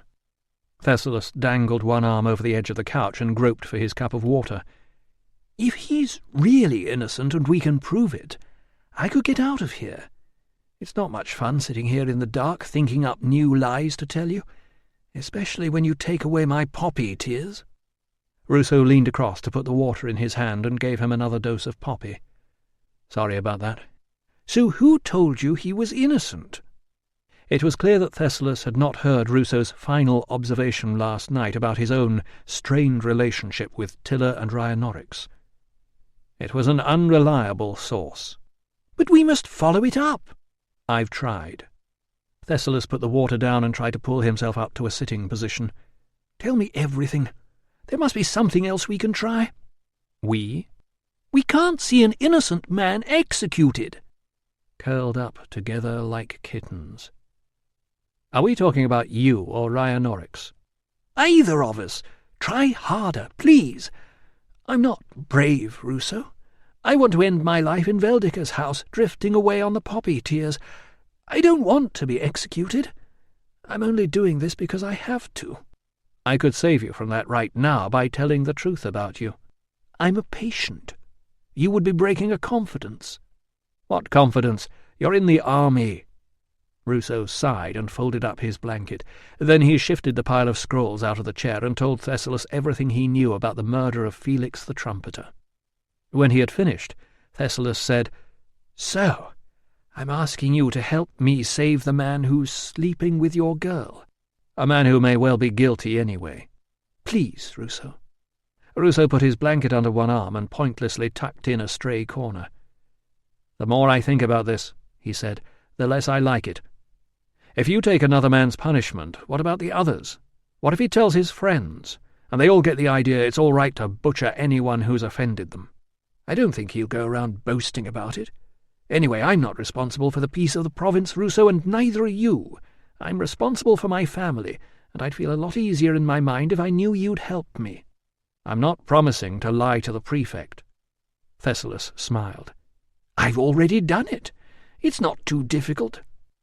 Ruso scratched one ear. "I'm sorry about the ease of your mind," he said, "but all I'm going to promise is that I'll keep trying to find out what happened. Then I'll decide what I'm going to do about it." What if the governor gets here before you find out?" "I don't know," said Ruso, heading for the door and feeling like a coward. "I can't talk about it now. I've got to go to work." Chapter 55. Ruso had barely got past "Days to Governor's Visit 2" and established that Valens was still asleep in his bed when 3 men attempted to crowd into the treatment room at once. First in was an overweight cavalryman with fuzzy splashes of blood seeping into the weave of his damp blue tunic, who declared, "It's not me, it's him!" Him was a staggering comrade with a rag clutched against his arm. He too had been out in the rain and had blood on his clothing. It was also smeared on his face, on his fingers, and down one leg. "Sit him down," ordered Ruso, turning to the third member of the trio, a flush-faced Ingenuous. "What have we got?" "Sword cut, sir. Accident." Ingenuous glared at the friend. "I've already offered to help." "He needs a doctor," insisted the bulky one. "Are you a doctor?" Ingenuous squared his shoulders. "I'm a fully trained bandager." "Well, when the doctor's finished, you can bandage it, can't you?" Ruso looked the man in the eye. "Thank you for bringing him in. Go and wait outside." "But I'm his mate." "We'll call you when he's ready." The man eyed him for a moment as if considering defiance, then appeared to think better of it, and instead crouched beside his injured comrade. "You'll be all right," he assured him. "This one's a proper doctor, from the Legions. He does this stuff all the time. That's nothing more than a scratch to him." When the friend had gone, the injured man glanced at Ruso and murmured, "Thanks. He was giving me an earache." Ruso pulled up a stool beside him. "Let's take a look." The victim watched as the rag was peeled back to reveal a gaping but apparently clean cut. "Look at that," he muttered, as if offended rather than injured. "Clumsy bloody idiot. He's going to kill somebody before long, and it'll probably be me." "How did it happen?" inquired Ruso, swabbing the skin with a cheap wine that added a duskier red to the scarlet. "He's got the paws of a bear and a brain of a turnip, and some fool put him in a job where he could wave a sword about." The injured party sucked air past his teeth. "Ow! We're patrolling about 3 miles out, and some dozy Brits with an overloaded vehicle won't get out of the way. We asked to see their customs token, and guess what? They've paid the tax, and they know they've got it somewhere, but they just can't lay their hands on it, so we tell them to pay up now or go back to the border and pick up another token. They start getting lippy, so we decide to teach them some manners, and they scuttle off into the woods and start chucking stones at the horses. We go after them, and Turnip Brain decides there's room for 2 abreast between the trees. If this is going to stop me riding, I swear I'll kill him. I'm trying to get into the governor's escort." "It won't stop you for long," said Ruso, pressing the clean pad Ingenuous had just handed him over the wound, and fearing he would soon be the one with the earache. "It's not deep, but you'll need a few stitches." He turned to Ingenuous. "Ready?" "Me?" "You can deal with this, can't you?" Ingenuous shook his head and backed away. "Sorry, sir. I haven't done stitching yet. Dr. Thessalus was going to teach us." "Time you learned." The patient's eyes widened. "He's not learning on me." "No," Ruso assured him. "He's just going to get everything ready and then watch." "Is this going to hurt?" "I'll be as quick as I can. Do you want something for the pain?" The man grimaced. "Just get it over with." While Ingenuous was preparing the equipment, the man said, "If you don't mind me asking, sir, how is Dr. Thessalus?" "About the same," said Ruso, choosing the vaguest of his selection of vague answers, which included, as well as can be expected, and comfortable. "Just get up on the table for me, will you?" "Only some of the lads were wondering, sir," said the patient, lying down with his head resting on his uninjured arm. "We heard they were going to get him out, but instead that bloody basket-maker's running around laughing at us. And now all his little friends are getting uppity as well. All they had to do was get out of the way. What's the matter with them?" "You should have seen the basket-maker yesterday at the clinic," put in Ingenuous. "Came strolling in," he illustrated the movement with a sweep of the hand holding the needle, "and looked like he wanted the doctor's translator to kiss his bruises to make them better." "Holy Jupiter!" The patient was staring at the needle. "Haven't you got anything smaller than that?" "The small needle, Ingenuous," suggested Ruso, catching his eye in time to stifle any objection that this was the small needle, and making a mental note to remind him about not brandishing surgical equipment in front of the patient. He returned his attention to the man on the table. "Keep still now. Ingenuous, hold him steady, will you?" "Perhaps you could have a word with headquarters, sir," suggested Ingenuous, passing the needle to Ruso and handing the patient a leather strap to bite on, before continuing on a topic that was obviously of far more interest to him. "They'd listen to an officer. Perhaps they don't know what's going on out there." "I'm sure they'll be keeping an eye on the situation and briefing the governor," said Ruso. He stabbed in the first stitch. The patient grunted. "Well done," said Ruso, drawing the thread through. "Won't be long now." "Some of the lads might not want to wait for the governor, sir," put in Ingenuous, who had clearly not grasped that the purpose of this conversation was to distract the patient, not the doctor. "Then they'll have to control themselves," snapped Ruso, knotting the thread and clipping it short. "This is going together nicely. You won't have much of a scar here." As the second stitch went in, the patient groaned and clutched at the edge of the table. "We're not saying anybody's going to do anything," continued Ingenuous, unabashed. "We're just saying, if anybody did, nobody would care much. And whoever did it wouldn't be as stupid as he was and go round making threats in public beforehand, would they?" Ruso glanced at him. "I shall be testing you later on stitching technique." Ingenuous, as he had hoped, fell silent and let him concentrate. Chapter 56. "Doctor!" exclaimed Catavignas, hurrying to the entrance of the brewery and elbowing aside the surly slave boy who had opened the door. "Come in out of the rain. Would you like to try our latest batch, or shall I send out for some wine?" "Actually," explained Ruso, taking a deep breath before he stepped into the fug and hoping Tilla had not been serious about Catavignas asking him to marry her cousin, "I was hoping to have a word with your niece, the Ludica." Catavignas's smile could have signalled recognition or amusement at his pronunciation.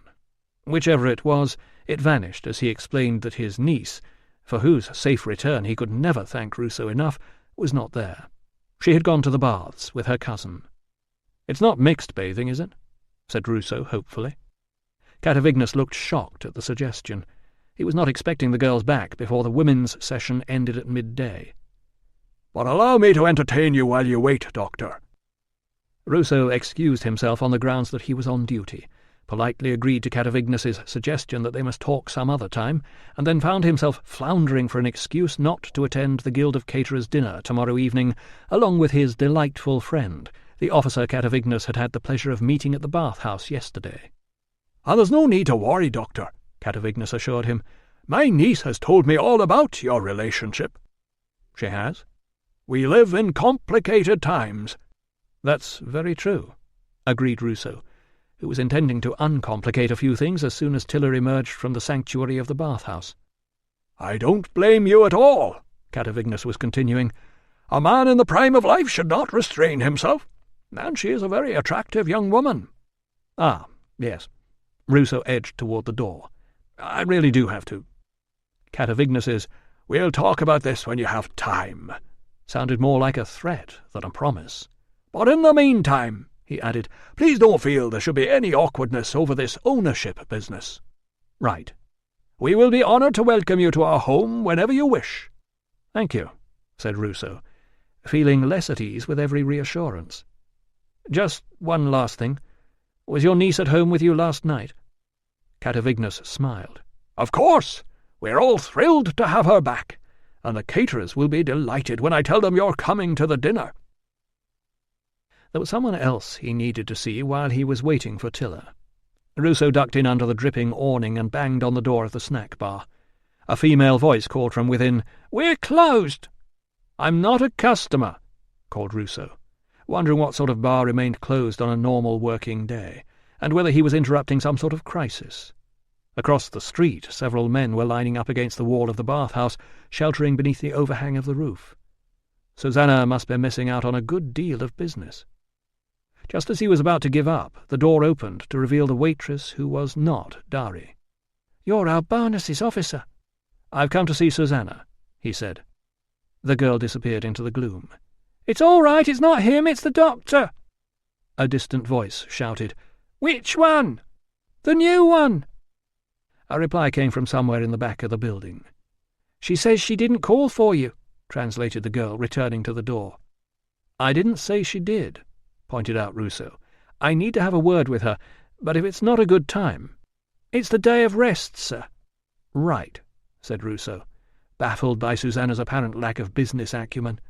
"So can I talk to her or not?"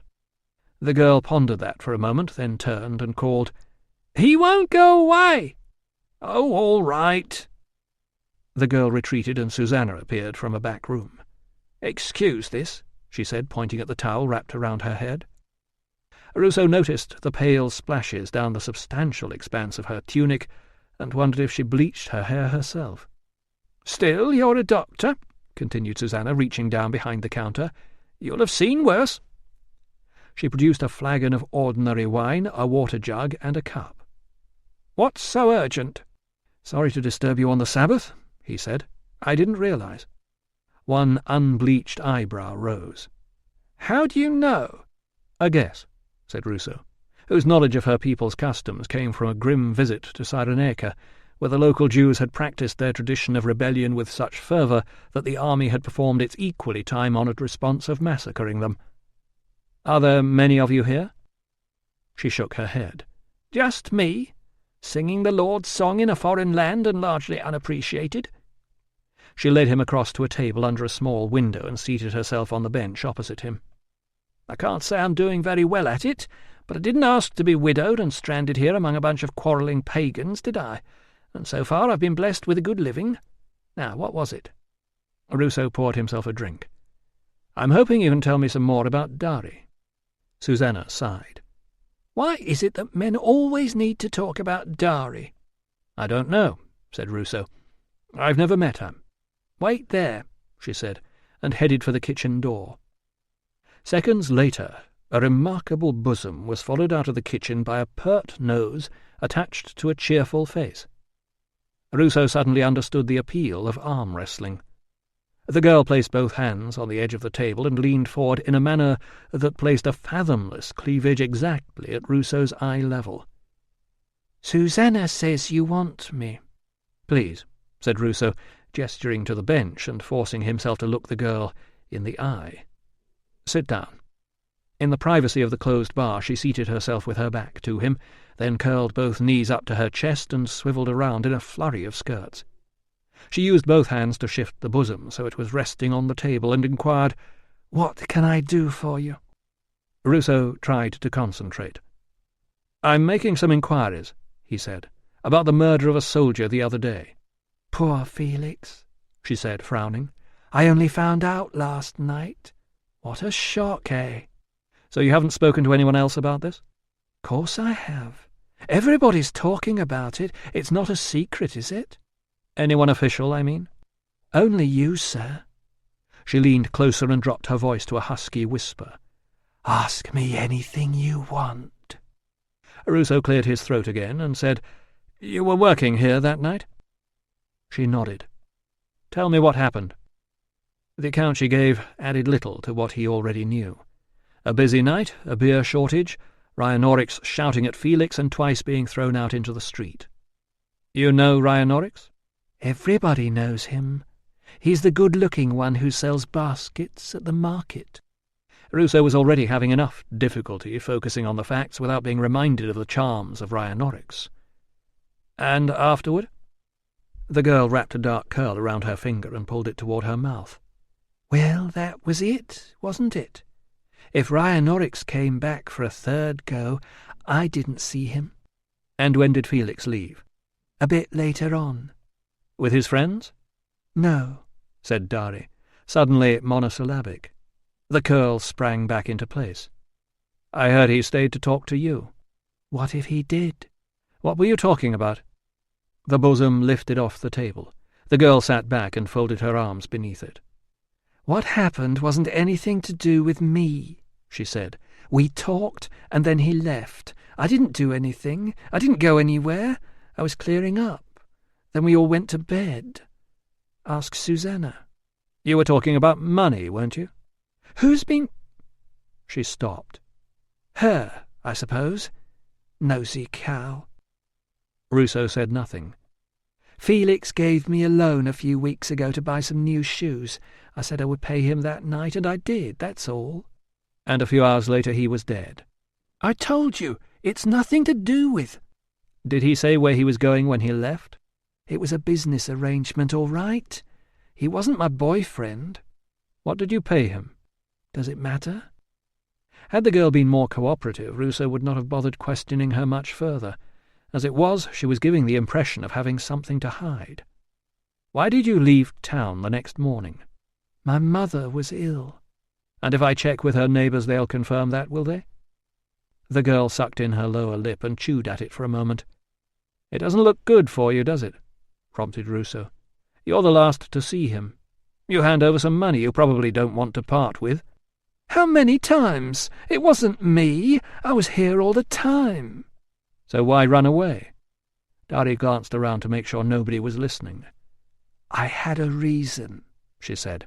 "I can't tell you what it was." If they take you in for questioning, he said, you'll have to tell them. And it will hurt. If you tell me, I may be able to keep it quiet. "That's not much of a choice." "It's the best offer you'll get." The bosom sagged onto the table. "I didn't steal it," she muttered. "I found it.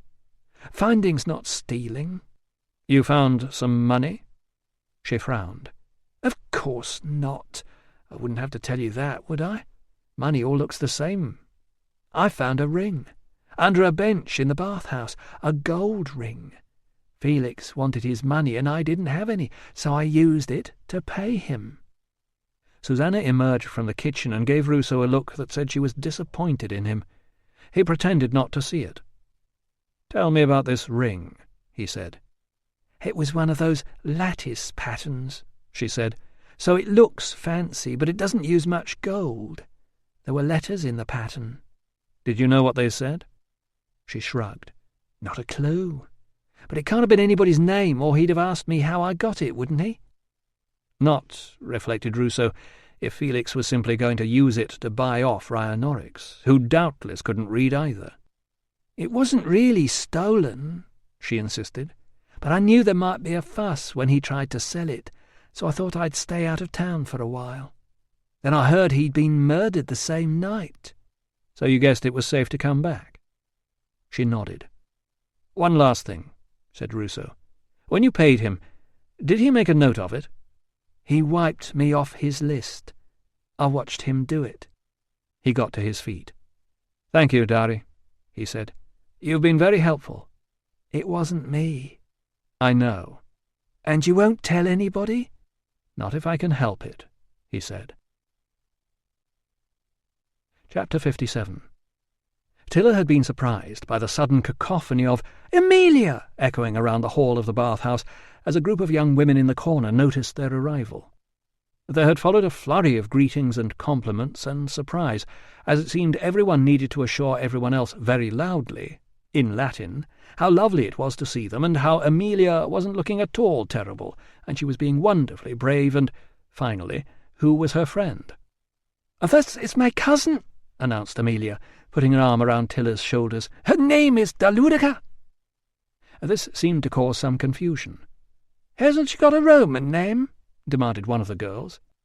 "Does she speak Latin?" Tilla eyed the eager faces framed with fancy hairstyles and decided that she did not wish to hear her beautiful name mangled by the lips of strangers. "Tilla," she said. "You can call me Tilla." Emilia pulled up a stool and introduced her to each girl in turn, declaring the names as if she were proud to have so many friends. "I remember you," said Tilla, accepting the space on a bench beside a girl with a squint, who was introduced as Julia, but who had been called something very different when they had last met. She slipped back into the ease of her native tongue. "You lived in one of the houses near Standing Stone Hill. Your da used to work a lathe." The girl tossed her head and replied in Latin, "Oh, that was a long time ago. Now I live here in a proper house." "Julia has a son," confided Emilia. "Her man is with the 10th, like—" Tilla saw apprehension in the faces of the other girls. "My poor Felix," finished Emilia. She gulped and made a sudden grab for her purse.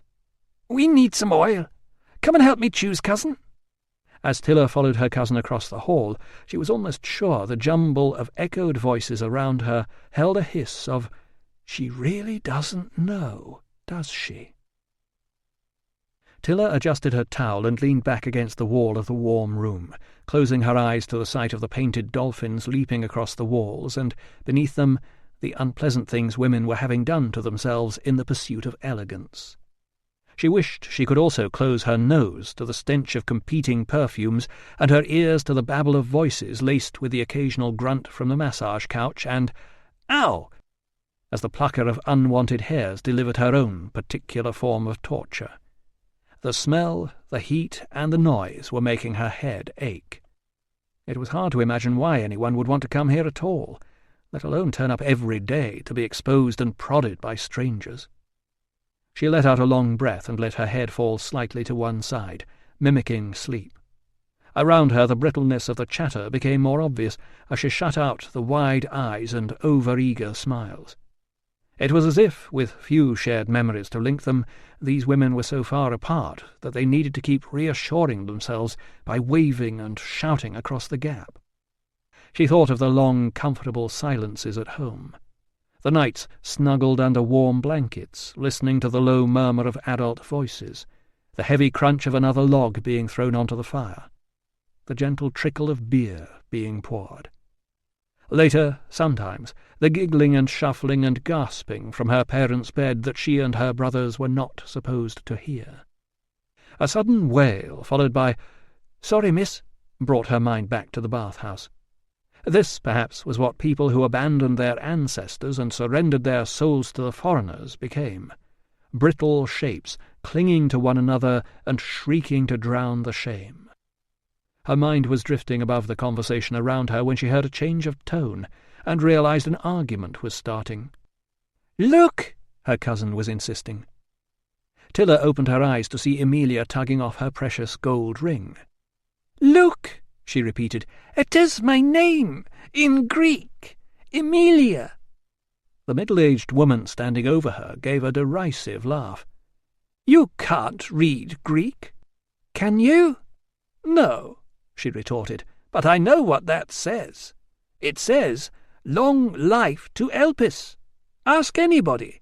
That's my ring, and you're the little thief who pinched it from me last week." Chapter 58. Ruso was leaving Susanna's when both of the girls he now needed to talk to emerged from the bathhouse and scurried along the wet street. Emilia, the buxom daughter of Catavignas, was holding a towel over her head to protect her hair from the drizzle. "Tilla!" he shouted. He was going to get this difficult encounter over before tackling Emilia about the gold ring. Both girls turned. Emilia had clearly spent too long in the steam room and was still very pink in the face. Tilla said something to her, and she hurried on. "I want to talk to you," he said to Tilla, wondering who had given her that dress whose shade picked up the colour of her eyes, and why she was wearing perfume. "Where can we go?" Tilla shrugged. "I have no house. I'm not allowed in the fort because I am not a soldier. Soon I am not allowed in the baths because I am not a man, and Susanna's is closed." "We'll sit outside," he said, heading toward the benches underneath the sodden awning. "You will sit with me where everyone can see." She sounded pleased. Choosing the only table not under a drip, he realized she was not calling him "my lord" anymore. And he realized he did not know how to start this conversation. He had imagined speaking with her in private, but there was nowhere private to go. Before he could decide how to begin, she said, "Do you know who it is yet who kills the soldier?" He cleared his throat. "No." "I have some new things to tell you. That Felix is a thief and a liar. He has given a ring to my cousin to keep her quiet. It was a stolen ring. She is shamed in front of all the women." Ruso said, "Oh." She chuckled. "And last night my uncle's housekeeper says she sends away a drunk because I forget to tell her you are coming." "Where were you the night before?" The smile faltered. "With a friend." "Ryan Oryx." She paused. "If you know, why'd you ask?" "Because I was hoping you would deny it," he said. There should have been some sort of hesitation while she considered her shame. Instead, she shot back, "I am visiting Rhiannorix, who is a friend of my brother's, who are in the next world, and that snaky one comes with his soldiers, and—" "What were you doing sharing a bed with him?" "Why are you spying on me?" "I'm not. I trusted you. I didn't want to believe it when they told me." "Then choose not to believe it." "You just told me yourself it was true." "There is one bed, one blanket. But I do not betray you with this man. That snaky one is telling you these things." "I trusted you, Tilla. Holy gods, of all the men you could have chosen." She folded her arms. "The soldiers will not let me in the fort. I have to go somewhere." "You had an uncle here, or you could have stayed at Susanna's." "Where I sleep at night is my own business." He took a deep breath. "If you were my wife, I would divorce you for saying that." "I am not your wife," she retorted. "I am your housekeeper. This is what I hear you telling people. Housekeeper. You share a bed with your housekeeper." He got to his feet. "You made a choice, Tilla. I have never forced you." "Never." "I am not your wife," she repeated, louder, standing on the opposite side of the table so their eyes were level. "And I am not your slave either. Do you know how Claudius Innocens gets me to sell?" He did not. He had never wanted to turn over that particular stone. "The wives of Trinus do not like Trinus coming to my bed any more than I do," she said. "So one day, when he is not there, they sell me to a trader who is travelling past. I am never theirs to sell, so I am never yours either." "But I have a sale document," he said, feeling like a man falling over a cliff and grabbing at a leaf for support. "False. Why didn't you say this before? I try. You do not want to listen. You never want to hear things you do not like. Now listen to this. Rhiannorix is a man of honour, and he does not kill that soldier, and I am not lying to you. And if you will not help him, I will." He did not know what to say. He stepped back. The bench tipped over and crashed onto the ground. He kicked it out of the way and strode off into the drizzle. He was some distance down the street and determined not to look around when he heard her shout, "And he does not have the thing the snaky one is looking for!" When he marched back and grabbed her by the shoulders, she cried out in pain. He let go and looked around to see the barber and his wife watching with interest. "Do you know what Metellus is looking for, Tilla?" "No. They come to the house at night shouting, 'Where is it?' Rhiannorix does not know what they want or why." "Do you know what I said to Metellus?" said Ruso, keeping his voice as even as he could manage. "I said that Tilla, who is a person I trust, told me that Rhiannorix didn't do it. You should be looking for another killer. And do you know what he said?" "He tells you reasons why you should not trust me." Ruso stared into her eyes for a moment and said, "Yes." "And now you do not know who to believe." "You spent the night with another man," he said, and walked away. Chapter 59. Catavignus took a pinch from the contents of the bowl the ancient servant was holding out to him, bit into it, and nodded. "Try some," he suggested to Ruso, who had just been shown into his office. The bowl contained some sort of grain. "Barley," said Catavignus. Ruso took a couple of the grains and wondered whether his host knew that the army considered barley rations to be a form of punishment. He bit warily, not inclined to sacrifice his molars for the sake of politeness. To his surprise, the grains crunched between his teeth, and the flavour was unexpectedly rich and nutty. "Malt," explained Catavignus, as the servant left. "Sprouted and dried at just the right time and temperature. That's the challenge of this business, getting the malt right. Do you know there are tribes across the sea who use good malt as currency?" He smiled. "If only we could all grow our own money. What can I do for you, Doctor?" "I was hoping you'd allow me a quick word with your daughter now that she's finished at the baths." "My daughter?" "It's about Tilla," said Ruso, untruthfully. "Ah, yes. In fact, if you have a moment, I would like to speak to you myself." Ruso, who did not have a moment, wished he had gone straight to the house and asked to see Amelia instead of trying to observe social niceties. "As you can probably see," said Catavignus, nodding toward the window through which Ruso could see almost nothing, "this settlement has enormous potential." Ruso, who had been expecting to discuss Tilla rather than town planning, grunted something that might have been assent. A fine location at a major river crossing and a road junction, fertile land, and plenty of local building stone for something more permanent. It's already a holiday destination for the men stationed up in the hill forts, and I've lost count of the number who say they'd like to move here when they retire. And we have the advantage of being right at the forefront of the empire." "The forefront?" repeated Ruso, wondering if the man had chosen the wrong word to translate a native concept. "On the prow of the ship, on the edge, a lamp shining civilization out onto barbarian ignorance, and a customs post always draws plenty of trade." "I see," said Ruso. "Of course, it's all on a modest scale at the moment, but this is the time to invest. Get in at the beginning. That's why I've expanded the brewery and had a malt house built and a water supply put in. That's why the Guild of Caterers is very keen to do all it can to support the Emperor's protectors, because once the rebels are dealt with, Coria has the potential to become one of the finest towns in Britannia." "Really?" "Not only an ideal place for an ambitious officer to invest, but a good location to settle and raise a family." "Ah," said Ruso.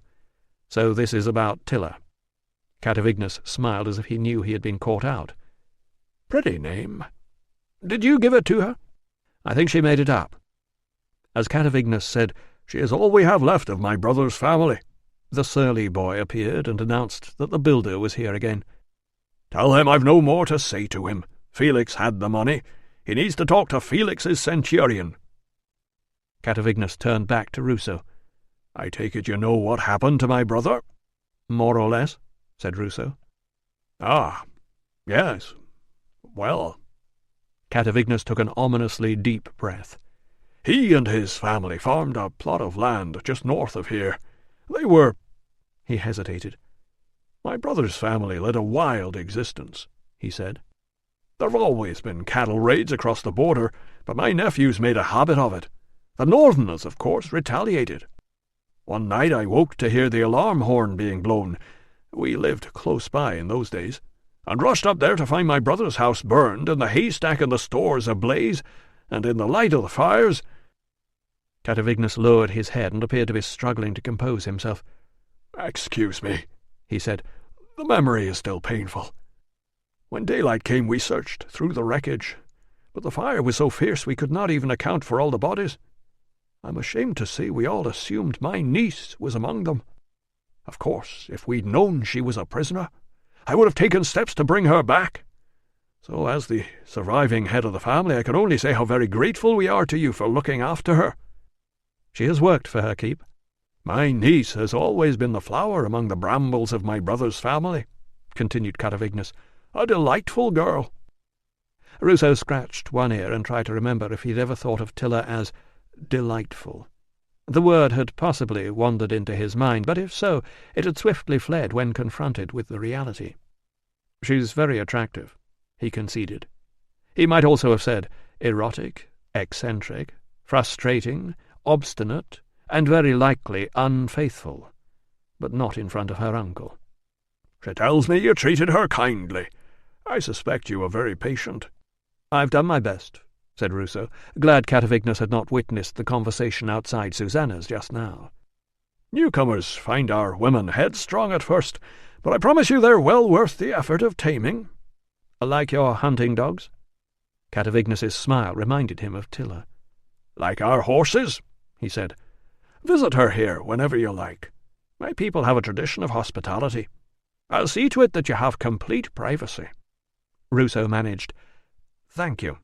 "We'll be honoured to welcome you into the family." Ruso's mind was echoing, "Into the family?" when the surly boy interrupted again to say the man from the infirmary was here to see the master. Catavignus frowned and excused himself for a moment. To his surprise, Ruso heard the voice of Gambax outside. Moments later, Catavignus reappeared.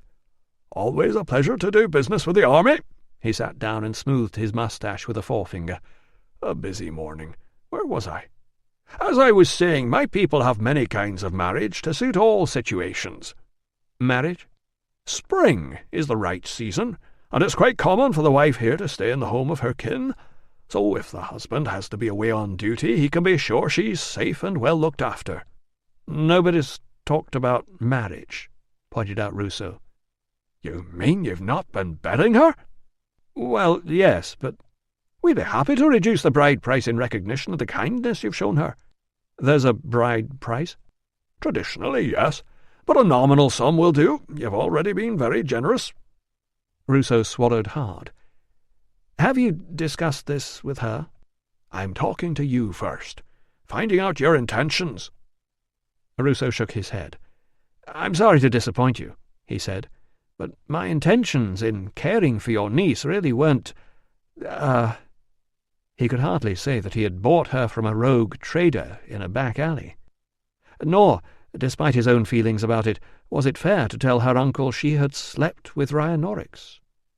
I mean, I know she's I have been very fond of her. But my first marriage wasn't a success. I'm not looking to settle down with a wife and family, even if she did want me as a husband, which I doubt very much. Catavignus frowned. I'm sorry to hear that, Doctor.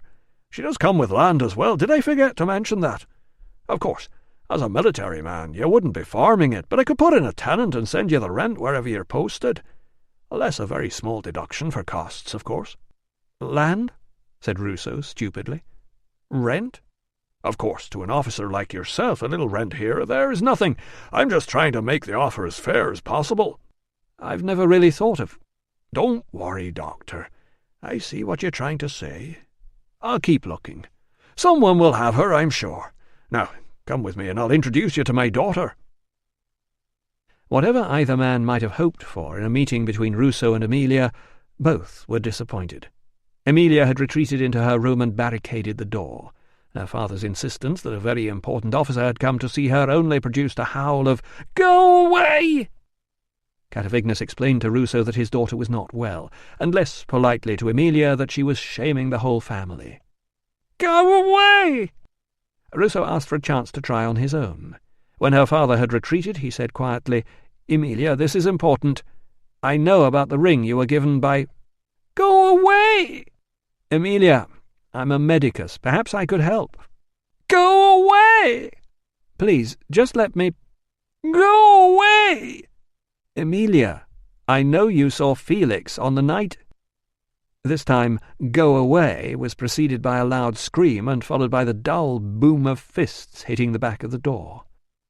Catavignus appeared in the corridor, yelled at his daughter that she was a disgrace, that if she didn't open the door this minute she would be beaten. Not surprisingly, this did not entice her out. "Don't worry," said Ruso. "I'm used to this. Don't bother with the beating. I'll just come back later." Chapter 60. All the way back to the infirmary, Ruso was running over his alarming conversation with Catavignus. My people have many kinds of marriage. Of course there were many kinds of marriage. There were at least 3. There was his brother's sort, the kind where the couple liked each other from the start. There was the sort contracted by the rich and powerful, where the couple didn't like each other, if they had even met, and probably never would, but the marriage cemented some form of political or financial alliance. Finally, there was the sort where each found the other vaguely attractive. Well, not unattractive, and where the families of both assured the candidates that they were eminently suited, and it really was time that each of them married. So why not each other? After all, how long were they going to wait around being particular? Then they spent the next 3 years finding out that they didn't like each other at all, and wondering how much longer they would have to wait for the development of, well, if not affection, at least mutual comprehension. Then, after yet another misunderstanding, the wife sent a long letter home detailing all the husband's shortcomings. Instead of telling his daughter to pull herself together, the wife's father scribbled a terse note to the husband demanding that he shape up. After that, it was only a matter of time before the wife packed her many bags, or rather had her slaves pack them for her, and booked a passage home at the husband's expense. None of these seemed to be the sort of marriage Catavignus was suggesting. Certainly none of them covered the relationship he had enjoyed with Tilla before he had made the fatal error of bringing her home. He exchanged a nod of greeting with the man from We Sell Everything, and made his way back through the gates to discover that Valens had commandeered his chair in the treatment room.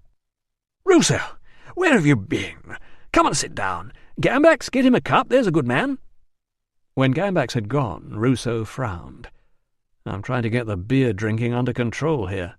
Really? Gambax told me you and he had a drink together when you first got here. Then you asked specially to be put in the room with a barrel. I hope you're not falling into bad ways, Ruso. Beer's not good for you, you know. Bad for the membranes, makes you bulge, and produces flatulence. Dioscorides says so. Then why are you drinking it? To be sociable, of course. Actually, they seem to be a friendly lot here. I met some chap in the bars yesterday who invited me to dinner tomorrow, and another man dropped by just now to ask if you wanted to go out hunting. Metellus? I thought about telling him I was your brother, but nobody would believe I was related to a miserable toad like you, so I told him the truth and swore him to silence. He seems like the sort of chap who can keep a secret. Oh, he is, agreed Ruso. Secrets are his business. I hope you told him I was too busy. Valens's handsome face clouded over. Actually, he seemed to think you'd enjoy it, so I said I'd cover for you here. You better hurry, they'll be going any minute. I've already told him at least twice that I won't go, and it's raining. Oh, don't be miserable, Ruso. A little rain won't hurt you. I'm doing you a favour.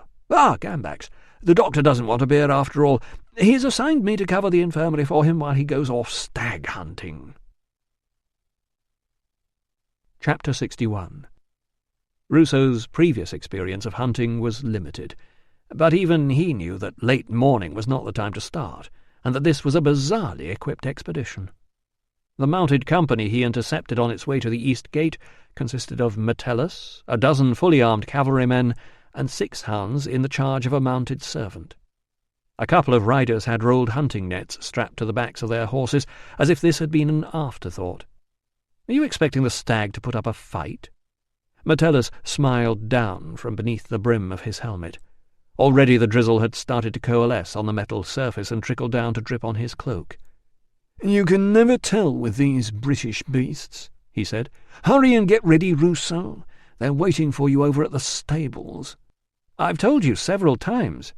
"You will want to join this hunt. Trust me."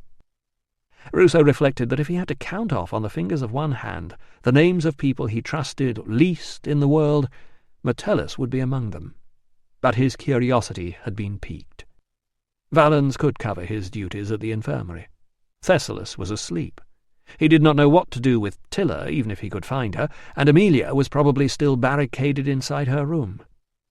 He went back to the infirmary to get changed.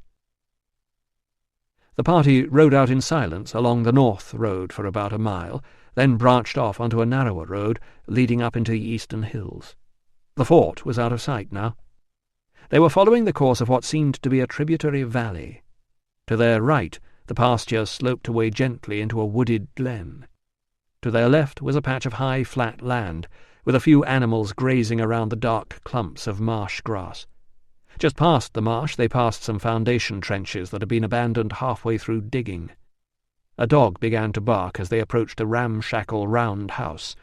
The man in charge of the hounds ordered them to heel. A woman shouted at the house dog to shut up. Farther along they paused outside a smaller round house that was in better repair. 2 men in rough tunics and armed with hunting knives emerged and saluted Metellus. He dismounted, and there was a brief exchange before Metellus beckoned to the dog-handler, who took his animals into the house. Metellus turned back to talk to the 2 guards. They led him around to the back of the house. The dogs and the handler emerged and headed for the gate. Curious, Ruso dismounted and slipped in through the doorway. The place was as gloomy as all native houses, since most of the British had a strange aversion to the insertion of windows. It stank of burning.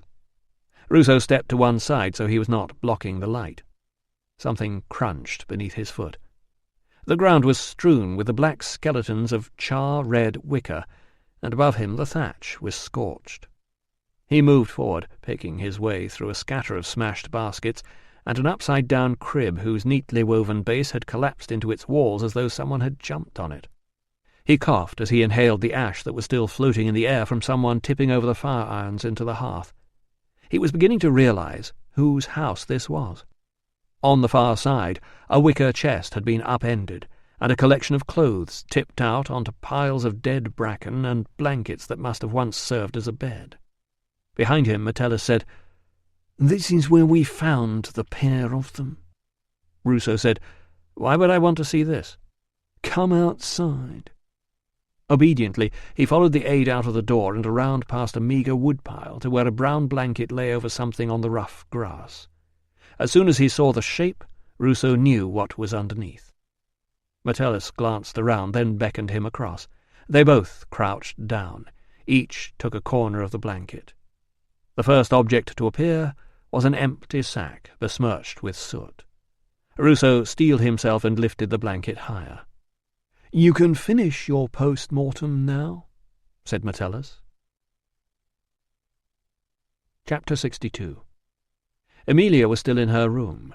Her insistence that she was not to be disturbed left Tilla, who was sharing her room, with nowhere to go.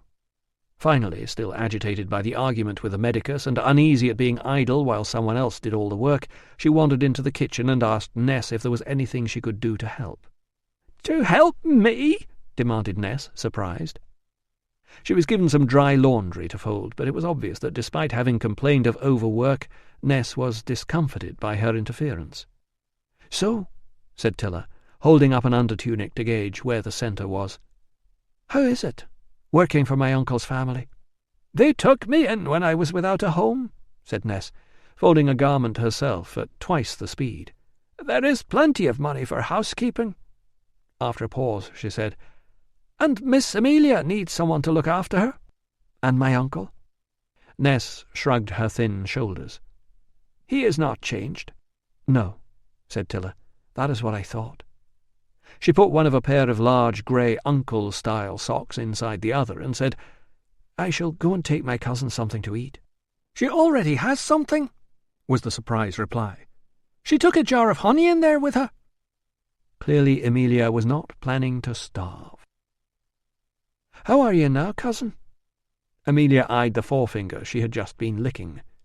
"Everyone is laughing at me." "No, they are not." "I am shamed." "You were deceived. Everybody knows you did not steal that ring. If you had, you would never have worn it in public." Emilia sniffed. "I have been thinking about the ring," she said. "I am sure Felix did not know it was stolen." Instead of saying, "Yes, he did, that is why he asked you to keep it a secret," Tilla sat down on the bed and dipped a finger in the honey. "Nobody will want me now." "Of course they will," urged Tilla. "You are pretty and kind and friendly." It was a pity she could not truthfully add clever or hard-working. "Your da has a good business," she said, "and he is building you a new house." "Yes." Surprisingly, it was the mention of the ridiculous house that seemed to cheer Emilia. Tilla felt her cousin's sticky fingers wrap around her arm.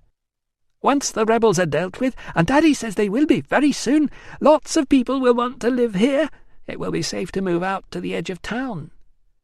But without Felix—" Her grip loosened. "Last week," she said, "we had a man turn up with a gang to make the heating tiles for the baths. We haven't even got the foundations in yet.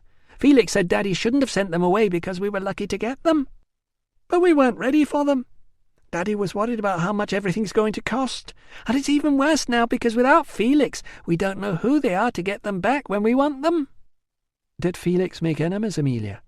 "All the girls were jealous of me." "They would be your enemies, not his. What about his business associates?" She shook her head. "He had difficult customers, but he never bothered me with things like that. He said I took his mind away from his business problems." "Can you think of anything at all that could help Ryanorix?" Emilia chewed a fingernail. "I didn't mean this to happen," she said. "But if he didn't do it, they cannot hurt him, can they?" This was hopeless. If anyone were going to help Ryanorix, and it was very unlikely the medicus would do so now, Tilla would have to do it alone. If only she had chosen to walk back to town that night. "Once the rebels are got rid of and the house is all finished," said Emilia, "everything will be better." "Perhaps," said Tilla, wondering what possible difference a house could make. "We have most of the furniture, and I ordered the fabrics from the weaver last week. When it is finished we shall invite your officer to dine every night." "He is not my officer." "He is truly fond of you, cousin. I saw how he looked at you." "He does not trust me." "It is a pity. He is a doctor, so you will never know where he has been putting his hands. But he is an officer, and in a legion too.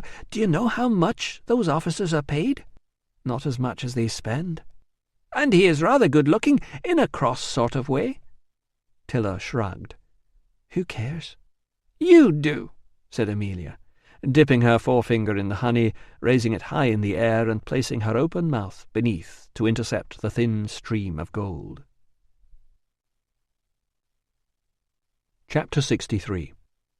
The hunt for Rhinoryx had begun in the early morning when the men assigned to surveillance of his house realized he had been out of sight down at the stream with the water buckets for a very long time. They had then wasted time in a desperate search for him before looking in the sack dumped in the grass behind the house and realizing they were in even bigger trouble than they thought. Ruso's participation in the search had begun with his joining the huntsmen and dogs at the east gate for a considerable amount of milling around to no apparent purpose, followed by a ride out to the last sighting, the grim and secret discovery of the head of Felix the trumpeter, more milling around, and finally much excitement and galloping about. They had leaped over walls and ditches, plunged down steep slopes, picked their way through forests, and bowed flat to duck under the branches that scraped along helmets and plucked at clothes. They had thundered across open fields and followed hidden trails, only to find that their quarry had doubled back, waded off through the stream, or gone around in circles. Rhinoryx was never sighted. The dogs became tired and distracted as the trail grew fainter.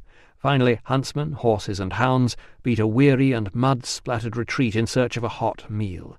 But not until they had returned to the start of the chase and re-examined Rhinoryx's home. A small cart in an outbuilding was deemed worth stealing, as was his ancient pony. Some of his clothes found their way into the cavalrymen's saddlebags before his home was burned, his gates torn down and trampled in the mud, and his fences knocked flat. The men who knew what had been found on the grass behind the house had been sworn to silence on pain of death.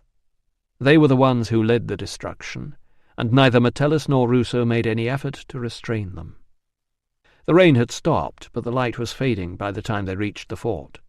Ruso glanced back at the horizon and saw a thick smudge of black smoke rising into the evening sky. He thought of Rhinoryx and Tilla curled up together like kittens on the bracken bed, and of the severed head of a man who had betrayed his lover. And he felt sorry for Thessalus, willing to sacrifice himself for a man who could commit such a hideous murder. He felt sorry for him, but he was not going to back up his lies. Ruso would tell the truth. Rhinoryx would be rightly executed according to the law. Thessalus would die peacefully in Veldica's house, and Veldica would survive somehow. Women did. He groped behind him, checking that the blanket containing the gruesome evidence was still firmly strapped on. He knew now that Felix had died from a massive fracture to the back of the skull, one that could have been inflicted with a stone he had found in the alley. The neatness of this discovery brought no satisfaction. Ruso shifted in the saddle and shivered. There was scant warmth in leather riding breeches on a wet day, and the rain had soaked through patches in his cloak and chilled his shoulders. He would be glad to get back to the fort, and hand over his grim burden for secret cremation. Metellus was riding beside him with a smile playing on his lips. Despite failing to catch Rhinoryx, the man seemed to think they had done a fine day's work. Chapter 64. Ruso collected a bowl of leftovers from the infirmary kitchen for himself, and found Valens stretched out on an empty bed, discussing horse breeding with the wounded men Ruso had met on his arrival. "So," said Valens, swinging his legs down from the bed and following Ruso to the treatment room, "will it be venison tomorrow?" "We didn't kill anything," said Ruso, settling into his chair before Valens got there. "Anyway, you and I will be at the Guild of Caterers dinner celebrating the imperceptible start of the British summer." "Ah, yes, I forgot. Hosted by the fine Susanna, who I'm told serves the best food in town, although the menu will be a bit restricted because Susanna has some odd ideas about diet." Despite not wanting to take up his own invitation, Ruso felt an irrational pang of jealousy that Valens should have been similarly honoured without being a putative family member.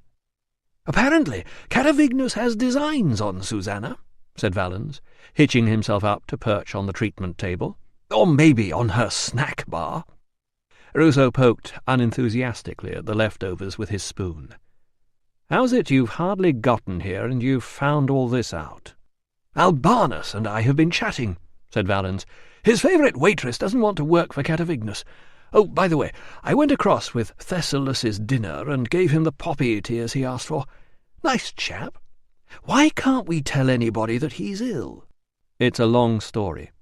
"And speaking of dinner, what have you done with the lovely Tilla?" Ruso explained that she was staying with her uncle.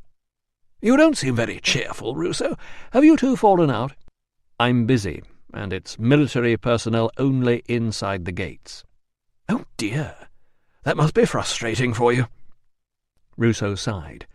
"There's a native," he explained, "a close friend of hers. Everyone except Tilla thinks he's a loudmouth, murdering bastard." "You have fallen out?" "Meanwhile, Catavignas wants to know whether I'm going to marry her." He scowled. "It's not funny." "Sorry. Tell you what, why don't you leave it all behind for a while? I'll relieve you here, and you can go on up the road to join the rest of our men." "I can't. I've got to report back to the prefect. Why don't you go yourself?" Valens frowned. "Because they'll all know who I am, Ruso, and somebody will tell the second spear. Have some sense."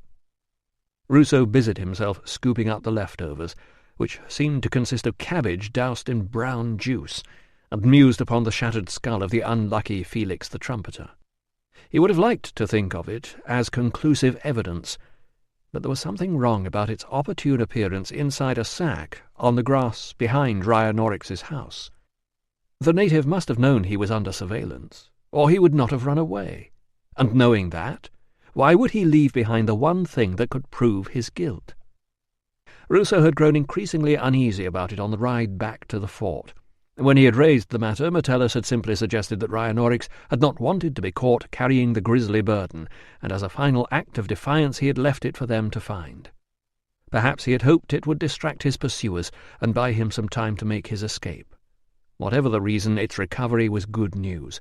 The stag man would not get his hands on it. There would be no native spell casting around it at secret gatherings, and the good folk of Coria would never know. When Ruso had asked, "Why didn't you find it up there before?" Metellus had replied, "Obviously we didn't look hard enough last time. He certainly hasn't brought it home since. Even those dimwits on surveillance duty would have noticed that. It all seems very convenient. We need to be seen to be keeping order, Ruso. The native won't be much of a loss." "But what if—" Metellus raised a hand to silence him. "Don't worry. If we find out later that it was put there by somebody else, we can arrange their quiet disappearance." "And that's justice?" "Rhinoryx got himself into this mess. He was issuing threats against a Roman soldier in a public place. There are people who would say that's disrespect for the emperor. This isn't just an isolated quarrel in a bar, you know. You need to take a wider view." Ruso had frowned. "I've always thought," he said, "that the wider view is an excuse not to look too closely at the details you don't want to see." "Has it ever occurred to you, Doctor, that you think too much?" "Frequently," said Ruso, wondering how he was going to break the news of the day's events to Thessalus.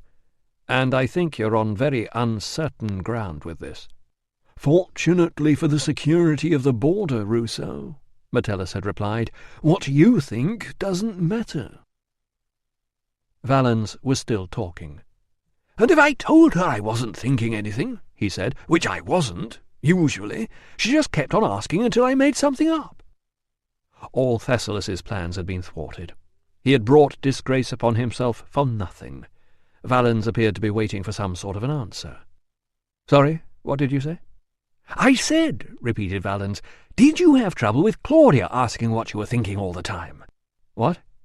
Oh, not for long." "How did you stop her?" Ruso frowned. "I seem to remember sitting on a garden bench," he said, "and she started chattering about the sunset or something. She seemed quite happy, so I let her get on with it. Then she got hold of my hand and asked me what I was thinking about. So I said, the treatment of anal fistulae." Valens grinned. "That was particularly imaginative." "No, it wasn't. I was answering the question. After that, she never asked me again. Now that I think about it, she didn't speak to me for the rest of the evening. Valens, Where was Gambax last night?" "Gambax? I've no idea. In the barracks, I suppose. He wasn't here. It was just me and a bandager. Why, should he have been on duty?" "I need to talk to Albanus." "I told him to clear off after the evening meal. I expect he's gone to try his luck with Susanna's girl. He'll be back soon. It must be nearly curfew." "Albanus didn't say anything about the work he was doing for me?" Valens frowned. "Oh, he was worried about something as usual. Something to do with the administration. He didn't seem to want to talk to me about it." Ruso got to his feet. He needed to talk to Amelia about that business with the ring, but it was too late to go visiting her at this hour. He would go across to see how Thessalus was and find a way to tell him what had happened. He had barely sat down in Thessalus's chair when there was a hammering on the door, and the guard informed him that he was wanted back at the infirmary for an emergency. When he got there, an orderly was hurrying down the corridor with extra lamps. To his surprise, the squat figure of Audax emerged from the treatment room. "It's your lad," he said. Your clerk. Found him down the same alley." Albanus lay pale and unconscious on the table, his face and clothes covered in blood. Valens was crouched beside him, holding the lamp dangerously close and gently probing the matted hair on the back of his skull. "What is it?" demanded Ruso, picking up the scent of Albanus's hair oil and dreading what he was about to see. "Depressed fracture, I think. Hurry up with those lights, will you?" Ruso said, "Was he conscious when you found him?" "He was muttering something," said Audax. "Dunno what." He drew Ruso aside and murmured in his ear, "At least he's all in one piece. I'm off down there now. Got to clean another bloody stag picture off the wall. This is getting out of hand." Chapter 65. "How many of you buggers have we got here now?" demanded Audax. "There's the skinny one locked up with his brains on the boil. There's you, and now your mate's turned up, and still you can't fix him." Albanus had opened his eyes and muttered a few words late last night, before lapsing back into unconsciousness. This morning he was lying in a bed with his head swathed in linen bandages, barely whiter than his face. The smell of the strong vinegar Ruso had used to check any bleeding of the membrane around the brain still lingered in the air. Ruso, who had been up half the night tending him, yawned and leaned against the wall. He felt this was his fault. He had brought Albanus to this wretched place.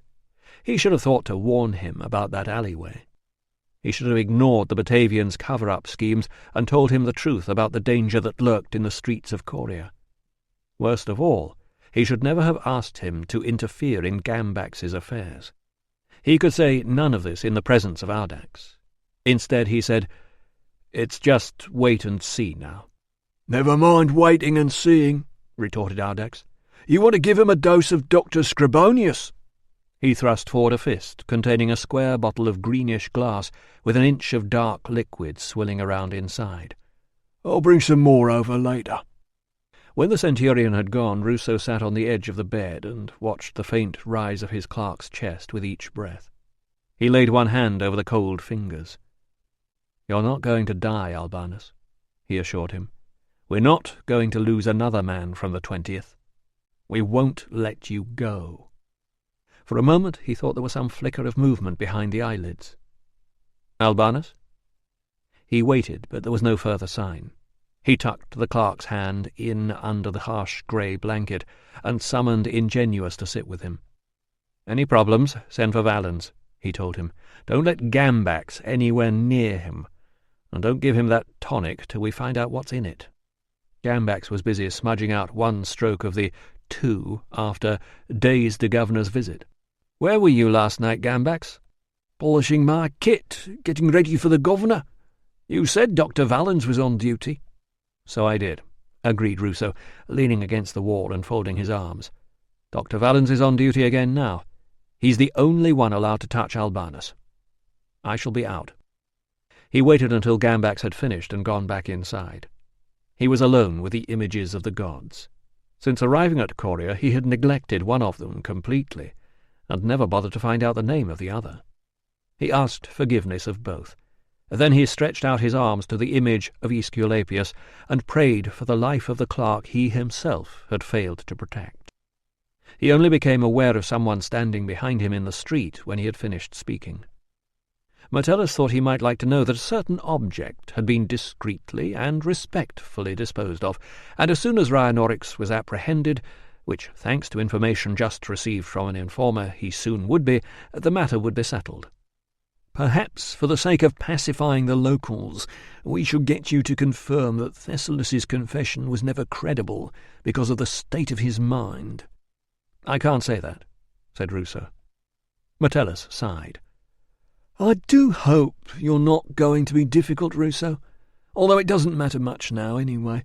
We have the evidence, and it's obvious that he must be unhinged, or he wouldn't have confessed. As soon as we catch Rhinoryx... You need to look at Gambax. Gambax? Oh dear, Ruso. Has that girl been working on you again?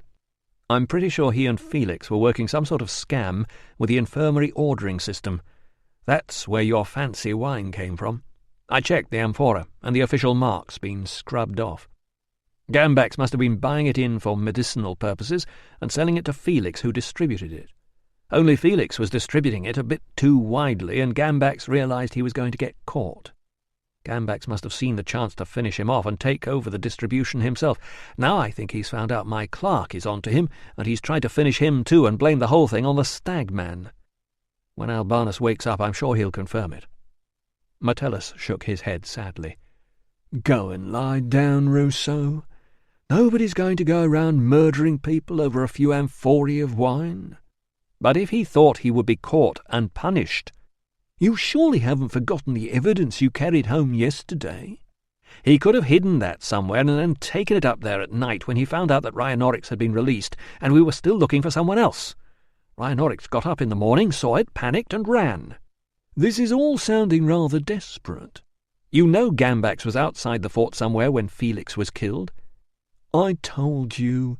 We checked everyone's whereabouts. All the people he said he'd been to see actually saw him, and none of them noticed he was covered in blood and carrying a severed head. Perhaps they just forgot to mention it. He could have seen them before he met Felix. Ruso was aware that he was sounding desperate. You should at least check his movements last night. Find out if he really was in the barracks polishing his kit when Albanus was attacked. Ruso, the governor is arriving in the morning. I have better things to do than pursue your... Who was it, then? You think Rhinoryx came back into town last night and tried to murder my clerk? Or did the Stagman decide to pay a visit? Metellus gave him a long look. I will, of course, be investigating the attack on your clerk. Let me know when he wakes up, and I'll come and talk to him. In the meantime, I have to go and welcome another of your girlfriend's former bedmates. What? Trinus of the Britannia. He's been disarmed at the border and escorted into Cordia for tomorrow's meeting with the governor. Trinus is a thief and a murderer, said Ruso. Tilla didn't stay with him willingly. Really? She was there for at least 2 years. She couldn't get away. If you want a clear-cut example of justice for the natives, why don't you arrest him? She'll testify. Metellus shook his head sadly. This is exactly why I warned the prefect about involving an amateur. Your loyalty is commendable, but not appropriate. I suppose you're going to tell me it's not that simple. The Britannia are a self-governing, friendly tribe, and the governor will be hoping to enlist their help in flushing out the Stagman. If we invite one of their people to a meeting and then arrest him, there will be enormous political implications. I suppose you do understand that? What I understand, said Ruso, is that we're more interested in doing the easy thing than the right thing. Metellus shook his head. No. We are interested in doing the thing that will get the right result. And the right result is that we keep order and make sure the taxes are collected. Chapter 66. Thessalus was as upset as Ruso had anticipated at the news of the gruesome discovery behind Rhinoryx's house. But I think Tilla's telling the truth about him, said Ruso, moving the scrolls to sit in the chair. He didn't do it. I think Gambax did. He explained about the wine deal. To his surprise, Thessalus laughed. I don't know about the wine, he said, but I had a fair idea about other things. Bedding, clothing, kitchen equipment, tools. Anything you can legitimately buy for the infirmary or any of the medical facilities along the border, all of whose supplies came through us, you can overorder. I'm pretty certain he was passing the surplus on to Felix, and I suppose they were splitting the profits. But when Felix took a stupid risk and supplied medicinal wine to the bar where you drank— "Ah, I'm afraid that's where your theory falls down," said Thessalus. Ruso stopped. "Why? I couldn't be seen to be drinking it, it's true, but Gambax knew I dared not upset him because of what he knew about me and Veldica. He probably told Susanna to keep the wine out of my way, but even if I did see it, what would I do? Oh, hell, I don't know. Maybe they fell out about something else. He was definitely on the loose out there when Felix was killed." Thessalus shook his head. "We're running out of time, Ruso, and Metellus has his evidence. You have to decide what you're going to do." Ruso scratched one ear. "I'll try and get some sense out of Emilia. Felix gave her a ring he didn't receive until closing time that night. She must have been the last one to see him alive." "I mean about me. You can't prove anything about Gambax, and you said Metellus has checked out everyone else who was in the bar. The only realistic chance of saving Rhianorix is if I'm convicted in his place." Ruso reached idly for a scroll, perused the name, and put it aside. He tried to frame his dilemma in one of those educational questions for bright young minds to ponder. A man is asked to lie so that an innocent colleague who does not have long to live can take the punishment of a man who has coincidentally stolen the first man's— Gods above! By the time the tutor got to what should he do, the students will be just as confused as Ruso himself. He said, "If they convict you, what happens afterward won't be pretty." Thessalus took a long breath. Finally he said, "I'm just hoping they'll make it quick, because I'm an officer. You don't have to— And I've got more to go on now, remember? I can remember hitting him on the back of the head with a rock. I can remember hiding the head up near Rhianorix's house. I suppose he found it and didn't know what to do with it. Nobody's going to believe that.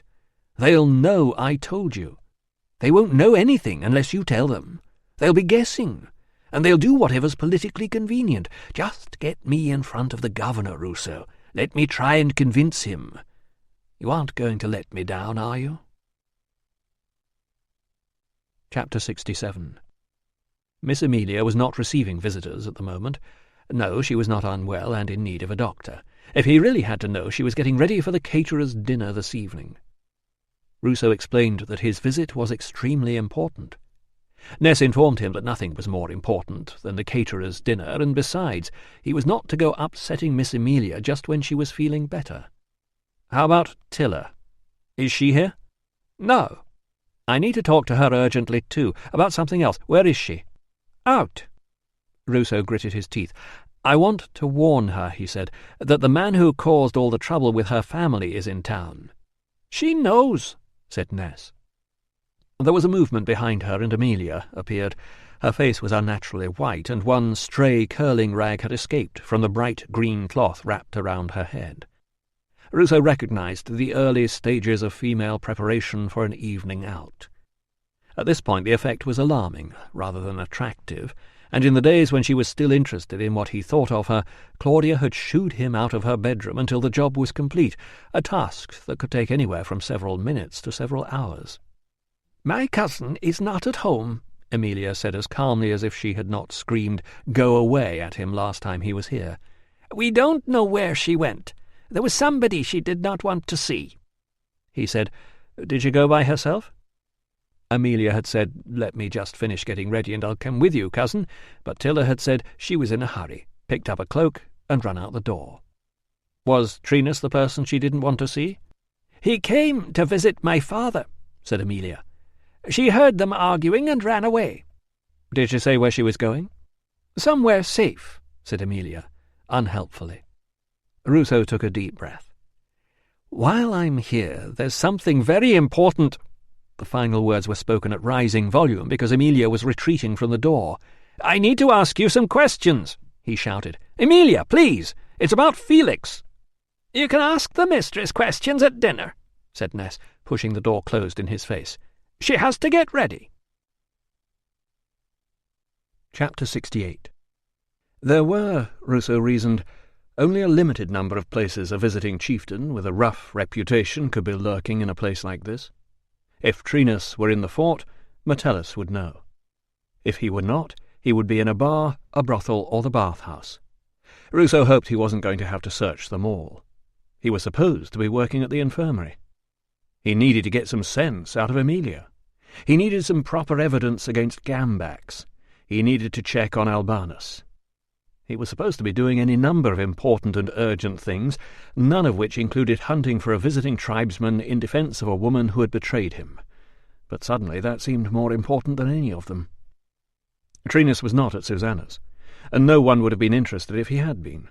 The little waitress was blotchy-faced, and Susanna's head covering kept sliding off and having to be yanked forward again. "2 of them," she muttered across the counter, furiously and ineffectively rubbing at an old stain with a cloth. 2 customers attacked in 1 week. Ruso agreed that it was very bad luck. "Why me?" she demanded, her hand pausing in mid-rub. "I ask you, what sin have I committed that this should happen to me? I close on the Sabbath. I don't envy anybody anything. I don't eat the food offered to Apollomaponus.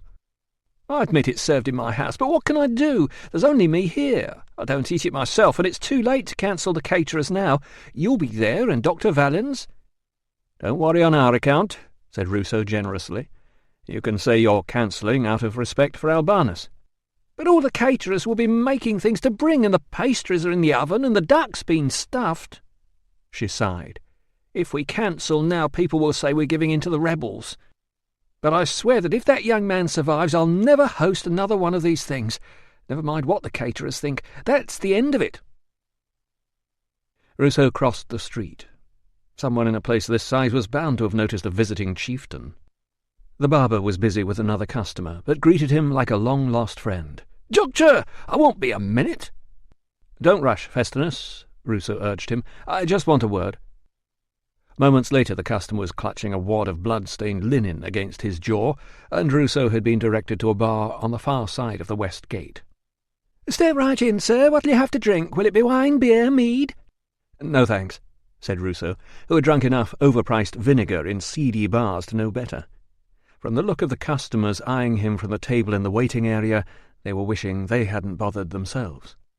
"Of course, for our selected clients we do have—" Here the woman propelled him in by the arm and gave him a frightening leer as she stage-whispered, "Dr. Ruso's special love potion." "What?" The secretive wink was even more frightening than the leer. "Very effective, sir. You'll be impressed." "What did you call it?" "Special love potion, sir, as used in all the best establishments in Gaul." Ruso peered at the face again, wondering if underneath the paint, which had sunk into the wrinkles around her eyes, making her look even older, there was a patient from his clinic, who was trying to apply one of the first rules of salesmanship, address the customer by name. But try as he might, he could not recall the violently red hair, nor the black teeth. "What?" he said, turning to make sure he was leaning against a solid wall and not one of the curtained-off alcoves in which the real business was conducted in this sort of place. "Did you say the name of the potion was?" The stink of breath-freshening pills surrounded him as she stood on tiptoe to whisper again, "Dr. Ruso's, sir." "And he sold you his potion, did he?" "Oh, no, sir. We get it from a supplier. He imports it from a famous specialist." "I see," said Ruso, postponing further inquiries because at that moment, deeper into the gloom of the interior, a curtain was pushed back and a hefty black-haired man emerged, fumbling as he attempted to knot his belt. Ignoring the owner's assurance that Cynthia would be free to entertain him in a minute, Ruso eyed the man's braided hair and drooping moustache and said, "Trinus?" Behind him he heard a bench scrape back across the floor. The 2 customers who had been lounging over the table were on their feet, and much taller than he had expected. One of them asked something in the local language. Not for the first time, Ruso cursed his laziness in not bothering to learn it. "He says," explained Trinus, "who wants to know?" "I do," said Ruso, relieved to find that the man spoke good Latin, and moving aside lest the 2 bodyguards should think he was trying to trap Trinus in the building. The owner, he noticed, had retreated behind the planking that served as a bar. Ruso said, I hear you paid a visit to the local brewer this morning. What's that got to do with you? In case Catavignas didn't explain something to you, I'll do it. Stay away from his niece. Under the moustache, Trinus's mouth spread into a smile. The blonde? You know who I mean, said Ruso, hoping to avoid pronouncing her native name. What I did for that girl, said Trinus, was a kindness. She was supposed to go up and smoke with the rest. Not that I ever got any thanks for it. You're her latest victim, then? If you ever lay a hand on her again, said Ruso, if you so much as look at her, you'll answer to me. Have you got that? Trinus held up a hand as if requesting a pause. I'll just translate that for the boys, he said. There followed a rapid exchange that Ruso could not understand. Then all three looked at him and laughed. What will you do, then, eh? Enquired Trinus, pretending a genuine interest. Ruso paused in the doorway. It was all very well trying to defend Tilla, but he had no idea what he could do that would either frighten or impress a man like Trinus, who was now standing between his henchmen with his thumbs hooked into his belt and his head cocked to one side, waiting for an answer. What was it Tilla had said about this man? The body of a bear, the brain of a frog, and he makes love like a dying donkey with the hiccups. None of that seemed especially helpful at the moment. I'm only one man, Ruso conceded, and you've got 2 bodyguards, so at the moment all I could do is run away. Ha! Not only that, but I hear you've got important friends. I hear the governor's invited you to dine with him in the fort. What's that got to do with you? Repeated Trinus. Nothing, said Ruso. I'm just a humble medic. He pointed at the woman hiding behind the bar, whom he suspected of clutching some kind of hidden weapon. She'll tell you all about Dr. Ruso, specialist in potions and poisons, temporarily in charge of the fort medical service. Trinus glanced at the woman as if he were wondering whether to believe any of this. Did you know there are some poisons so deadly that a man can be killed just by having a vessel painted with it touch his lips? You're lying. Am I? Ruso smiled. Enjoy your dinner, Trinus. Chapter 69. Back at the house next to the brewery, Ruso informed Ness that as a legionary officer he was ordering her mistress to talk to him. My mistress is not in the army. Tell her it's about stolen jewellery and withholding evidence from a murder inquiry. Moments later Emilia appeared. She had taken out the curling rags. Her eyes were wide with alarm and fresh paint beneath the unnaturally springy hair. I didn't know it was stolen, she began. I haven't done anything wrong. Can I come inside? You won't want to discuss this on the doorstep. Emilia glanced over her shoulder at Ness, and then stepped back to allow him in. Ness ushered them both into a small room painted dark red and crammed with furniture. Ruso sat on an overstuffed couch that had been polished into slipperiness, and Emilia seated herself in a wicker chair on the far side of a flotilla of small tables. Ruso wondered whether Rhianorix had woven that chair. She said, About yesterday. You called at a bad time. I was upset. He said, I know. I'm not worried about who the ring belonged to, but I have to ask you some questions. It's very important for Rhianorix's sake that we find out exactly what happened on the night Felix died. You saw Felix that night, didn't you? Her fingers strayed toward her mouth. Yes. Did he come here, or did you meet somewhere else? Her voice was very small. He came here. Do you know if anyone else saw him? Anyone hanging around or visiting the house? Gambax from the infirmary does business with your father, doesn't he? Not that night. There were no visitors. She ran a hand through the artificial curls. A long pin dropped out and landed in her lap. She picked it up and twirled it between thumb and finger. He said we would get married, she said. Ruso tried to think of something comforting to say. Instead, all he could come up with was, Who do you think killed him, Emilia? There was an audible click as she bit through a fingernail. I never meant all this to happen. I don't think Rhianorix did either. He was only asking him for money. She frowned. For money? For 5 cows. Then it was all lies, she said flatly. Everything he said was a lie. Ruso waited, not sure which of the men she was talking about. "I have tried to tell myself Felix meant what he said," she continued, "even though it was not his ring. But that is the honour price. He must have told Rhiannorix he would never marry me." "I'm sorry," said Ruso, ashamed of having upset the girl and still no further forward in the hunt for the murderer. She said, "Rhiannorix was asking the proper compensation to the family for a broken promise of marriage." Ruso leaned back. The back of the couch creaked under his weight. He wondered if Felix had grasped the importance of what was being asked of him. What if that compensation was refused? "I don't know. My uncle used to say that in the old days the Druids brought justice. I suppose they would ask the man's people to pay." She looked at Ruso helplessly. "But the Druids are gone, and Felix's tribe is across the sea. The army wouldn't pay us, would they?" "No." Her chin rose. "Then he got the punishment he deserved," she said. "I must tell Rhiannorix I am sorry." "Who killed Felix, Amelia?" She picked up the hairpin and a comb. "The stag man," she said. "Now, would you like to know where to find my cousin?" Chapter 70. Tilla knew neither of the muscular young men who blocked her path, but she recognized some of the faces of the people gathering around them. There was one of the women she had seen at the clinic. There was the husband, whose nose her brother had knocked to one side. Another was a neighbour from across the hill who had been one of the children piling onto the swing in the oak tree outside her house when the rope broke and they all fell in a heap in the mud. The others were strangers. Finally, Rhiannorix, busy chaining up the barking dog, noticed the cluster of people around the gate and headed down to see what was going on. "I am Darludica," she told them. "Come home to join the gathering." "We know that," said the man with the bent nose, "and we know you travelled here with the legionaries." "We all have to survive as best we can in these times." "We heard that you were living behind the walls down in Deva." "That is true." "So why are you here?" Tilla looked him in the eye. "This is my uncle's land," she said, "and that paddock and the house beyond it are on the land that was farmed by my family. Why are you here?"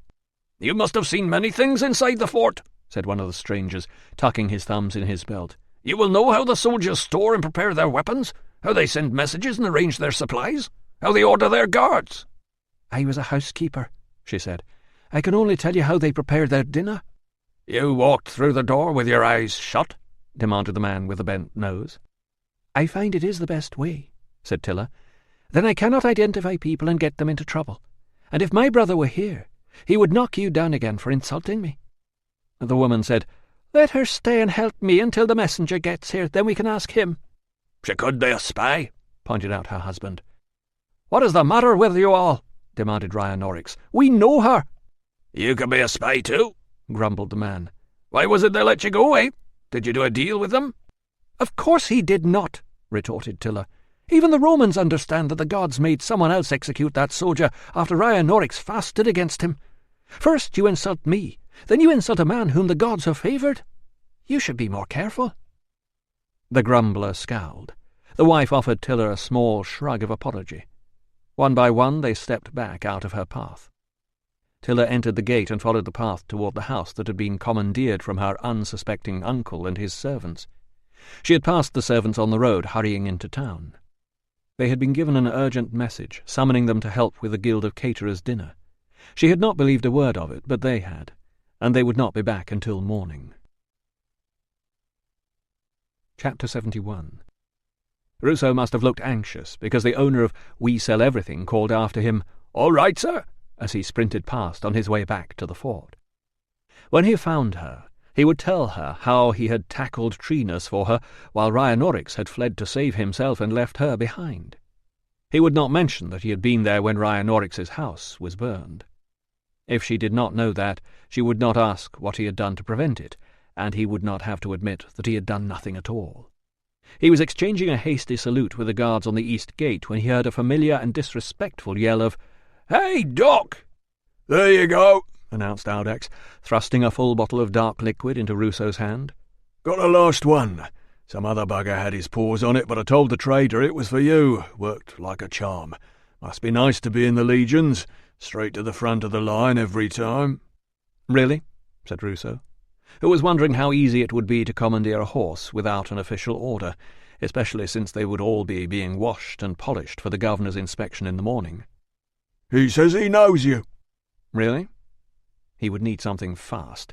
He needed to catch up with her before she found Ryanorix's house destroyed and was either waylaid by Metellis's lookout men or wandered off somewhere else. "He says you did some business at Deva," said Audax. "Really?" He would tell the grooms he was on a mission from Metellis. It was almost true. "Fat belly, Gallic accent, hair combed across the top of his head. Asked to be remembered to you. Name of—" "I know what his name is," said Ruso, finally paying attention and recalling a man he had hoped never to have the misfortune to meet again. He knew now who was selling Dr. Ruso's love potion. "He did open his eyes for a moment," said Valens, leaning back in Ruso's chair, which he had now moved into the isolation ward, and folding his arms. "Tried to say something, but I couldn't catch it." Ruso slid his fingers under Albanus's thin wrist and felt for a pulse. "Gambex hasn't been in here, has he?" "No, and if he had, I'd have shooed him out like the madman you seem to think he is. Audax was in again just now, though. He's decided we're all incompetent and we can't manage without him. He said he was bringing somebody else." Albanus's breathing was shallow, and his pulse disconcertingly weak. "Who?" "Another doctor, I think." "Not Scribonius?" "He's dead, Ruso." "I know," said Ruso, "years ago, but his reputation isn't." He held out the bottle of tonic. "I had a quick taste.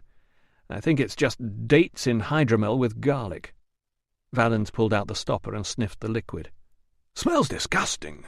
Are you thinking of inflicting it on Albanus?" "Only if we run out of better ideas." "Fair enough." Valens put the bottle on the table by the bed and stood up. "Since you're back, I'll nip off and hunt down some lunch." Ruso withdrew his hand from the pulse. "You carry on enjoying my chair. I'll tell the cook to bring you something." Valens looked pained. "I'm not a patient, Ruso. I don't want anything that's good for me. I want something nice. Washed down with something drinkable." Ruso headed for the door. "I promise I'll bring something back for you." "Back from where? You're not going out again and leaving me here, are you?" Valens frowned. "Holy Hercules! I sound like somebody's wife." "Where else are you going to go, anyway?" demanded Ruso. "Over to hang around at Susanna's, or back to sit around the bathhouse and chat with Catavignus?" Valens shuddered. "Not there. It'll be bad enough at this dreadful dinner tonight. I swear the minute he met me, that man was sizing me up as a suitable prospect for his daughter.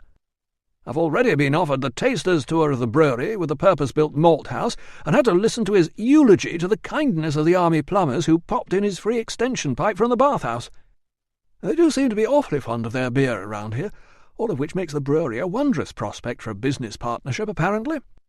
"You don't know anything about business," said Ruso, recalling that his own approach from Catavignus had included some tale about having invested in the plumbing himself. "And I've got to go out. I'll see you later." "I don't know anything about beer, either," agreed Valens, "but that doesn't seem to worry him. I seem to be fated to be pursued by fathers." "Why don't you tell him all about the second spear?" suggested Ruso. "That should put him off." Valens frowned.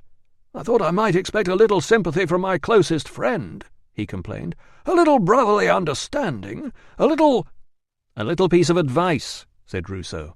"Stay away from women." He glanced around the lime-washed walls of the isolation room. "You should be safe in here, while I go and track down Tilla." Chapter 72. Ruso urged the horse on up the road they had taken on the day of the hunt, speeding past a cluster of native houses where a couple of men were stacking piles of wood in preparation for tonight. While he and Valens made polite conversation with Tilla's family and the Guild of Caterers, the less civilized locals would be up here celebrating the arrival of summer in their traditional manner, gathering together to burn things. Apart from the obvious disadvantage of having to mingle in the dark with people who might want to chop his head off, Ruso could not help feeling that if one were compelled to attend a social event, a bonfire, even one with British food and interminable British ancestor tales, would be a lot more fun than being trapped around a dining table with a bunch of foreign cooks and businessmen offering investment plans. One would hardly even need to dress up. The serious business of the native event, as Tilla had explained to him during a particularly boring stage of the journey north, was over very quickly. Something to do with purifying one's cattle by driving them between two fires. Presumably there must be some arrangement for keeping celebrants and livestock separate, or some ancient saying promising that he who sits in a cowpat is twice blessed, or something. By the time he swung off the main road, the sun was low in the sky. There was still no sign of Tilla. He was beginning to realize that this lone sortie had not been one of his better ideas. He wished he had at least worn his sword, but he had entertained some vague and ridiculous hope of being mistaken for a civilian. He spurred the sweating horse on, overtaking a couple of native families who he trusted would not attack him in front of their small children. He hoped he was not too late to catch up with Tilla, and not for her sake only. He did not want to be riding across these remote hillsides on his own after sunset. The tale that he was conducting a search for a local girl in order to take her to safety was scant protection at best, but at least in daylight he could hope to see any assailants before they struck and try to dissuade them from murdering him. After dark, he would not see them coming. It was a surprise to find yet more natives ahead of him, but there was nothing he could do now except hurry past them. To his relief, they edged a white-haired grandfather out of the middle of the path when they heard the hoofbeats approaching, and in return he tried not to let the horse splatter them with mud as he cantered past. The path wound around a wooded bank and opened out above the valley he remembered from the hunt. On his left was the high, marshy ground. Ahead were the abandoned foundation trenches and the ramshackle roundhouse. But instead of containing a woman and a dog, the place was crowded with natives. Dozens of them. Many had turned to watch his approach. They were reaching for weapons. Ruso reined the horse in and glanced around. The families he had passed on the road had been reinforced by men carrying staves and clubs. Ahead of him the gate was open. At the top of the yard a barking hound seemed to be trying to strangle itself by leaping forward and being jerked back by the limits of its chain.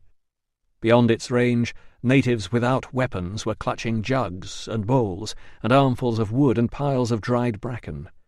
The smell of roasting meat drifted past the gate. There was no way to run from this. He would have to hope that Tilla was here and would help him talk his way out of it, and that none of these people had seen him in yesterday's hunting party. He swung down from the horse and led it through the entrance. 2 men carrying heavy sticks approached him. "I've come to fetch Dalurica," he shouted over the sound of the dog, hoping he'd got the name right and they understood Latin. "What do you want with her?" Other men appeared, surrounding him. A couple were eyeing his horse. A man with a bent nose nudged his companion and nodded toward the frantic dog, raising his hand to his throat and making a slashing motion. His companion nodded. The man with the bent nose strode away. Ruso said, "Her family have sent a message." "What is this message?" "Hurry up and come with me, or she'll be late for dinner." Some of the men chuckled. Behind them he could see a woman asking a companion what he had said. Farther up the yard the dog yelped and fell silent. A figure emerged from beneath the dilapidated porch of the house. As it approached, Ruso could see that the black eye was fading to yellow. The lip was healing. "She has nothing to say to you," said Rhinoryx. As he added, "You're not welcome here." Tilla came out of the house and walked down to stand beside him, still wearing the dress that matched her eyes. Ruso made an effort to keep his voice calm. "I don't believe you killed the soldier," he said to Rhinoryx. "If it's any consolation, Emilia says she didn't mean any of it to happen. Now, if you value either of the girls as much as you say you do, you'll let Tilla come back with me and go to her uncle's dinner. I have always said that I did not kill the soldier, and I know what Emilia meant. But now your men have put that soldier's head in a sack outside my house because they want to execute a native man and not their own officer." "I think somebody else did that," said Ruso. He wanted to say, "Gambax did that," but found he could not. On reflection, it did seem very unlikely that anybody would murder someone over a few amphorae of wine. "In the meantime," he continued on safer ground, "Thessalus is doing his best to save your miserable, ungrateful skin in the hope that you'll manage to do something sensible for once and look after your sister. Frankly, I think the poppies addled his brain, but if that's what he wants, I'll help him. I don't like you, and I don't think you deserve help, but I seem to be on your side." Rhinonorix put his arm around Tilla and gave a lopsided smile. "Look around you, soldier. It is too late. The gods have woken. The people are gathering. We don't need your help."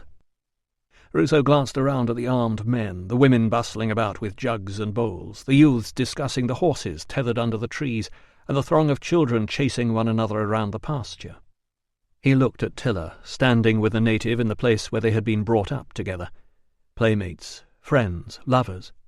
A shared history into which he, who had only known her a matter of months, was struggling to intrude. He said, "I'm surprised to see you letting a man speak for you, Tilla." She laid a hand on Rhinonorix's shoulder and then stepped away from him.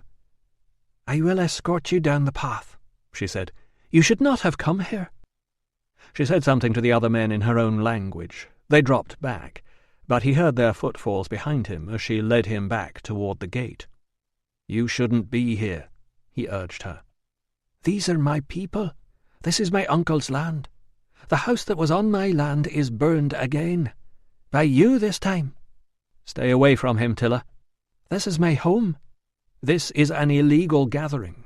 There are far too many people, and there's nobody here to supervise it. Metellus is bound to have informers here. Don't get involved." "Is a feast and a bonfire," she said.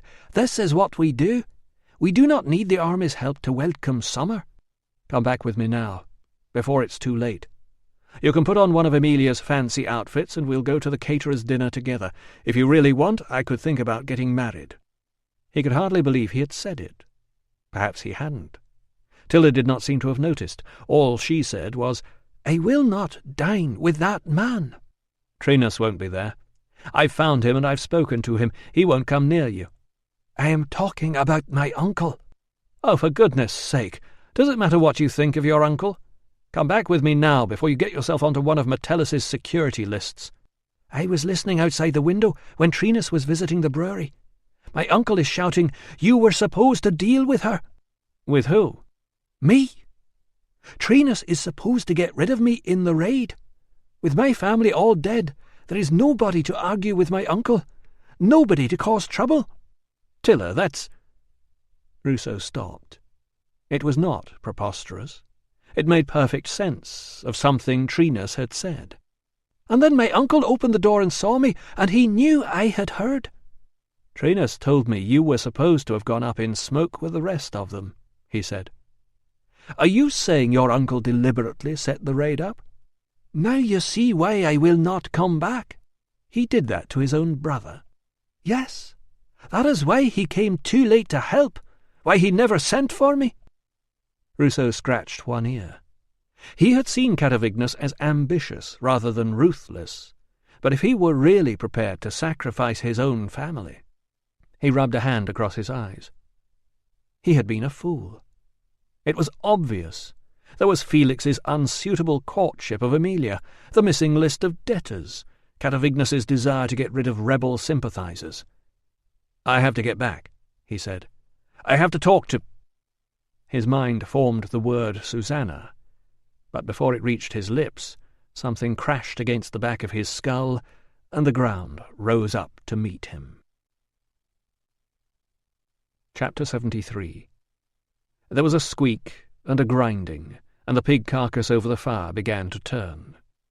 "And then, when she had taken a drink from the cup, she handed it to her bridegroom, and—" The old man who was telling the story stopped and scowled at the boy clutching the handle of the spit. The carcass rolled back into its former position, rocking violently with its truncated legs splayed in the air. Dripping fat crackled and hissed into the embers which flared in the fading light. "And the bridegroom drank from the cup too, and she laughed when she saw that he had drunk all of the poison, and she said, 'This is my vengeance for the wrong you did me.' Then she died, and went to rejoin her true husband, and the bridegroom died there too, in front of all the guests, and instead of holding a wedding feast, they held—" "A funeral!" shouted several voices. "A funeral," agreed the old man solemnly. This dismal tale of justice and revenge was a familiar favourite, and there were murmurs of appreciation and a few cheers from the old man's supporters among the crowd gathered around the fires. Someone else stepped up to sing a song. Tilla glanced over her shoulder toward the house. The moon was clear now, but her eyes were still dazzled by the bright flames, and it was difficult to make sense of the silver and black world beyond them. She thought she could make out the shapes of the guards, standing by the sagging porch. She wondered how the medicus was feeling. Alone in the dark house, listening to the crowd outside filling up with beer and bravado, he would be afraid. She did not expect them to do anything serious to him. She had already told them he was a good man and probably not a spy, but then she had not expected them to take him prisoner either. "There was no need for that," she had pointed out as the men were dragging him toward the house. "He was leaving anyway." They said he had seen too much. "Now the soldiers will come looking for him." They had looked at one another, then back at her. "Do they know where he is?" She said, "I cannot tell you what the soldiers know." "Why did he come here?" "Perhaps you should have asked him before you hit him on the head." They told her that she had not changed while she had been away. It was not meant as a compliment. "My da would never have attacked a harmless soldier like that." "Your da was an old man," they had said, flinging the struggling medicus face first onto the ground and twisting a rope around his wrists. "We're running things now." Chapter 74. Tilla made her way down to the trees where the horses were tethered. There were about a dozen animals in the line now. All were still saddled. Girths had been loosened and reins tied for safety, but it was clear that most of the riders were expecting to leave tonight.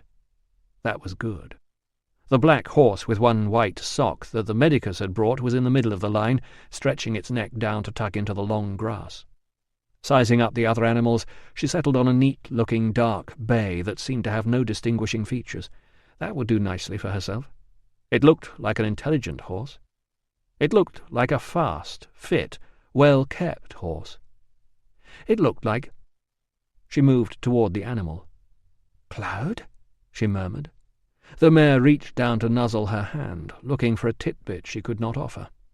Tilla moved along the horse's flank, sliding one hand down the inside of the front leg and feeling the smooth weight of the hoof in her hand as the animal obediently lifted the leg.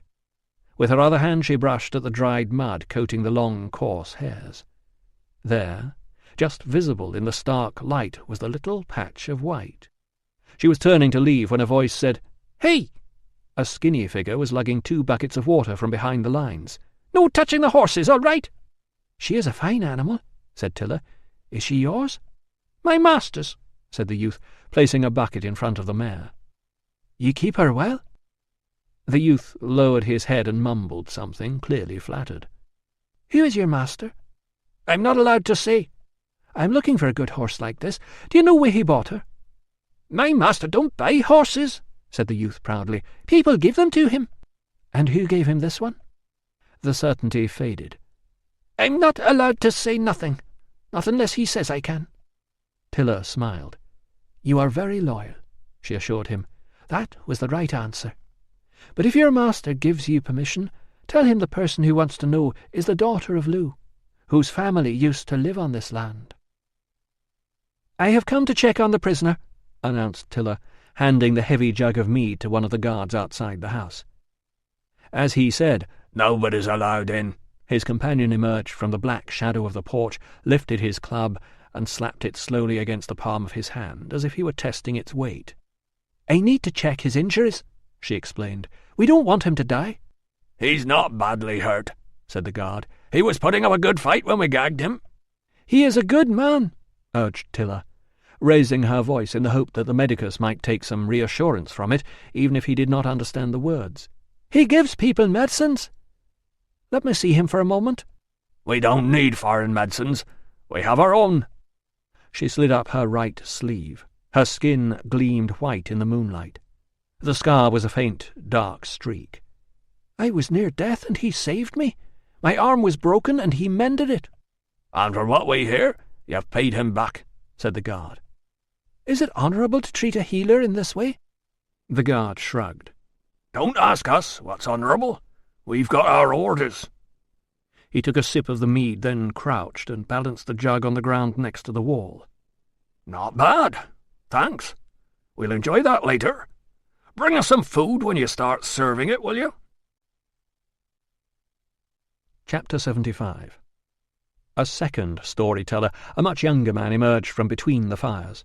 He lifted the hood of his cloak to survey an audience whose lips and fingers glistened with pig fat, and who rested against one another with the relaxation of a people well-fed and alcoholically watered.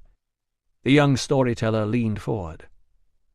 "Long ago," his voice was just quiet enough to ensure that everyone kept silent, "there was a time before memory.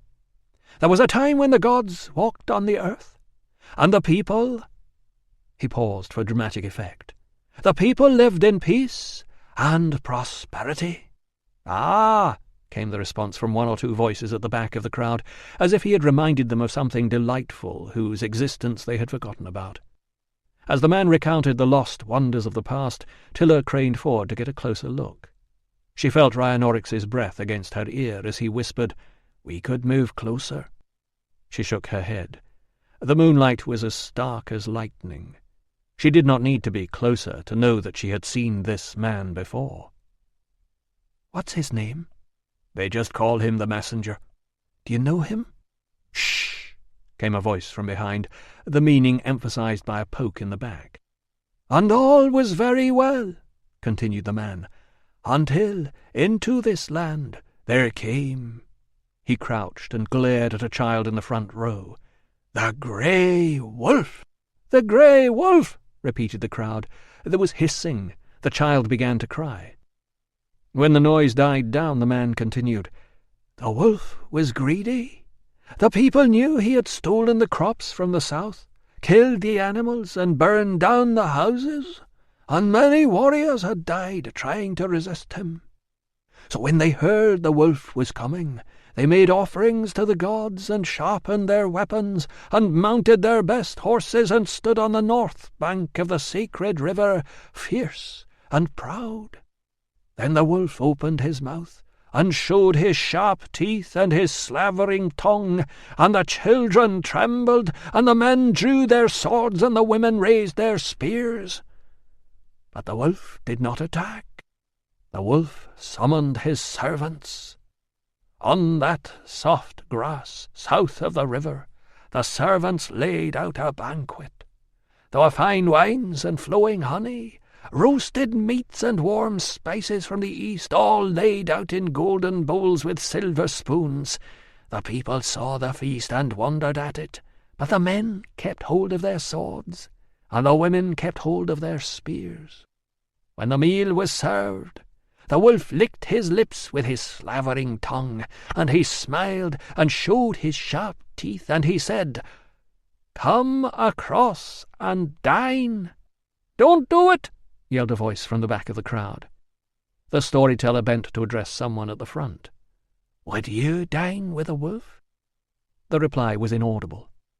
He moved along. "Would you?" "No," came a child's voice. "Not even for fine wines and warm spices and flowing honey?" "Yuck," responded the child. There was laughter. "Good boy." The storyteller nodded and resumed. "But the people of old were not as wise as this child. They smelled the wine and the spices. They saw the golden bowls and the silver spoons, and they lowered their swords and their spears and asked one another, 'What does this mean?'" The man went on to describe the arguments between people who wanted to trust the wolf and people who did not. Tilla breathed into Rhianorix's ear. "Have you heard this story before?" "No." "Neither have I. He said it was an old story of our people." "So, he's a storyteller. They tell lies for a living." "Shh!" came a voice from behind. "The wolf, seeing the people were divided, said, 'Why not put me to the test? Why not come across and try a little of the wine, have a taste of the roasted meat, a sniff of the spices? See for yourselves that I come in friendship. Look, I and my servants will stand back while you eat.' Some of the people began to move forward. Others seized hold of them and tried to stop them, saying the wolf was not to be trusted. But the trusting ones said, 'The wolf offers hospitality. It is rude to refuse." So they made their way across the stepping stones and ate and drank, and the wolf stood back and did nothing. And when the trusting ones had eaten and drank, they turned to the others and said, "See, there is nothing to fear. Come across and dine with the wolf." "Would you dine with the wolf?" "No," said a child's voice. The man nodded.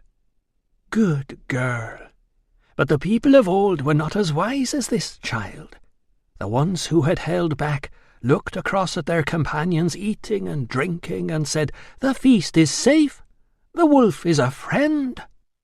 And they began to sheathe their swords and put down their spears and walk over the stepping stones toward the banquet. Only one boy looked across at the wolf and saw the sharp teeth and the slavering tongue and said, 'We have everything we need on this side of the river. We should stay away from the wolf's fine food and his soft words.' But no one heeded the boy, except an ugly old woman who was too lame to cross the stepping stones. So all the rest of the people crossed over the river and sat down to dine, and when they had sat down, the wolf secretly called up all the wild dogs, and the wild dogs leaped on the men and tore them to pieces. There were cries of "Traitor!" and "Shame!" Then the wolf's servants rounded up all the women and children and made them into slaves. More hisses and protests rose into the night air. Tilla had to concede that he did it well. If she had not recognized him, she would have been impressed. As it was, she was wondering what he was up to, and what she should do about it. This was not a traditional story.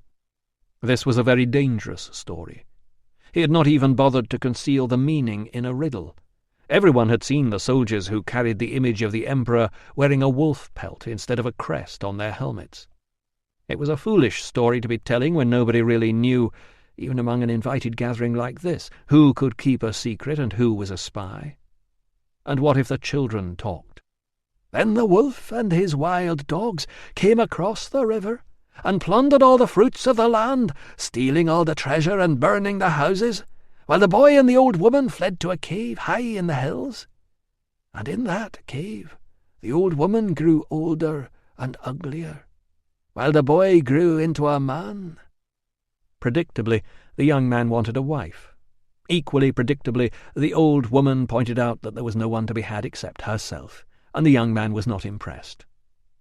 While Tilla was wondering what the old women in the audience would make of that, the young man went in search of the wolf and shouted across the river, "How much will it take to buy back one of my people?" The wolf thought for a moment and said, "Bring me all the silver in the land. Then I will give you a woman your own age for a wife." Then the young man went away very sad, because he knew there was no silver in the land. The wolf had already stolen it. When the old woman saw that the young man was sad, she asked him why. He told her, "Because there is no silver in the land to buy a wife." The old woman shook her head and said, "Never bargain with a wolf. Take me as your wife." The young man wrinkled his nose. "You are old and ugly," he said. "I want a wife of my own age." "And do you trust the wolf?" asked the old woman. "I do," the young man said, "but I have no silver." The old woman replied, "You are a fool, but if you give me one kiss, I will tell you where to find the silver." The young man looked at the woman's old gnarled face and thought he could not bear for his lips to touch such skin. But then he thought it was not such a bad price to pay for a wife. So he took a deep breath, closed his eyes, and kissed the old woman on the cheek. And she said, "You must go out in a boat at midnight at the next full moon and harvest all the silver from the waters. Take that to the wolf. See if he will give you a wife." So the young man went out and harvested all the silver of the moon, and the night time grew black all across the land. Then he went to the river, where he saw a beautiful young girl tied to a tree across the water, and he sent the silver across on a raft to the wolf. "Now release me that girl for a wife," said the young man. The wolf counted the silver. He shook his head. It was not enough. "But that is all the silver in the land," cried the young man. The wolf smiled, showing his sharp teeth and his slavering tongue. "Bring me the gold, then," he said. Tilla pressed closer to Rhinoryx and whispered, "The gold will be the sun. I need to go to the bushes. Too much beer." The guards were still standing outside the house. The mead jug was still propped up in the same position by the wall. "How is the prisoner?" "Shh! We want to hear the story." "The story is not true," she retorted. "He is just making it up." "So? It's good?" "Let me see the soldier. I can find out if there are others coming." "It's no good asking us."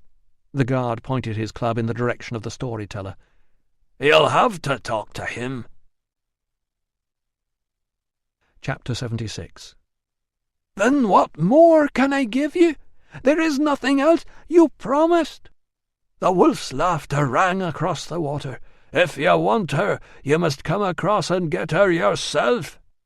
The young man knew the wolf could not be trusted, but he must have a wife of his own age. He could hear the girl calling to him.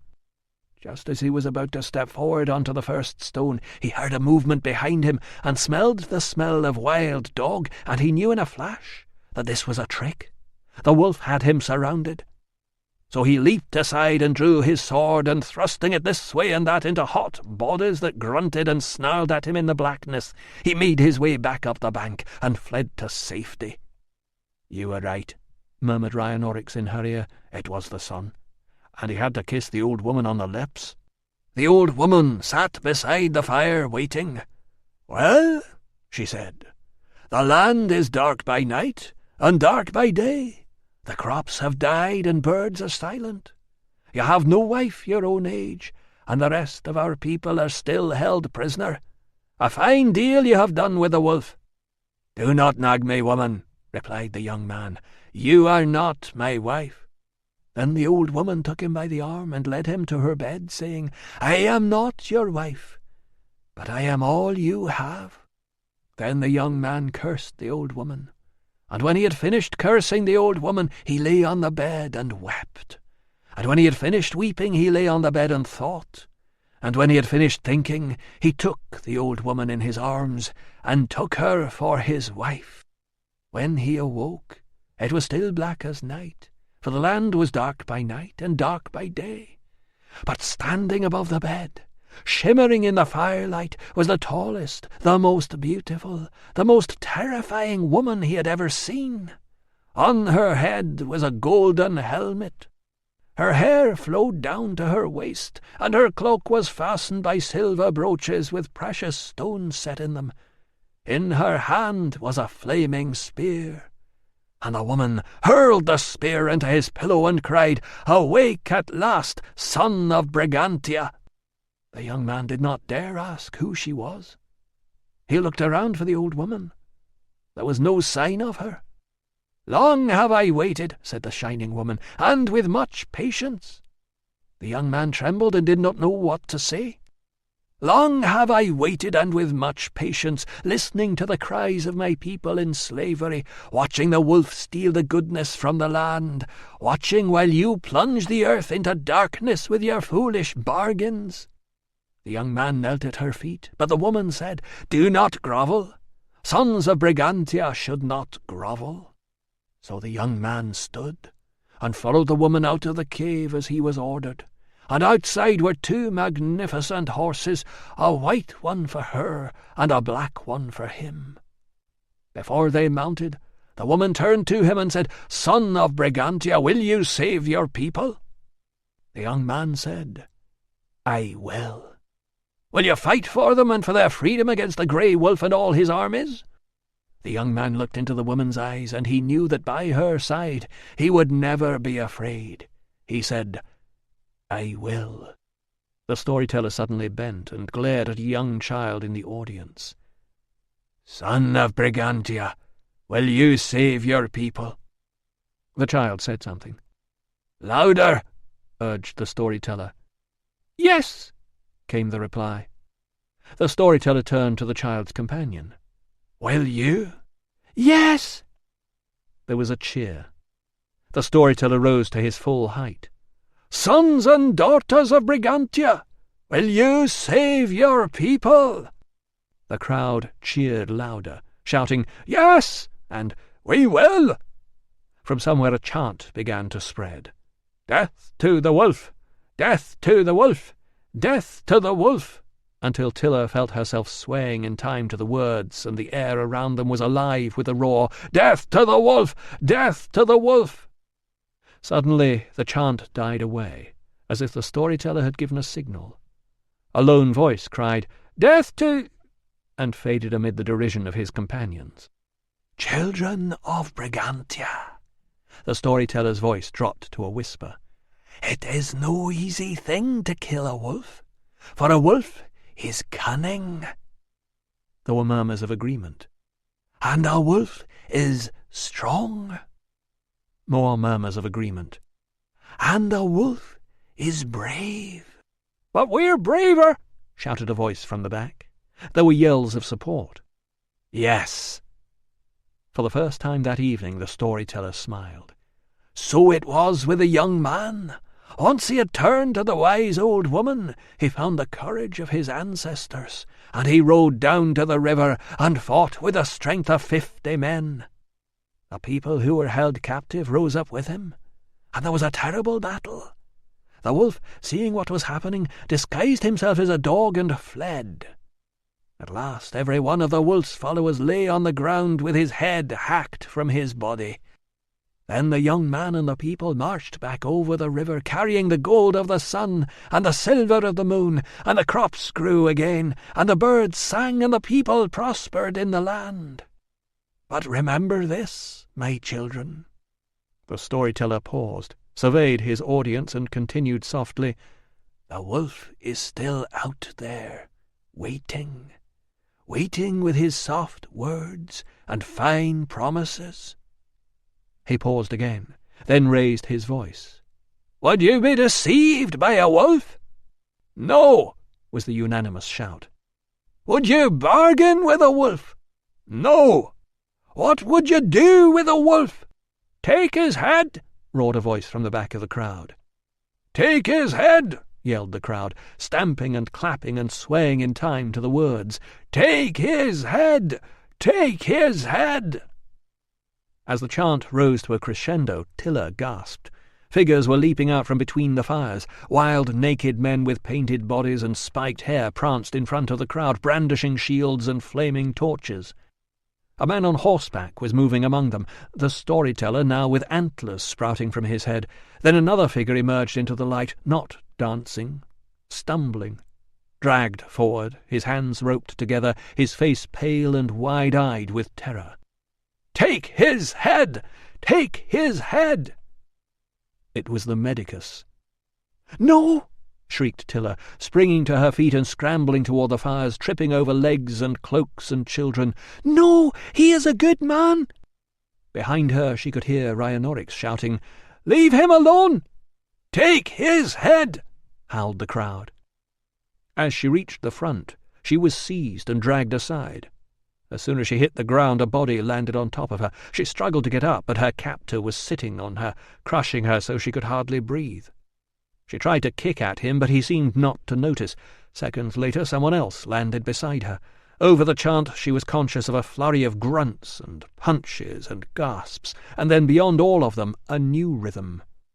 A harsh, relentless rapping of swords on shields getting closer, the chant of death giving way to shouts of "Soldiers!" and suddenly she could breathe again. All around her was running and confusion, feet trampling over her, the blare of army trumpets, screaming as people fell into the fires, and the roar as the soldiers charged into the stampeding crowd. Chapter 77. "It's all right, Ruso. It's me." The words finally penetrated the terror. Ruso stopped struggling and lay still while Posthumus ripped off the gag. He spat the vile taste out of his mouth and forced himself not to tremble while the centurion's knife tackled the ropes around his swollen wrists. He shook his hands free and placed a clumsy fist on Posthumus's arm, muttering, "Thank you," as he struggled to his feet. "I can't tell you how glad I am to see you." He tried an experimental step and found to his relief that he was still able to walk. They were going to tear me apart. I told you I wanted to get my hands on that bastard, said Posthumus. Did we get him? Dunno. A familiar figure emerged from the shadows and stood with his back to the fires, surveying the chaos. What's Metellus doing here? It's his operation, said Posthumus, sheathing his knife. I just brought a few of our lads over as backup, and you shall be bloody glad I did, because if we hadn't gone in just now, he would have left you there for the chop, while his men crawled about getting into position. Ruso looked up from massaging his wrists. You overruled Metellus? Let's just say I must have misunderstood his signal in the dark. Later, his painful joints shifting with the motion of the borrowed horse that was carrying him back toward the town, Ruso was joined by a second rider. The man's face was shadowed by the rim of his helmet, but the words, "What the hell were you doing out here on your own?" identified Metellus. Looking for Tilla, said Ruso, glad to have a chance to explain. Have you seen her? Metellus jerked a thumb back over his shoulder. With the other prisoners? I was trying to help her. I thought I'd be safe. You should know by now. You can't trust them. I know, said Ruso, glancing at the ghostly shapes of the moonlit cavalry escort ahead and checking that the soldiers and shuffling prisoners were too far back to overhear. Listen, I've had some more thoughts about Felix. Don't start that again, Ruso. You've caused enough trouble for one night. If we hadn't had to charge in and rescue you before we were ready, we'd have caught the whole lot of them, including the stagman. We didn't get him? Ruso was incredulous. We saved you instead. Oh, that was very decent of you. Doing so was quite frankly neither the easy thing nor the right thing. No, Ruso agreed, wanting to add, which is why you didn't give the order to do it, you lying bastard. Instead he said, I understand there was some confusion about the orders. You're supposed to say, you should have left me and captured the stagman, said Metellus. Ruso wondered whether anyone would stop him if he leaned across and grabbed Metellus by the throat. There's been a development, said Metellus. Your clerk has woken up and told us the last thing he can remember is taking a shortcut through an alley with gambaks. I knew it! Poor Albanus, the victim of an attack that might have been avoided if only his officer had not asked for his help in snaring a man who had been stealing from the infirmary. So I was right after all. Apparently you were, agreed Metellus, and yawned. Ruso yawned too, and glanced at the sky. There was no sign of dawn yet. Tonight he would not notice the inadequacies of the bed nor the presence of the barrel. Tonight that little storeroom would be Nero's golden palace. You'll be happy to know, said Metellus, that gambaks will be tried for the attempted murder of the clerk as soon as the governor can fit it into his schedule. Ruso forced himself to sit up straight, ignoring his aching muscles and aching head, and concentrate. I wanted to talk to you about gambaks. I've changed my mind. He wouldn't have killed Felix over a squabble about where they were selling the wine. So you accept it was the native? Not the native that you mean. It was Catavignus. For a moment all he heard was the steady plod of hooves and boots and the sobbing of a child in the crowd behind them. Then a deep sigh came from Metellus's direction. It was followed by, How hard did they hit you on the head, Ruso? It all fits. That's what you said about gambaks. Listen, urged Ruso. I spent the evening lying on the floor in a stinking hut thinking about this because it was the only way to take my mind off wondering what the natives were going to do to me. Catavignus fell out with Felix about a business deal, and he didn't want him to marry his daughter. He owed Felix money, probably to do with this house he's supposed to be building. He overheard the argument in the bar while he was delivering the beer, which he did in person because he's got designs on Susanna. And you can prove this, can you? We'll need to check that part with Susanna, said Ruso. Felix went to visit Amelia and give her a ring to shut her up, and Catavignus followed him from the house.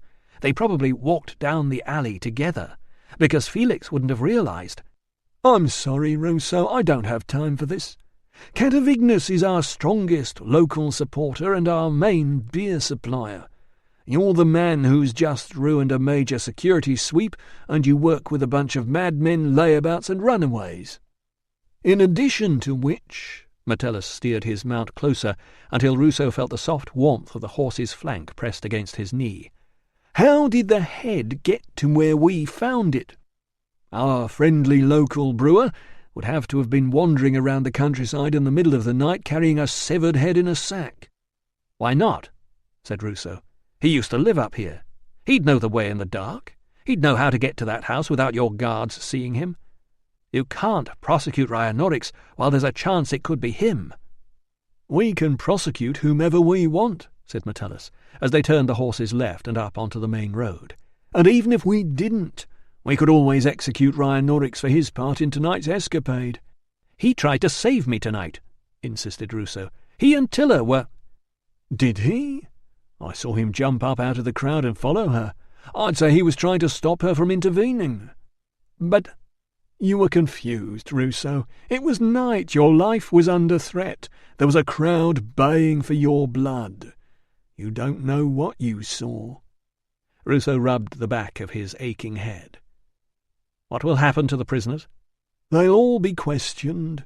Somebody must know where we can find the stagman. Then it'll be up to the governor. I expect he'll execute 1 in 10 or something. Nothing too drastic. After all, they didn't actually kill you." "Tilla and Rhinonorix tried to help me tonight," insisted Ruso. "The man you want is Catavignus. You can't trust him. He's obsessed with furthering his business. He did a deal with Trinus to fix that cattle raid, and now he's killed one of your men. If you don't prosecute him now, you'll regret it later." "I'll regret it immediately if I accuse him with nothing to back it up." "There must be evidence," insisted Ruso. "It's just a case of taking the trouble to find it." "You seem very confident." "I am," said Ruso, wishing he were telling the truth. "Hurry up and find it by morning, then," replied Metellus. "But you better come up with something better than coincidence and supposition, because if you upset our tame local without good cause just as the governor arrives, you'll be wishing I'd left you with the natives." Chapter 78. "Gods above, Ruso, look at you! Where have you been?" Ruso surveyed the lamp-lit wreckage of spills and leftovers that was all that remained of the Guild of Caterers' dinner. A lank-haired woman in a dingy tunic, bent down, peered at the floor and retrieved a lone shoe from under a table. She turned it over, looked around for something to do with it, then placed it in the middle of the table and carried on piling dirty crockery onto her tray. "I went to look for Tilla," said Ruso. "I got delayed." "Well, you might have sent a message." Valens lowered his voice. "I've had a very difficult evening on my own." "So have I." "And you didn't even send Tilla." "I know," said Ruso, who had last seen her being marched toward the fort with the other prisoners. "My host offered me vast quantities of drink, far too much food, and a chance to form an alliance with the brewing trade. I was hoping for an emergency call, but everyone back at the infirmary is disappointingly healthy. Even Albanus let me down." "Sounds better than the evening my hosts offered me," said Ruso. "I'd better go and apologize to Catavignus for not turning up." Valens wrinkled his nose. "Not looking like that, I wouldn't. Where have you been, a farmyard? There's mud on your clothes, straw in your— Is that blood?" "Probably." "And your smell of cows." "I'll tell him I fell off my horse. Back me up, will you?" Valens shrugged. "Why not? I can't think how else you'd end up like that." Catavignus was splayed across a chair in the far corner of Susanna's kitchen. He seemed unaware of Ruso's arrival. "And another thing," he announced, flinging one arm wide to illustrate the vastness of the additional thing he was about to reveal. Susanna, clearing a space on the table for more dirty crockery, greeted Ruso and Valens with obvious relief. "I have never, ever looked at another woman since I saw—" Catavignus's expression slowly rearranged itself into one of surprise. "Doctor, the food's all gone. We'll find you a drink." Raising one finger to indicate a pause, he leaned forward and narrowed his eyes. "You don't look well." Catavignus was effusive in his sympathy when he heard about the fictitious riding accident. Ruso doubted he would remember it, or very much else, in the morning. Finally Ruso suggested that the two medics would walk Catavignus back to his house. "I'm very busy," said Catavignus, indicating the kitchen with another expansive sweep of the arm. "What's to be done? Clearing up?" "Oh, clearing up is for women and servants," said Ruso. "Come on, we'll walk back with you. You can show us around the brewery." Catavignus nodded. "Good idea," he said. "Very good. Oops, can't get up. Very low chair."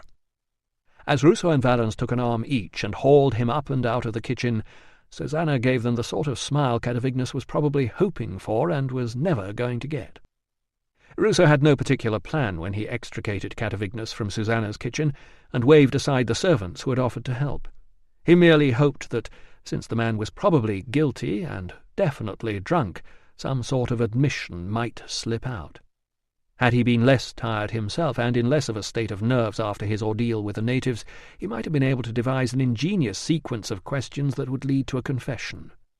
As it was, he could only interrupt Catavignus's sentimental ramblings with a heavy-handed, "Just as well there's three of us. You know what happened to Felix." "Felix!" exclaimed Catavignus, tripping over an invisible obstacle and sending the three of them lurching sideways into the empty street. "Dead! What exactly was it the natives did to him?"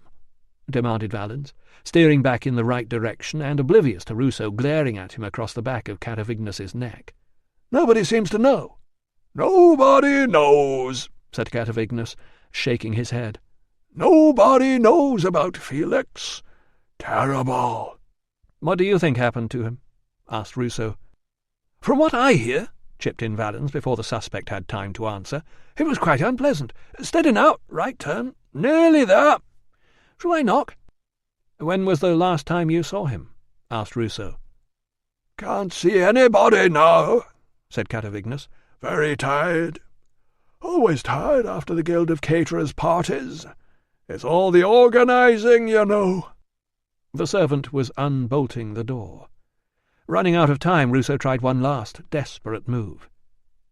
"Catavignus," he said, twisting to look into the man's face and enunciating his words very clearly. "Did you kill Felix?" Catavignus looked past him and smiled. "Emilia!" he exclaimed. "Ut vales, filia mea?" "Of course she heard, you idiot," hissed Valens, pulling up the blankets over the now snoring Catavignus. "Why do you think she rushed off to her room? What on earth got into you to say something like that?" "Because it's true," muttered Ruso miserably. It seemed a poor justification. Emilia had already endured the loss of both her lover and her dignity. Now he had given her fresh cause for grief. "Perhaps," suggested Valens softly, "you might do me the honour of joining me in our host's reception-room to consume some of his wine and explain what on earth is going on." "I'll tell you on the way back," said Ruso. "Back to where?" "The infirmary. They'll need some help treating the injured." Chapter 79. There were 34 of them. Tilla knew that because she had heard the guards counting them as they were herded into the corner of the big courtyard where she had seen the men lined up to be identified. The army did not seem impressed with their prisoners. They had captured mostly old people and mothers with young children, the ones who had not been able to run fast enough. The storyteller and the naked warriors had vanished into the night. When the soldiers charged, Rhinonorix had grabbed her and tried to shield her. By the time they scrambled to their feet, they found 2 Batavians with drawn swords standing guard over them. The soldiers had laughed, not kindly, when they recognized Rhinonorix. She lifted her head. The moon was being assisted by smoky torches, and all around her the yellow light flickered over shapes huddled on the cold gravel, sharing whatever cloaks and blankets they had managed to keep hold of in an effort to keep warm. The old man next to her heaved and coughed, the jerking of his head made visible in the darkness by the white stripe of bandage. When the doctors had been allowed in to treat the injured, she had feigned a sprained wrist, but the medicus was not there, and Valens only had a chance to murmur, "Are you all right?" before assigning her to a bandager and turning his attention to the next person in the line. She had wanted to talk to the medicus, to explain to him that these people did not deserve to be punished. They were ordinary families, farmers and weavers and carpenters gathered for a traditional celebration spiced with the excitement of secrecy, and, yes, with the camaraderie that came from sharing their complaints about the Romans. But the celebration had become something she could not have foreseen. Under the leadership of the Stagman, or the Messenger, or whatever he called himself, these ordinary folk had taken the medicus prisoner, worked themselves up into a frenzy, and threatened to murder him. As the big soldier she remembered from the clinic looped a bandage around her thumb and back around her wrist, she tried to think what she could say in her people's defence. There was not a lot. Within what seemed minutes of arriving, the medical staff had been ordered to leave. "We just want them alive enough to talk," one of the officers had explained to Valens. "You know who they will want us to talk about?" she whispered to Rhinoryx. "They won't find out anything," Rhinoryx assured her. "Nobody knows where he comes from. He's very careful." "But they all suffer for him." "If we want freedom, sister, some of us will have to be prepared to suffer." It sounded like a speech he had heard at a meeting. "But not him," said Tilla. "He is very careful." They paused as a guard walked past. When he had gone, Rhinoryx hissed, "He is our best hope. What is the matter with you?" "There is nothing the matter with me," she retorted in his ear, frustrated at the constrictions placed on the argument by the need not to be overheard. "You are the one who needs to open your eyes. I can see that he is bringing nothing but trouble." "And what do your friends, the Romans, bring?" She grabbed his wrist. "The Romans are not my—" "No talking!" called out one of the guards. As one of the people translated the order for the benefit of those without Latin, he yelled again, "I said no talking!" Over in the corner, a baby began to cry. A small voice wailed, "I'm cold." There were several hisses of "shh." The old man began to cough again. 34 people, children and mothers and grandparents. He is our best hope. 34 people. We just want them alive enough to talk. "The Romans are not my friends," she breathed, "but I am not fool enough to follow everyone who opposes them." "You are much changed, daughter of Lu." "And you are just as stupid as ever," she retorted. "You there! Stand up!" Tilla put a hand on Rhinoryx's shoulder to urge him to stay down. She gathered up her skirt and got to her feet. "Come over here!" She was aware of heads lifting, frightened eyes following her, bodies shuffling to let her pass as she picked her way across to where the guard stood. Before she was near enough to be hit, she stopped. "I would like to see the commanding officer," she announced in Latin, her voice clear in the silent courtyard. "I have some information to offer him." Chapter 80. It was still dark when Ruso realized that he was awake. This realization was followed by the niggling sensation that there were things he did not want to think about. But no matter how much he tried not to disturb them, the worries had woken with him and were already yawning, stretching, and preparing to accompany him for the rest of the day. Tilla, his girl, who had run away to Rhinoryx when she was in trouble and was now held prisoner with other natives over at headquarters, the girl to whom he had rashly offered marriage and who hadn't even noticed. Thessalus, incurably sick and begging him to save the man who was stealing Tilla away from him. Amelia, betrayed by her lover, and now, if he succeeded today, about to learn that she had been betrayed by her father as well. Albanus, the clerk who was lying in bed with a fractured skull because of the inquiries he had made at Ruso's request. Catavignus, the murderer against whom there was no evidence. Metellus, the schemer whose carefully planned security raid he had ruined. Then there was the carpenter he had failed to save. Even when Ruso had been minding his own business, he hadn't succeeded in doing anything useful. He curled down under the covers and put his hands over his ears, but the whisper accusing him of being a bungling fool still filled his head. He came up for air, turned over, and sighed. He opened his eyes and stared at the looming shape of the barrel, just visible in the grey that was creeping around the edges of the shutters. He could only have been in bed an hour or two at the most, having been delayed at the infirmary, dealing with injuries that were more the result of men charging around by moonlight with drawn weapons than of any resistance from the fleeing natives. How could anyone feel this tired and yet not sleep? He rolled onto his back and tried to breathe slowly and deeply. "Did you kill Felix?" "Of course she heard, you idiot." He sat up, punched his pillow until it was fat and soft, then threw himself back down on it and tried to convince himself that things were not so bad.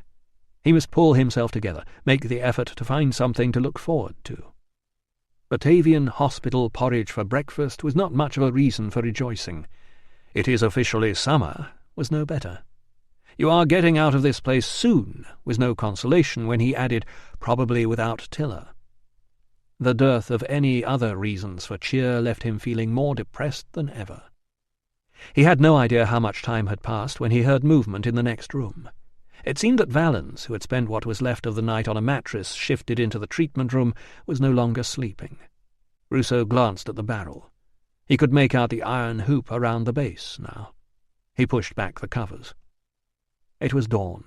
Valens was already awake, and anyway, this was important. Valens wandered back from the latrine and grunted when he saw Ruso. "Do they need both of us?" "It's not a call," explained Ruso, sitting on the end of Valens's mattress and wrapping his own blanket around his shoulders.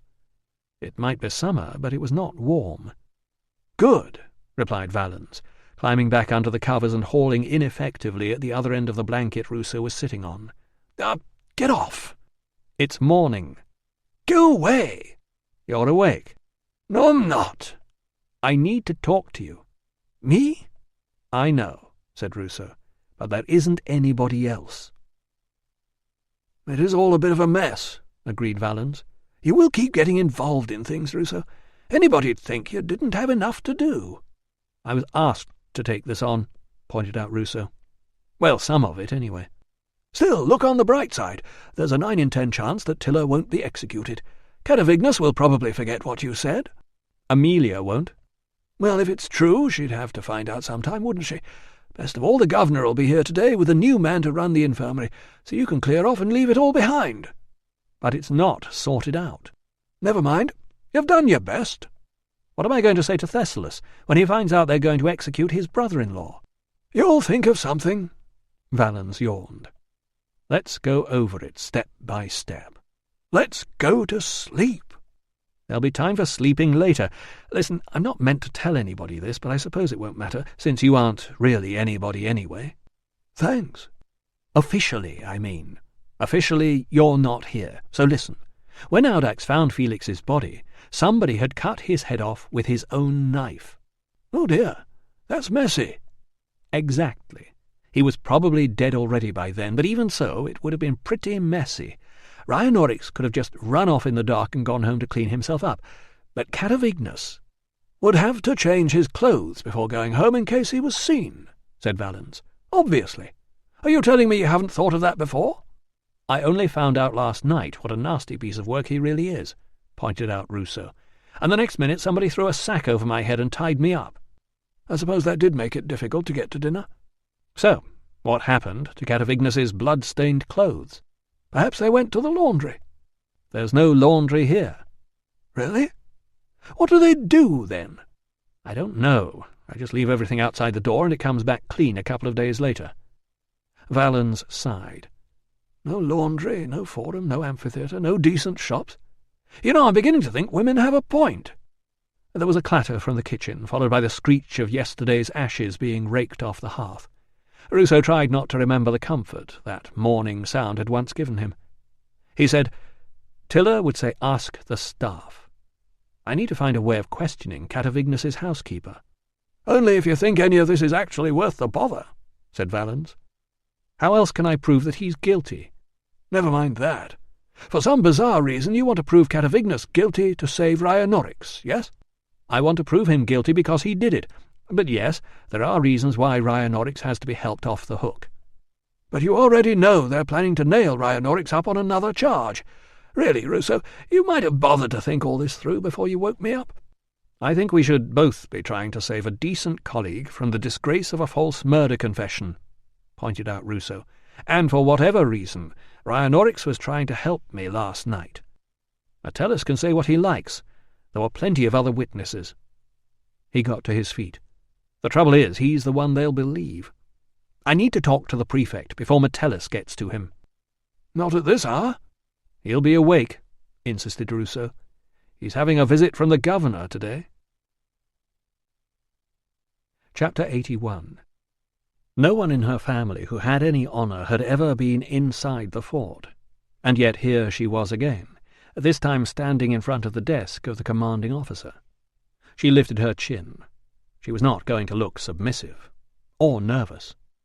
"I will tell you what I know," she announced, "if you promise to let the prisoners go."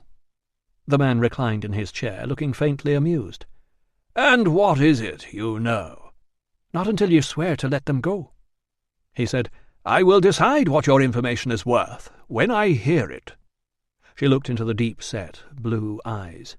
This was a man whose people had been crushed by Rome and who now oppressed others on the Emperor's behalf. How could he be trusted? On the other hand, what choice did she have? She said, "You must give me your word as the Emperor's servant that if what I say is good, my people will go home." "You have my word," he agreed, as if he still had some honour to lose. "My name is Darludica," she said. 3 winters past, in the time of year when the wheat was beginning to ripen, my home was raided by thieves under the command of Trinus of the whodunit. My family was killed, and I was taken as a slave. All our animals are stolen. One of the animals is a good bay mare, 5 winters old, dark all over with a few white hairs above the near side front hoof." She was interrupted by a quiet voice from behind. "Can I have a word, sir?" She turned to see the snaky one standing behind the door. The prefect beckoned him forward. The snaky one hissed in his ear for a moment. The prefect nodded. The snaky one slithered back to his place. "It seems you are better at recognizing horses than people," said the prefect. "I hear you failed to help us identify the man who caused the wagon accident. I also hear that your father and brothers were known troublemakers." "Is that why you do not give justice when Trinus raids our land, burns our house, murders my family?" "That took place under my predecessor," explained the prefect smoothly. "I'm sure he would have dealt appropriately with any complaint. Now what is it you would like to tell us?"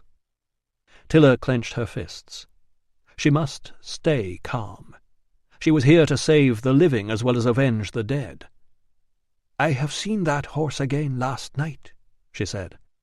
"And when I see the younger storyteller, the second one, I remember where I have seen him before too, 3 times now, once in the yard at the Golden Fleece Inn, and once riding along the hillside when the accident happens, and before that at Trinus's house where he comes to share supper and accept the gift of the bay mare stolen from my family." The prefect's eyes flicked across to the other man. "Metellus?" "She's got a motive for discrediting Trinus, sir. And last time she was questioned, she said nothing about seeing this man before." "I do not lie," insisted Tilla, concentrating her gaze on the prefect and wishing the snaky one would stop interfering. "If you trust Trinus, you will be a very sorry officer. He is pretending to be your friend while he is supporting this man who stirs up my people against you." Again the 2 men looked at each other. "Do you know where we can find this storyteller with the horse?" "No, sir. He is very careful. But Trinus must know someone who can tell you." The prefect beckoned the snaky one to him again. There was another whispered conversation. When they had finished, she said, "Now can the people go?" The snaky one stepped aside. The prefect sat looking at her, tapping a thumb on the edge of his desk. "Rome has no quarrel with the whodunit," he said. "Why would Trinus want to cause trouble here?" "I only tell you what I know, my lord. I do not know what is in his mind." The thumb tapped the desk again. Finally he said, "You were a slave to him for how long?" 2 years, my lord." "You know his people?" "Some of them." "You could be very useful to us." "But, my lord—" "Give us something definite on Trinus's connection with the stag man, and we'll release your people. You have my word." Chapter 82. Ruso and the nymph were watching the rising sun gilding the top tiles of the prefect's roof when 2 people emerged from his office. "Tilla!" She turned to look at Ruso as the guard hustled her along under the portico. "Are you all right?" "Eyes front," snapped the guard, giving her a shove that made her stumble, and they were gone. Moments later another familiar figure emerged. Metellus strode past the nymph and accosted him. "Your girlfriend," he said, "is nothing but trouble." "What's she done now?"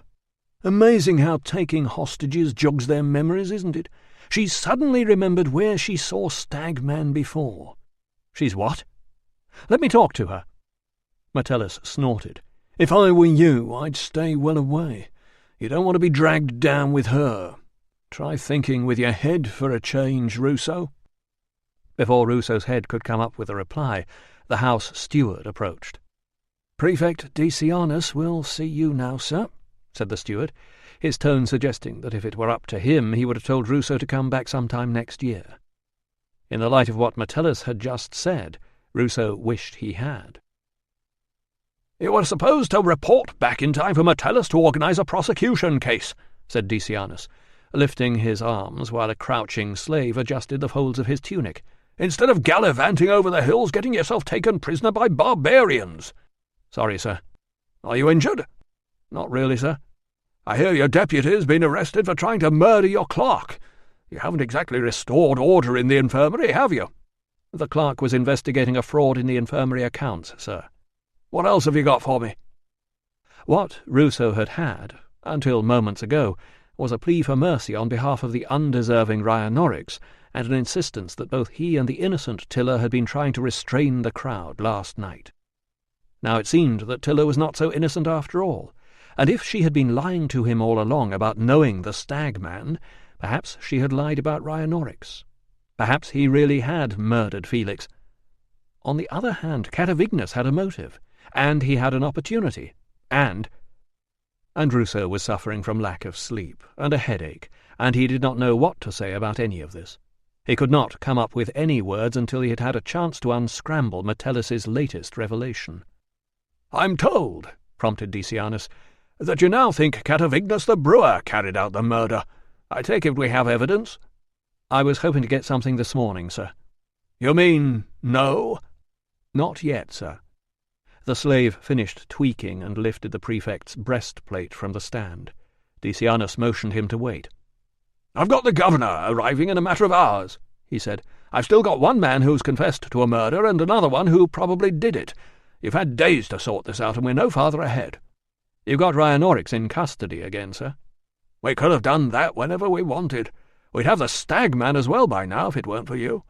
"Yes, sir." "So have you got anything useful to tell me?" "The infirmary's been cleaned out and tidied up, and is ready for the government's inspection, sir." "I heard you had to bring in reinforcements." "A professional colleague volunteered, sir." "So you didn't even manage that by yourself?" "No, sir." There was no point in arguing. "Sir, I need to ask you something." Decianus sighed. "Go on." "I was hoping you could release the girl Tilla, the one you just saw, to help me gather evidence this morning." Decianus lowered his head and pinched the bridge of his nose between his thumb and forefinger. Looking up, he said, "Is this some sort of practical joke?" "Sir?" "Did she put you up to this?" "No, sir." "I suppose you'd like me to release the basket-maker as well?" "No, sir. We can do that if we find some evidence against Catavignus." "Catavignus is on our side, Ruso, and it's time you learned to stand on your own feet instead of calling on colleagues and women to help you out. You've already told Metellus that your deputy did it. Next you'll be telling me it was you. I'm not surprised the Legion thought they could spare you. You're as mad as the Greek and twice as useless. Now clear off. I've got more important things to do." Chapter 83. Valens, who had evidently abandoned all hope of sleep, looked up from examining an ulcerated leg. "Successful visit?" "Not exactly," said Ruso. "Thessalus is asking for you?" "Tell him I'm trying to sort something out." "He said to remind you the governor's due at midday." "Not now, he isn't," put in the owner of the leg. "Really?" said Ruso, his hopes lifting. "My mate just saw a dispatch rider who said he passed them about an hour ago out on the South Road." "Are you sure?" "It's true, sir," put in the orderly. "Only it's less than an hour now because I heard it 3 patients ago." "Miss Amelia is at the baths, sir." "No matter," said Ruso. "It's you I want to talk to. It's about laundry." He followed Catavignus's housekeeper into the kitchen. He was rewarded with a sight of limp garments festooned across the back of the room. "We've got no space for any more," said Ness, surveying the drooping lines of twine. "There's a woman you could talk to down on the bridge road. We sometimes send out there when we've got too much." "It's not for me," said Ruso, trying to ignore the feminine underwear draped across the nearest line and examining the tunics beyond for the vestiges of blood-stains. "I'm trying to find out something about the laundry here. Whether you've been asked to wash anything unusual." "Unusual?" Unusually soiled. Or perhaps you found something that somebody's had a go at washing by themselves. In the last few days." The woman frowned. "I wouldn't be troubling you with this if it weren't very important." "I'll have to ask the master, sir." "I'm asking you." She folded her arms. "I couldn't answer questions about the household without the master's permission, sir. Or Miss Amelia." "I know," said Ruso, "which normally would be admirable, but it's vital that you tell me right now." "Shall I wake the master, sir?" "No." The woman looked relieved. "I've been given the prefect's authority," insisted Ruso, not adding that it had now been rescinded. "I don't answer to the prefect about my laundry. If the master or Miss—" "I'll find Amelia." As she followed him to the door, the woman said, "Sorry not to help you, sir," and actually sounded as though she meant it. The elderly bath attendant raised a hand to halt him in the doorway. "Sorry, sir. This is the women's session." "I know," said Ruso. "It's a woman I'm after. Amelia, daughter of Catavignas the brewer. Can somebody fetch her for me?" The man looked around nervously. "Are you family, sir?" "Yes," lied Ruso, "and it's urgent." The man shook his head. "I don't think you are, sir. Oh!" Ruso had grabbed him by the arms and lifted him off the floor. "Sorry," he said, putting the man down again to one side, "but I really haven't got time to argue." The female scream was a ghastly sound at the best of times, but when several of them did it together in a room with a bad echo, the effect was hideous. Ruso clapped his hands over his ears and shouted, "Has anyone seen Amelia?" over the cacophony, but nobody seemed to be listening. A glance around the hall revealed that he would have to go deeper into the female sanctuary that was the Coria bathhouse before the sounding of the midday bell. The cold room was empty. It was in the warm room that the real trouble started. "A man! Get out!" "Amelia?" ventured Ruso, with his head around the door, his gaze darting about wildly, in an attempt not to settle on any undressed females except the one he needed to talk to. "Go away!" shrieked a woman, whose vast and dimpled thighs seemed to be keeping her anchored on the bench as she lunged at him with a towel. "Could somebody please—" "Help! Help! A man!" The crashing open of the cold room door behind him warned Ruso that the attendant had fetched reinforcements. He ignored the shrieks as he strode across to enter the hot room. The heat and the additional screaming, they had obviously heard what was going on next door and got themselves ready, both hit him at the same time. They were followed by a splatter of hot water in the face, a hail of bathing equipment, and a flurry of buffeting towels.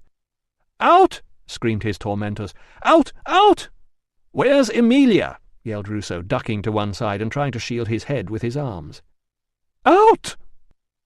He finally retreated when they started to beat him over the head with their wooden bath shoes. Back in the warm room he was seized by 3 bath attendants and a couple of scantily clad women.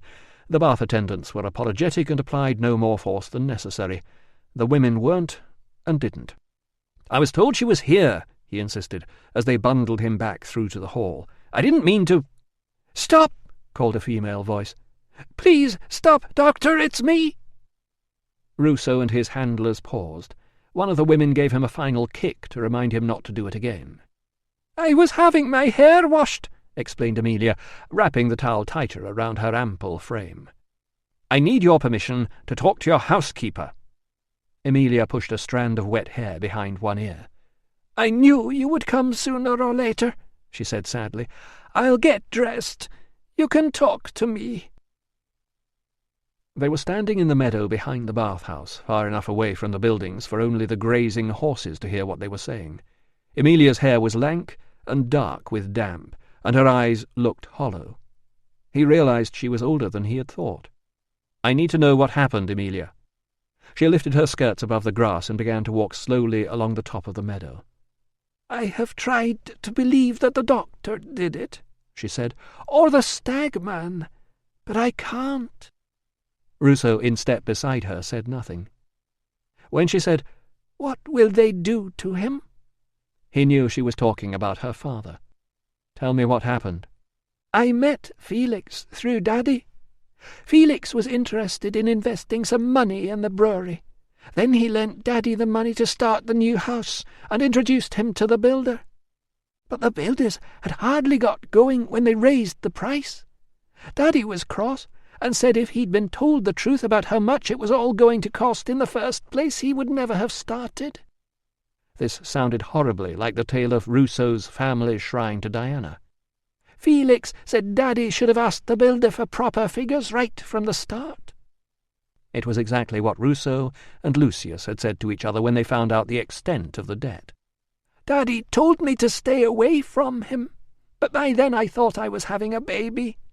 I didn't dare tell Daddy, but Daddy was still being nice to him because Felix had a lot of business connections and he didn't want him to cause trouble in the guild. That's why I couldn't believe Daddy would do anything to hurt him." "Did your father know that Felix had come to see you after he left the bar that night?" "I have thought about this," she said. "I thought he was asleep in bed, but he must have heard us." "Did you hear your father leave the house after that?" "No, but I woke up later to hear him banging on the door. Ness had locked up and gone to sleep, and he couldn't get in. I got up, but she was already there, so I went back to bed." "Did you see him come in?" "No, it was dark. Ness was just carrying a small lamp. I heard her say something, and he told her not to make a fuss." Amelia's fingers crept toward her mouth. "He said it was only a nosebleed, and he was all right now." "I see." She hung her head. "When I first heard about Felix, I was frightened that he might have done something terrible. Then I told myself I was being silly. He is my father. And then the doctor confessed, and I thought I must be wrong." She turned away from him, gazing down across the meadow to where the horses were swishing their tails against the flies. "Does your father often get nosebleeds?" "No." "Did he say where he went that night?" "He told Ness he had been to check something at the brewery." Ruso said, "Do the brewery staff sleep on the premises?" "The foreman sleeps in the loft, but he's very deaf. Daddy has a key. He could go in there without anyone knowing." So the story might have been true. He said, "Where's your father now?" "When I left, he was ill in bed," she said. "He is usually ill after the caterer's dinners." "Do you know what he was wearing that night?" "There was no blood on his cloak," she said dully. "I looked. Under that, the tunic with the blue stripe that is lost in the wash." She paused. "Could he have taken his cloak off before he—" "Yes," said Ruso. "Yes, he could." After he had stunned Felix, the brewer had been clear-thinking enough to realize that the mutilation that would help to incriminate Rhianorix was going to incriminate him, too, if he wasn't careful. "We shall have to apologize to the washerwoman," she said. "The tunic never went there, did it?" "What do you think he might have done with it?" She shrugged. "Anything?" "Was it the sort of thing lots of people wear, or could it be identified as his?" "It was an old one," she said, "but it was expensive. He bought it from a trader from Londinium. It was a very fine weave." "He won't have dumped it where someone might find it, then," said Ruso, glancing down toward the river and hoping it was not wrapped around a lump of stone lying on the bottom. "Ness has already searched the house for it," said Amelia. "She couldn't remember sending it to the washerwoman, but I think she didn't know who else to blame." "Tell her to search again," said Ruso, "and this time we'll help her." Chapter 84. Ruso knelt beside the blackened slabs of the firing hole by Catavignus's malting floor. They had already caused a disruption inside the brewery and scrabbled fruitlessly through the damp malt that had been loaded onto the floor ready for drying. This was the last possible hiding place he and Amelia could think of. "Do you clean this out every time you light it?" he asked, peering past the kindling into the murk of the low tunnel that led under the raised floor of the building to the flue. "It won't need doing today, sir," the slave boy assured him, bending toward the kindling with the glowing brand he had just fetched from inside the brewery. Ruso grabbed his wrist. "Don't." "Miss Amelia?" The youth looked at her in the hope of being saved from this interfering officer and allowed to get on with his work. "When was the last time it was raked out?" asked Ruso. "About a week ago. The barley ran out, so the master had to wait for them to send some down from the granary." "Do it now, will you?" "Rake it out?" The slave looked understandably appalled. "I've just got it ready to fire. The malt needs to be dried now, or it'll go over. The master's very particular." "Please," said Amelia, taking Ruso by the arm. "Do as he says." "But, miss, your father—" "I'll tell him it was my fault." "Have you noticed any odd smells in the burning lately?" inquired Ruso as the slave knelt by the hole and began to gather up the kindling. "There's always odd smells," grunted the youth, reaching for the rake and crouching to insert it at an awkward angle. "If it burns, it goes in here." Ash began to pile up outside the mouth of the tunnel. The youth's hands and arms and knees were smeared in soot. He had a black moustache where he had wiped his nose on his arm. "I can't get any more out, sir. You'll have to get a little kid to go right inside if you want it done properly." "We haven't time," said Ruso, imagining what a ghastly job it would be. "I'll just get something to put this ash in, miss." When he was gone, Ruso took the rake and poked at the crumbling flakes of wood ash. "Nothing," said Amelia. He took a deep breath, got down on his knees, and reached an arm into the stinking black depths of the flue. He could feel the soft powder rising in the air, entering his nose and eyes and coating his skin. This, he realized with disgust, was where Catavignas had hidden the sack containing the head until he had decided to deposit it as evidence outside Ryanorix's house. He groped about in the grit of the ash that remained on the floor, ramming his shoulder farther in, praying for one of Tilla's miracles. He realized he was no longer interested in proving anyone's innocence or guilt. He was desperately hoping to prove, to himself if nobody else, that he was not a total fool. His fingers closed around brittle, half-burned sticks, scraps of broken pot. Then something thin and woven and pliable. He drew it out, blew off the dust, and lay it on top of the brushwood waiting to be burned.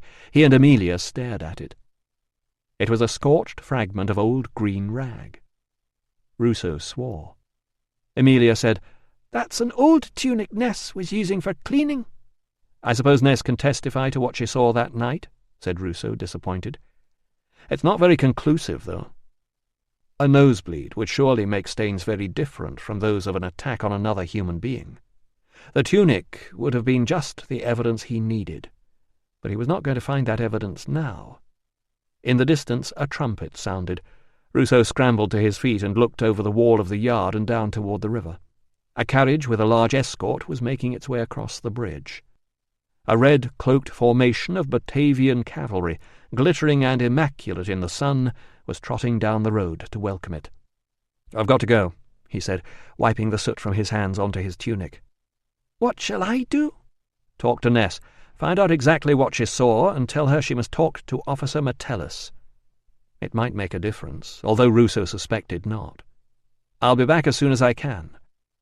Behind him he heard the slave begin to re-stack the kindling in the stoke hole. Chapter 85. It was a good morning for burglars. Inns were abandoned, houses deserted, the forge and the carpenter's workshop fallen silent. Even the painted whores had emerged into daylight, jostling with shoppers and slaves and traders and veterans for a position by the side of the road. Small children, wanting a better view, were trying to clamber onto the backs of older brothers and sisters. A mother was urging a toddler to wave at the cavalry, perhaps in the hope of a surreptitious wink from beneath the brow of a polished helmet as its owner rode out to meet the man who was bringing the authority of the emperor. It was a good time to be a burglar. It was also a good time to sidle up to a man and murmur over his shoulder that he might like to follow you to somewhere more private. Trainus's bodyguards closed around her immediately, but he motioned them to stand back. "What do you want?" Tilla murmured, "Have you forgotten me so soon, my lord?" He turned and looked her up and down, taking in the pinkened cheeks, the low neck of the blue tunic. She forced herself to slide a hand around his thick waist. She hoped he would not notice that the borrowed sandals were too big. "You ran off," he said. "You should ask your wives who took me," she said, "and ask them what they did with the prophet." His eyes narrowed. "My wives? What prophet?" Her hand slid lower. "I have missed you, my lord." A smile twitched beneath the moustache. "Quick, while my uncle is not here." She moved away from the crowd and stepped toward a gap between two houses. Incredibly, he seemed about to follow. Then he seemed to regain some grip on common sense and glanced at the bodyguards. One pushed her aside and strode into the narrow alleyway. The other gestured to her to follow him. The alley smelled of urine, and the walls on either side were green with old dampness. She thought, only a fool would come down here in the company of an enemy. There were footsteps behind her. Trinus was following, while the other bodyguard watched the entrance. Moments later there was a cry ahead of, "Clear, boss!" and she emerged into the daylight to find the bodyguard leaning against the back wall of the house, gazing across an empty yard with his arms folded. Just as she remembered Trinus's other men doing years before, as if what was about to happen to her was nothing to do with them. She thought, if I had a knife, I might take him now. But of course she had not been allowed a knife. Besides, back at the fort, 33 people, who should have known better but who did not deserve to die, were depending upon her. So when Trinus emerged from the gap between the houses, she seized his hand, led him under the cover of an almost empty wood store, and said crisply, "I have to speak with you, my lord." Her arm was rammed up behind her back. The smell of his breath made her want to vomit. "Let me go." "I didn't come here to talk." "Let me go, or I will tell you nothing." He slackened his grip, frowning. "What can you tell me?" "It is private," she said. "Tell your man to stand farther away." He eyed her for a moment, then gave the order. "Farther still," she demanded. When the man was out of earshot, she said, "I know you are helping us to get rid of the Romans. If my people knew that, they would feel as I do. But they might wonder why. They might think you were trying to get rid of the army so you can take what we have for yourself. They might ask whether you can be trusted." "That's my business." "They will not follow a man who will not give his reasons." "And they've sent a girl to tell me that?" "No. What I want to tell you is that the soldiers have the stag man's horse-keeper among the prisoners in the fort. Sooner or later someone will give him up, and the Romans will find a way to make him talk." There were cheers from the street. They must have caught sight of the governor. Trinus said, "Who told you?" "I saw him. I was taken too. But the Romans trust me. I'm with an officer, and Catavignas is my uncle. They think I'm on their side. They don't know that I remember the stag man, and I remember him coming to your house to collect the horse. If that prisoner talks, you are in danger." The noise from the street grew louder. The bodyguard was distracted, trying to peer down the alley. "And you're telling me this," said Trinus, "because you like me?" "I never liked you," she said, pulling her arm free, "and I don't like you now. If you touch me again, I shall scream rape." Nobody in the noisy crowd would hear, but she hoped he would not think of that. If only she had a knife. "When my uncle heats the mash, he leaves the windows open to clear the steam," she said. "I was outside in the street. I heard you arguing with him. I know now why he thought I was dead, and I know that I owe you a debt." "Catavignas wanted us to finish the lot of you," said Trinus, "in return for the livestock. But I thought that was a waste." "You showed me mercy," she said, forcing herself not to be distracted by what she could see going on behind him. "This is why I am warning you now. Get out before the army arrests you." She hesitated. "And think about giving my people reason to trust you." He grinned. "Tell your people the whodunit don't like being told what to do by Rome any more than you do. When the time comes, we'll be there." "Good." Tilla smiled and stepped back out of the way. "You have told me everything I wanted." Too late, he sensed movement behind him. As the soldiers dragged Trinus and his hapless bodyguards off toward the fort, Metellus appeared. "Nicely done," he said, "and I understood nearly every word without the interpreter. If anyone asks, we've just rescued you from an attempted rape." "Don't speak to me," she said, rubbing the pink off her cheeks and kicking off the sandals she had borrowed from the maid of the prefect's wife. "I owed him a debt, and I have paid it." "So I gather," said Metellus. "You should be working for me. Have we really got the horsekeeper?"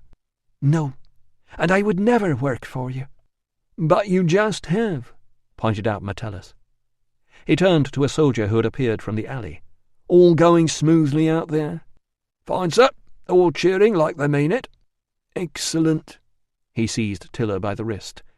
I don't imagine you want to pay us another visit, so stay out of trouble. She lifted her chin. The others should go free. Of course. You have the prefect's word. When we have time, we'll let them all out. You will not hurt them. Metellus frowned. I don't remember that being part of the agreement. Chapter 86. The prisoners who had been cluttering the headquarters courtyard had been shifted somewhere out of the way, the waste buckets removed, and the gravel hastily raked into military lines. Ruso's preparations had been less precise. They had consisted of rushing into the infirmary, ducking his head around Albanus's door and saying, "Glad to see you awake," before wiping off the worst of the soot, flinging on his best tunic, seizing the sword he had failed to sharpen, diving into armour that looked remarkably clean considering he had forgotten to ask anyone to polish it, and strapping everything up on the run across to headquarters. As he slipped onto the end of the row of officers beside Metellus, he realized the aide was also out of breath. Mercifully, the governor was still taking his time. Staring straight ahead, Ruso murmured, "Catavignus came home late on the night of the murder, in blood-stained clothing." Not now, Ruso. Where's Tilla? You stink of soot. Audax, stationed at the end of the row opposite, glared at them. The servant saw him, Ruso insisted, struggling to talk without moving his lips. His daughter heard him say he'd had a nosebleed. I shall be glad when this is over, muttered Metellus. Even Gambex is trying to pretend he knows who did it now. Ruso risked a glance at him. What's he saying? Who cares? If he knew, why didn't he come forward when it happened? He's trying to do a deal to save himself. Ruso was not able to argue because at that moment the governor strode into the courtyard. Everything that could gleam had been polished, including the top of his head. Everything that could jingle or glitter had been attached. Leaving his flunkies lined up by the entrance, the governor made his way around the silent and rigid rows of Batavians, with Decianus one pace behind, inspecting and commenting and pausing to chat with several of the men. Each side was clearly determined to impress the other, and Ruso curled his toes in frustration. He wanted to know what Metellus was going to do about Catavignus. He wanted to know what had happened to Tilla since she had been marched out of the prefect's house. Instead, he was compelled to stand like a statue while the governor, admittedly the nearest thing to a god that was likely to visit Coria this summer, wandered about at his leisure. The great man was progressing down Ruso's row. He could hear the crunch of footsteps on the gravel. Somewhere ahead of him a man tried to stifle a sneeze. There was movement in front of Ruso now. The footsteps paused. Ruso hoped the great man would not inhale too deeply and choke on the stink of soot. "Has this officer come straight from duty?" "From the infirmary, sir," agreed Decianus. The great man moved to stand directly in front of Ruso. "I take it things are busy at the infirmary." The required answer was, "Yes, sir."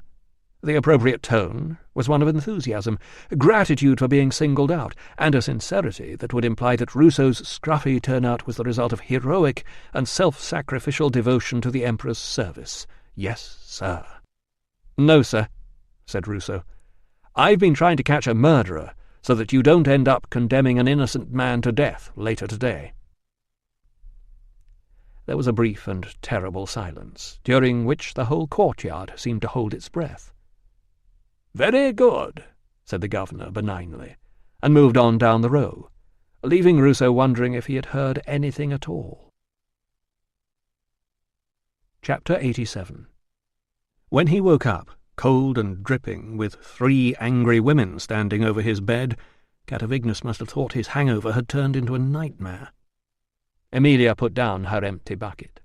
Tilla nodded at Veldica, who lifted the second bucket and poured the stream directly onto his nose, so the others had to dodge back to avoid the splashing. He tried to reach out to defend himself. From her hiding place in the corner, Ness laughed, because she was the one who had tied his hands together. He opened his mouth to protest, and Tilla rammed in a dirty sock. Only when he tried to sit up did she put the kitchen knife to his throat and say, "You said the Romans would bring us peace and justice, uncle. We have come to help them. Get out of bed." He blinked the water out of his eyes and looked around at them. She wondered if he knew why they were there. No matter. All being well, there would be plenty of time to explain. Catavignus, of course, had a great deal to say for himself, but since she had tied the sock in place with his belt, and Ness had pulled a sack down over his shoulders, all that came out as they prodded and dragged him across to the malt-house was an agitated moaning noise. After much stumbling, helpfully corrected by Ness jabbing him in the ribs with the other kitchen knife, they lined him up in front of the open door of the malt-house, gave him a good shove, and enjoyed the sight of him falling face-first into the warm grain. Tilla slammed the door before he could get to his feet. "And do not expect the men to come," shouted Emilia as she slid the lock across. "I have given them the day off." There was no response from inside the malt-house. "Perhaps we have killed him," suggested Veldika, tucking the key inside her breastband. "We will think of that later," said Tilla, slipping the knife into her belt and glancing around at her co-conspirators. Ness, grim-faced as usual, seemed to be waiting for orders. Emilia was wild-haired and as flushed as if she had just come from the steam-room. Veldika leaned against the wall and folded her arms. "What now?" Tilla, suddenly aware that she had not given a great deal of thought to what would happen next, pushed the hair out of her eyes. "He has a right to know why he is a prisoner," she said. "We will all tell him our grievances." "Who's first?" "Me," insisted Emilia, pushing her way past Ness to sit on the stone step and bang on the door with her fist. "I know what you did, Daddy. Do you hear me? You tried to turn Felix against me, and then you followed him and killed him. You have ruined my life, and I hate you." There was a series of grunts and moans from behind the door, then a hefty thump from inside that made the lock rattle. "Lean against it," ordered Tilla, wishing they had tied him up more thoroughly. He was a big man. The door was thick, designed to hold the heat in, but the lock was only there to keep out the curious, and it did not look strong. If he shoulder-charged it, they could be in trouble. "Veldika and Ness, fetch something to wedge the door." She leaned closer to Emilia. "I'll hold the door. Go and stoke the fire." "Me?" "Of course you. As hot as you can. I don't know how long we can keep him in there. It won't kill him, but it will give him a good fright." She braced herself against the door and shouted, "Better sound the alarm, Uncle. You are being attacked." There was more moaning and grunting from within, but no further attempt to break out. "Surely your family will come to help," she cried. "But no, perhaps they will not. Perhaps they are the ones who arranged it. Perhaps they want you out of the way so they can get on with making lots of money from the army." She moved aside as Ness and Veldika manoeuvred a heavy table out of the back entrance of the brewery and rammed it against the door. Emilia ordered Ness to bring more wood. The servant eyed her as if wondering whether to argue, then limped toward the neat stack of split logs under the eaves of the brewery. "How's the malt doing in there, Uncle?" called Tilla, glancing up at the smoke that had made its way under the floor and was billowing from the top vent of the flue. "Shh!" Veldika had her finger on her lips. "Shout at him quietly, daughter of Lu. They will hear us in the street." She was right. They had got rid of the brewery staff, but if they were overheard, then some passer-by might be misguided enough to fetch help. Veldika reached over the table and rapped on the door with a stick. "You had my brother falsely arrested and tortured, Catavignus." Ness took the stick from her. Tilla put a hand on her arm. "You do not have to do this," she assured her. "There may be trouble afterward." They both knew that a slave who attacked a master would be shown no mercy. Ness pushed her aside. "I have waited a long time for this," she said, and rapped the stick against the heavy wood. "Is the malt trying well, master?" she called. "Is there anything else I can get you? You are lucky to have me, you know. I could have been killed along with my old master and mistress." A muffled bellow of, "Get me out! You're all mad!" came from behind the door. "Oh, good," announced Tilla, secretly worried that his voice would carry into the street. They had no way of quieting him now. He had probably wrenched his hands free, and the doorway was too narrow for more than one person at a time to tackle him. You can talk to us. Perhaps you can tell us why we should not set light to the thatch and leave you to burn like you left my family." Chapter 88. Ruso had nothing to lose now. Feeling slightly guilty about Valens's complaints that he hadn't meant he would cover all of Ruso's duties, he walked out of the east gate and back to do battle with Catavignus. It was probably hopeless.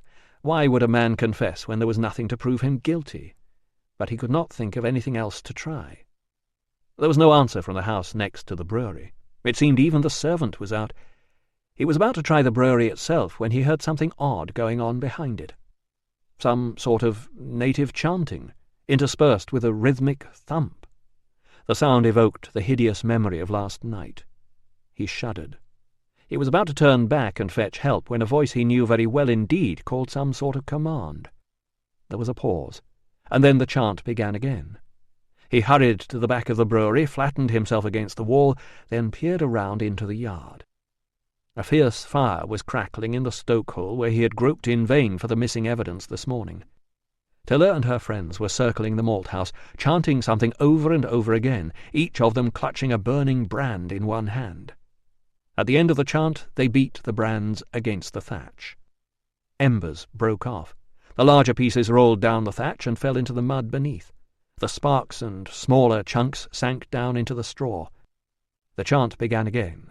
The circle moved on, and the thatch began to smoulder. Tilla, Emilia, Ness the housekeeper, and Veldica, the secret lover of Thessalus, were circling around the malt-house in some peculiar native ritual, perhaps designed to call down the gods to save Rhianorix. He supposed it had as much chance of success as anything he had tried himself.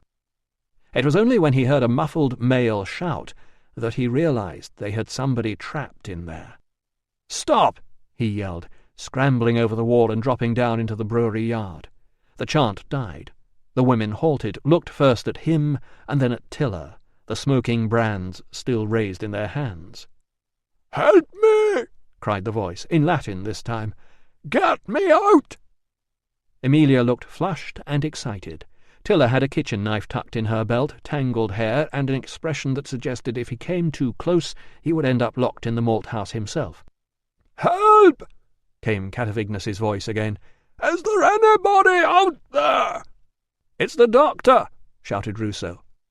"Apollo Maponus be praised! They're trying to roast me to death!" The door rattled. "Get the key!" Ruso looked Tilla in the eye.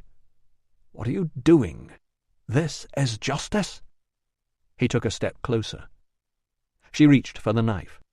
Ruso moved to one side and saw the table wedged against the door. "This is murder. He betrayed my family," she said simply. "He cannot deny it." "I deny every word of it!" roared Catavignus. "Get me—" The sentence ended with a scream. "The roof's on fire!" Ruso seized one leg of the table and hauled it clear. As he moved toward the door, 2 firebrands were thrust in front of his face, and he felt the jab of Tilla's knife over his right kidney. "This is our business," hissed Tilla in his ear. "He is one of our people." "Bring him to the governor for trial," insisted Ruso, straining away from the heat of the brands, scorching his face. He could hear Catavignus coughing and beating on the door of the malt-house. "The law?" "This is our law," insisted Tilla. "You think we will get justice from you? He is a friend of the army. You will find an excuse." "Have him tried by the governor, Tilla. Otherwise you'll all be in terrible trouble for this." "Why? What is one more dead native to the army?" "Don't be naive. He's their friend, their beer supplier." "Ha!" she said. "This is what I tell you. They will not kill him." Flames were rising from the thatch in several places. Catavignus seemed to be flinging himself against the door in a last desperate attempt to escape, and Ruso realized he had just argued himself into a circle. He twisted around, trying to look her in the eye. "Tilla, I'm ordering you to hand over that key." She leaned over his shoulder. Her smile was almost pitying. He could not order her to do anything at all, and they both knew it. What he did not know was whether she was prepared to use that knife. "Confess, man!" he yelled, tensing himself, ready to flail and kick his way free. Even if she stabbed him, he might still be able to get over the wall and shout for help before they caught up with him. "Confess and—" "Stand aside!" roared a voice he was not expecting. A squad of soldiers vaulted over the walls of the yard and surrounded the women with the points of their spears. Audax stepped forward, jammed a crowbar under the door lock, and prized it open. A filthy figure stumbled out in a billow of smoke, choking and gasping for air.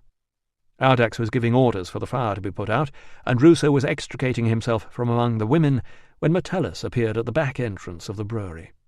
He saw Tilla and shook his head sadly. "What did I say to you earlier?" "He is a murderer," said Tilla. "He betrayed my family. You heard Trinus say it." Metellus frowned. "Did I?"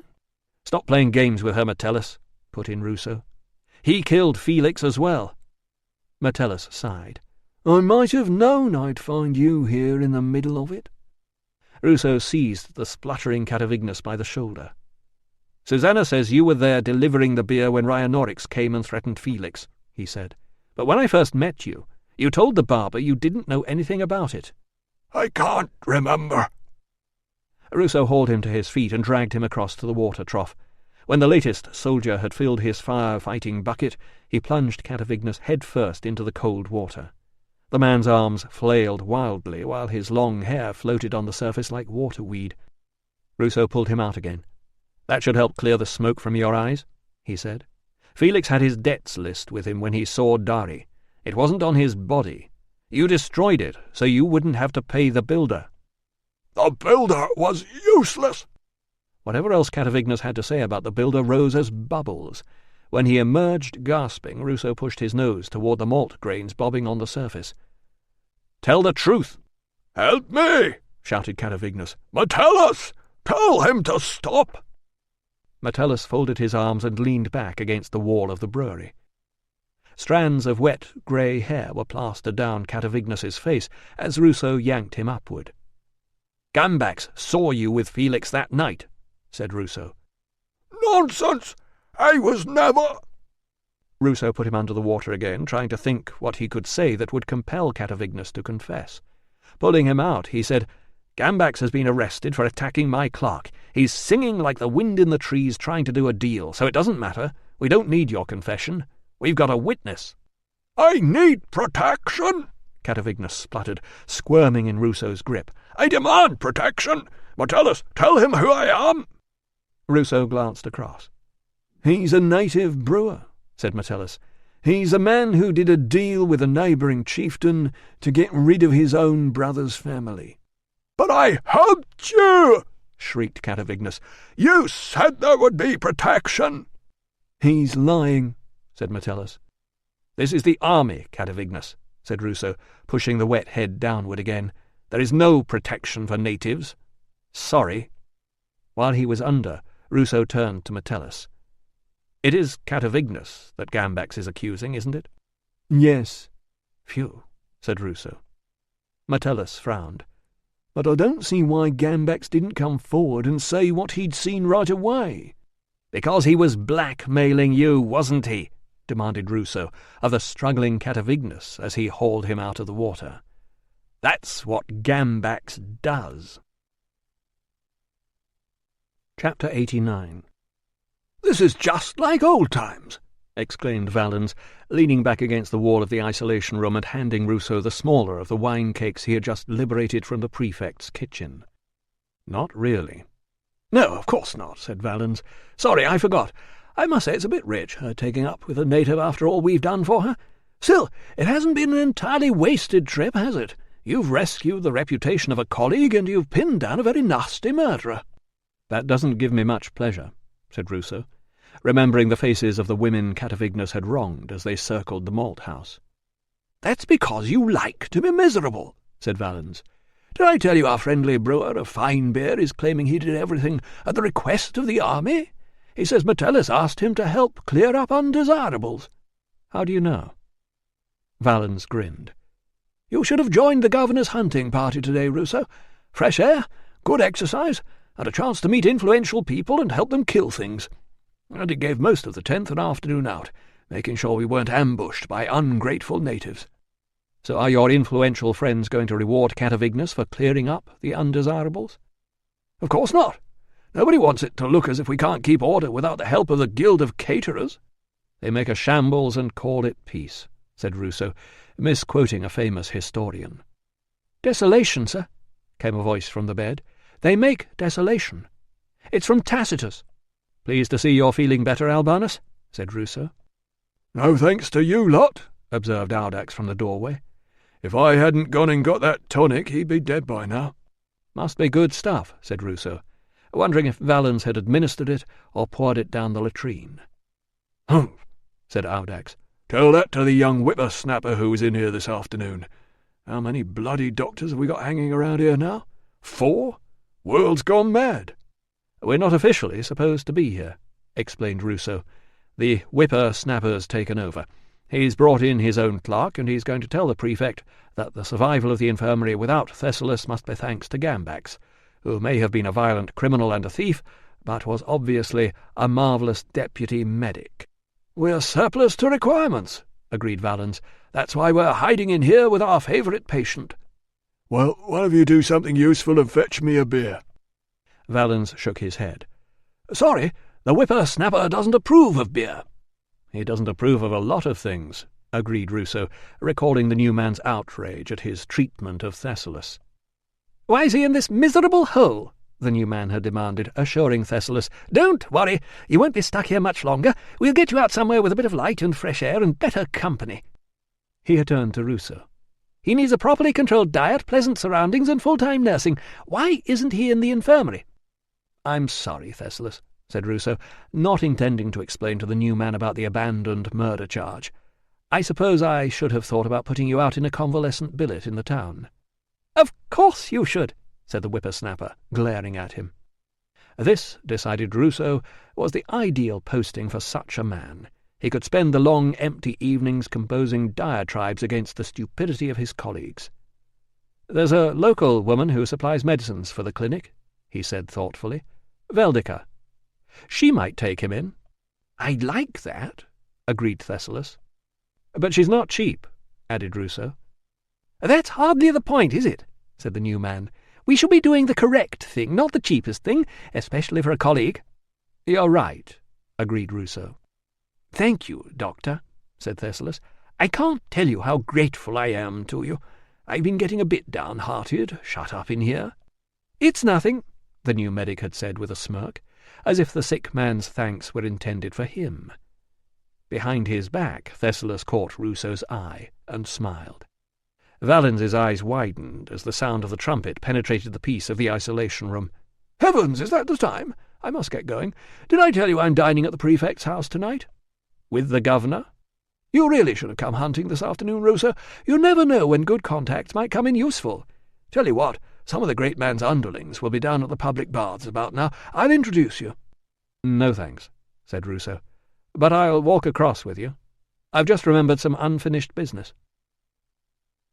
The two surplus medics made their way out through the gates where, a couple of hours earlier, Ruso had stood and watched the weary native prisoners shuffling past.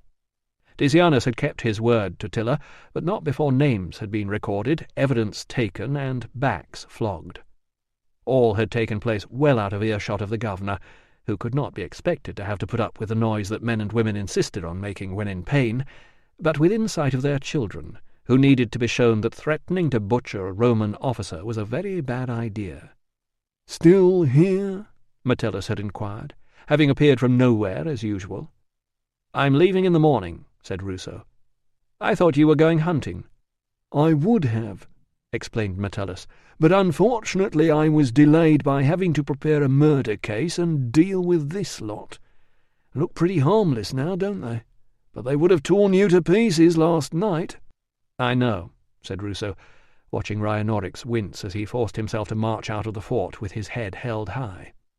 "Incidentally, how did you know about Gambax being a blackmailer?" Ruso shrugged. "Just a lucky guess. Tell me something. Was it you who gave the order for Tilla's family to be got rid of?" "Me? Of course not." "And the water being supplied to the brewery had nothing to do with paying for services rendered?" "Absolutely not." "Good." Metellus shook his head. "As I told you before, you have a vivid imagination." "No, you didn't," said Ruso. "You told me I think too much." There was no sign of the released natives now. They must have scattered into the countryside to nurse their wounds and their indignation. "Does he really sell everything?" inquired Valens as they passed the shop. "I doubt it," said Ruso. "I've never been in there."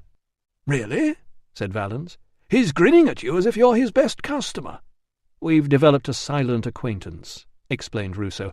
"I keep seeing him, but I can't think of anything to say to him." "I'd keep it that way," suggested Valens. "You'll only be a disappointment to him when he finds out how boring—" "What's the matter?" He peered down the street, following Ruso's gaze. "Oh, holy God! Is that who I think it is?" Ruso eyed the mounted figure being escorted by 4 legionary cavalrymen past the shrine to the god whose name he never had gotten around to finding out. "I believe so," he said, noting the handsome face, the square jaw, and the broad shoulders that recalled the second spear. "She's very like her father, isn't she?" Chapter 90. Ruso entered the bathhouse alone. At the sight of him, Claudius Innocens stood up so fast that he almost knocked over his table and smashed his bottles of potions on the floor. "Doctor, sir!" he exclaimed, hastily steadying the table and shifting a couple of pots to the back of the display before rearranging the strands of his hair across his bald patch. "What a pleasure to see you again!" "If only it were mutual," said Ruso, observing that Innocens seemed greasier than ever. "What are you selling?" The man's smile was probably supposed to be encouraging. "Tonics for every condition, sir. All guaranteed recipes from the great healers, and using only the purest ingredients. Special prices for you, sir, of course. What would you like to try?" "Have you got any Dr. Ruso's special love potion?" Innocens's smile froze. His gaze dropped to the pots and bottles. "I'm not sure we've got anything like that, sir. But if you give me the recipe, I'll be pleased to get it made up, and we'll come to an arrangement about the profits." Ruso reached for one of the pots Innocens had moved to the back. Clumsily chalked on the side was a phallus. "Is this it?" That's... Ruso turned the pot around to find his own name chalked on the opposite side.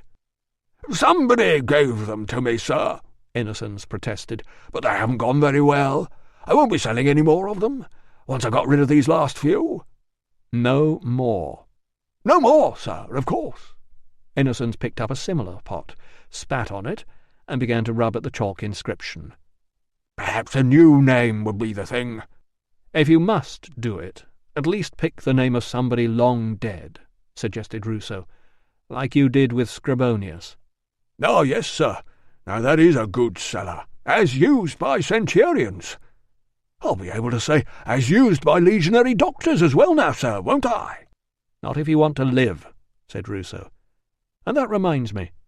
You remember the slave girl you sold me?" "The blonde girl? You got a bargain there, sir. I hope you're still happy with her." Ruso was not going to answer that. "There's a native in town who used to think he owned her," he said. "A very violent man from the north, who got home one day and found out his wives had been persuaded to sell his favourite serving girl to a dodgy trader. That native's probably talking to the governor's men right now." Innocens's eyes widened. "Really, sir?" "Really," said Ruso. Innocens bent down past his belly and pulled out a wooden box full of straw from beneath the table. "As ever, sir," he said, swiftly stacking his bottles in the straw. "It's been a pleasure to do business with you." Chapter 91. Ruso leaned out over the rough logs of the palisade. A last trace of morning mist still hung over the river. He could hear the faint clatter of hooves as a messenger cantered south across the bridge. To the east, a road patrol was riding out toward the hill country.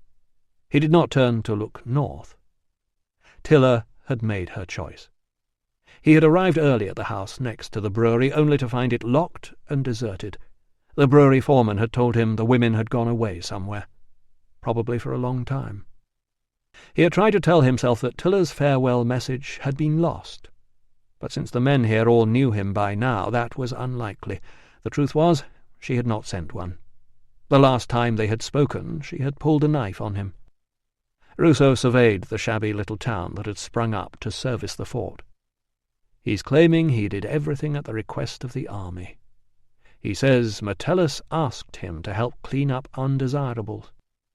Metellus would continue to deny all knowledge of Catavignus's treachery to his own people, of course. Quite possibly Decianus, by taking the wider view, had managed to avoid knowing the details anyway. It was apparent from their conversation this morning that Decianus was only told what Metellus wanted him to hear. "Ruso," he had said, drawing him to one side after morning briefing. "Leaving us, I hear." "It's been an interesting week, sir." "You weren't much help in the end," Decianus observed. "The governor never went near the infirmary. Metellus had to excuse your performance at the parade by telling him you were a mad medic called Thessalus who'd gotten loose by mistake, and then he tracked down the murder evidence by himself." "Yes, sir," said Ruso, with what he hoped was the correct amount of enthusiasm, gratitude, and sincerity. Sometimes it was just easier to say what people wanted to hear. Getting rid of Felix, of course, had not been part of anybody's wider view. Catavignus had just seized the opportunity to solve his own debt problems and get rid of an unsuitable suitor for his daughter. Implicating Rhinoryx had been a smart move, though. Rhinoryx was a known rebel sympathizer who had asked awkward questions about the loss of Tilla's family. Once he had made a threat against the soldier, he was definitely ripe for clearing up. He supposed they would execute Catavignus. It was a messy solution to a messy problem, and an ironic one, because the man had been struggling to establish, in his own twisted way, a civilized town full of loyal Romans on the very edge of the barbarian world. The proprietor of We Sell Everything was standing outside his shop with his arms folded. Behind him, a small figure was sweeping the step. The trouble was, prosperity here depended on the presence of the soldiers, and the presence of the soldiers depended on the whim of the emperor, and that was beyond mortal prediction. By the time Thessalus's daughter had children of her own, this fort could be sunk back into the ground, the bathhouse in ruins, the houses rotted away, and sheep wandering over the great green swell of rampart on which he was now standing. Or, whoever was emperor could have decided to launch another building project like Deva, a grand reminder of Rome's power set in stone. That had been Catavignus's vision. It was a fine vision for a ruler with legions at his command, but played out on a smaller stage by a provincial brewer with a borrowed knife, it was simply— Ruso's deep musings skidded to a halt. He clattered down the steps, dodging past a surprised sentry who was halfway up, and sprinted toward the gates. "Tilla!" he shouted, sliding on the gravel and barely bothering to return the salute of the gate guards who stepped aside to let him pass. "Tilla!" She paused, using one knee to lift the big brass cooking pot around which her arms were encircled. She was back in her own clothes now, the old blue tunic, the shawl, and the battered boots. "I didn't want to leave without saying goodbye," he said. "I didn't know where to find you." "Amelia will stay away until it is all over," said Tilla, not needing to explain what she was referring to. "Rhinoryx is no friend of the Romans, but he will make sure the brewery men do their work for her." He could not resist saying, "What does a basket-maker know about brewing?" "The men know what to do, and they know that if they fail, he has the power of the curse. Look what he made Catavignus do to Felix." "I suppose so," he said, realizing sadly that he would never now have the time to argue her into a more rational position. She seemed not to know what to say either. "I have come into town to buy this," she told him, lifting the pot. "Rhinoryx has nothing left, and we do not trust him to go shopping." "I see." What was he supposed to say now? That he hoped they all cooked many fine meals in it, and lived to a happy old age? "Dari liked you so much, she has run away to Lucium to find herself a legionary," said Tilla. "Lydia is working for Susanna now." "Ah," said Ruso. "Good." No doubt Lydia and her child would find a home here among the rest of the strays washed up on the shores of the Empire. Tilla was looking past him and down the street. "Is that?" He followed her gaze. "Yes," he said, seeing Valens and his very new wife. They spent most of the night trying to make the second spear a grandfather. I know, because I was in the next bedroom. "She is allowed into the fort?" "Valens seems to have weaseled his way into the governor's favour," explained Ruso. Or perhaps the gate guards didn't dare to argue with her. Or perhaps because she is a Roman? Ruso shrugged. Perhaps. Where will you go now? I haven't decided, he said. Going west would reunite him with Posthumus and the men from the 20th. Going south would take him back to Deva, where he could slot into the role Valens had vacated. He doubted the army would care which of them was at which post.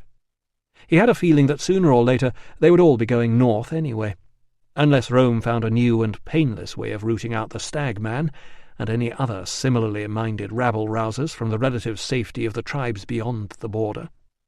And I suppose, he added casually, since you're inexplicably fond of him, you'll marry Rhiannorix and have lots of blonde babies. Blonde babies, yes. That would be nice. Yes. He scratched his jaw. Good. He was not going to beg. He had decided, as he lay awake last night, that the most dignified way to deal with the loss of Tilla was to pretend this had been his intention all along, as if he were releasing a pet creature back out into the wild before it became too dangerous to live with. In that case, he said, I suppose I should thank you for, well, you know, lots of things. She glanced down at her scarred right arm, curled around the cooking pot. And I must thank you too. I will pray for you. He hesitated. I do realize you meant well with the stolen money. And you, with a room at the inn? Yes, he said. Tell me, would you have used that knife on me? She paused. I would have been sorry afterward. It was not the answer he had been hoping for.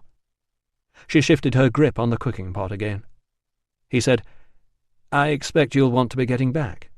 I have to take this, she said, glancing down into the pot. Yes, he said. Well, this is rather difficult, isn't it? I will make it easy for you, she said, turning her back on him and walking away. Chapter 92. The Golden Fleece was open for business, but Ruso was not going to make the same mistake twice. There was plenty of time to get to the next town before dark, and he had stocked up on food at Susanna's. He had also salved a small part of his ailing conscience by leaving the last of the stolen money with Susanna, who had promised to pass it on to Emilia as an investment in the brewery. Finally, Susanna had revealed that she was the one who had summoned help to get Catavignus out of the burning malt house. I'm in your debt, Ruso said. I never liked the man, she said, but he was a fellow member of the guild, and if we don't help each other in a place like this, what hope is there for any of us? He slowed the horse, reached into the saddlebag, and drew out a sausage in pastry. The secret of happiness, he reminded himself, was to enjoy simple pleasures, and not to spoil that enjoyment by thinking about the past. Or the future. About how empty the house would seem when he got back to Deva. Or about how different things would have been if he had never volunteered for this wretched posting in the north. Valens was wrong. He didn't like to be miserable. Being miserable was no fun at all. He had just sunk his teeth into the pastry when he heard fast hoofbeats approaching from behind. He nudged the horse aside to give the messenger plenty of room. Instead of passing, the rider reined in his horse and drew up alongside. Ruso sighed and prepared to abandon his lunch for another medical emergency. "Where is your chair and your boxes?" demanded an unexpectedly familiar voice. "I'm having them sent down later," he said, staring at her. "You haven't ridden all this way to remind me about lost luggage, have you?" She said, "I have been walking home with a cooking pot, and thinking about you." "I see." "And about Emilia, and about Rhiannorix." "I see." "You are right. I am very fond of Rhiannorix." "That's obvious." "He is brave and honourable and handsome, even with his front tooth knocked out." "I wouldn't know." "He is like a brother to me," she said. "We were children together. I understand his mind." "I see." "But he is not very clever," she said. "Emilia tells him to do things, and he does them. He is selling the beer to Susanna, who is selling it to the army. He does not like the army, but he is happy because he can give all his friends free beer." "I see." "He would have died for Emilia," she said. "He would not die for me." Ruso did not know what to say. So I tell him I am not going to marry him. He can ask her if he wants. I see. You are saying I see a lot. Never mind what you see. What are you thinking? He surveyed her for a moment, wondering if she had stolen the horse, and decided he didn't care. I am thinking, he said, that the sun has brought the freckles out on your nose, and I am thinking that it will be very lonely back in Deva without you. I will tell you what I am thinking now, she said. I am thinking that perhaps you are still wondering whether I want to marry you. Ah. So she had heard after all. He shifted in the saddle and wondered what to say. The last person he knew who had withdrawn a proposal to a British girl had ended up dead in a back alley. But I do not want to marry you because you are foreign, and you do not trust me. You did threaten to stick a knife in my back, he pointed out, feeling relieved and faintly ashamed. She said, You were working for Metellus. So were you. She did not reply. He broke off half of the pastry and handed it to her. Ahead of them a native couple were bumping toddler twins along the road in a handcart. Tell me something, Tilla, he said. In this place the man is expected to bring money to the marriage and the girl's family doesn't have to pay a dowry? That is right. A bride price. She said, Now what are you thinking? I am thinking, he said, that if you promise to keep away from the knives, perhaps I should introduce you to my stepmother. This concludes Terra Incognita. Please visit our website, www.tantor.com, for more information on our growing library of unabridged audiobooks and to take advantage of special offers. Or call toll-free 877-7-TANTOR to request a catalogue.